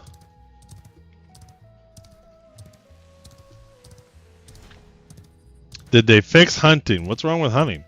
Or do you mean did they fix things spawning? No. Where's my rainbow unicorn dragon? Where's my shark with laser beams attached to its forehead? Alright, where's the lumber mill? Is it over here or on the other one?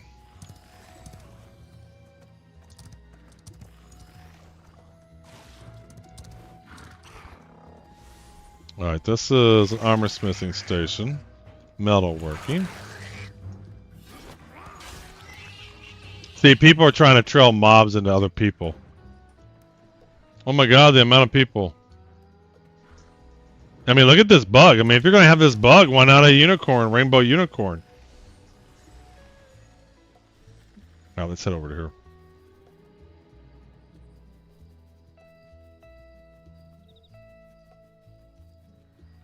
That just means people are getting, well, first of all, in the US, people are getting off work now.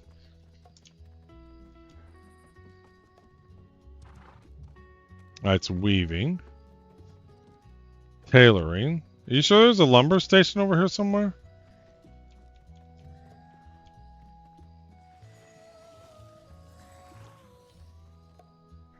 It's textile. Where's lumber? Or is that on the other end? That's over in the other end, isn't it? Damn it.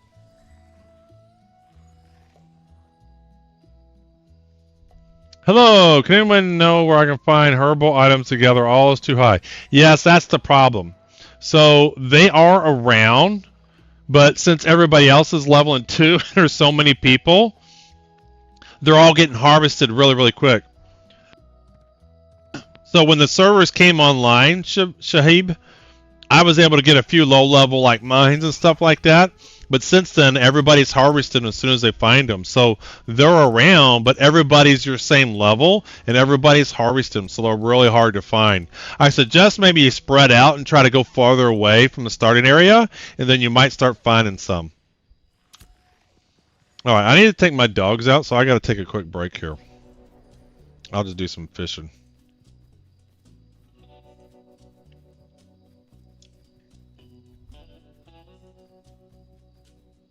Yeah, it's really frustrating. It's one of the things that's absolutely driving me mad about this game, Shahib, is these resources. It's really driving me mad. All right, I'm gonna kick off my fishing. I gotta take my dogs out. I'll be right back.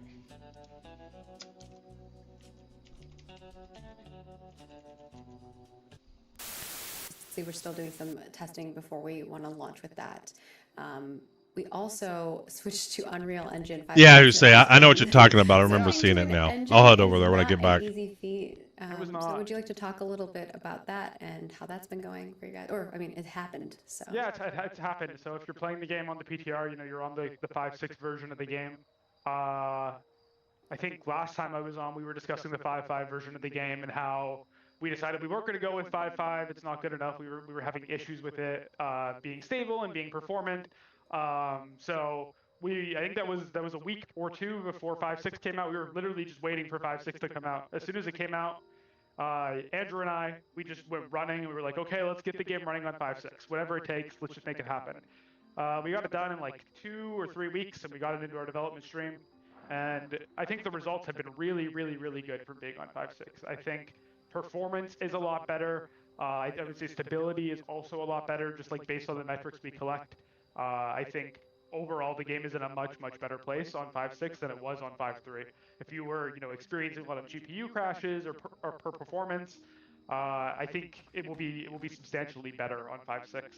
Yeah, and you guys can test this yourselves because currently on production, the live environment, it is still on 5.3. So you want to log in and do A and B, and you can just kind of see the difference. It's a significant benefit, and I know Zach and was it Andrew as well that worked with you on 5.6? Yeah, both of you guys did a heroic job getting that done over the course of a very short period of time, and with actually much less conflicts than you guys were expecting. People are wondering if it's been easier to switch to new engines over time, or do you feel like it's always like a feat?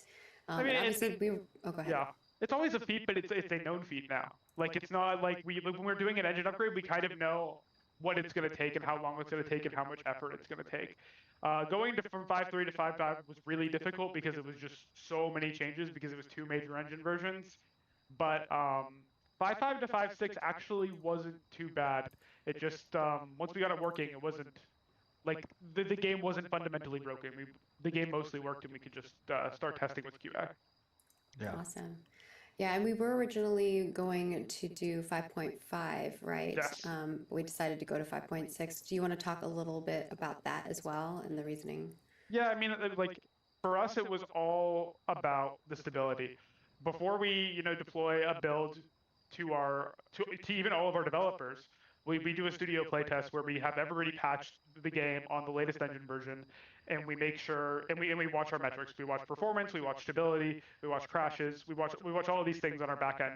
And when we tested 5.5, our devs were crashing. You know, I think it was probably 1 in 10 was crashing, but we're also all on the issue in 5.5 that was very specific to blocking us was an issue with I think 3,000 and 4,000 series NVIDIA cards, and that's pretty much the entire studio here. So that's why everyone was hitting it, and then we looked at what, you know, our player base had, and I think we're like 50% or something on 3,000 and 4,000 series NVIDIA cards. So we were like, okay, we obviously can't ship this. This is not good enough. So then we decided, okay, let's try 5.6 and see if we have the same problems. And we did not. Yeah, remember we talked about this in the past where we did an analysis of our existing playtest population's hardware and saw that over 50% would have suffered from the crashing bugs of the 5.3. So unfortunately, that made it a no-go for us. Yes. At least 50% of the NVIDIA users. Yeah. So just kind of recapping that if you haven't been following us for a while, why we just, because I think our previous announcements were 5.5, but then we did switch it over to 5.6. So just giving some insight into that. So thank you, Zach, appreciate it. Some other things, and Stephen, stop me if you want to add some extra context here that we are, really proud of our team for is, we've done a lot of time to kill analysis. Thank you so much for everybody who's been coming in and helping us test those things. This is helping us, fine tune our combat pacing and our enemy health. And obviously we're not completely done with that. We still have some other tuning that we're working on. You're going to be seeing more of those testing cases coming in on the PTR over these next couple weeks. We also have been doing a massive change on the early gameplay flow, including how quickly players obtain mounts, tools, find their first questing hubs, things like that. That work is still in the mix. We also are going to be doing some major tests with that with the anvils. I believe that's scheduled for next week sometime on the PTR, but don't come at me. But we are going to be looking over that and making sure those new changes are actually super beneficial and helpful for you guys. So we appreciate the feedback on that front.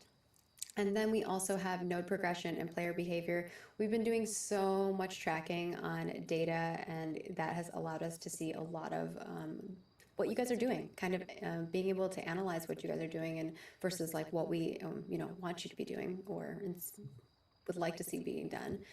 We've been tracking how players interact with the world, how you level up nodes, how you're engaging with meaningful choices, or what choices you're choosing of those. Like if everyone's choosing this and not the other two, maybe we need to make those more meaningful, right? So we're really analyzing that and going into what we're creating on the content side and the system side.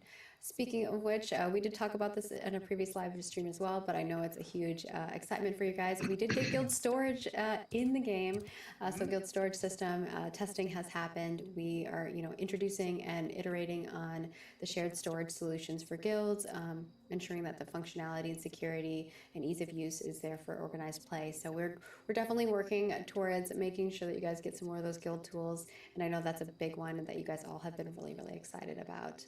And Stephen, is there anything else you want me to bring up on the accomplishment side? Obviously, there's been a lot that the team has been working on. Yeah, no. I think if you guys are you talking about the article that we put out with what we're still going to be working on for? We're going to move into what we're focusing on in the next part. Oh, okay, perfect. Okay, yeah, no, that sounds good. Perfect. Cool. Perfect. Zach, is there anything else you want to add before we switch over? We are being a little bit more conscious for time today. We can't go on a 3-hour live stream for you all. We have a leads meeting, so we're actually keeping it to the time schedule this time around. But Zach, is there anything else you want to let the folks know? No, I think just that the team is doing a great job. I think there's a lot of people working really, really hard right now, trying to get everything done for P3, and I think everyone's doing a really good job. It's if you played the PTR 2 weeks ago versus today, you can see it. So they're doing a great job. The other thing, Zach, that I think is really important for people to hear as well is that for the teams that aren't finishing up what we're going to talk about next segment here on what's outstanding for phase 3, the rest of the team is going to be focusing on burning down our outstanding bugs. And so you guys are going to see some significant, I think, improvements against some of the bugs that you've been experiencing on PTR over the course of the next 3 to 4 weeks, which is going to obviously create a much more enjoyable testing experience as well. So, these are periods of time where we harden the code that we have created. Sometimes that can create additional bugs, and as part of that process, expect to see some of those updates coming up. All right. Well, with that, Zach, thank you for your time. We're going to swap over, and Steve and I are going to cover a couple things, and then we'll be bringing on Hector, who's on our QA team. Exciting. All right. Thanks, guys. Yep.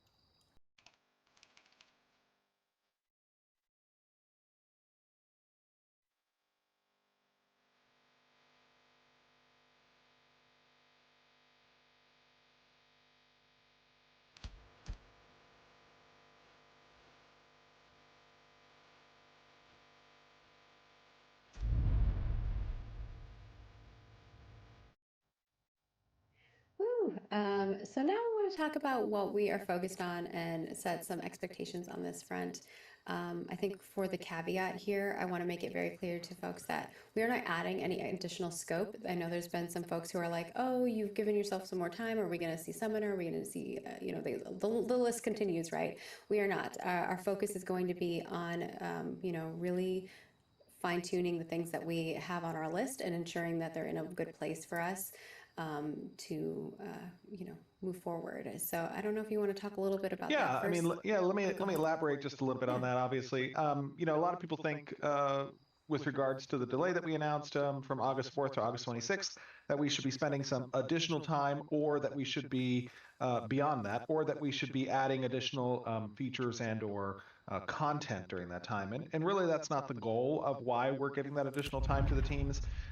We have a schedule to keep with regards to our milestones. We have a milestone that precedes this milestone and that follows this milestone, and we don't want to spend too much time interrupting that schedule. So what we do, and just so you understand the process, obviously when we move into milestones, that's a collaboration between the directors of the team and the leads of the team, as well as the individual contributors on the teams to kind of scope out, priority order what's important from a feature standpoint versus a content standpoint, and tackling perhaps even some technical debt and bugs. And once we arrive at a kind of stack rank of what those options are for us, we then move into a scoping exercise where each of the teams will kind of spend time identifying the scope, the dependencies, the downstream effects of that work, and then we come back and production puts that into a schedule for us, and that's how we arrive at our milestones. Now, what we did as part of our review period at the end of this last milestone leading into phase 3 is we determined that there were still a few teams that needed to go beyond what was estimated or scoped for some of the tasks that we had identified for this milestone and for the entrance of phase 3, and we had them re-estimate what was required in order to land those features and content, and that arrived at a August 26th date. So we don't want to add more to the bucket, nor do we want to extend the milestone beyond that, because we have stuff we need to test that influences future milestone work. And this is important for us to keep on a cadence, obviously. So just to give you guys context there, we'll go over, here what it was specifically, so you guys have some insight and some transparency from a development standpoint of what we needed to focus on further for the entrance of phase 3. And a big part of that, obviously, is the anvils. The anvils is a huge amount of playable space. It's roughly 72 square kilometers within itself. Obviously, we are not intending for the anvils to reach parity at its initial debut with the Riverland starting zone. However, it does need to be functional from a first-time user experience standpoint and directing players out into the nodes, which is our essential golden path. So Environment has a lot to chew there. There's a lot of new prop sets and faction sets and building sets that's necessary to build the interior of Mount Dune. There's a lot of lighting efforts that's required, especially for the interior spaces, which can be a little bit of a difficulty given the constraints that Lumen has. The dogs have had their supper. Spaces. They're happy. But we have some great tech art teams and some lighting teams that are going to be addressing that and have addressed that. You'll get some insight to that over the course of this month. I know some of you who are on the PTR have already had access to Mount Dune and can see the grandeur that is there. Got a few fish. All right, one more fish, and then we'll head over. Did I get anything? Not some bullshit. Why isn't escape doing what it's supposed to do? There we go. All right, let's head on over.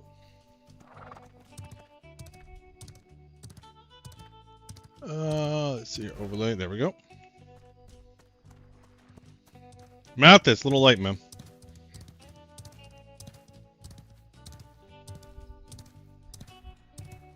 We'll kick off another raffle, though. Mathis missed one. Hard to say. Mathis missed one. Alrighty. If the game was like when the server first started and there was resources, this would be so fun. Look, he's going right towards that. I want that. Is this a resource node? This one is. But what kind is it? Yeah, slate. I can't do slate. Ooh, there's something. This looks good. Oh, there we go. Yay, I can mine something. What? You've been invited? Hey, I'm in the guild. Woohoo!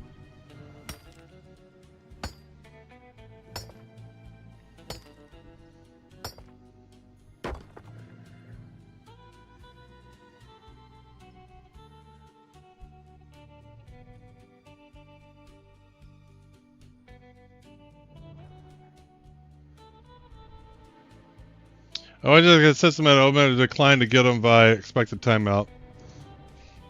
I was feeding the dogs. Yeah, who say was watching?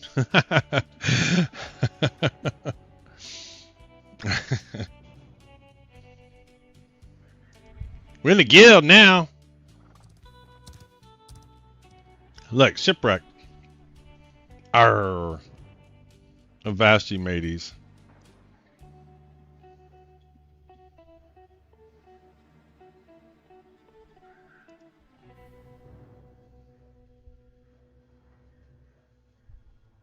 Alright, that's very good. Okay. I was just checking out some Discord posts.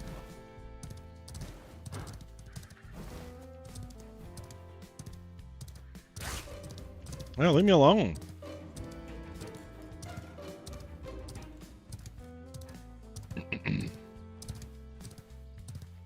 Sure are a lot of mobs for all the people that are around. So do I have a guild channel now? Do I have a guild chat?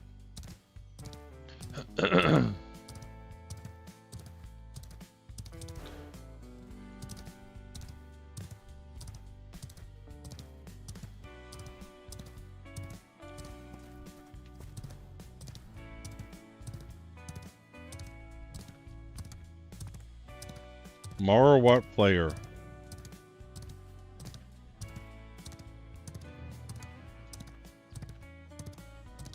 The sprint not work? Dash.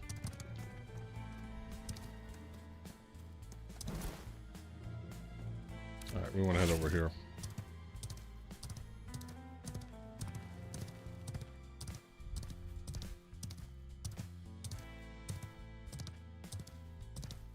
You can see trees falling everywhere.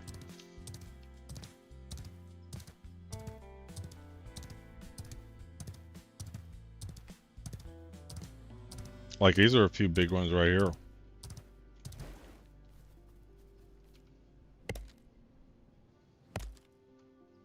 Adult ash.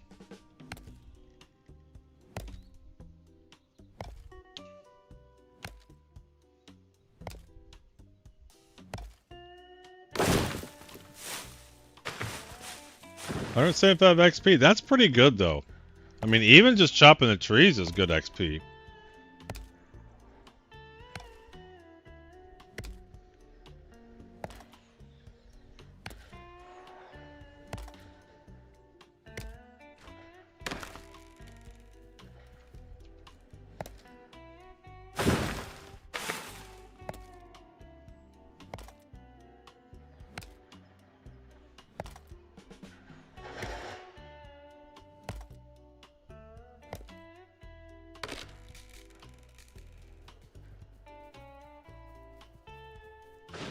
Timber. I mean, that's 175 XP for like doing nothing.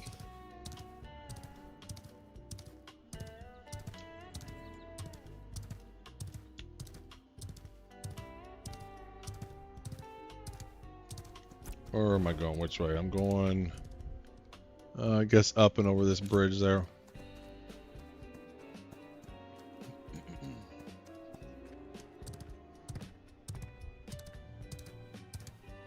Juju's horse. There's Juju. What are you doing? What do you got there? You got a basket? You getting this tree? I'm gonna get this tree. I want this tree. Oh, don't weeping willow. Is there a rock over here? There's sometimes a mineable rock that spawns right there. I don't see it.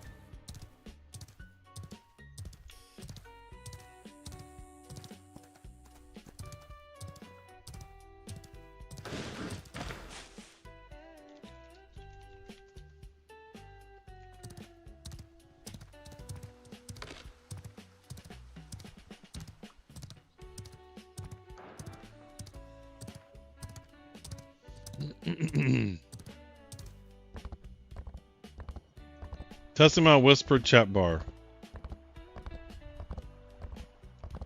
Did you send me a whisper? Turgal.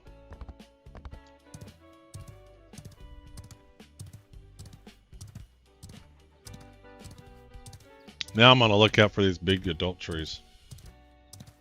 Like, that looks like something big up there.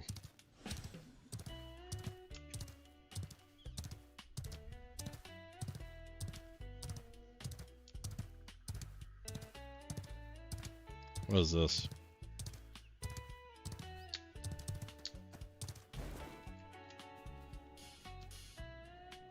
Oh, what kind of tree is this? Adult weeping willow.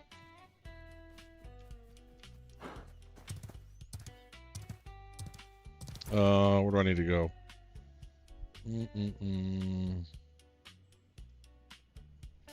Where's the fishing area?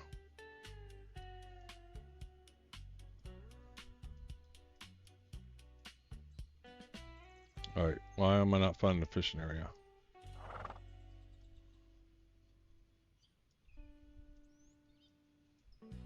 Why am I not finding the fishing area? Where are you at?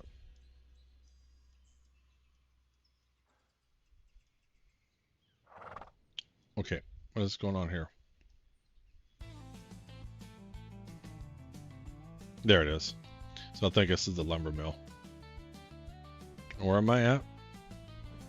So just follow this road along and just kind of go that way. All right.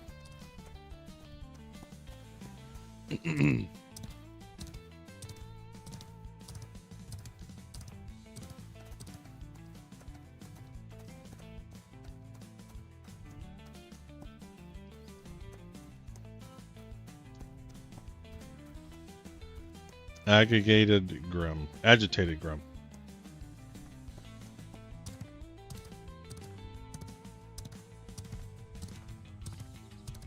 I need a guild chat.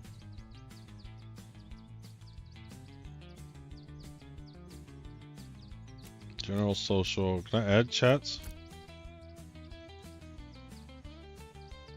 Or do I get a guild only chat?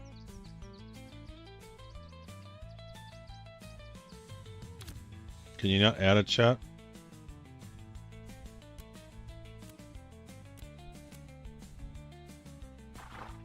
So you can't add a tab that's like guild only?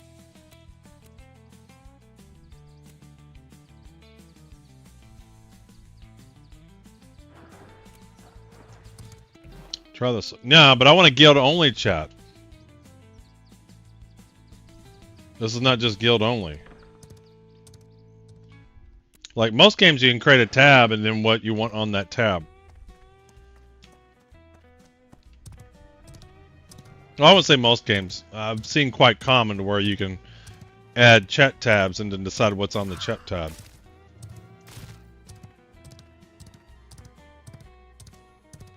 I like social as guild, party, and XP.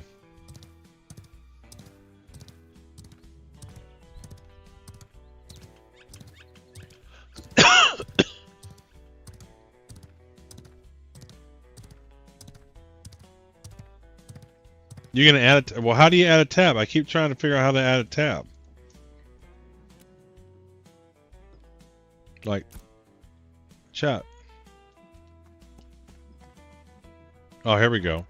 Boy, they hid this.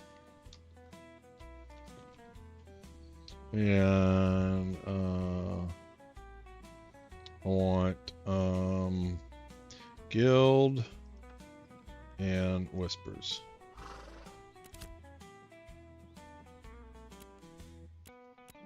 Where is it?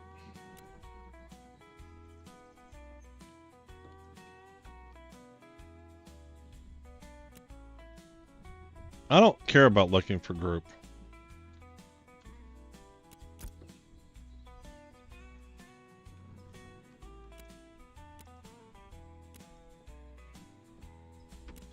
Wait, how do I move this over?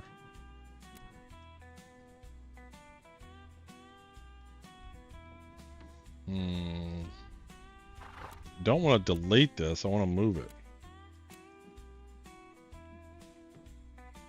Oh well, I'll deal with that later. See, I like to be able to just tab over quickly to the guild chat to see what I missed in case, because this fills up. And I don't want to not watch the general chat.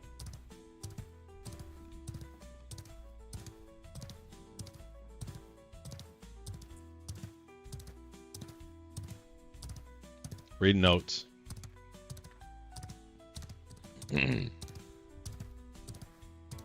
Peter Glintledge. Wow, a lot of people go online now. Alright, so where's the lumber processing?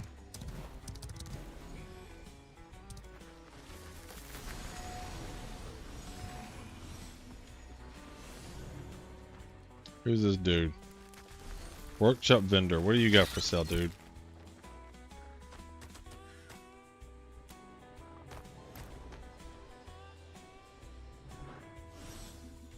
Reinforced caravan carriage. Reinforced crate. Nice.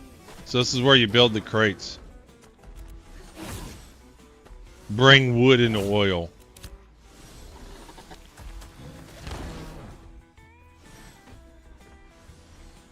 Alright, so where's the lumber mill station? Is it where everybody's standing? I can't see it because everybody's standing here.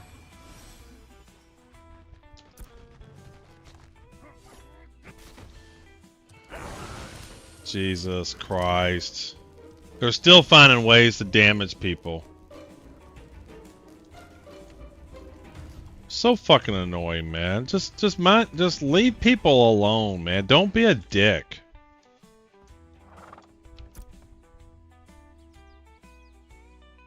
So I need sanding powder. What do I have on me? Ashwood, oakwood. Oakwood. I have a lot of oakwood and 5 rare ashwood. Let's see what we get on this.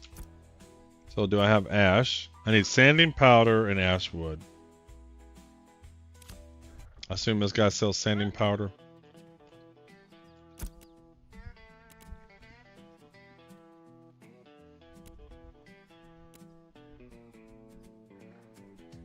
God damn, this shit's expensive.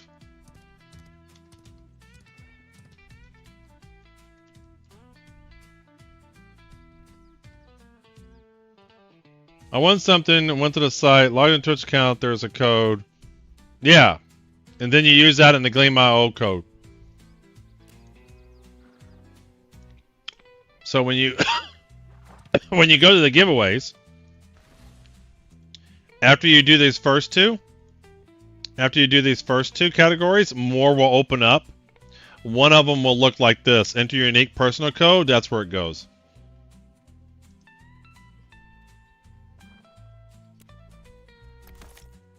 Damn, this shit's expensive.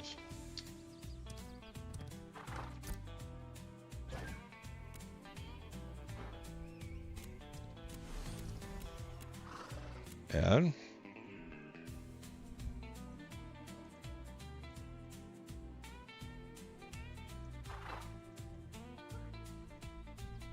Should I just do one first? I'm going to do one first.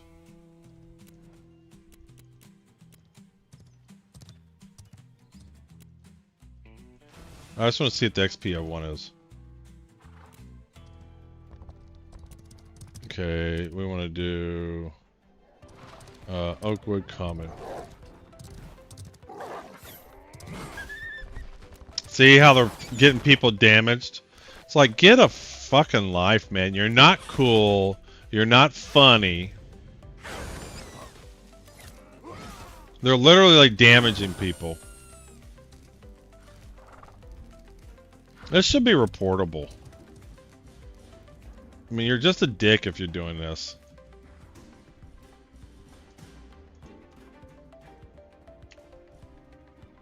It's so annoying. Alright, when do you get the XP? When you claim it?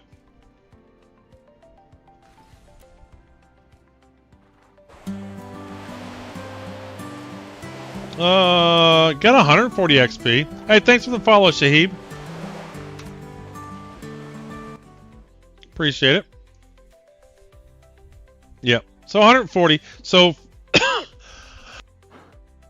it's just expensive to do this part.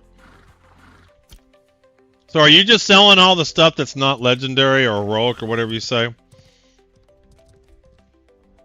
So how much do I get for a rare largemouth bass? So I'm gonna sell all this other shit. Let's process the rest of them. So 1, 2, 3, 4. Add. Let's do. Where'd my ash go? Where did the ash go? Oh, I'm selecting the wrong thing. There we go. 1, 2, 3, 4. And add. And 1, 2, 3, 4. There, come on, one more. There we go. Submit and some fuel here. And we'll use the common oakwood.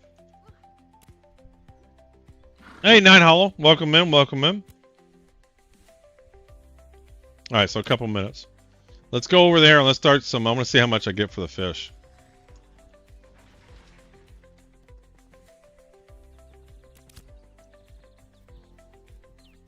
Just a rare one.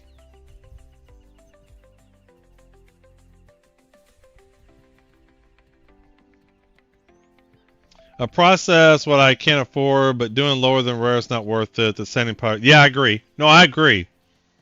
But I'm just kind of curious. Let's see what we get for the fish. All right, so fillet. We want to do largemouth bass. We have one of these. Let's do the rare. Submit.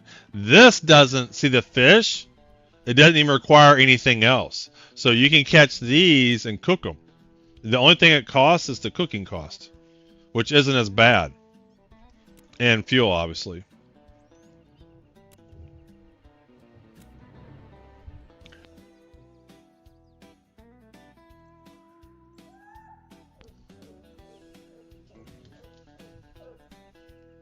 Yeah. Well, because there's no other ingredient. Let's see how much XP we get for this.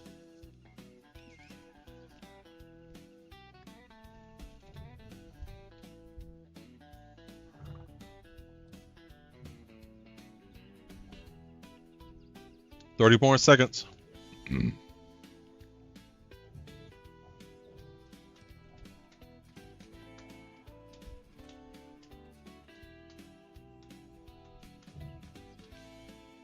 15 seconds. I'm guessing it's 140 XP or something. But I don't know. Let's see.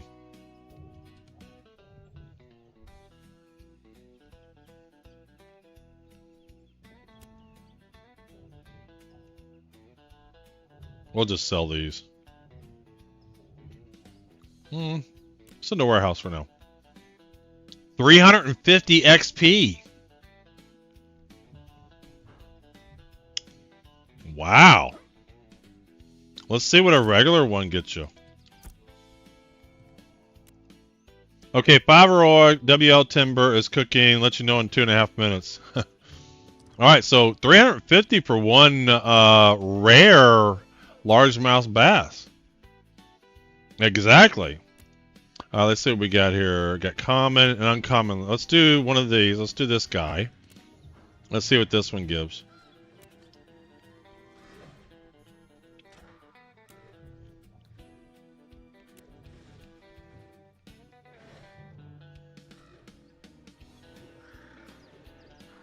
Yeah, now that I see that these, I'm going to cook all my fish going forward. Tell me where the wolves are blocking the mountains pass. I have no idea.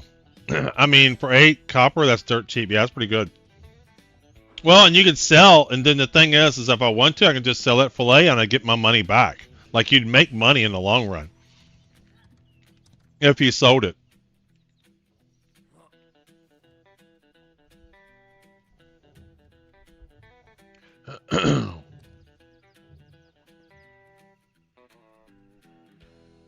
See how much just a uncommon one does.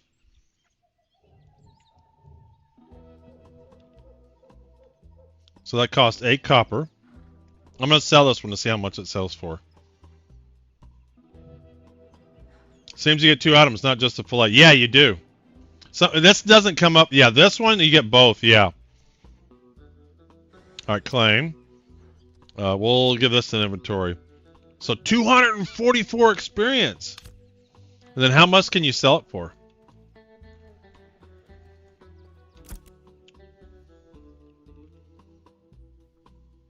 10. So just selling this alone, I get my money back. Selling that alone, and then I sell this for 10, 20. I make money. I get wood chips too. I sell those, but they would be handy for farming in the guild. Yeah. But I'm just saying, so it's not even a net loss at this point.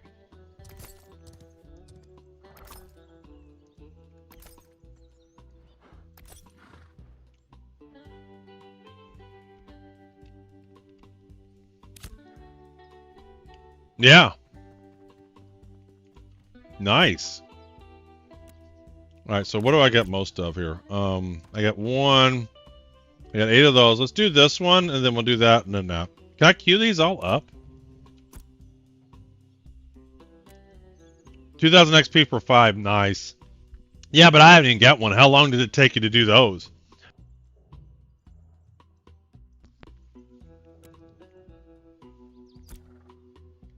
Let's do a bluegill here.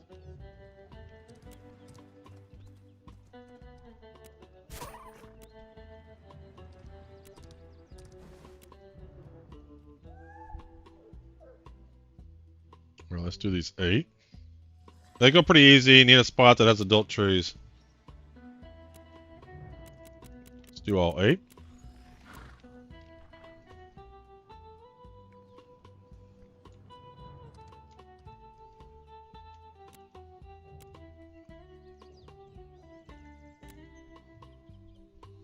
Alright. Oh, you can't queue them up. I finally found Snowdrop Herbalism thing. What a luck. Oh my gosh, it's so different but interesting. Yes.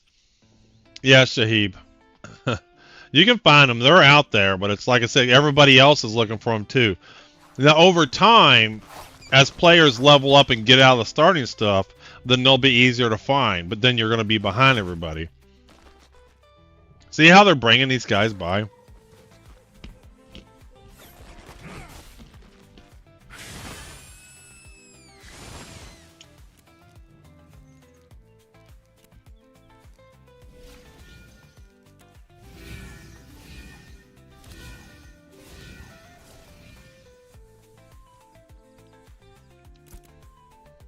Okay, so that's pretty good. So that's definitely something to do. Because I AFK fish at night.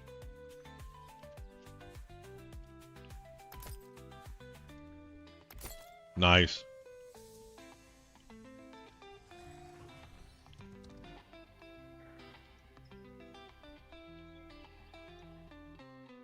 Do I want to keep these or sell them?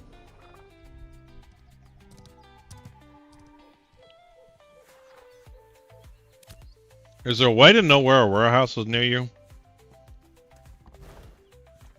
Is the only warehouse in Lionhold?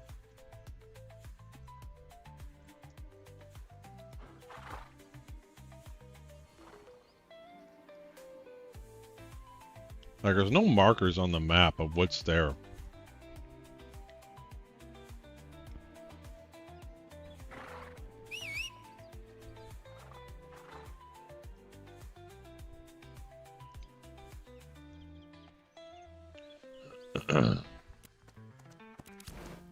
Check the level of nodes. Once they're at crossroads level, I think there will be storage. But how do you check the level of a node? Like, what's a node? Is this a node? Like, are these nodes? Are we working our way over to Jova? Or are we doing here again?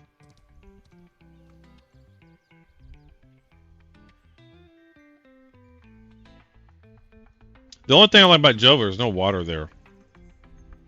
The emblems on the map.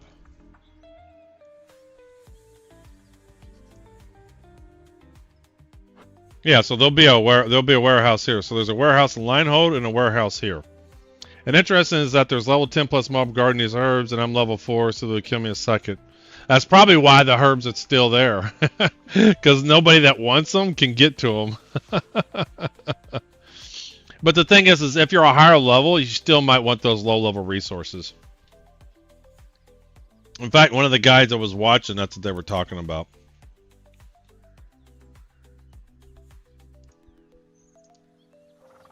So I haven't checked this site out. So they got a map here. Hide all, And are there... What's on here? Mob types, hunting type.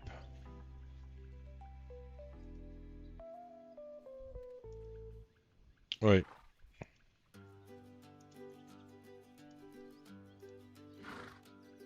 So why isn't this showing me Grims? I want to see where Grims are at. Shouldn't there be some Grims like right here? Or wherever you come out of? Got 4,000 XP. Nice. So how come it's not showing me where the Grims are on this map? What am I doing wrong?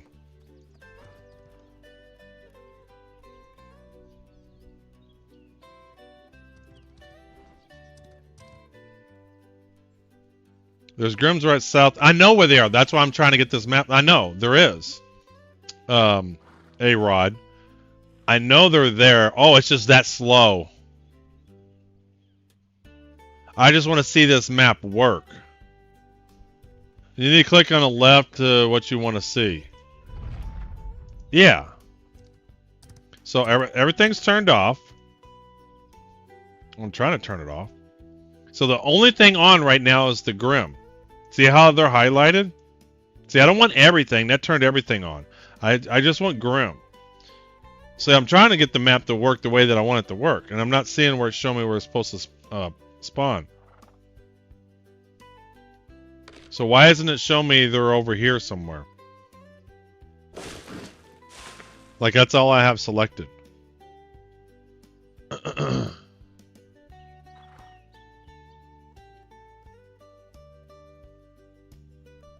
Is it just not on the map?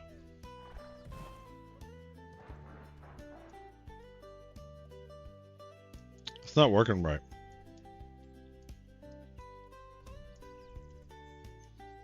They should be like over there somewhere, aren't they?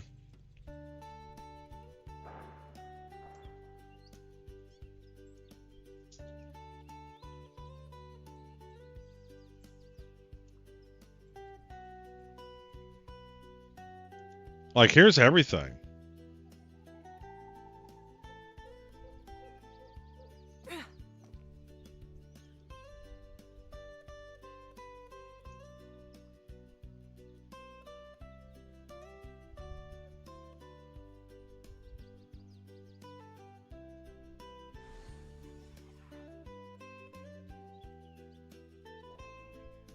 This isn't doing shit. It just is slow. Wow. Oh, so there's actually some Grims way over here too. Supposedly these are all where Grims are at. But these are the higher level Grims, aren't they? These yeah, huntable Grim. These are the low level ones though. These are the low level ones. The other ones are higher level, aren't they? Like, you don't want to know... Oh, that's what the heat map is for. Blub, I'm fishy. Hey, thanks for the follow, Blub.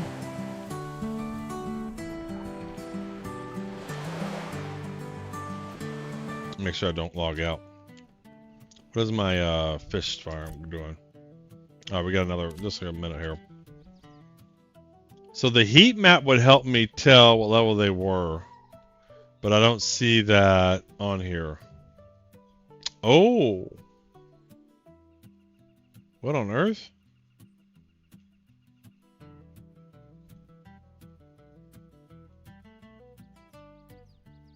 So what is this heat map supposed to convey? Show a heat map of mob levels to quickly find higher level grinding spots. Oh shit, what's up, Attack Cat? I guess y'all know each other.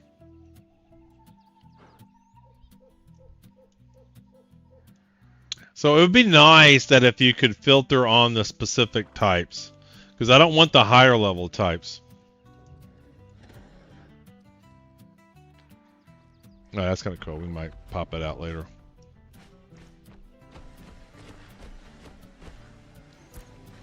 Alright, 33 seconds. And I'll do my other fish job and then we'll head out of here.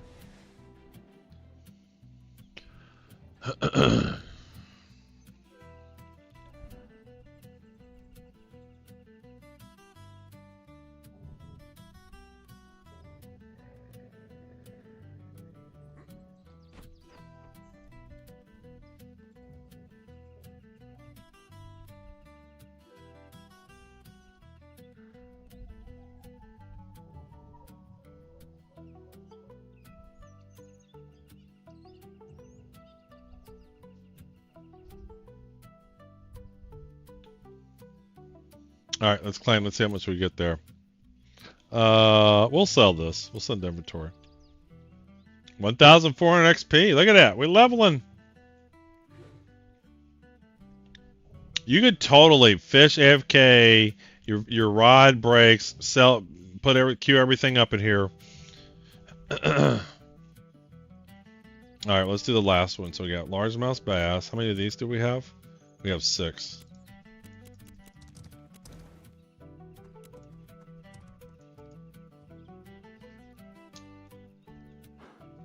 Submit, and we need some wood. All right, all right, it's gonna take 5 minutes.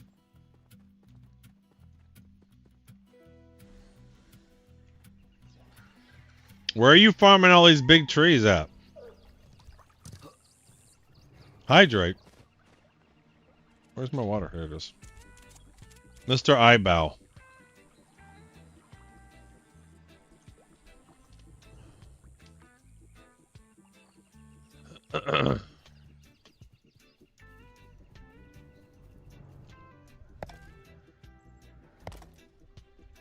There's a brown bear. Leave me alone. Don't attack me. Leave me alone. Nothing to see here. Oh, leave me alone. No. Help me. Yes, I'm one of these dwarf dudes. Shit, he's coming after my ass.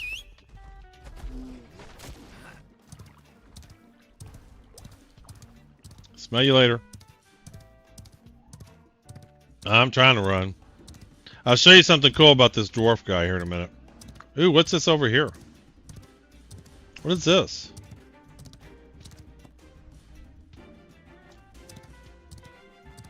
What's over here? If you take the road to Marilith, there was a spot there with a lot of oak that people didn't seem to care about. I'm currently at the other starting location. Take the road to Marilith. What the fuck? What?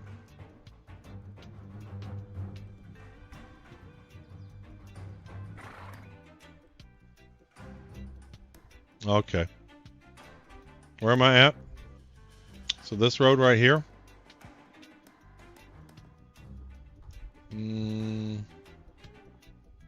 Through here. There's no obvious road to here.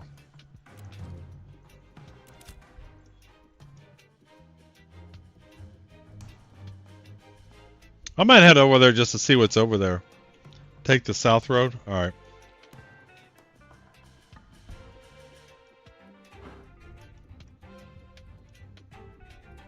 I'm curious to see what's over there.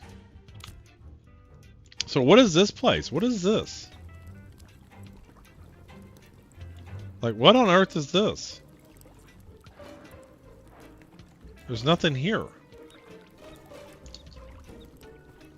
Uh-oh. Oh, this is what's cool about the dwarves. Watch him jump. See how he jumps? This is so cool. This is the best thing about the,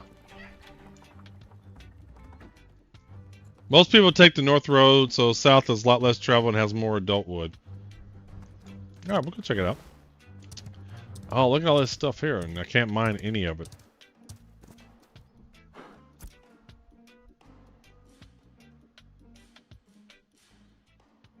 So they're not high enough. So Jova's high enough because they are at crossroads. Marilith is not because they're wilderness, so they don't even have a warehouse.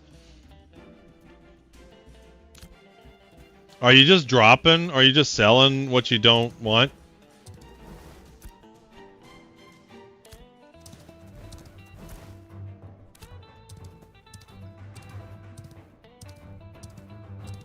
You're just selling the wood that you don't want to process?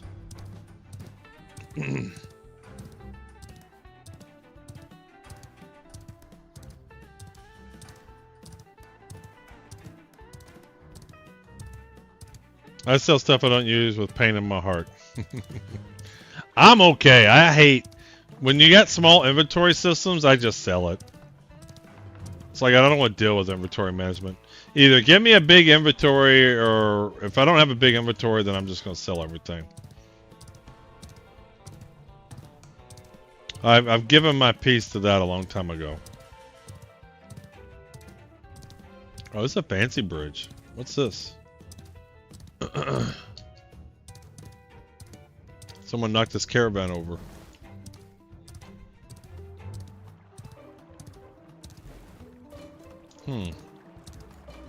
There's crates. What level is this guy? Level 9. Nope.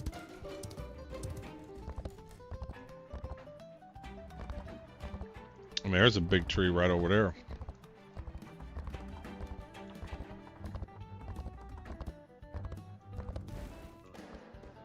Level 9.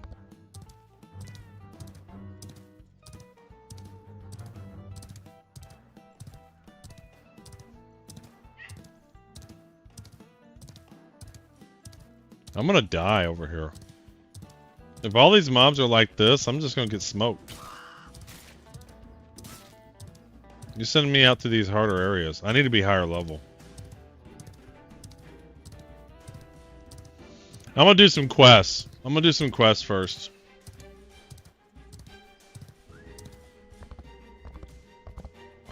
And get up a little bit, couple more levels first. What's on me? Alright, we're gonna sell all this shit.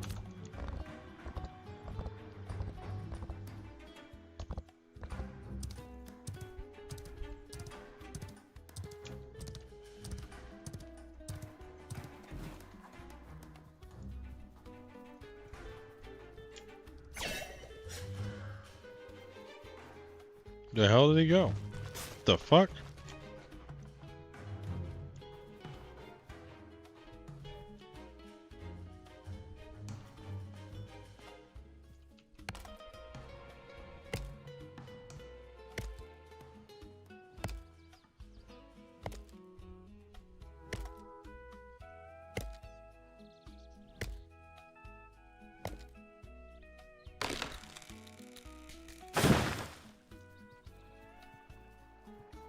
Alright, I want to go back to the fishing spot and sell all the stuff I got that I'm not going to use.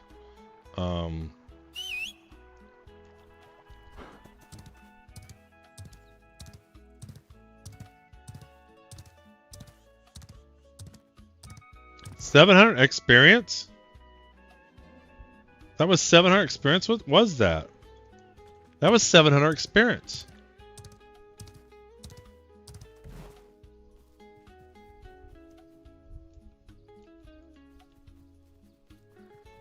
I just noticed that tree there that I did. That was 700 experience.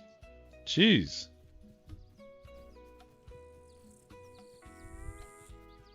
That was heroic oak.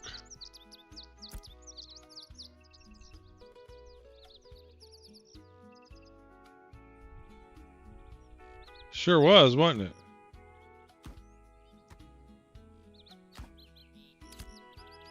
So just chopping it gives you a lot.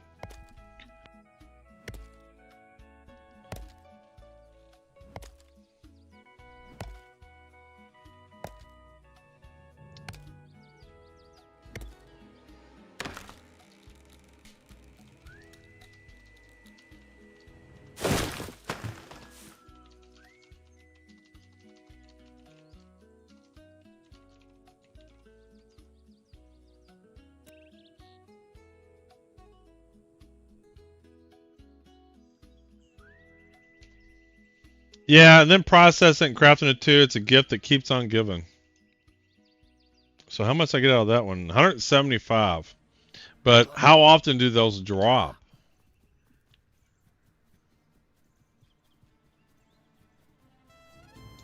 This makes me want to walk everywhere. Alright, I need to head over to selling some shit.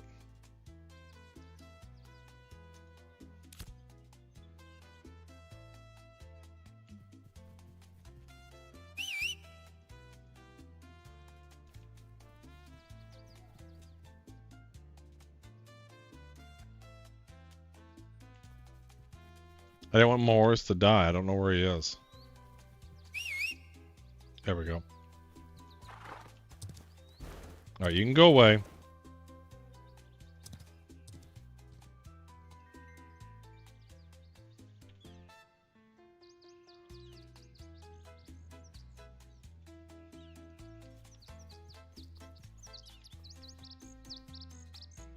Adolescent oak.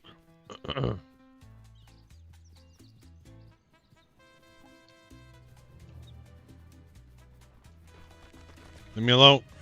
Leave me alone.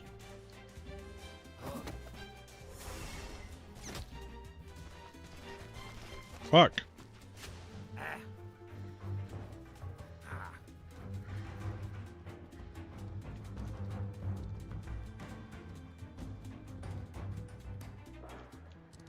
Fuck, these things don't stop chasing you.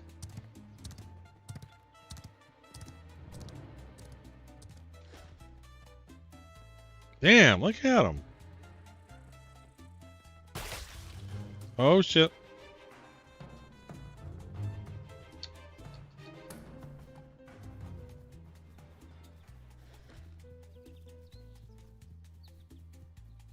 Look at that tree. I want to cut that tree down.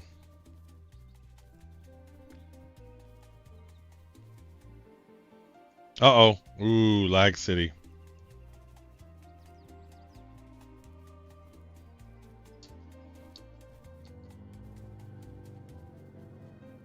I know I won't be able to chop this, but I want to try. Oh, that's some bullshit.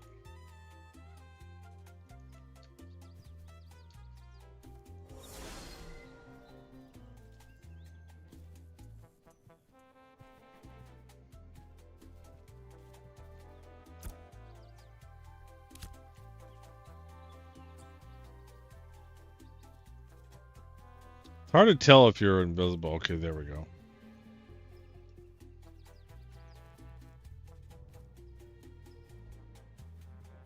There's the outers.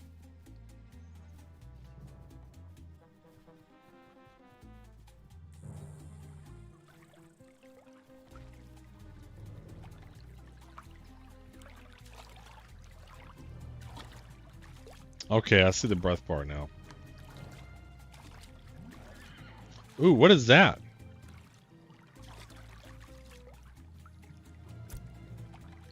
Master? What?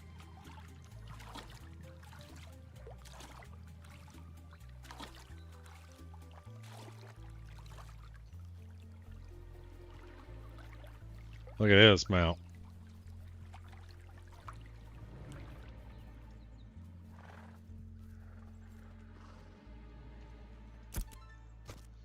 All right. Common. Sell. Sell. Sell. Sell.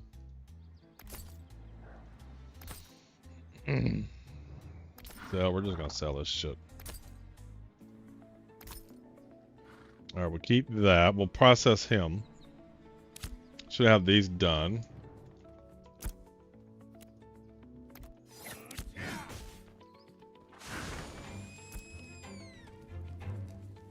Claim. Send inventory. Hey, 1000 XP. Nice. Nice. And some money.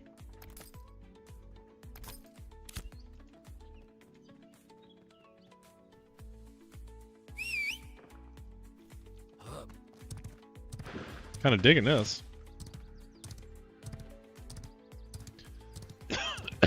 So the thing to do is to find the large trees that are near this processing station.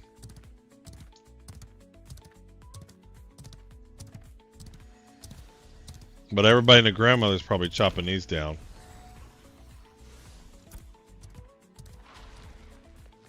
Oh, I gotta get sanding powder. How many do I have? 5?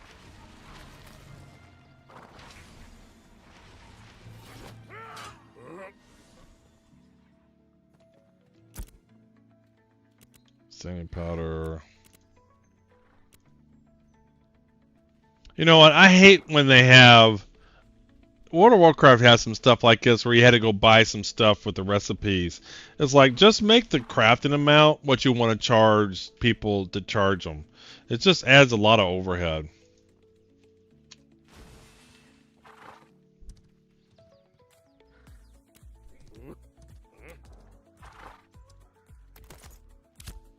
Alright. And then let's add these 5, actually. Add the oak. Oh, I don't have my oak. I sewed on my oak. Damn it. I gotta chop a tree. Is there an unbuy? No, there's not. I gotta chop a tree. Damn it.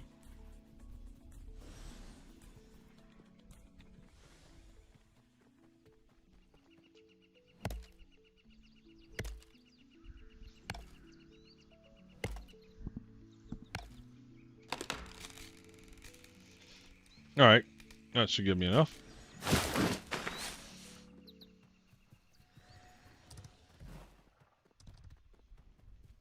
Alright, let's come over here. Let's process this. Alright, 5. Add 5.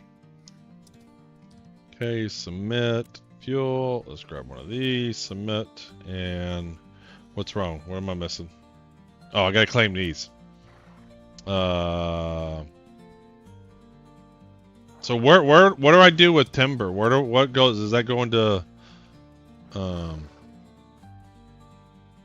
like, what do I do with the timber after that? Let's send it to the warehouse. All right, now we can start him. So how much we got out of that? 560. Yeah. So 2 minutes.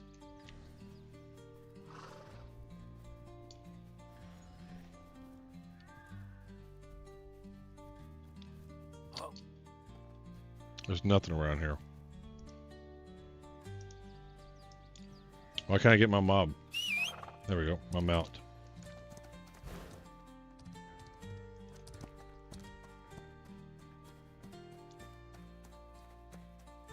There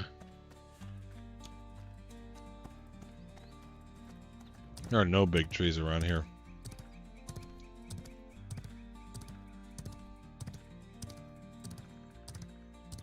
I can't do willows right now.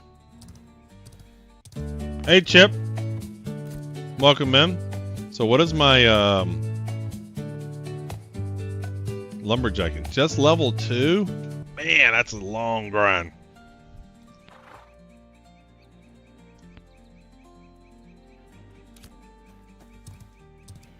Oh, yeah. There are no good trees over here.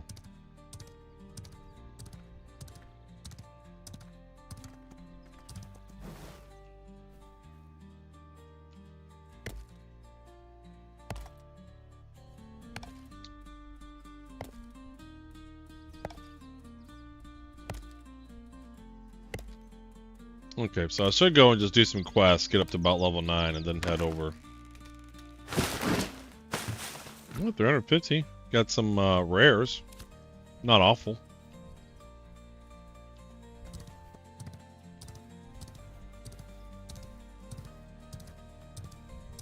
What tree is this?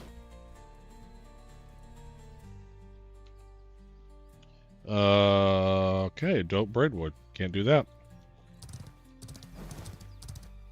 Wonder what XP those trees give.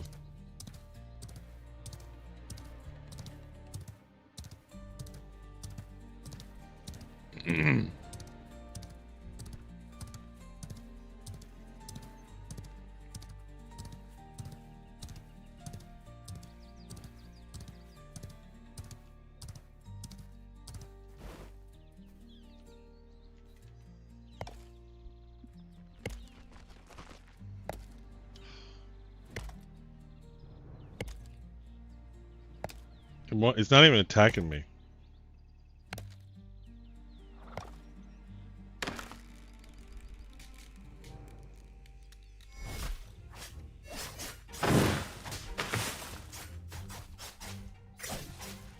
So, I guess mob grinding's still probably the fastest. Except for I'm gonna get a lot of XP overnight because I AFK fish overnight is what I do.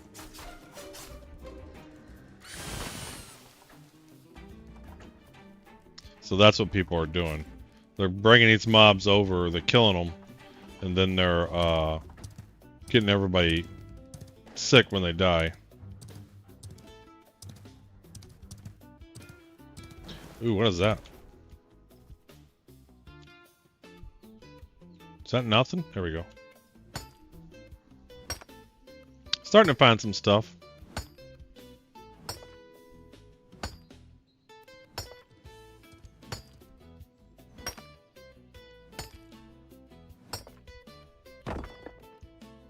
$5,000. How much XP was that? 175. What is this?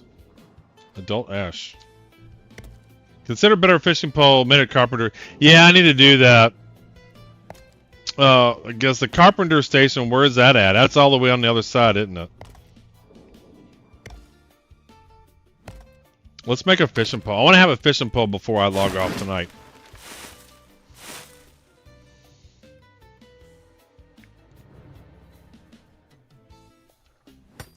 So that wood in the same wood shop? So where I was at, where I did the wood?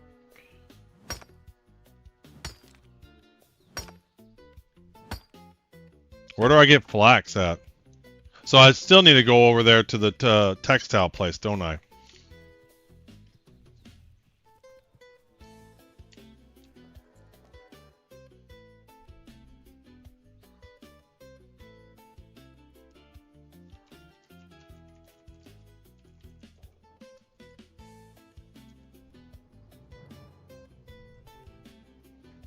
Flax is a herb you need to gather. Shit, that means there's gonna be none. What's that's a bottleneck?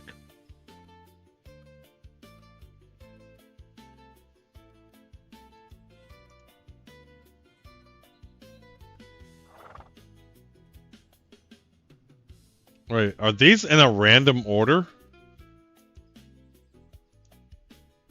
Are these in just some random ass order?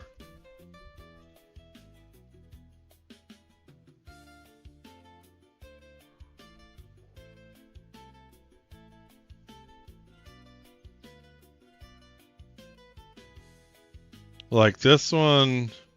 Why is the master fishing pole only 3 silvers to make? And 60 copper. Like what is the logic going on here? What do I have on me? A crude fishing pole?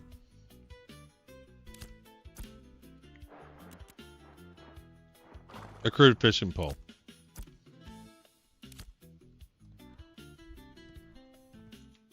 I know that, but I get that I need master. But what I'm saying is why the pricing? The hook, the real. I know. Like, why is this 3 silver?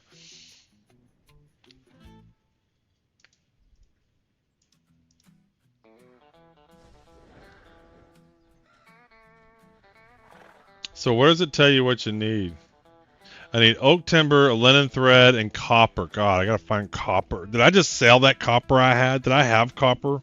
I haven't found copper at all. I remember doing this in phase 1. I walked all over Hell's Creation to find copper.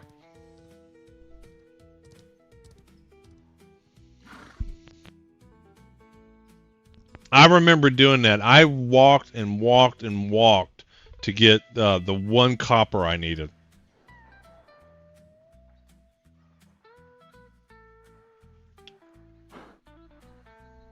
Copper, you now get as a bonus for mining granite and basalt. Okay. Alright, so I've been sending some stuff, so I need to get this. I guess this I get from, I use this with flax. And still from real copper nodes, but those have not been seen yet. Yeah. So I guess this is where I use the flax. Yeah, so I need a flax to make linen thread. Okay. Yeah, I see it. I've seen these. Alright. Oh, I thought for a minute that was it, but that's something else. I can't do this. Is giant bluebell when I can't do anything with these. Alright, so now we got a mission. We got a mission to make a fishing pole. So let's head on over and let's find some flax. All right, where am I heading? I'm gonna head over to this area. I'm gonna head on over to Jova. I'm not gonna quite go to Jova. Jeez, am I getting attacked?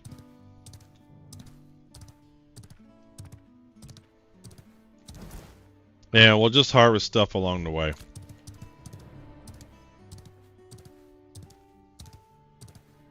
We'll look out for stuff.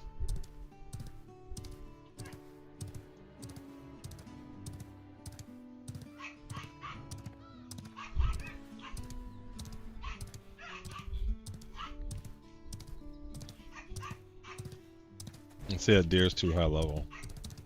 Alright, somebody's dead body. These are 2 dead bodies.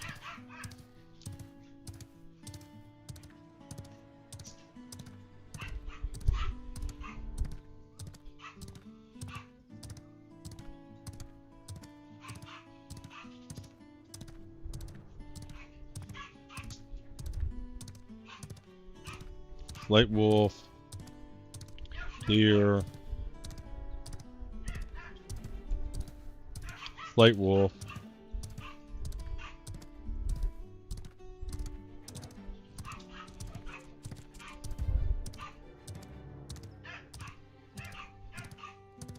Alright, which way do I need to go here? Right.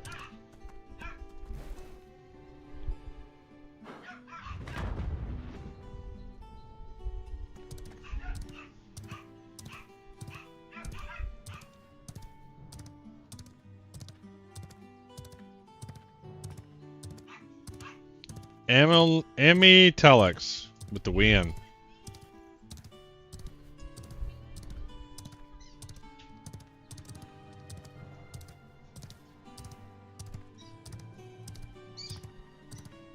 Like the flax is going to be hard to find. Yep, congrats on the win there. This is a big tree. I'm not passing these trees up anymore. We are not passing these trees up.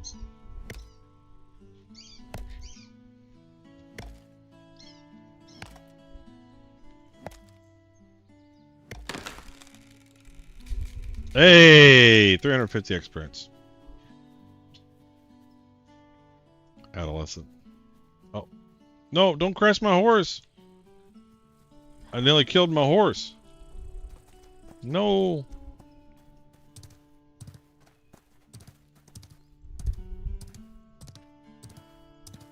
So do I need to create an account? Well, you don't create an account. So you don't need to create an account. It's just if you went on Twitch, you need to log in with your Twitch account, right? So that I know who you are.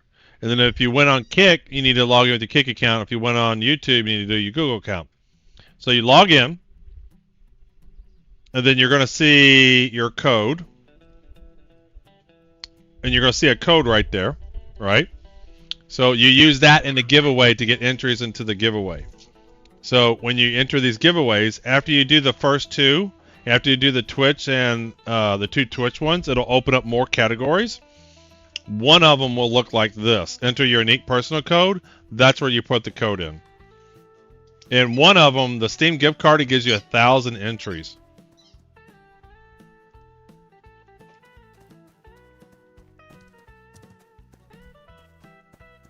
A little bit of a complicated system, but it works well for the multi-streaming that I do. It used to be cumbersome.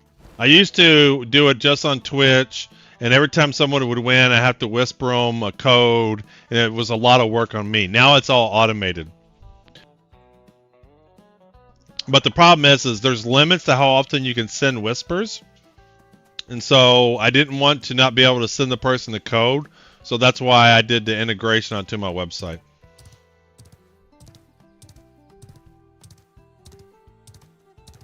Because they don't want people writing bots sending whispers to people. So they have thresholds to how many times you can call the API. And so there's actually 3 chances to win codes every raffle. Because there's a raffle going on at the same time on Twitch, Kick, and YouTube all at the same time. Alright, let's kind of head out in the wilderness here and see if we can find some flax. Our goal is to get a better fishing pole. Can't wait to try this game out. Do you have an account? If you use my referral code, I think you get some embers or whatever, which you use for stuff in game.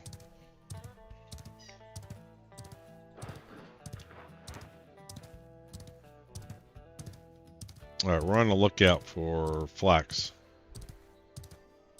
I remember seeing, I made a fishing pole in phase 1, so I kind of remember doing this, but I remember looking over hell high water looking for copper. I gotta wait till I get the $. Just bought a ticket to a music festival. Well, who are you gonna see?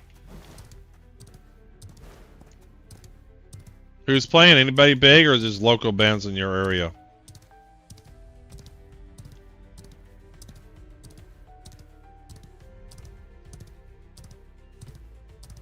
Louder Than Life? Oh. Nice. Let's see something. Oh, leave me alone.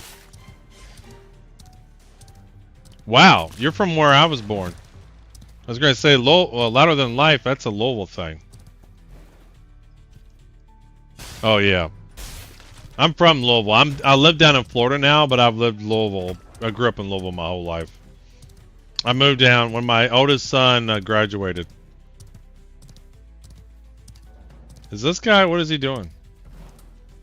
You know, you can tell you're a local because you say it right.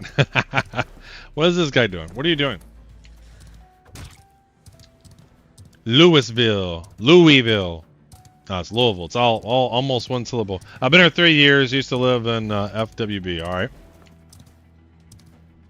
Ooh, what's this? What is that? Ah.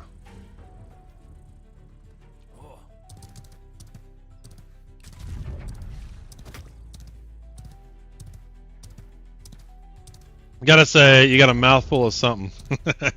You gotta say it like you got a mouthful of something. Yeah, Louisville.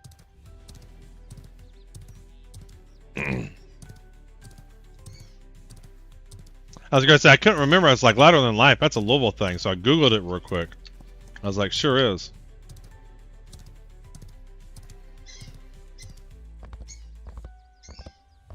Wait, you didn't say Laurelville? Hell no, I didn't say Laurelville. Laurelville's a 4-letter word around here.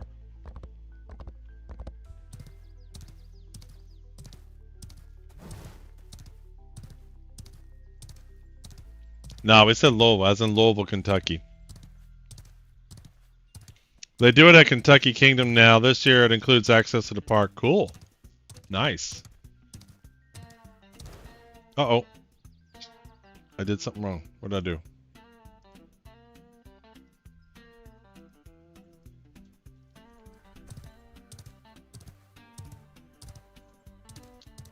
Trying to get away, see if I can run into some stuff. Not where it's so crowded.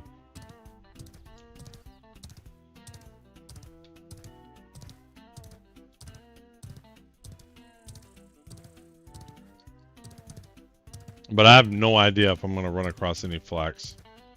I'm sure I ain't seen anything that looks like flax. I vaguely remember looking for flax in phase 1, and then I found a spot, and it was a pretty good spot.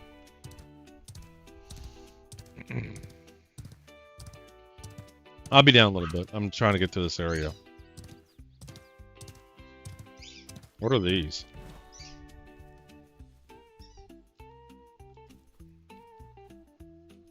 Like, if your mining was up, man, you could just have a field day right here.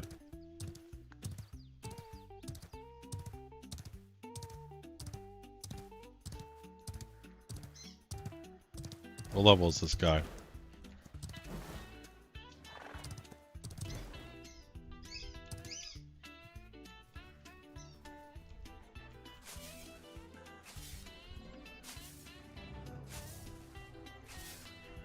Looking for more gatherables is frustrating. I find it's more fun to adventure and stumble upon them.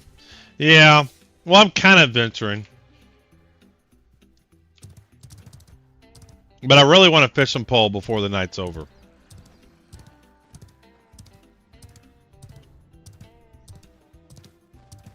Leave me alone.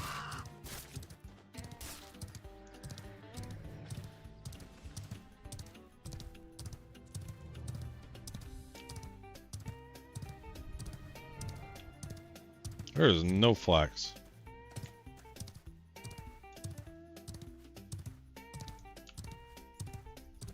I mean, look at all this shit in the field, man.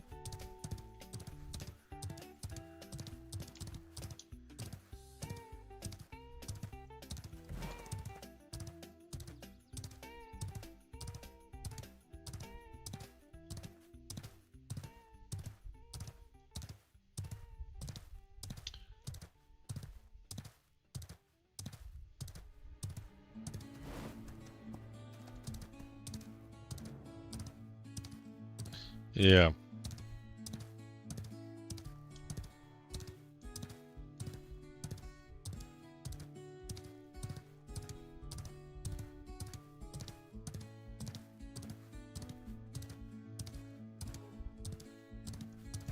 What level is that slate wolf? Can I kill a level 8?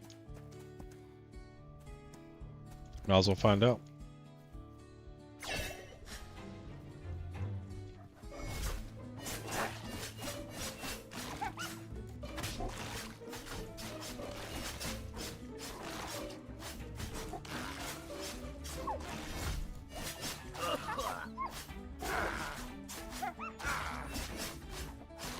No, you can. The point is to get as many codes as you can. You definitely don't want to sit out, because the more times you win, the more entries you get into the giveaway. That's what I want.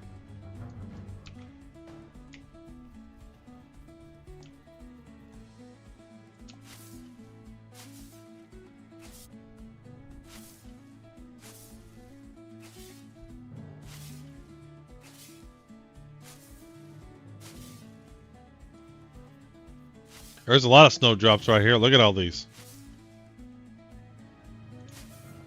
You just gotta watch out for the mobs.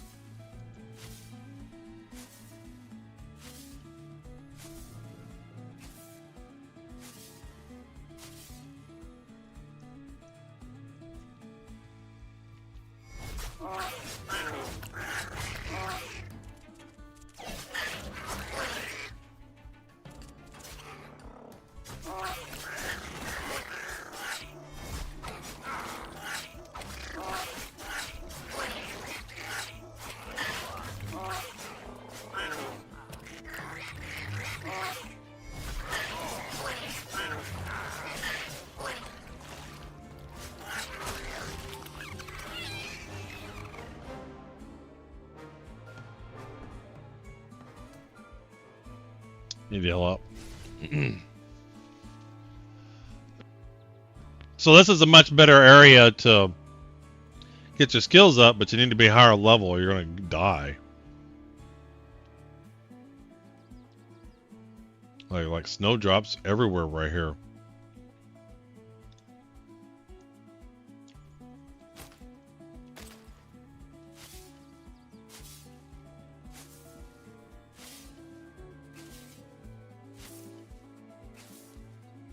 Like, it's a great spot right here.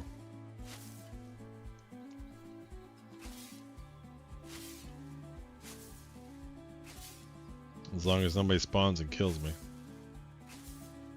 I need to get some more rations next time I'm in.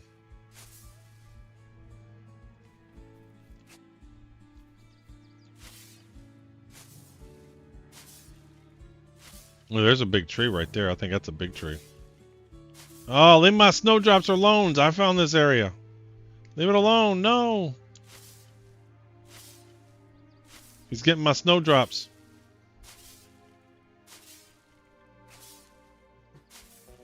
He's snowdropping faster than me.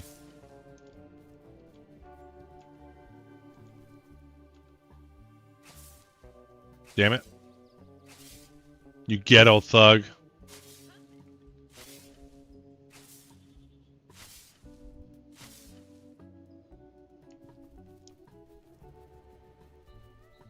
There is a big tree here too.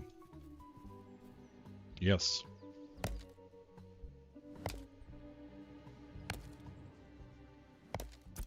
So do these have rarity levels too? Yeah, common and all that. Rare, yep.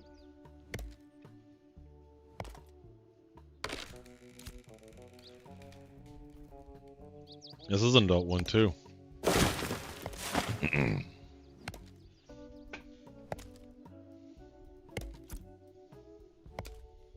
I'm gonna go over to this place and do some fishing. I gotta grab something to eat real quick.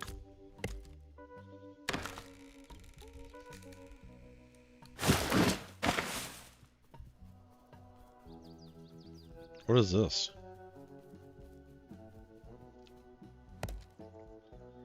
Delta S, perfect.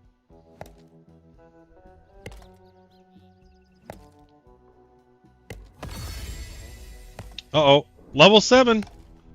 Just from doing stuff. Wait a minute, 6,768 earned? What did I do? What happened? What did I get this for?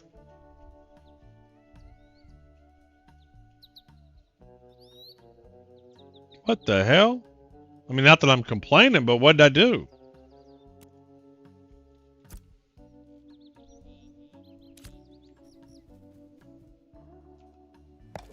Is that because I'm in the Jova area and it just leveled up or something?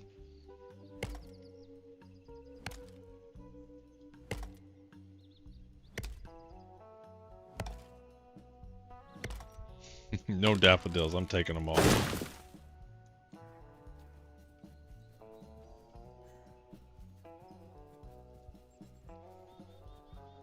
Alright, I need to head over here.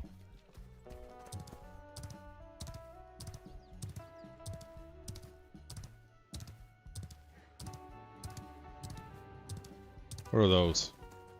Damn it. I was gonna get those, but I'm being chased. What level is he? There's 2 of them chasing me. Shit. Show me the meaning of haste. Oh shit, I didn't mean to do that. No, come back. Shit. Shit. I hit the wrong button. I meant to hit dash.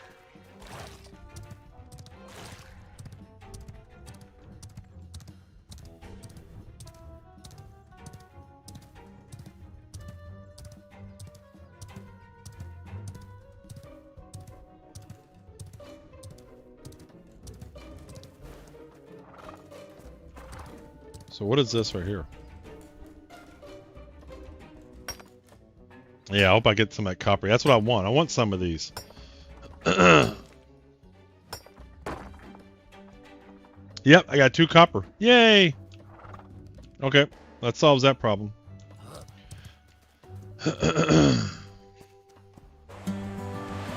Hey, thanks for the follow, Laramita.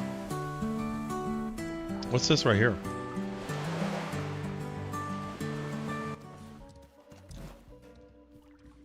Oh, slate. I can't do slate. Are these mineable? Harvestables? What are these?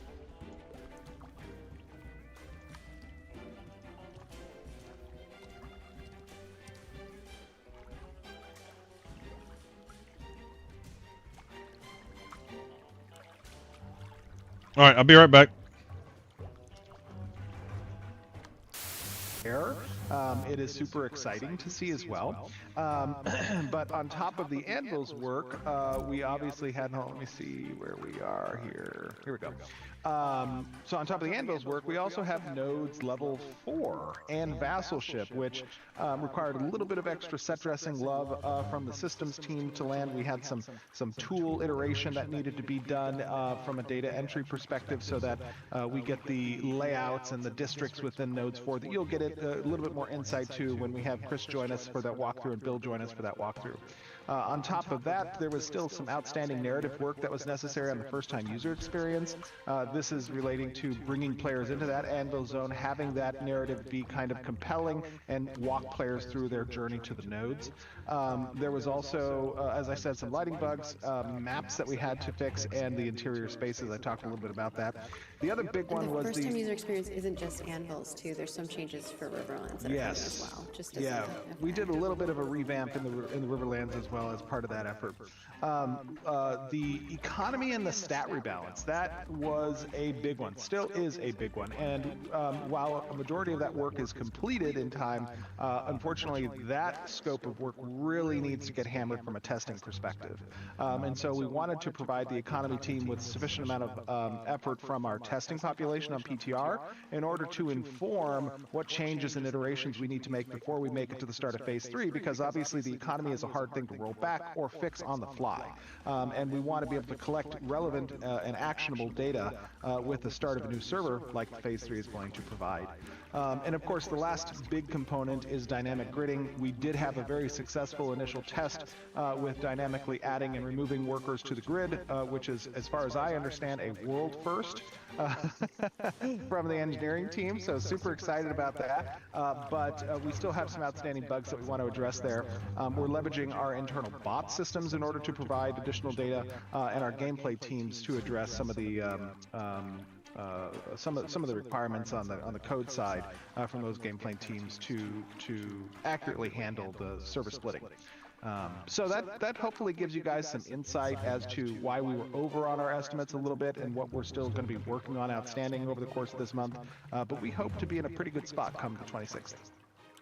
Yeah, I think that covers most of that. I know I talk really fast. I'm sorry. There's just a shit ton of information. You should hear him ramble off in like the PI meetings.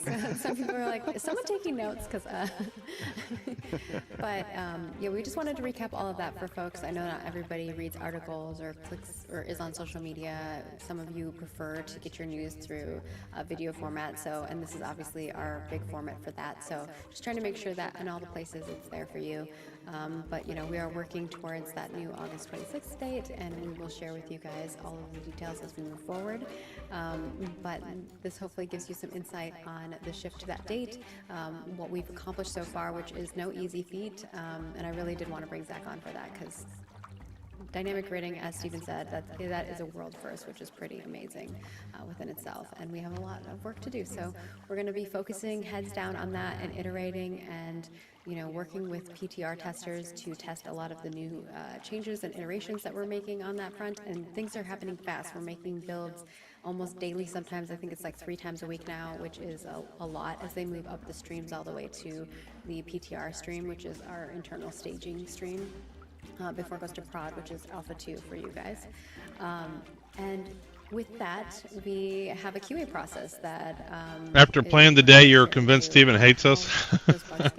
Because of the resource bonds? Yeah. So we're going to take a quick break and bring on Hector, who is one of our QA team folks, and he's going to walk you through that process and give you some information on how that all works.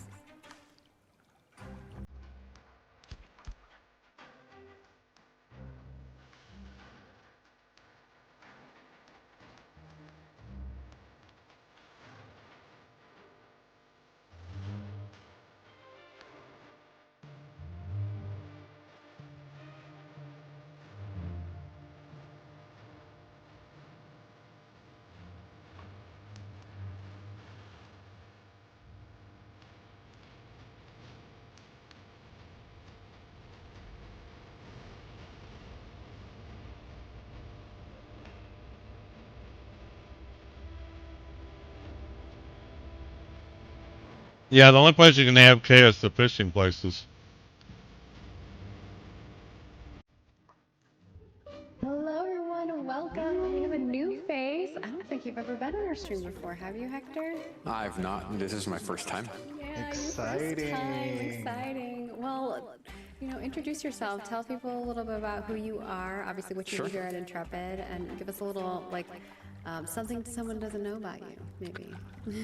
Sure. I actually started my career working on an MMO. So many, many years later, Steven brought me on board, and now he's full like, circle. Hey, absolutely full circle. And he's like, do you want to work on another MMO? I'm like, absolutely. Let's do it all again. So I started on WoW, worked at Blizzard for quite a long time, went to Riot for a little bit, and then now I'm on Ashes at Intrepid. So I'm excited to be here. Fun fact about me, my first language is Spanish, actually. I was born in Mexico. So, proud roots, proud culture.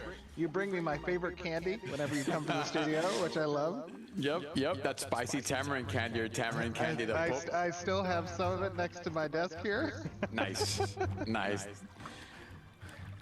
Super awesome.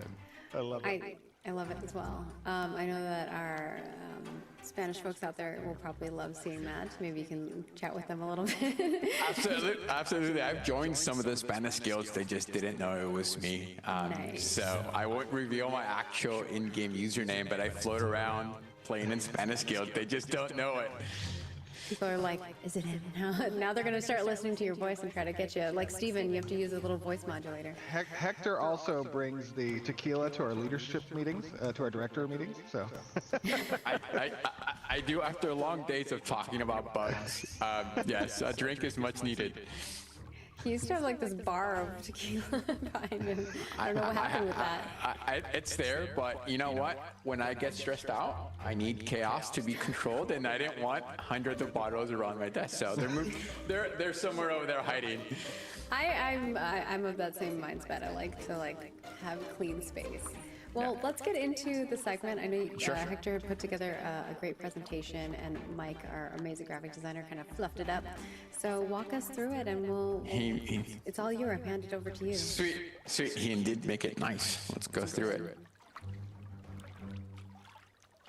Is the presentation up somewhere I can see? It will be on the screen on the live stream. Cool. Yeah. Cool. Let me know when it's. It'll be in the order that you had it on your deck. So it's going over the organization aspect first. Sweet. So on the organization side, so you can see we have our QA director, and then you have your test manager, which is me. And then we have our embedded QA, and we have our external team. And that's more or less the simple breakdown of our team. On the left, I don't know if it's animating now, you can see the experience of our team, which is quite wide, from Blizzard to Riot to 6foot. To Sony. We have a pretty diverse team. When I joined, the team was a whole 3, and now we're 11 people now. So it's pretty exciting how far we've gotten. And that's just internal. Yeah. Correct. Our external team bounces between, I think, anywhere between 10 and 20, depending on how many people we need based on the project demands. Right now, as we shape up to launch P3. We're closer to wanting to be 15 to 20, and we ramp up and down. So we're very dynamic about how much people we have depending on what we need. So it's pretty cool, pretty awesome. All right, we'll move on to the next segment here for you. Sweet. Fantastic. So we're looking at the QA team, right? Yep. Mm-hmm. Sweet. So we'll start with Keith. Keith is our econ embedded lead, so anything econ, he is our quick sum deep. Anna is on everything world. So ready to go for another 2-3 hours. If you've seen your Ember Spring, and you'll see where we're at. Hey, Day Hot Shot. Party of one. We have Deco, who we'll rock and roll. Activision. He is everything narrative, so your quests, your events. Sweat off your brow, your famous and most favorite quest. How are you doing, Day Hot? That is Mr. Deco, making sure that's all right, let's turn that off. Let's go to the big overlay. We got one rare. It was what, 700 XP?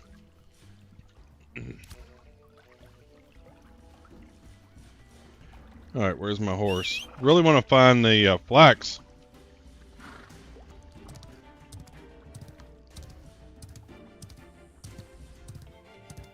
There's a big bear.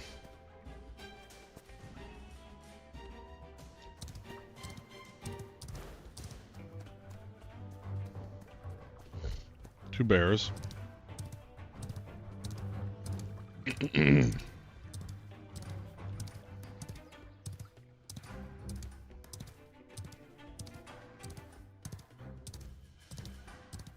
Ooh, a cave. I found a bear cave.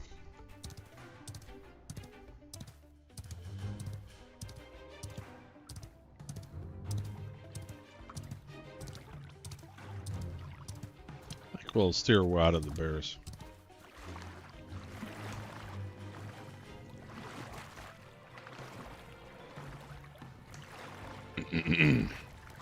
We're just wandering around seeing what we find. 07's day. How are you this fine Wednesday? Uh-oh. Oh, am I getting attacked? Oh, somebody is coming after me. Doing well, man. We're having fun playing some Masters of Creation. Cyclaw! Welcome, man. Welcome, man.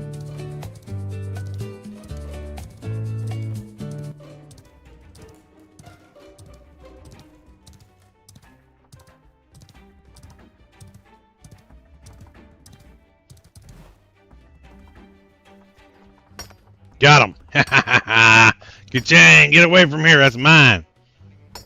That's my pot pie. That's my pot pie. These look like these are spawns of something. Fine. Besides, ending the stream early. Just going to take a week off streaming. Yeah. P versus P minus style. Yes, sir. And I won that one.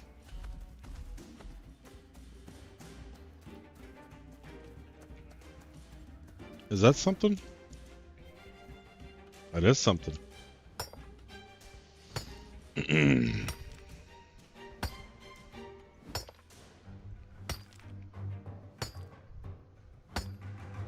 Winner, winner, pot pie dinner. Yep.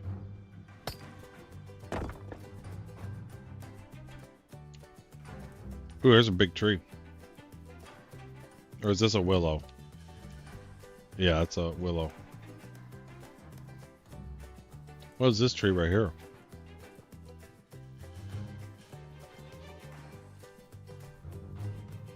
Ooh, that was something.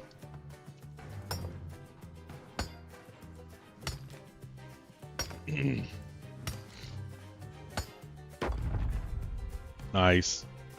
Unable to loot, not enough. I don't give a shit about snowdrops. Well, let's see how we can do this here. Let's move some shit around. Put him there. Well, this takes up 3 spots. Move him like that. Move him like that. Come on.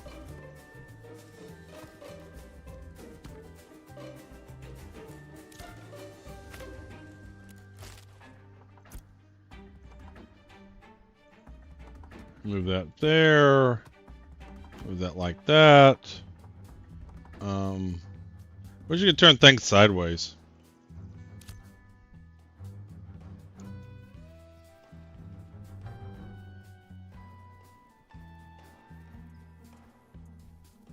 I just want some flax. I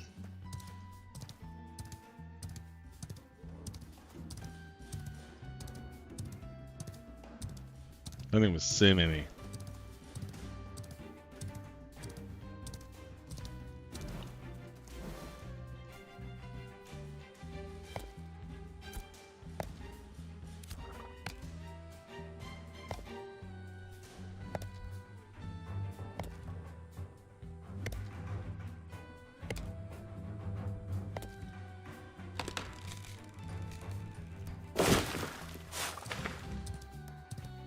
What's up here? This looks like this goes somewhere. Are these big adult trees?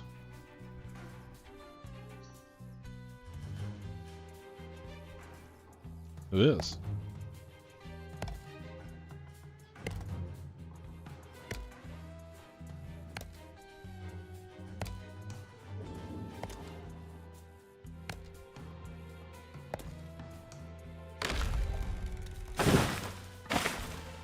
Ooh, I got some good stuff. What'd I get? Rare ashwood. Common. Common. Let's drop that. Oh, shit. The fuck?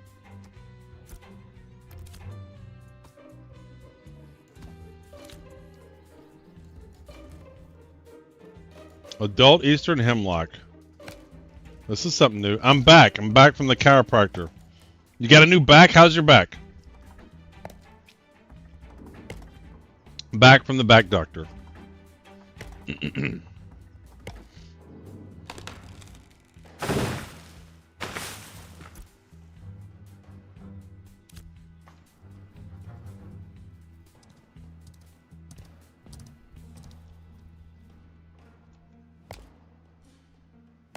Make your gear or buy it from crafters. Yeah, but there's no real good way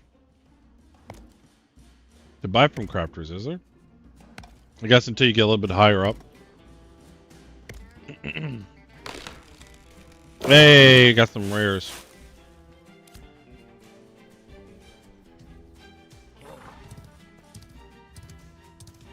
Alright, people keep coming up this way. What's up here?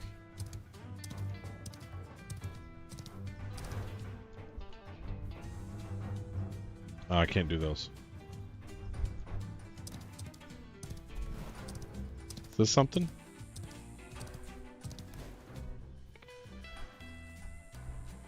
Can't do limestone. This has been a good area. It's doing okay. Well, that doesn't sound extremely positive. It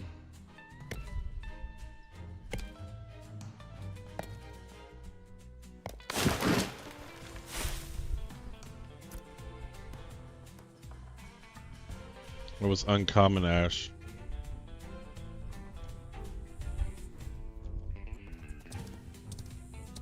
I want to see what's up here at the top.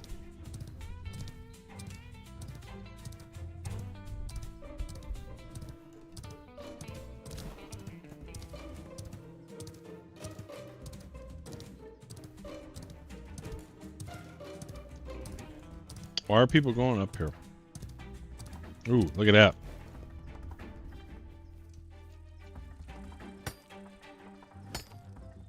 Might be a good place to get resources. Look at all these trees and stuff. Man, I've only had bigger backpacks.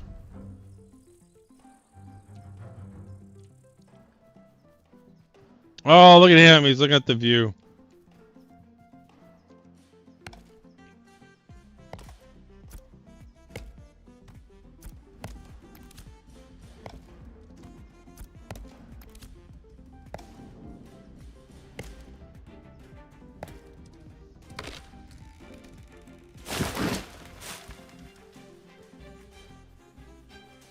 What is this? There's no mobs up here. I don't see any mobs.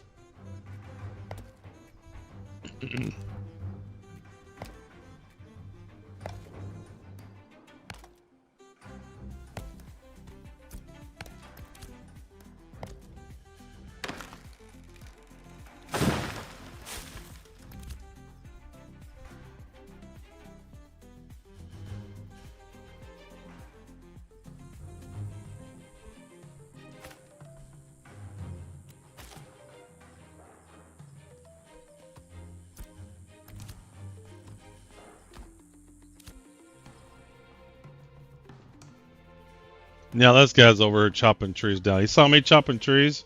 Now he's chopping trees.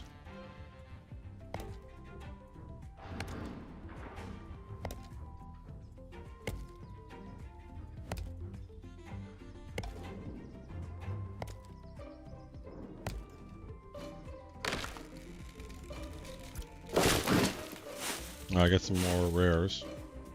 Ooh, there we go.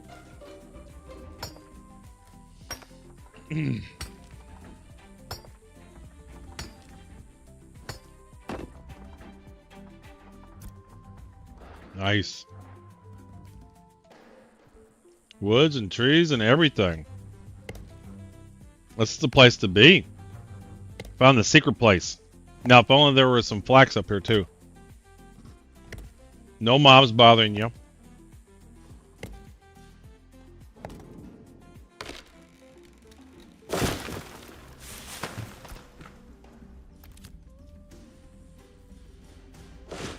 Yeah, that's asshole. He wasn't chopping any damn trees. Sees me chopping trees, he starts chopping trees.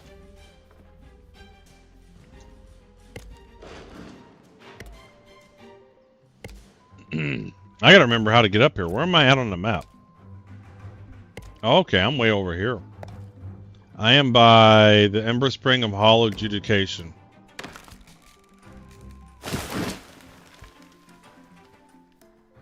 It's like he's chopping all the trees I'm gonna chop. What a dick. Well, once we get to the willows, this is a good place to get the willows. Can I climb up this? How can I climb up here?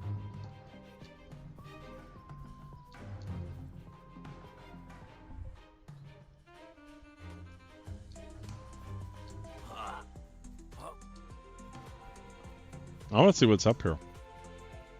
Can I get up here? I can. Look at this dude, man. He's got jumps. He's got hops.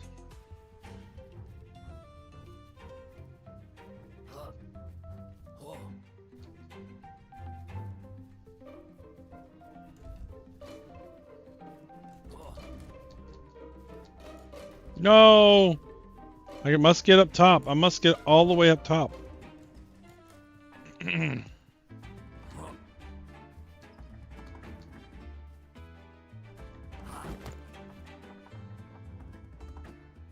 I fell in the map. Oh, I found a secret hideout. Oh, I can't go back in it.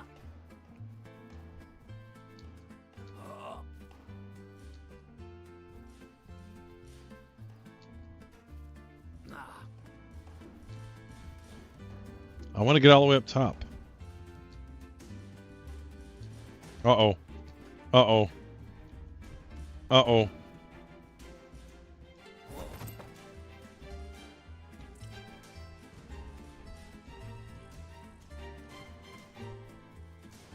Well, I guess I ain't getting up top.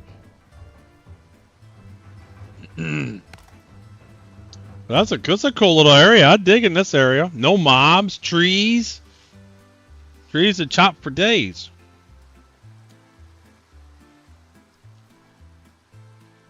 How am I busy?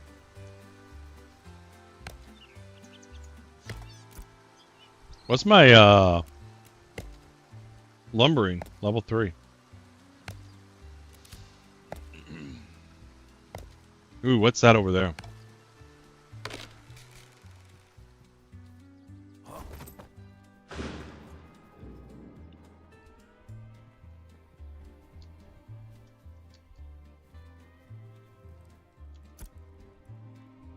Oh.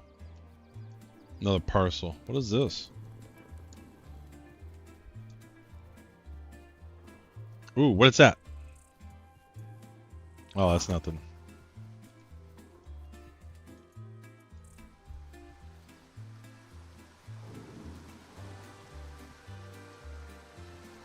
Sentry Jeremiah.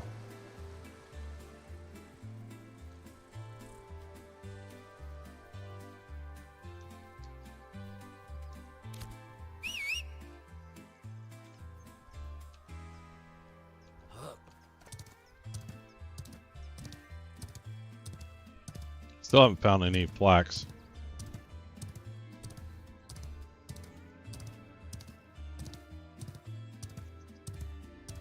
Uh-oh. Yeah, I think we'll not go that way.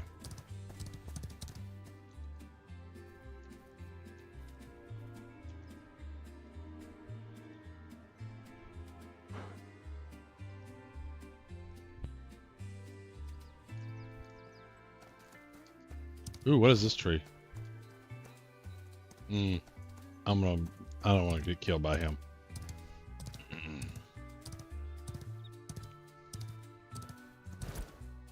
Where am I even at? I'm way up north.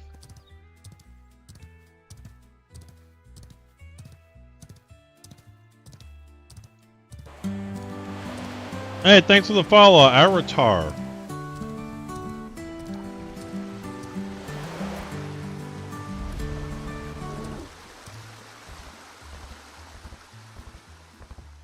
What's going on over here? Oh, that's the Ember Spring.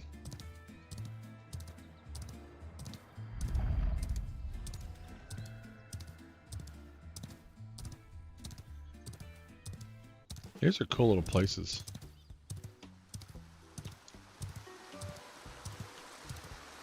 I love the ambience, the sound of the waterfall.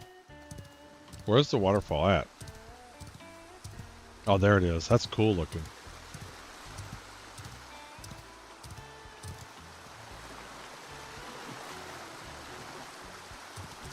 Is there a secret door here? No. Thanks for the follow, Watts.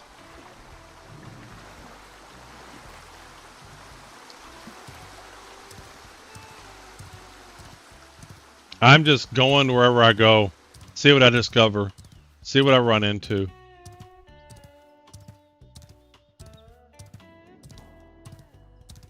Hoping one day we find some flax. Ooh, it's a cool area. But I feel I'm being taken farther and farther away from the starting area.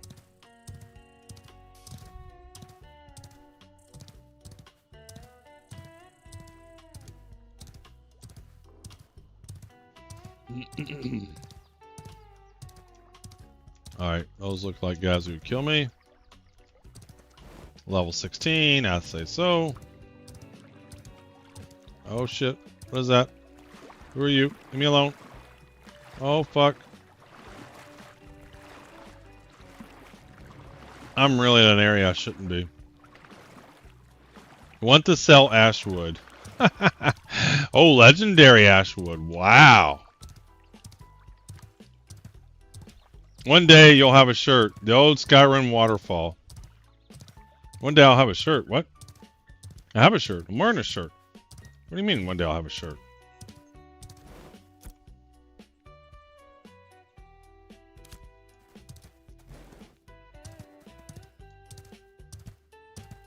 Salmon Cannon.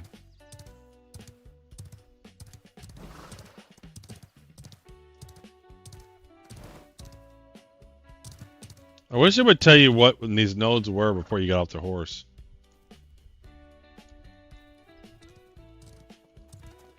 Ooh, an invisible horse.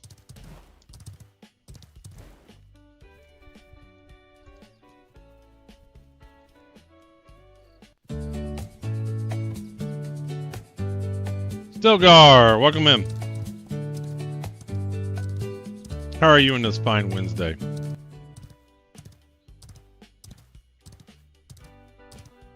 I would have never been able to dumb a stream this long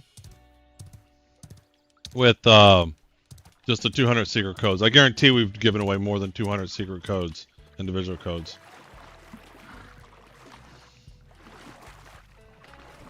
Your character don't. Yes, but he likes showing off his muscles.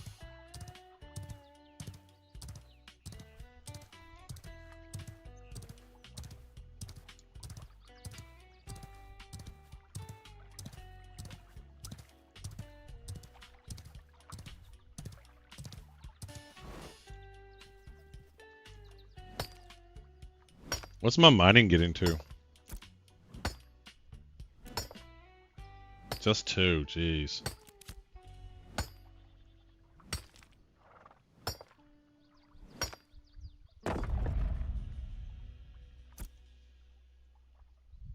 Well, that's common. That's common. That's common. Get rid of that.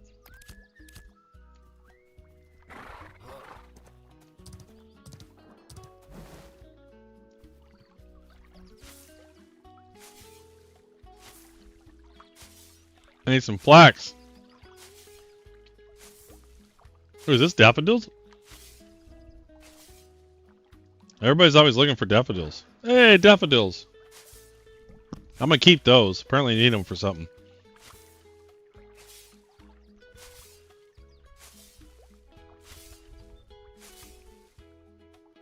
No, I just need to get me some flax and I'll be good to go.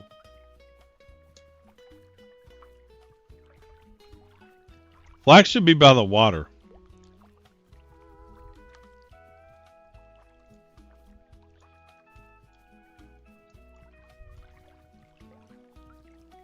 You should find flax by the water. Hey, Glove OP, what's going on, man?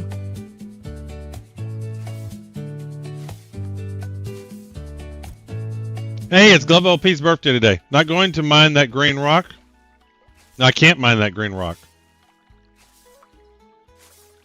We're going to get rid of that. We're going to keep the daffodils. Ooh, heroic basalt. Let's get rid of the common basalt. Heroic ruby. Nice. Rare ruby. Let's get rid of that. We're keeping the copper. We need the copper. Let's get rid of the common. And yeah, we'll leave them there. I didn't hear anything you said. Wait, hold on, my headset.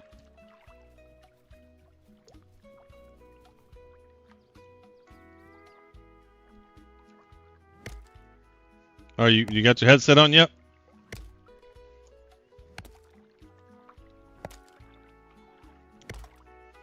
Turn the heroic basalt into a heroic weapon mold for a better axe. Nice. Yeah, we're definitely going to keep the heroic basalt. Okay, I didn't know. Well, now you know. Knowing is half the battle.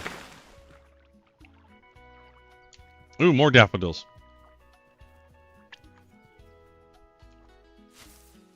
So you just got to get away from the starting area. You just got to wander out. And then you find stuff. So we're going to keep daffodils, we're going to keep flax, and we're going to... you got your headset on yet? Is this anything?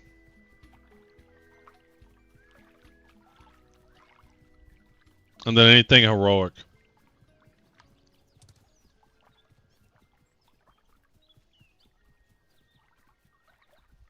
No, I gotta restart my PC. Well, how do you know what I'm saying? How did you answer me if you can't hear me? Play some Ashes of Creation, Glove. Actually, don't play Ashes of Creation. You'll be frustrated. What did I do with my horse? I guess I'll recall him. There he is.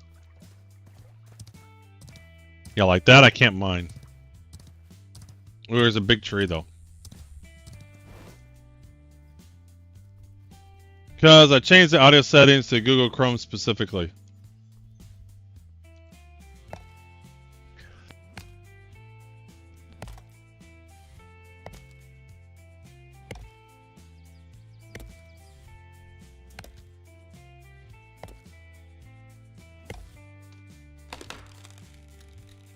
That looks like regular. Alright, that's common. Common. We got some rare daffodils. Make a good fishing rod. Alright, let's put him right there. Ooh, look at this tree. Yes, sir. Give me some heroic oak. Heroic oak now. You know what? No combat. We're going to do nothing but craft. This is now the crafting channel. You want to watch combat? You can. There's 400 streams you can watch combat.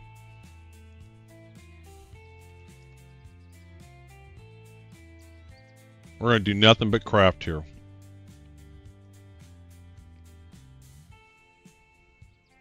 You want to watch combat?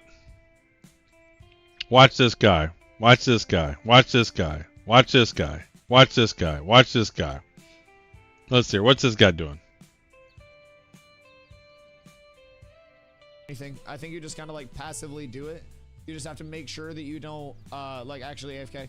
So if you're gonna have water that has fish in the anvils, oh wait, really? Are there no stuff? Anyway, we're gonna craft.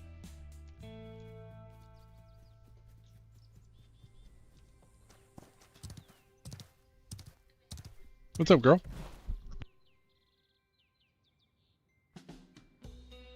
Thank you. Thank you for getting dinner. Had some KFC.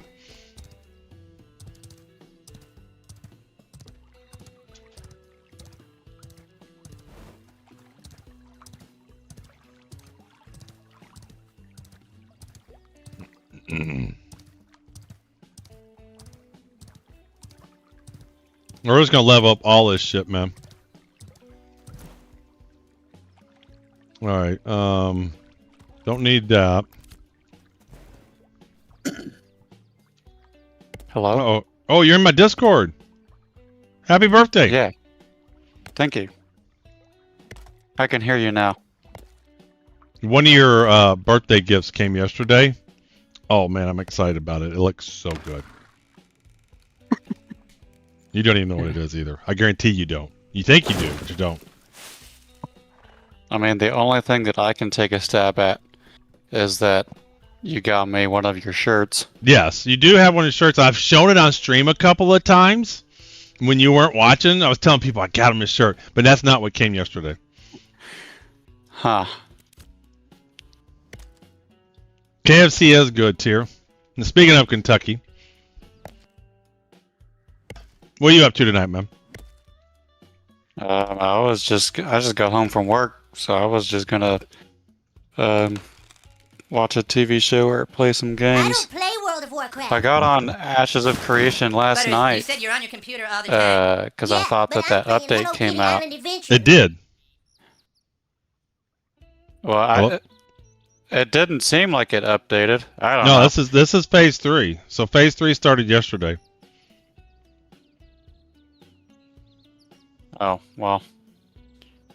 I didn't even get past the character creation screen. So let me show you. So they did more work on the showers today. Let's see here.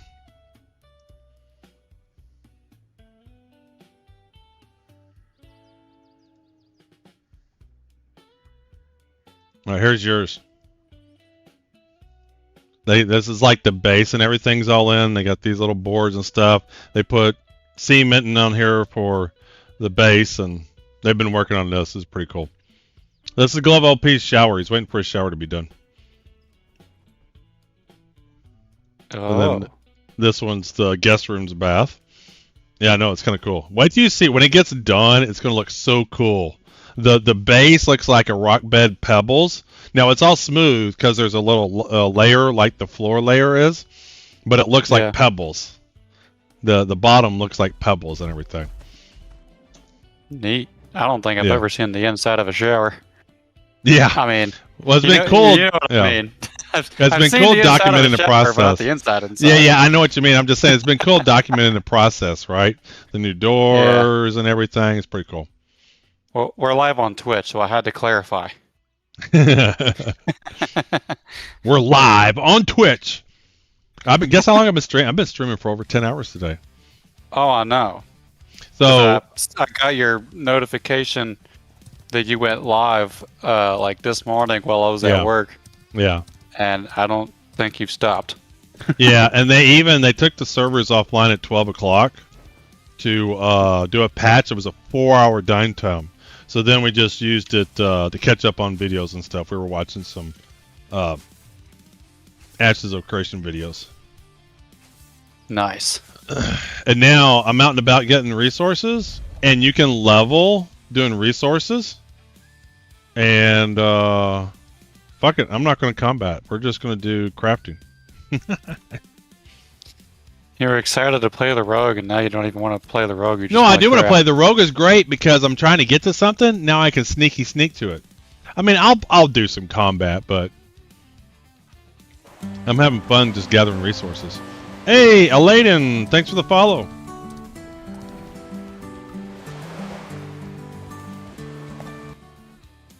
There's no raffle going on right now, but we'll kick a raffle for you, man. Is that a bot? Are you a bot? Are you botty? I mean, I don't think that can be a bot. Why not?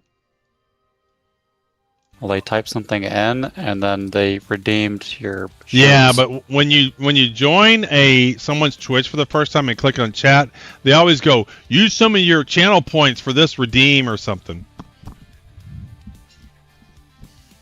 Oh, I don't know. When I was streaming, the bots never said anything, so... Oh, yeah, they do. Cheap viewers here. Little do they know all my viewers are already cheap.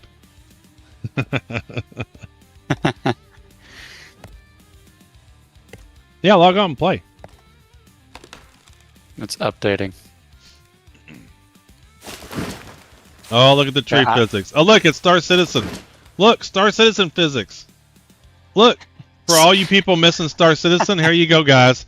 There you go, Star Citizen physics. Hey, I'm mid-range. That tree hit the boogie.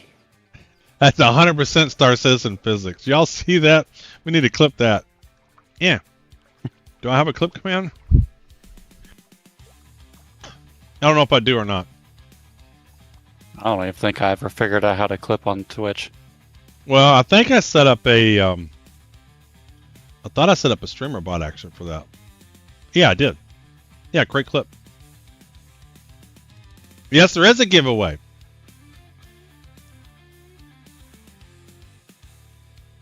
I'm giving, oh, you won. All right, so you won a code, Aladdin. So if you go to my website, so you won a code. I didn't realize you won the raffle. That's cool. If you log on, log on with your Twitch account. Yeah, beginner's luck. Log on with your Twitch account, and then in the portal there'll be a code here, and then you can use that code for both giveaways. So I have 2 giveaways. One for Perseus and Star Citizen, which is a really, really good ship of Star Citizen, and then the giveaway for the Steam gift cards. When you enter in, there's 2 things you have to do. You have to enter using Twitch, and you got to follow me on Twitch. And then it unlocks more entries. And then there'll be a row that says enter your unique personal code. That's where you put the code in that you won. So for the Perseus, it's worth 25 entries. For the Steam gift card, it's worth 1,000 entries. So that gives you more entries into the giveaway. Well, congratulations. First time comes in, it gets a code right off the bat. I had that happen to me with a streamer once. Yeah. I've been watching their YouTube videos, and then I finally caught a stream right when they were doing a giveaway. And I joined it, and then I won, and he sent me like his store or whatever, and like gave me a list of merch I could get, and I got a shirt from him. Did you really? Yeah, it was pretty cool. Well, you're getting a shirt from your favorite streamer. I sure am.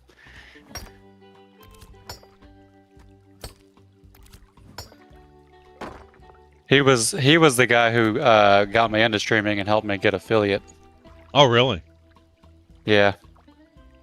So I got the Kick integration working now. So the giveaways are working on Twitch, Kick, and YouTube. Nice. So like, how many people we got going over on Kick? How many people over at Kick right now? We got a modest 18 over at Kick. That's not bad.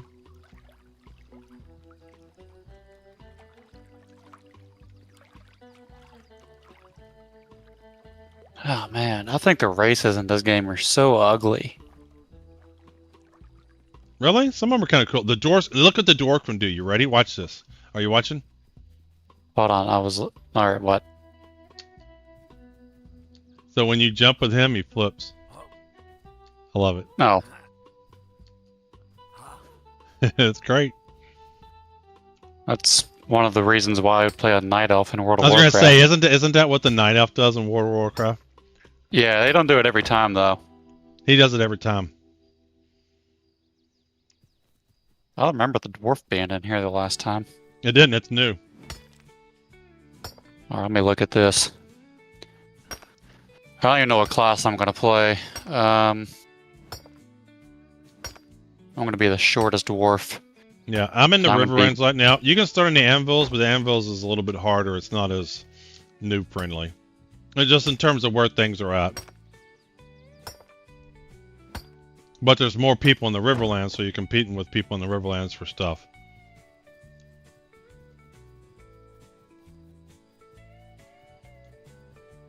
But ever since I kind of got far away from the Riverlands, I'm still in the Riverlands, but from the starting area, I'm finding all kinds of stuff to harvest and mine and stuff. Because I'm not competing with everybody.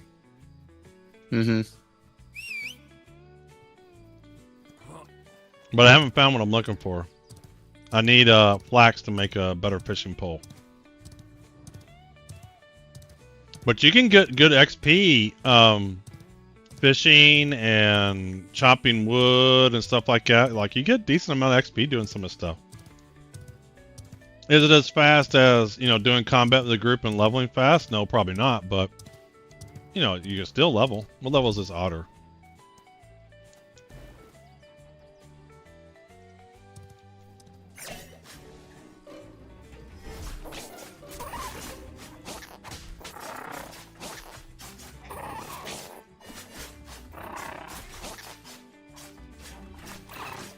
Old man just used to the gills, so he flips every time.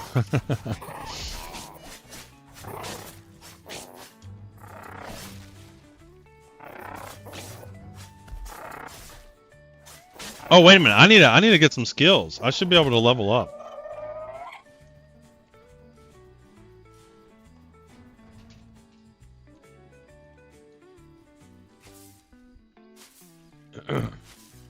Yeah, I got a skill. What am I going to get?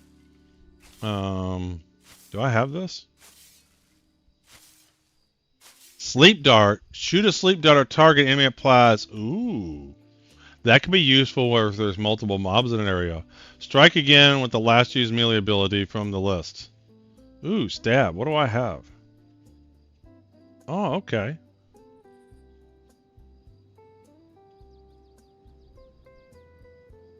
Thrash. Deals 80% physical damage to your target. I'm kind of liking the sleep one. I'm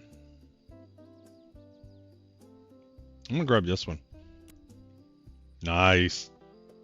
And then weapons. Oh, I got one for my weapon too. Alright, let's keep doing on that. And let's keep going up here. There we go. Confirm. Nice. My dwarf looks awesome. Does he? Yeah. God damn it. I'm the dwarf character. What did I like? Far other races to choose from. I don't care. Log out and create something else. I'm the dwarf. So pick another one, you stupid asshole. Log out, create a new character, and log back in. I love how this dwarf looks exactly like his does too. I know, it's literally same armor, same look, same everything. Same weapon. What do I play? Normally I would play like a bard or a cleric. What'd you play last time? Oh, good gracious. Somebody speaking Spanish to me on Kick. I'm going to ban him. Because all I see is $100 per transmission. Hold on. I want to translate this real quick. I want to see what he's saying. Google.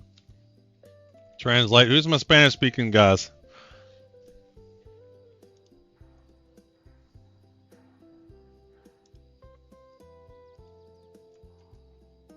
Oh, yeah. Want to boost your viewers? Yep. Oh, we're banning him.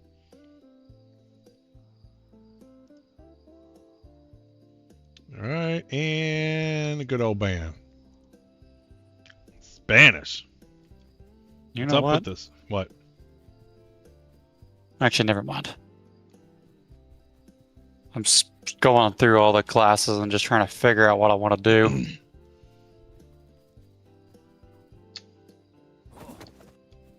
I'm playing a Elementalist in Guild Wars 2, so I've been playing magic classes the most recently. So does that mean you do or don't want to do a magic class? I don't know. I did the mage class. I got 2 characters created. Just because I want to try out that new land to see what it was like. Let's see, that's common. And it was just, the directions were confusing. Definitely want to keep the copper. We'll get rid of the common ruby.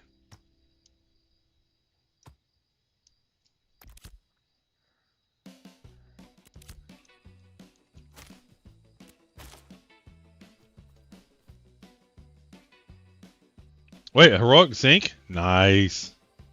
Let's get rid of that. Oh my god. Heroic granite. Nice. Did you ever, when you were making your dwarf, did you preview the cleric armor on him at all? No. Well, when I was changing his body shape, I put his height as short as possible, and then his weight, chest, arms, and legs as big as possible. So Okay. he's just this big, bulky, short dude. Okay. His body is larger than the cleric armor, so like the cleric armor is like in his body. Like I can see. Yeah, he's glitching through it. He's like clipping through the armor. I can see his thigh over the chainmail that's supposed to be protecting it. But none of the other classes are like that.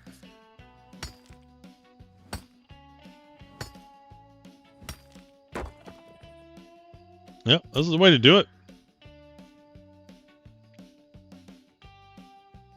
This is the way to do it.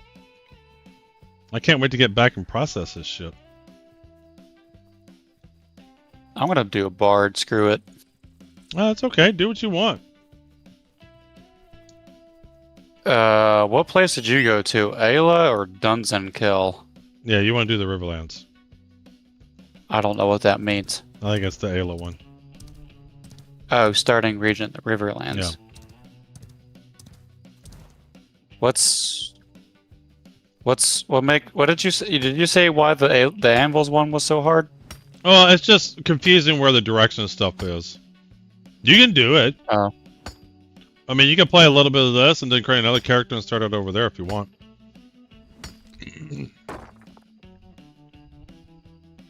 I'll start in the Riverlands for now. Because I got another character over at the Anvils.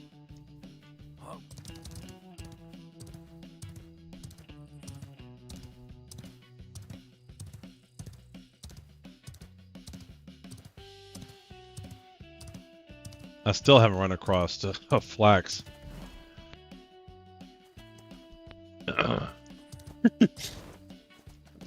Excuse me. What is this? Hmm.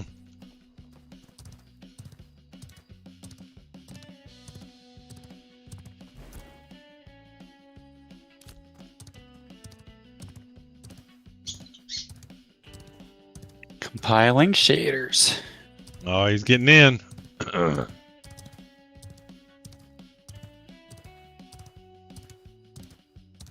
That looks like flax. Oh, a parcel. Was looking for these everywhere yesterday. Oh my god, I hope that's not the case. What? I've got a big book floating around right in front of my face. What's wrong with having a big book? I'm not even like holding it. It just looks off-putting. Yeah, it floats around. Yeah. You've never watched them? Some of those guys, you got a book floating around. You know, delete your character, create a new one. I haven't. Create a new one. I haven't looked at this game since the last time we played it. Yeah, I don't like that. Yeah, create a new character. Log out, create a new character, and log back in.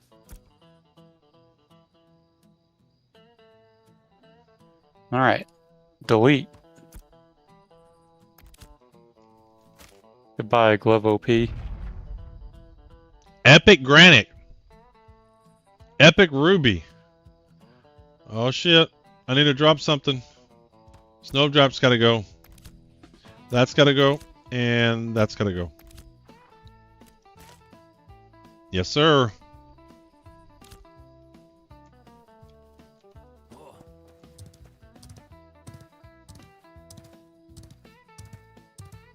Well, what was up with that guy coming up trying to steal my granite? What a dick. In bird culture, that's what we call a dick move. Alright, I need to get this shit in my inventory.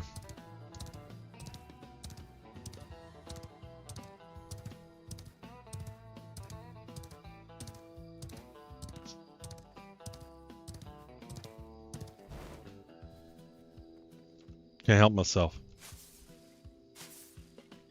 So how are we doing the gathering professions now? We got 2, 2, 9, 3, and 1.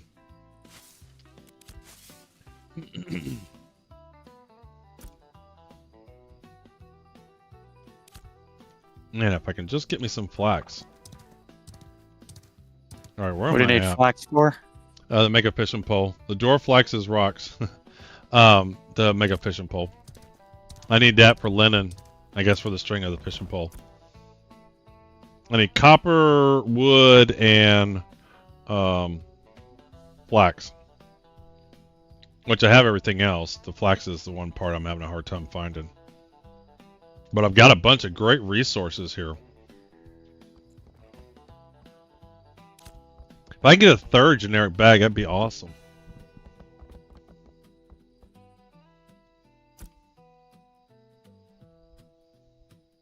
Alright, this is the way I want to go.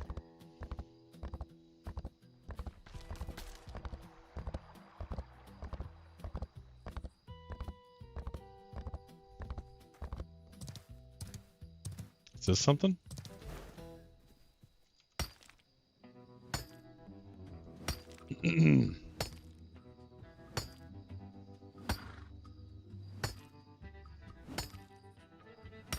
Hopefully there are bigger nodes for mining later on.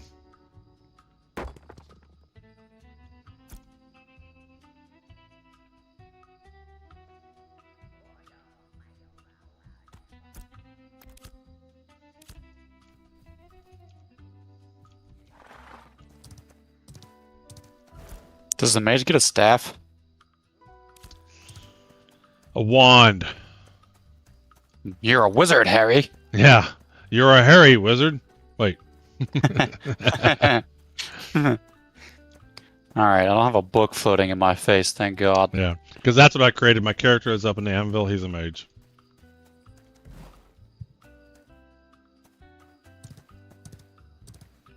Alright, so I want to go to the textile place. I'm going to head over to here. So I think we do some rock mining up here.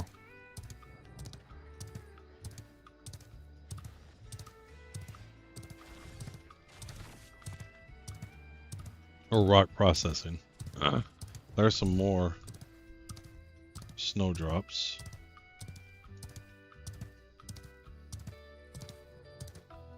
Expelliarmus! Octus Reparis. It's not Leviosa, it's Leviosa.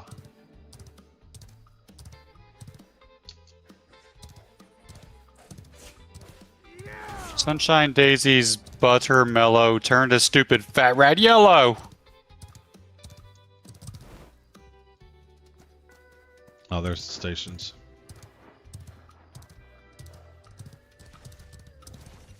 I don't even know if I'm like actually the one killing these things.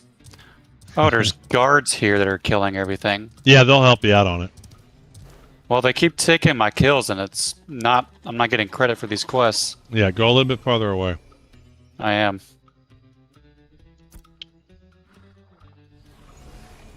Zinc fragments, basalt armor mode. I might be able to create a nice armor piece. Nice. Well, I know I don't have enough. But I can process it and send it to the inventory. So what do we got over here? God, get all these animals. Get them out of the way. Look at this. Look at this.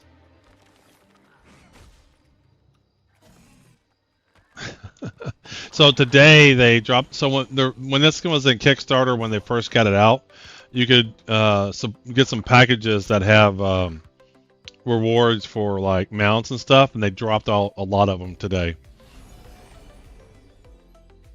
Smoldering ash. I need smoldering ash. So how many copper fragments do I have? I have 5 uncommons. So I need 5 smoldering ash. And I need some wood. I don't have any wood. Shit.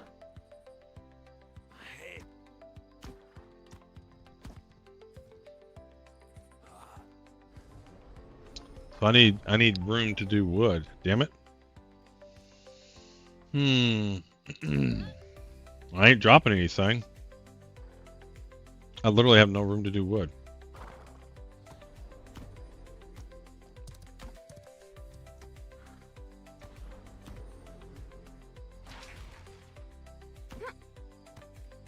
Alright, I can get one piece right there. Let me go sell this. Hey, Jackom Shipwreck. Alright, let's sell that so I can get some wood. Let's sell the fishies. Common ones. Alright.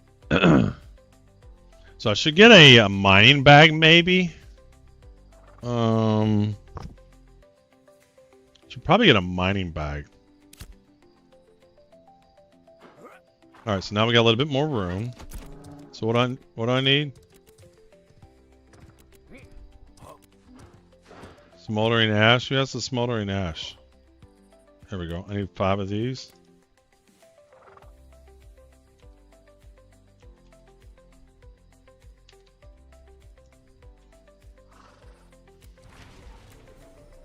All right. Oh, cool. Puts that there. Nice. And then I just need to get some wood. Let's chop a tree. And then we start processing. That dude's name is Darth Vader. They clearly don't. Hey, they're here. Hey, William, welcome in. Thanks for the follow.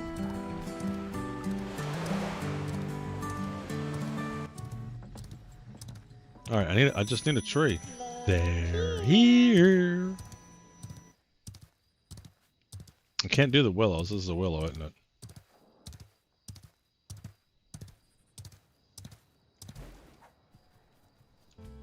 Yeah, I can't do willows. Why are there no trees by the lumber mill? Hey, that's a big tree in the middle. I just need a tree. Here we go. Here's one.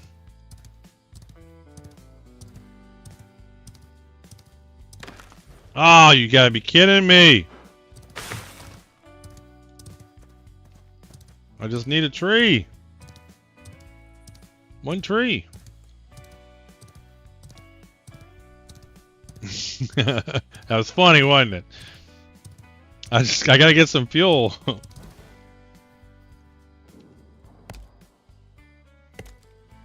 Hey Rams, welcome in. 07s.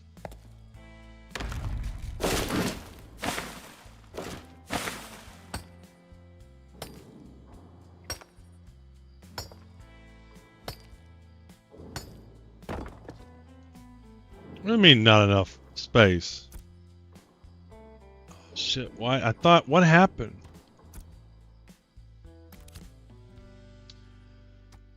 I need to move him. There we go. Now I can loot it. There we go. Okay, now we got some wood. All right. Guess I should log back in Ashes of Creation to check out the P3. Yep. Although for me so far, I won't say it's been a lot different for the first few levels.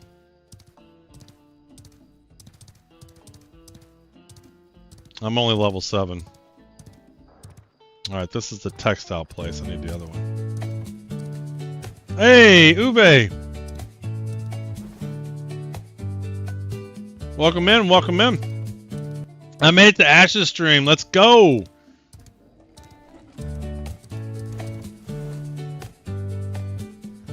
Oz! Is that Oz? Yes, it is.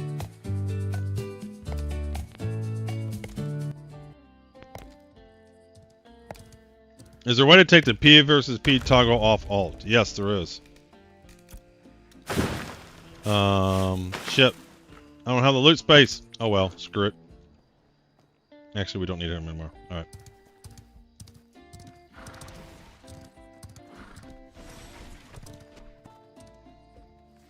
Alright.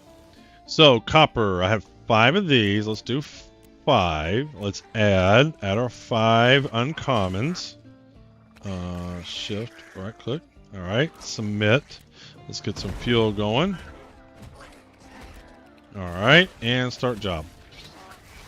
I'm gonna use this from, unless I find some better copper later on. I'm gonna use that for my fishing pole. But I really need to find some flax.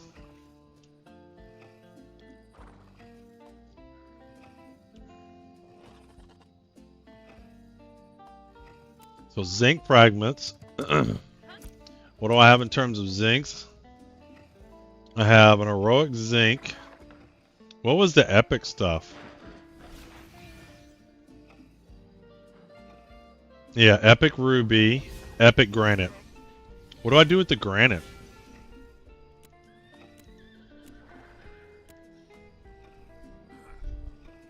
You can make coal, cathode, copper, sand. Okay, different, okay. Is that coffee? Yes, but it's caffeine free. I haven't had caffeinated coffee in what, about a month? It's been about a month. I haven't had caffeinated coffee in over a month. So As a software engineer, I've been drinking coffee all my life, so it's like I can't not drink coffee, but it's caffeine free.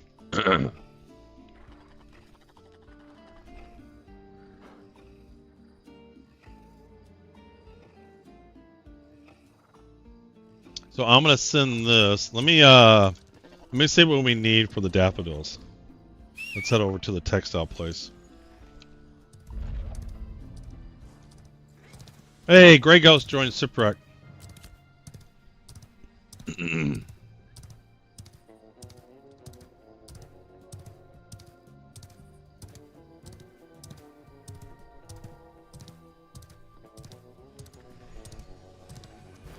Alright, what are we doing here?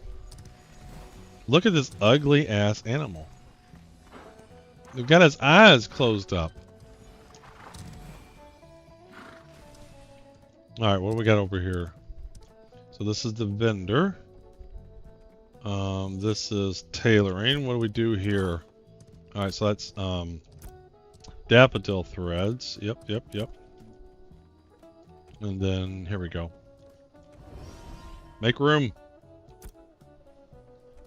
Alright, so linen thread. That's where I need the flax. Snowdrop thread. Do I have any snowdrop on me? What do I have on me? 3 common. I can get rid of that. Daffodil thread. So should I make some daffodil threads? I need draw twine rex. Alright, I'm gonna sell this common snowdrop.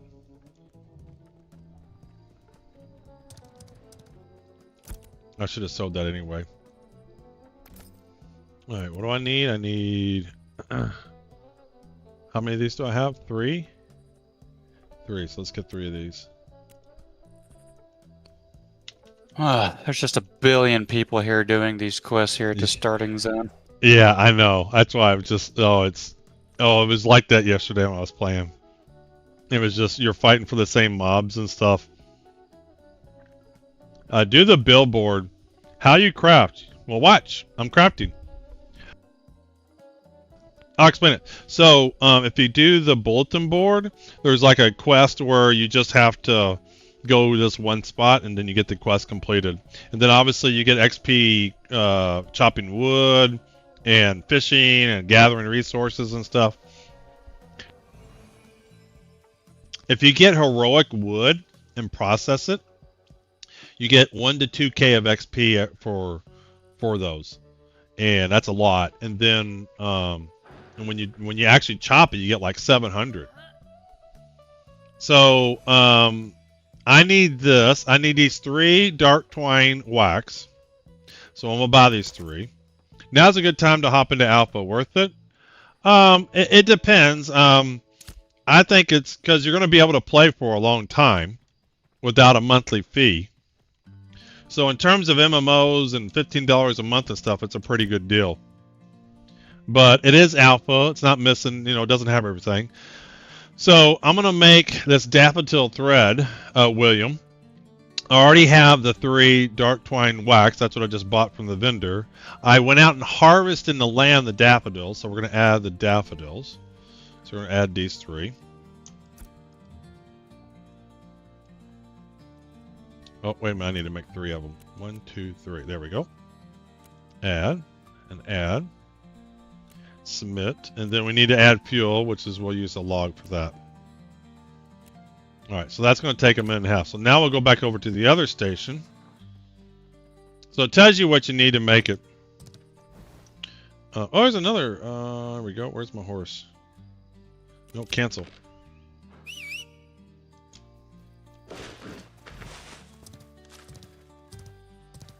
Pax Jedi. Akira the Red. Trade drops to Sean. And of course, some people just got to get on the roofs of buildings. All right, let's see how we're doing. Let's see how much XP I get for this copper fragments.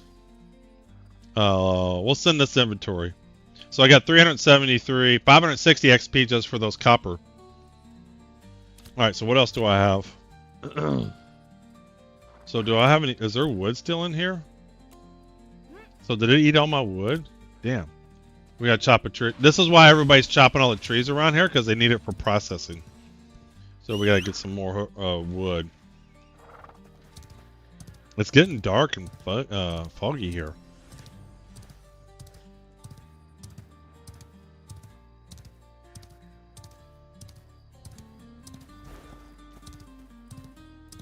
Just need a tree or two.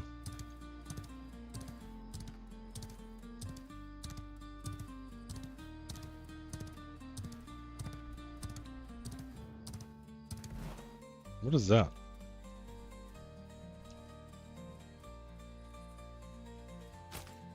Oh, that's somebody's dead body. Nope. What does he got? I died. You died already? Yeah, dude, this shit's hard. XP debt? That's fucking stupid. You died? Watch me die right Yeah, now. I'm level 2 fighting a level 4. Oh, well, I didn't do that. I didn't fight something that was too hard for me.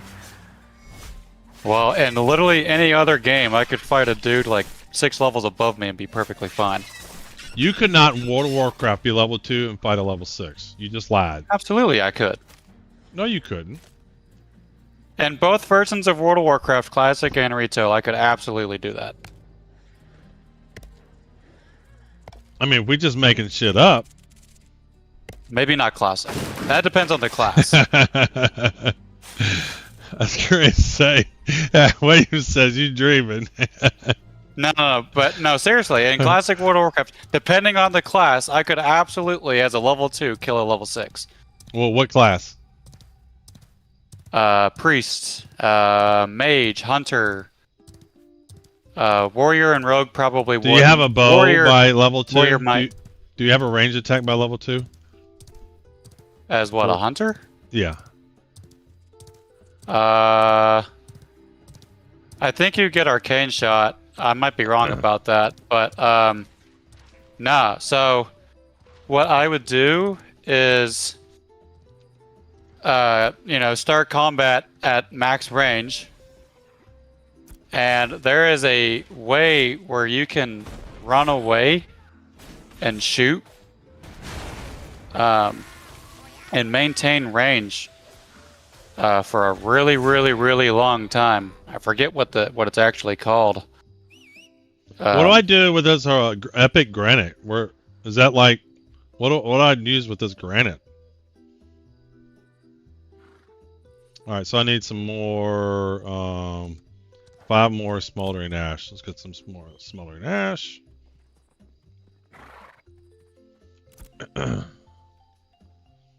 Materials. Let's get 5 more smoldering ash. Smoldering ash at quantity.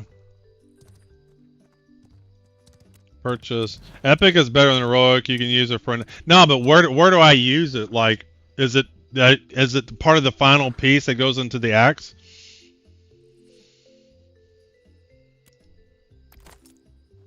Because it's not on this station over here. Like feet, head, legs. This is armor.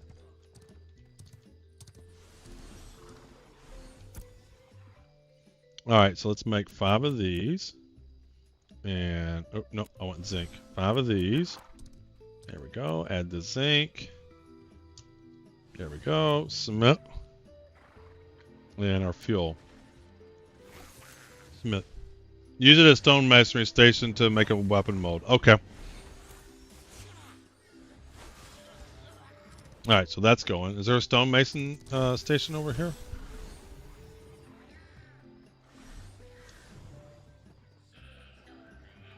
That's over on the other side, isn't it? I hate how these stations are so far apart, but I know they do this on purpose. Armor smithing, metalworking.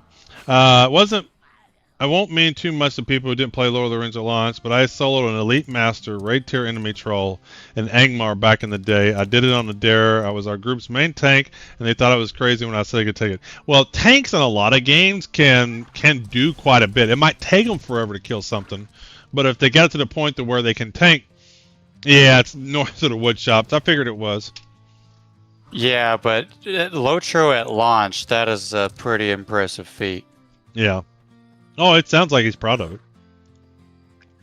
Lotro at launch is probably worse than World of Warcraft at launch. Like in terms of difficulty. Yeah.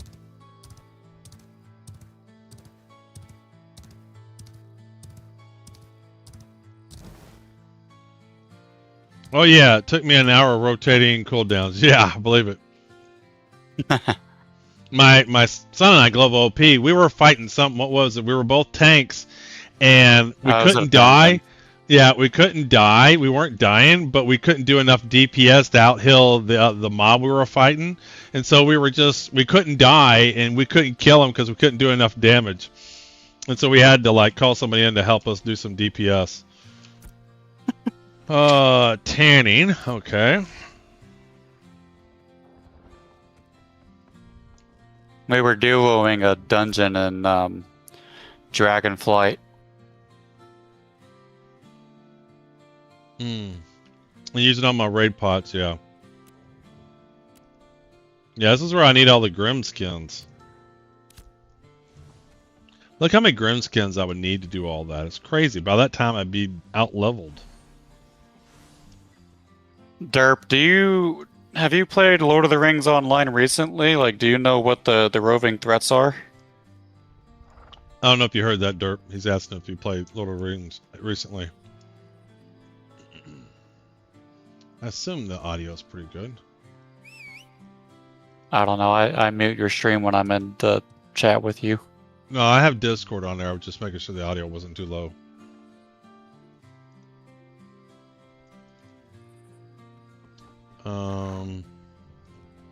Where was the weaving place I was just at? Is there a third place I missed? Oh, run away, run away, There run sure away. is. Yeah, he says he's played recently.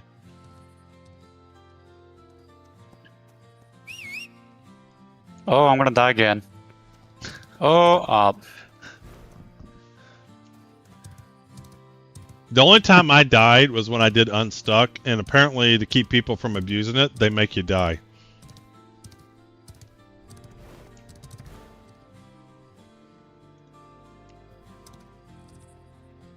Oh, hell, this is not where I want to go.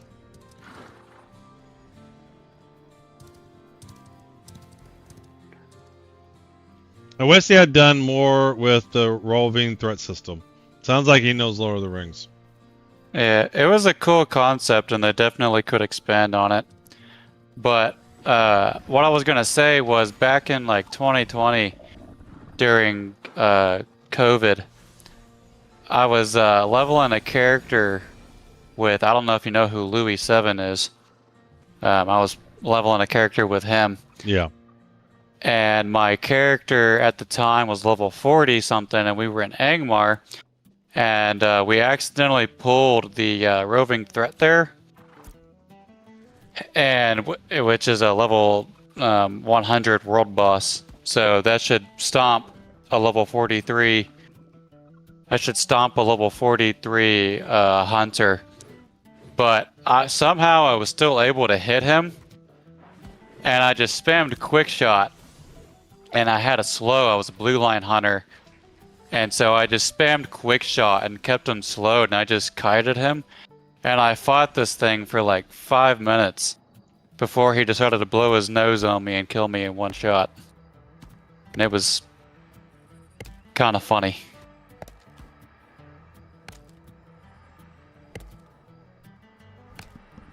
Sounds like Greek to me.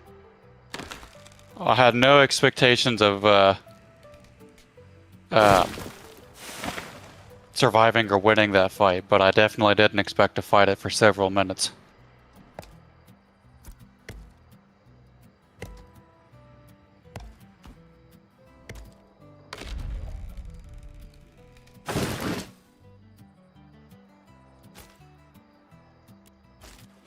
Alright, so now we got some wood. Let's head back over.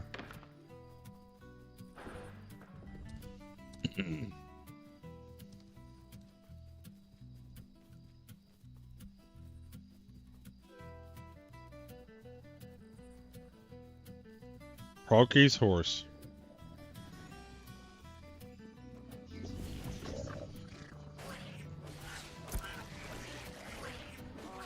I'm just going to sell these daffodils. I'm going to sell this. And I meant to send these to my warehouse, damn it.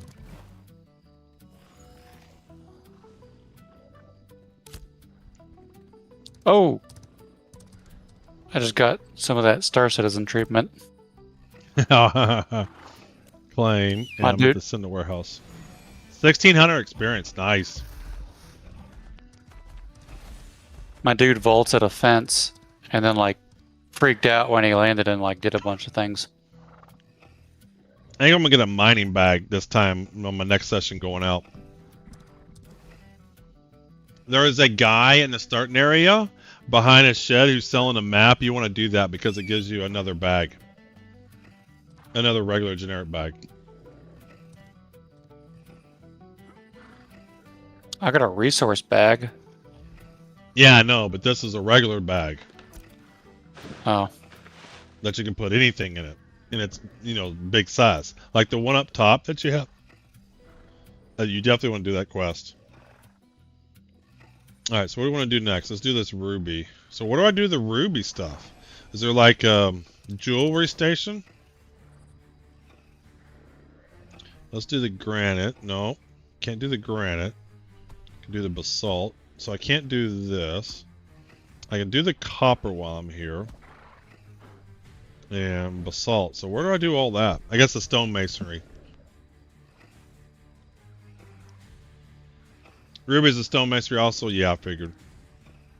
Alright, so I'm going to do these two while I'm here, and then we'll head over. We'll drop this off, and we'll head over and do those next. Alright, so I finally got credit for a quest. Nice. And I'm expected to kill 45 things. Jesus, I never had a quest with so many items like that.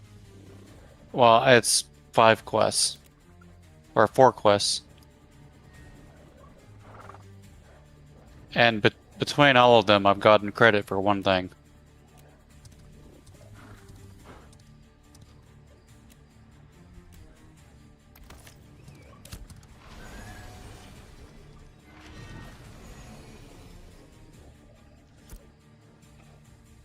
Alright, we'll do 9 of these.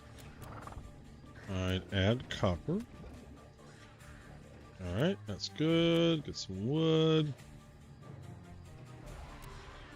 That looks good. It's all there. Let's start it. So that's going to take 5 minutes. Alright, let's see if we can get some stuff while we're here. Oh, good gracious. Yeah, there's been some really cool moments with Lotro with my old kinship. We were a dwarf-only kin named the Iron Guard. We had a reputation of taking on any challenge. We had an ongoing thing where we pull as much of an instance as we thought we could handle at once. We'd push it more each time. There you go. Sounds right up your alley, Glove. It sounds exactly like something I'd want to do. It's what Louis does too. He likes to pull the entire instance and then... Does he still stream any Lotro? Nah, he's done. You got a JLB. I don't even know if he has a job yet. He's still in school. Oh yeah. Hey, I love the stream. I want to say your voice is low compared to your mates. I mean, I don't know what to say, but when I look at the audio, it shows them both at the same level. Say something. I'm also just naturally loud. I mean, I can always go, hey! Hey! Hey! Hey, can you hear me now?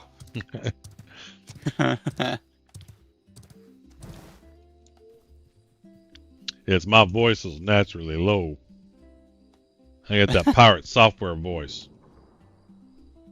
There's nothing bad, don't worry.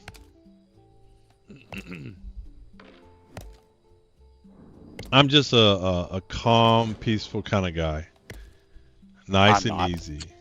Like the DJ from 12 a.m. till 6 a.m. with the cool soul sounds of the nightlife, bringing you the music, some jazz.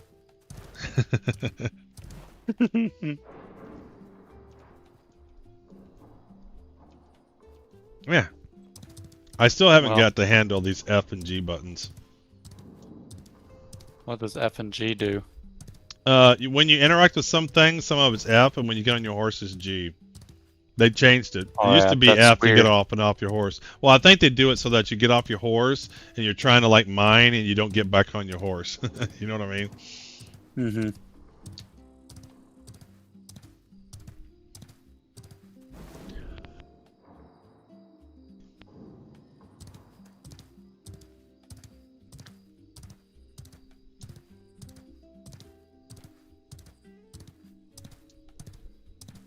That's some of the names here in this first city. This dude's name is Fish Pond in all caps.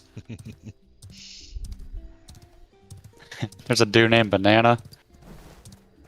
Aren't you glad I didn't say banana?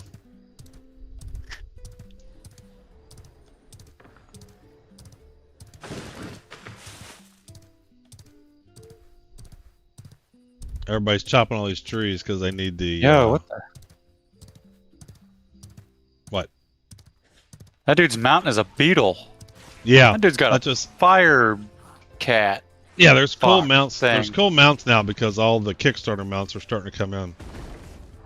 Oh. I just said they did a patch today and they added a bunch of the Kickstarter mounts. Did I even do Kickstarter? I don't even think I did. On Ashes of Creation, I can't imagine you would have. I hadn't heard of this game until a couple of years ago. No, it was just 1 year ago because somebody I was playing with in PAX Day, he was talking about it, excited about Ashes of Creation. I was like, what is this? So I was like, oh, I'll get it. It's like the most hyped MMO in a long time. I hadn't heard of it, but like I said, that was on a ball field forever. Yeah. PAX Jedi. Yeah, I saw him. He was over here just a minute ago. Well, send me a friend invite. Old Man Observer.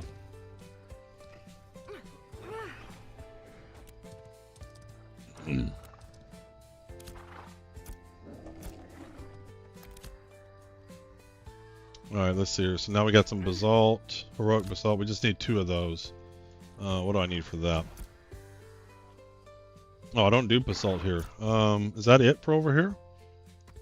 Alright, so we've done everything at this station. Okay, so we're done here. Okay. Alright, so let's head to the stonemasons. Oh, speaking of pulling everything, I was in what was called Velstone Mines in Ashes of Creation. I was in a group of 3 tanks, a healer, and honestly, we didn't know each other. We didn't know what the other 2 were. We fought nearly the entire mine, and I managed to be the last tank alive and kept everything off the healer and DPS. Still got my tanking skills after all those years. Man, I miss Archage, trade, pack hauling. I'm just glad this game has caravans. Well, this new update, not only do they have caravans, you can also put these cargo backpacks and haul stuff individually too. They just added that with phase 3 here.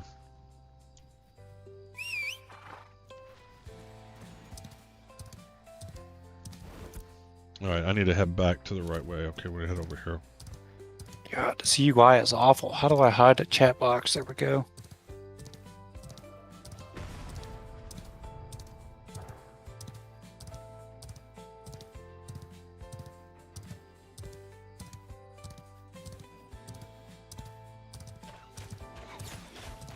I got a 25% XP scroll for 5 minutes if you want it.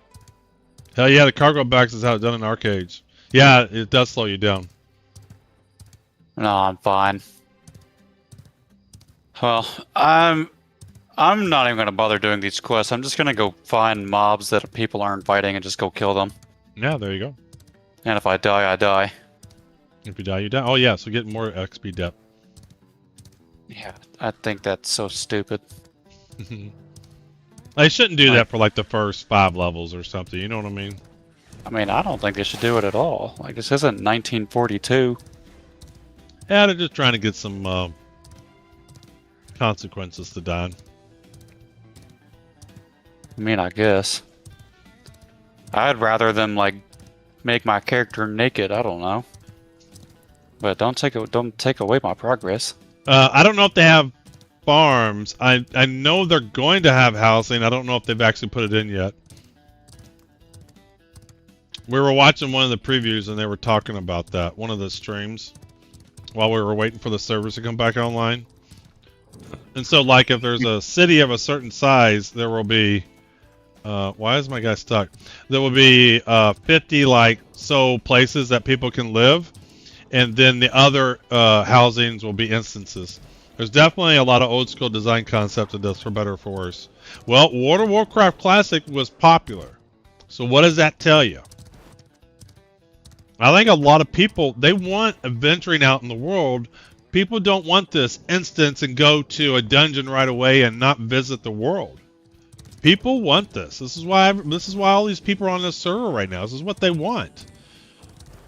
You know, it's naturally to streamline stuff. So the game developers like, oh, well, let's make this easier. Let's make this easier. And then you've taken away what made the game the game. Or it's just something about out and adventuring in the world, you know?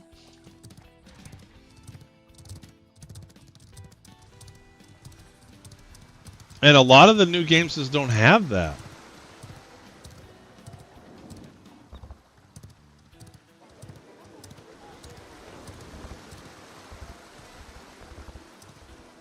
EverQuest, World, hell, put you on there too. Yeah, absolutely they do. It's like that guy in Blizzard. You think you want that, but you don't. And then they end up doing it, and they absolutely loved it. So are these items or materials? Yeah, that dude doesn't even work at Blizzard anymore. He shouldn't. Well, he didn't even get forced out because of he just doesn't know what the community wants. He got forced out because he was part of the sexual abuse scandal. In my opinion, they're planning to have most of the features I like from games, so I'm actually stoked about it. Yeah, I mean, there's some cool stuff I like about this. All right, let's go find the stonemasonry now. It definitely seems better than the last time I played it. I think the only thing that I don't really like about it is the whole XP debt thing. Well, just quit dying. It's because you want to have like 100 mobs on you, not worry about dying. No, I only fought one thing, and it was 2 levels above me. But no, I mean, I'm all for having consequences for dying. Just don't make me lose my progress. What did you end up? What profession are you? I'm a mage. This dude selling uncommon daffodils. Well, because people all near the Lionel, people can't find them. But if you just wander out a little bit, that's when I started really getting a bunch of resources. I just wandered away, and then I'm finding mines I can mine and mining nodes and stuff I can just get. It was great. You just got to wander away from the starting area. That's what I did. Hey, thanks for the follow, LaGrange.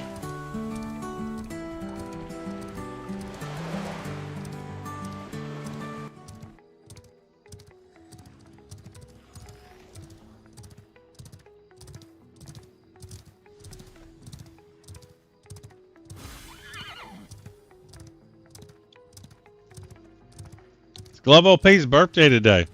Everybody tell Glove OP happy birthday.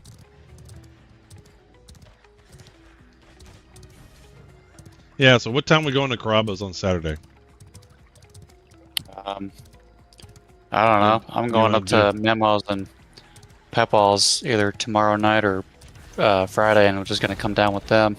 Yeah, y'all want to do early, like 1 or 2, or you want to do like 3 or 4? Or? Can we do like a, well... We do whatever you want. It's your birthday party. Well, somewhat.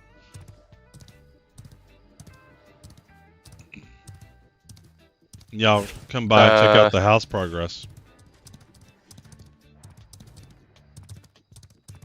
Hold on, I just started a fight that I shouldn't have.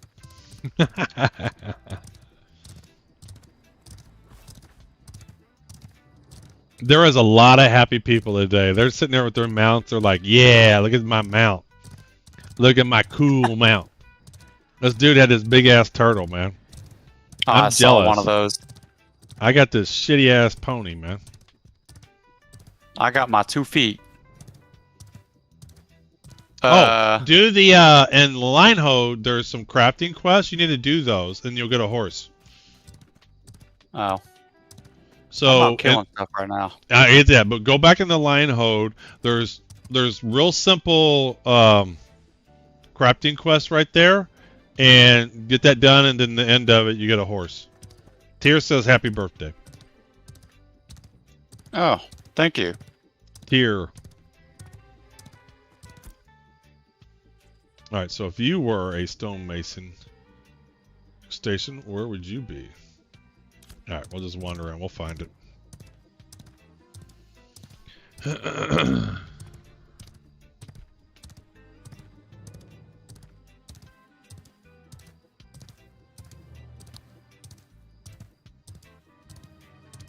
Yeah, I don't know. They use, well, we would definitely want to do earlier because Papal is probably going to drive, and they don't like driving at night. Yeah, I know. So we can do. Y'all can come up over to the house around 1, and then everybody can check the house, and then we go get something to eat. Yeah, that sounds good. Mama called me earlier and was asking about that, and I said I don't know. Let's do that.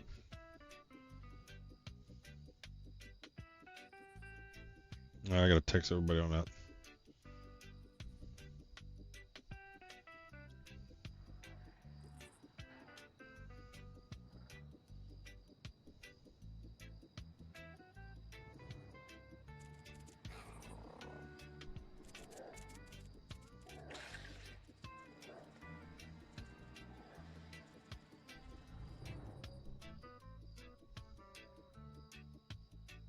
Oh, I'm fighting 2 dudes. Oh no.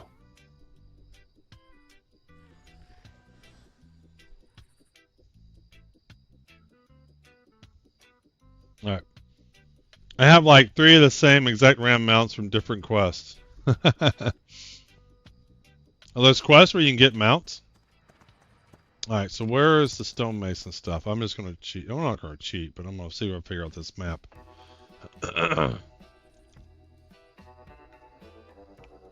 All right. So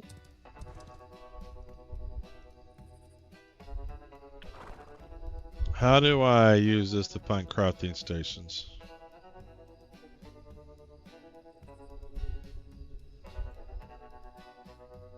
So can I not use this to find crafting stations?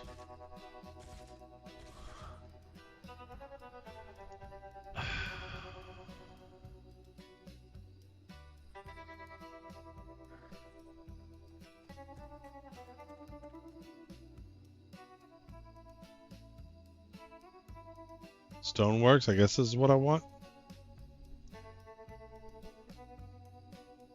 Oh, wait.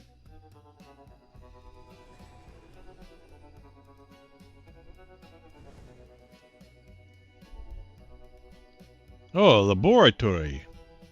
Wood shop, cookhouse. There it is. All right, so up north.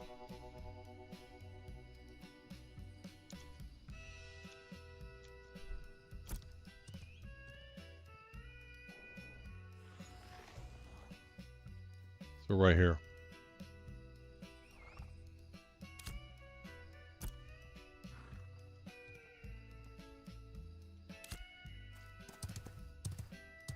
Bro, what is that global chat? What if shit into my secret labs chair? I'm not reading global chat. Every now and I glance at global.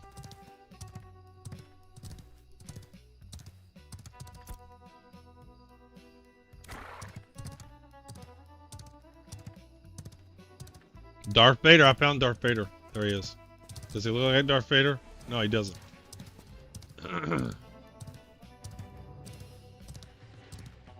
Somebody's dead body.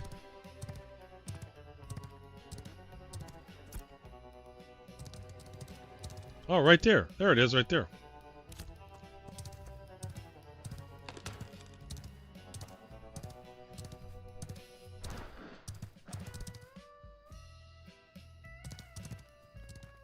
Why is that dude's name Purple? Because he's turned on P versus P. He just invited me to a party. I don't want to be in your party. You're don't doing do PvP. That's I'm what not he's trying- stupid. I know how to play games. He's come on, I'll help you. I'm not that stupid. Come on now. Now come down here, follow me.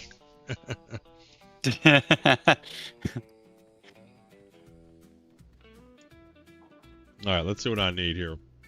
Alrighty. So, weapons modes, stone fragments, grinding stones.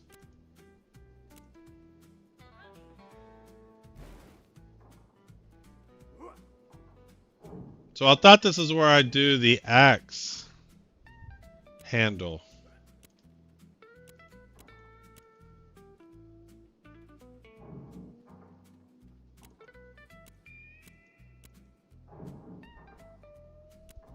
Do I want to do a weapon mode? Are you still here, Hoosie? Because this doesn't... Here's the... Might as well do these. Let's get these going.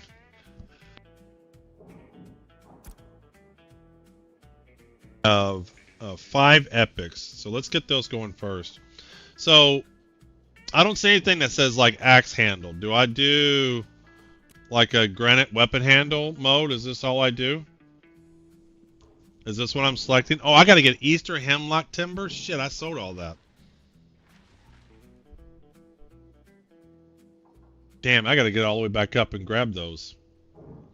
Man, this game is tedious in terms of going around. Weapon mode is what you want. Okay, so this is what I want. Alright, I gotta get Eastern Hemlock for the granite one. Okay. Alright, let's do the ruby first. I have 5 of those, so I need 5.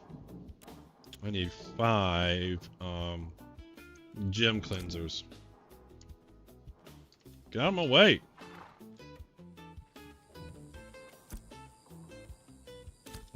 Where's the vendor? There he is. No. Where the hell's the vendor? Is there not a vendor here? There he is. Alright, I need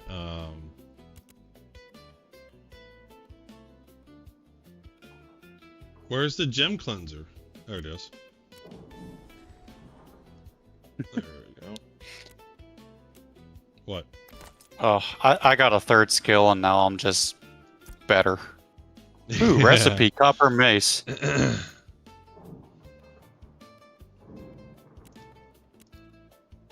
Alright, let's do 5. And let's add the rubes. Let's add some fuel.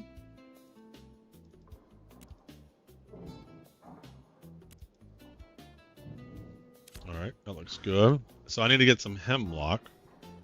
Eastern hemlock.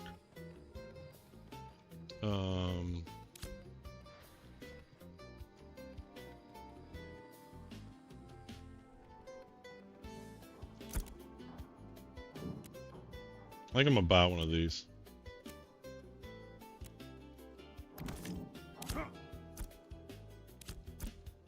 So how do I replace a bag? I'm gonna have to buy a chain so I can chain Papal to his seat, because I know he's gonna like get up and walk around and try and figure out how to tell somebody that it's my birthday at the restaurant.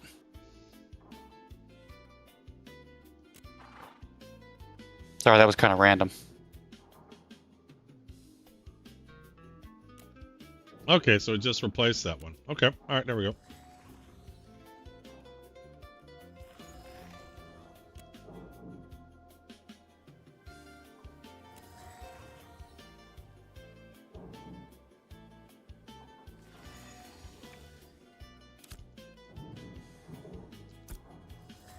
Alright, 1 minute left. Alright, so what's the next thing I'm gonna do? A novice axe needs 10 timber, 10 copper fragments, and 1 weapon mode. Alright.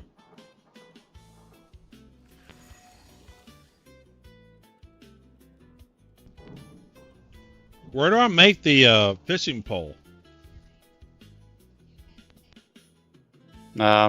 Probably at a pole tinner station. I don't know.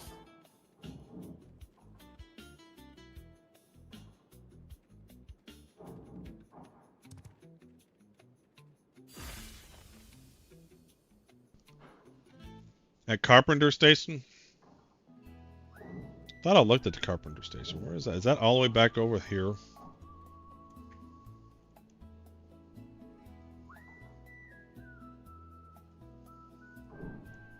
Oh, that's over here.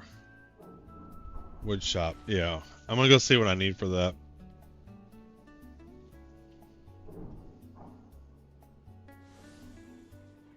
You can verify with P, then carpentry. That's right. That's how I looked at it before. Alright, let's claim that. Let's see how much XP we get to that. You can't send this to warehouse? Warehouse is full. Oh, I guess we gotta go to inventory. How is that not able to send to the warehouse?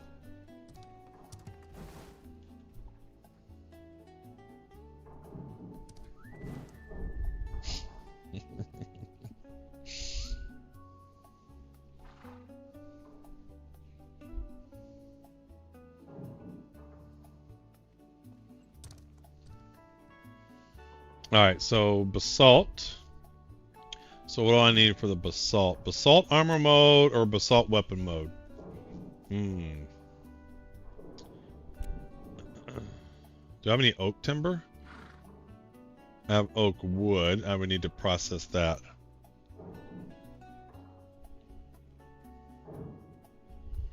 So I have a decision. What do I do? Do I make an armor mode?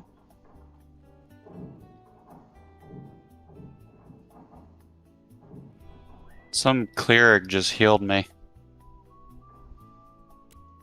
And I appreciate that. Well, good for him. Or what do I do with these blocks? Maybe I want to make a block.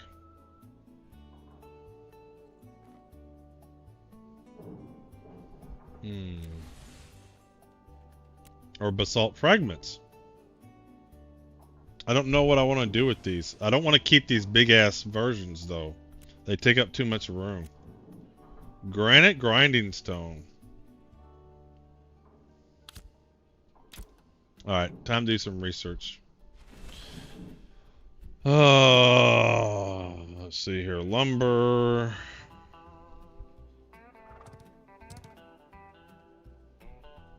So, carpentry. What? One of my old coworkers is messaging me about my birthday. And I was telling her we're going to Carrabba's and that they do some super special Italian birthday song and it's super loud and obnoxious. And then she was like, "Are you Italian? I can't remember." And I said, "No, I'm not, but I'm 0.00000000001% Congolese."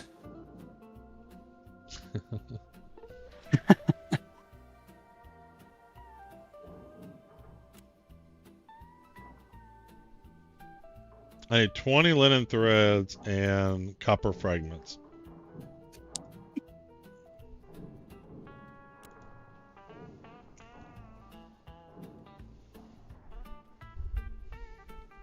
So why isn't the axe under the gathering tool? Is it under weapons?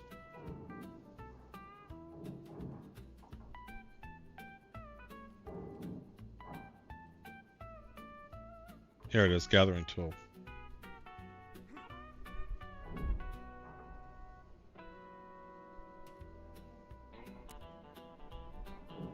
So I need 10 copper fragments.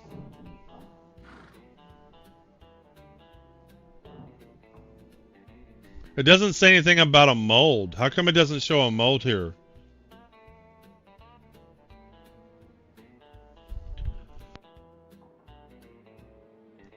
So it doesn't show this needs a mold to make the lumberjack axe. Or were you talking about the pickaxe?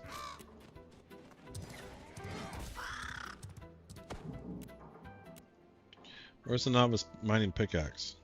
There's no novice mining pickaxe? At the actual station, I screenshot it needed a mold. Well, that's...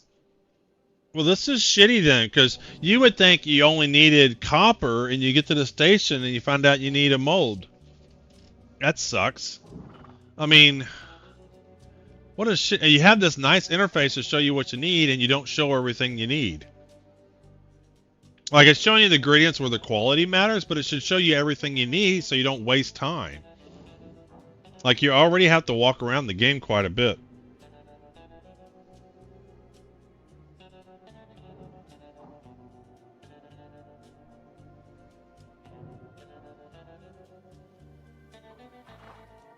Aren't you at the station in the cave?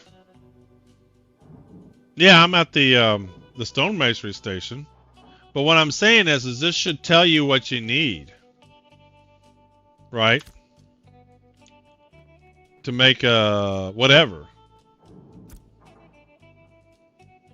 What I'm trying to figure out is what I want to do with this basalt. I don't know what I want to turn the basalt into.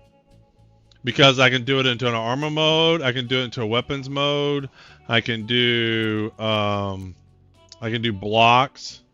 Yeah, but you're outside of the smith. But that's not my point. My point is I shouldn't have to go to the station to see what this is the jewelers. No. They're somewhere else. I mean, they're not too terribly far, but they're a little bit. Because this is the jewelers. What can I do here with this? What do you do with earrings? Ooh, can I make a ring? I didn't make some zinc fragments. What happened to my zincs?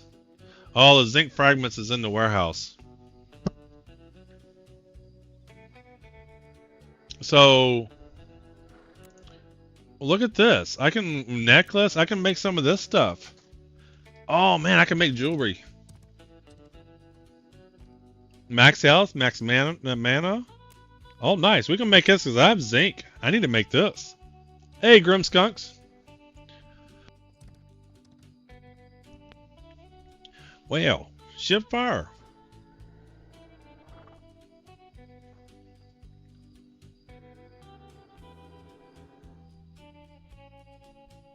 Alright, let's make some more rubies. So I need 2 more whatever that stuff is.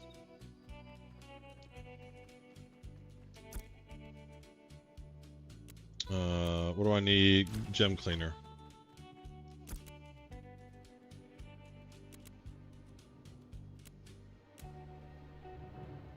Get 2 more of those. Very nice. We'll make some jewelry.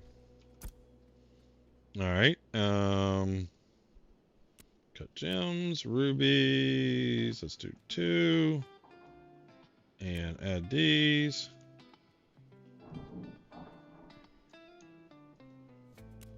Alright, some fuel. Alright, that shouldn't take but just a minute. Yep. So how many rubies do I need? Only 3, so I can make one. I should go back and get that zinc. So this is the advantage of being in a town where all the stations are right there. You save yourself so much time.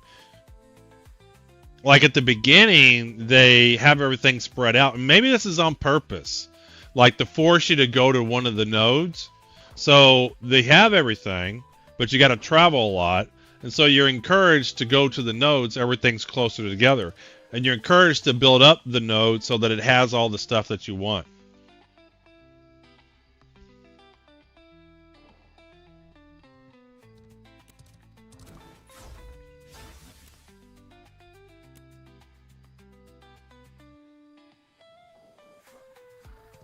This is nice. Where do I get this? Jewelry and marketplace. Rings final touches.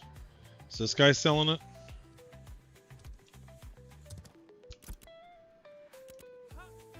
Yes, okay. Rings final touches. Okay, okay. I want to make one. I want to make this. I want to make my first jewelry. Like something I actually use in the game.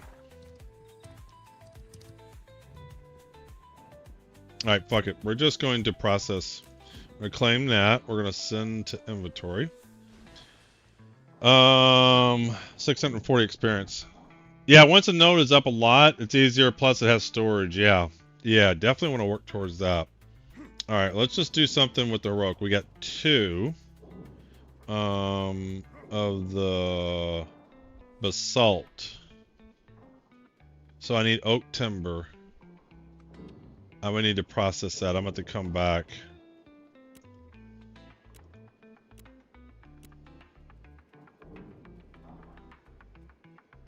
Actually, I might do the weapons mold. Let's go process some oak timber. And we'll come back for that.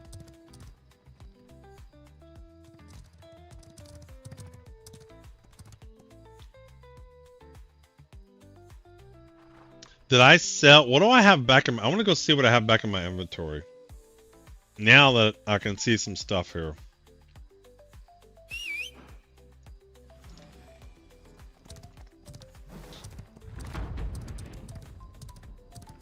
The wolf pack scatters, yowling with hunger.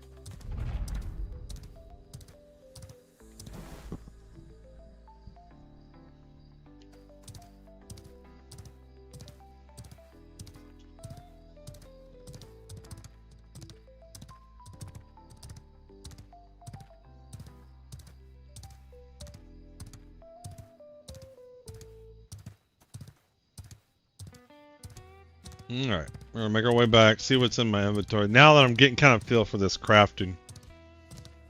Look at that tree. Boom. So now I want good wood to process. I don't want good wood to just sell. I was trying to see if I had any good wood.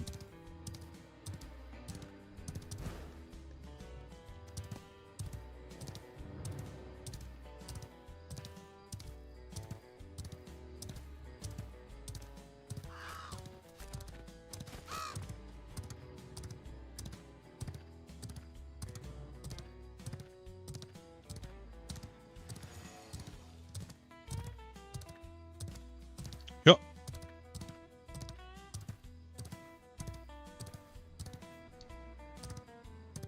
Hey, way to go, Doc. You want a code? So did Dirt. So did Lord Frederick.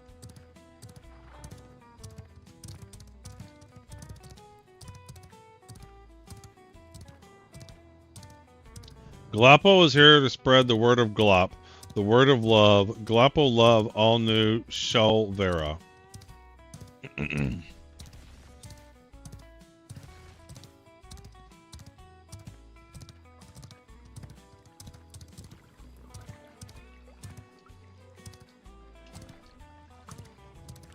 Oh, somebody died right there. Yes, 1 out of 3 ain't bad. It's better than 0 out of 3.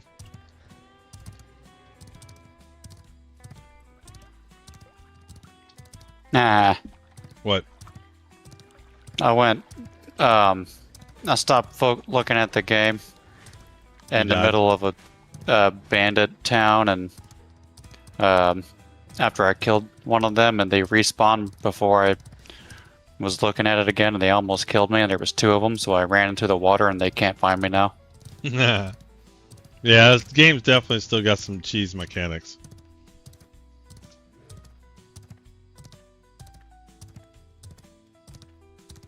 I do like this dwarf, though. He's badass. I love it, too. I like him. Are you in town right now? Yeah, I'm going into Linehold.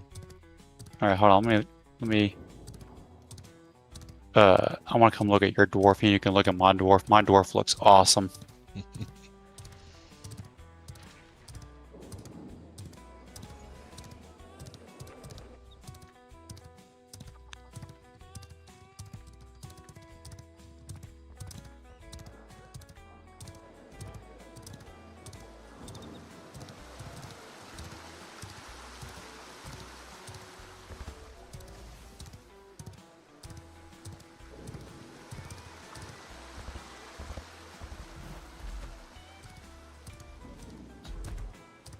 Is there any negatives to being in a group? Is there any reason we shouldn't start a group?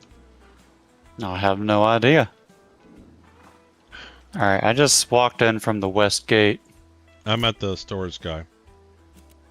I don't know where that Why is. couldn't it send that to storage? So ash timber, zinc, granite. So I don't need any of this. I'm gonna sell this shit. We're gonna sell that. We're gonna sell this. We're gonna sell that. We'll process this. We'll sell that. We got some copper fragments. What do I need? Zinc fragment. Oh, I got zinc heroic fragments, so I can combine this epic with the heroic fragments for the ring. Nice.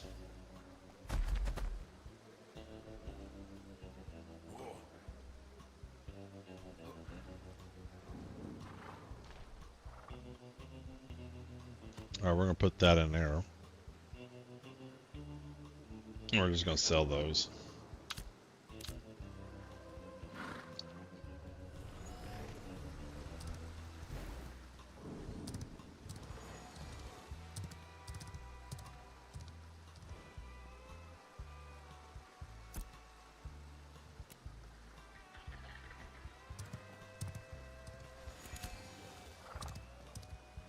Sent you an invite.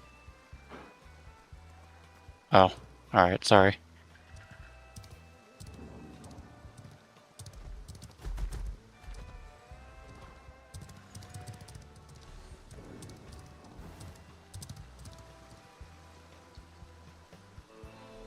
Oh, I see you on the map. You're going to the stonemasons or the alchemy station. I'm not going anywhere. I'm just standing here. Oh, your marker was moving.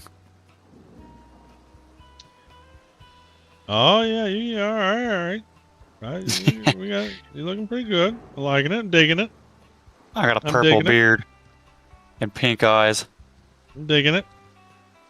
Here, follow me. I'll show you. You want to do this guy's quest over here. I was actually able to finish one of these quests, so I got to turn. I got to talk to the billboard commissioner dude or whatever his name is. The bill master. This guy gives you another bag. You want this bag? This dude right here. Zoran of Fen. Yeah, he's gonna send you a treasure map. There's gonna be nothing there. You're gonna come back here. You can confront him, and you're gonna tell him you better give me something. X marks the spot.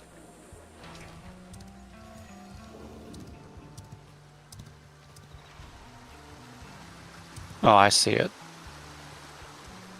Am I following you still, or are you gonna go do something else? I'm crafting some jewelry. Wait, you're crafting. Do you want this recipe I got? I don't know. What is it? A copper mace. Sure. I don't plan on crafting, so. Do you want this XP thing? Nah. You sure? I won't use it. Yeah. 25%. Eh. It's not gonna mean anything.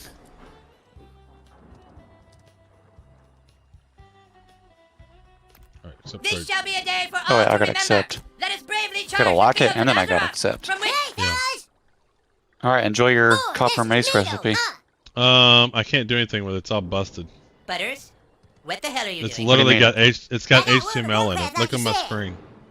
You can't be the dwarf. It's got character, HTML Butters. in I'm the the dwarf. description. Well, there's And it won't let me right click it and So learn it. pick another one. I'm the dwarf, you stupid asshole. Oh. Log out, create a new character, and log back in. How much does it sell for? I like Hello Kitty. I don't know. Here, take it back. Come here. See if you can at least learn it. Just learn the recipe. I don't think I can. Because You I can think learn I it. tried that. I think I... Have you not done the, you haven't done the quest to do the, here, come here. No, Follow me. the only thing I've picked up is the lumberjacking axe. No, you need to do this. You need to do all these quests. Because I you don't get a wanna do these horse. quests.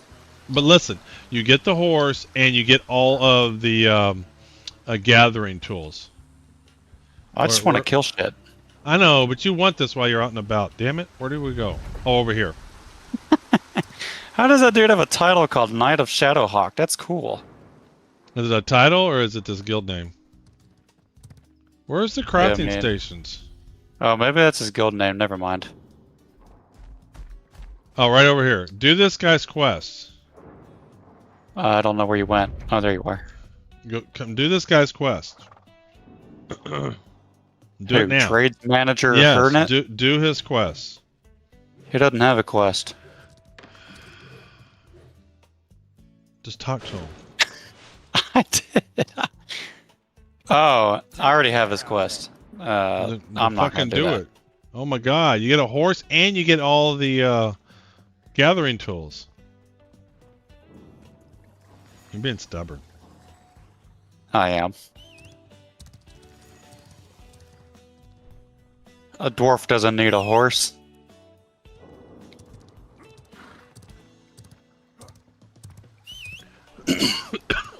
I just need to sprint. Very dangerous over short distances.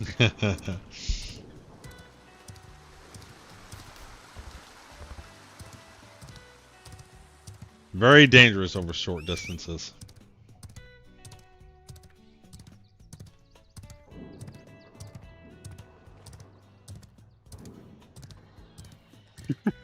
That dude's name is Fredward.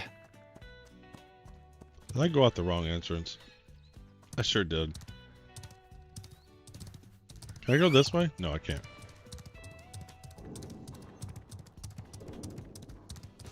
Why are you going to want to walk everywhere? Because I'm stubborn. Much like a dwarf. Makes no sense.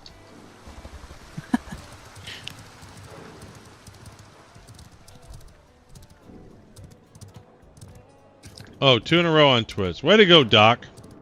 He's on fire. This Doc is on fire.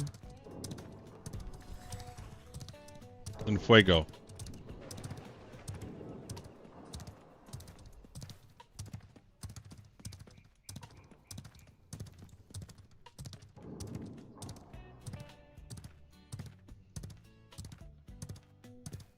I do try to take my kill. So Fireplay started streaming 12 o'clock yesterday our time when the servers were launching, and he just well, he just logged off like 9:30 our time this morning. It was like a 21-hour stream. I can't even stay awake that long. I know. I was like, man.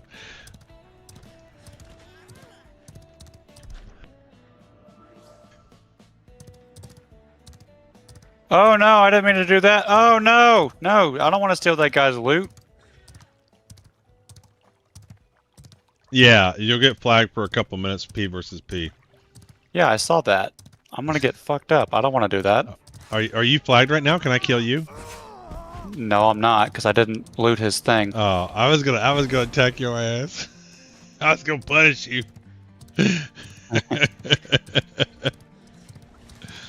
Oh, I need help. I need help. Oh, how did I dodge? I don't even know. Oh, I'm about to die. The Z button. Oh, why is my potion not healing me? Heal me. Oh my god. I tried, man. I was trying to help get there for you. Here I go back into XP debt. Stupid game. You're making this game so much harder than it needs to be. That's the only part of the game that I have a problem with. I think it's absolutely stupid in this day and age to have something like XP debt. I'm not even that far away from my body. I'm getting tired too. No, you're not, because you're right. I mean, you're not very far at all. Yeah, I just gotta figure out how to get out of here.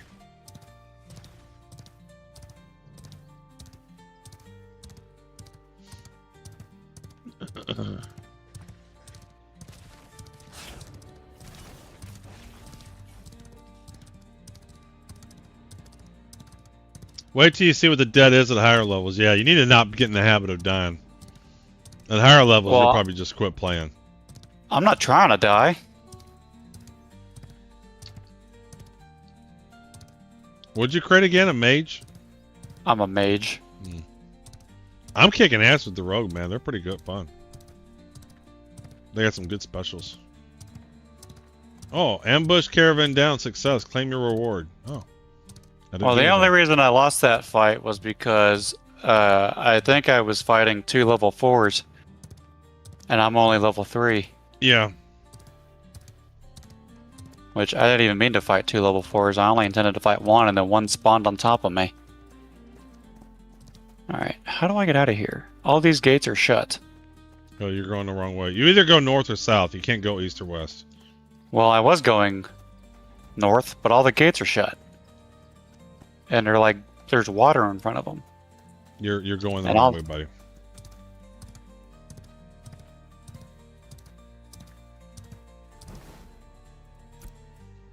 Well, there's only like 4 other directions to choose from, and all I see are closed gates. Can I open this gate? Let me walk up to it. No, why would I be able to do that?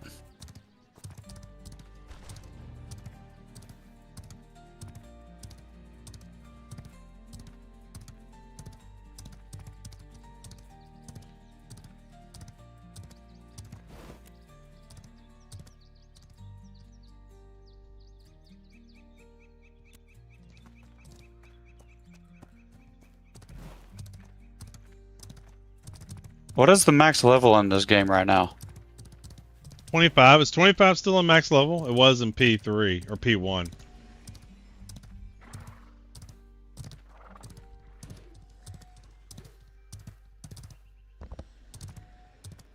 This guy's gonna go chop this tree from me.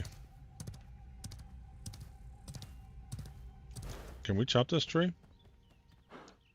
No.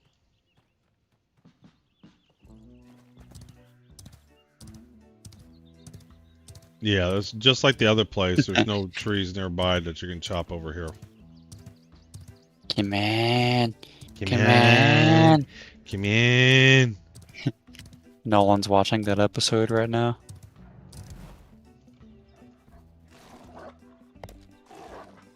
Hey, whoa, leave my horse alone. Whoa. You fighting my horse? He's attacking my horse.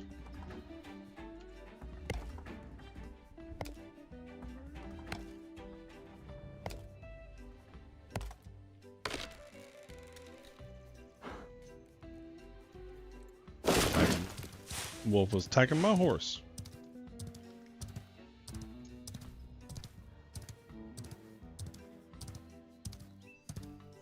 It's wood. I just told this NPC who asked me if I heard of his group of people, and I said yes, and I don't know what he was talking about. You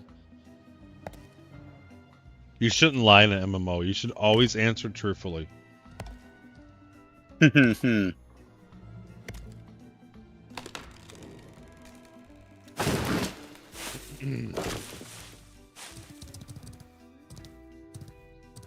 Oh, look. Some more Star Citizen physics.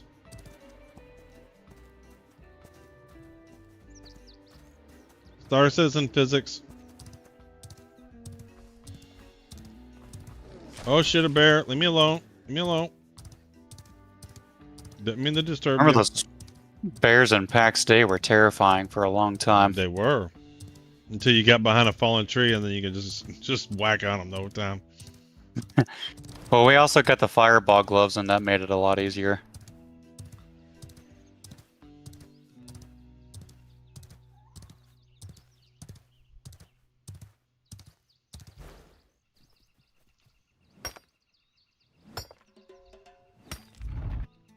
I think somebody looted my dead body because my stuff is not here anymore. Oh, we'll kill him. I don't see anybody who's PvP flagged. I'd probably lose anyway. Probably. I don't know what I'm doing. Oh, I meant to sell this shit. Damn, I don't have the room.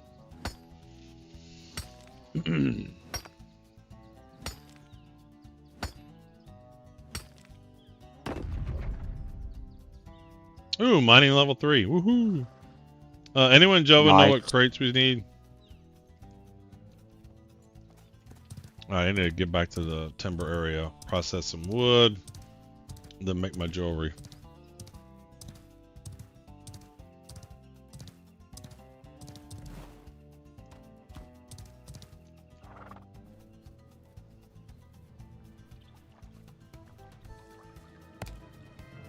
Is that guy really gonna fight 2 dudes at the same time? I'm just gonna let him die. He didn't help me. There you go.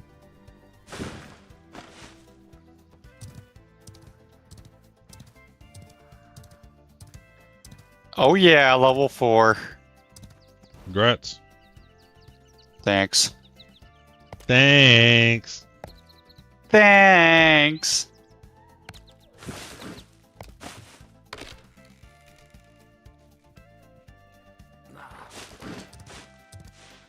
New daddy. Oh yeah, now I got blink. Alright, let's do that. Now Let's I'm a sell true mage. this. Sell that. Sell that. Sell that. Rare, let's put that there. Heroic, let's put that there. Heroic. Epic.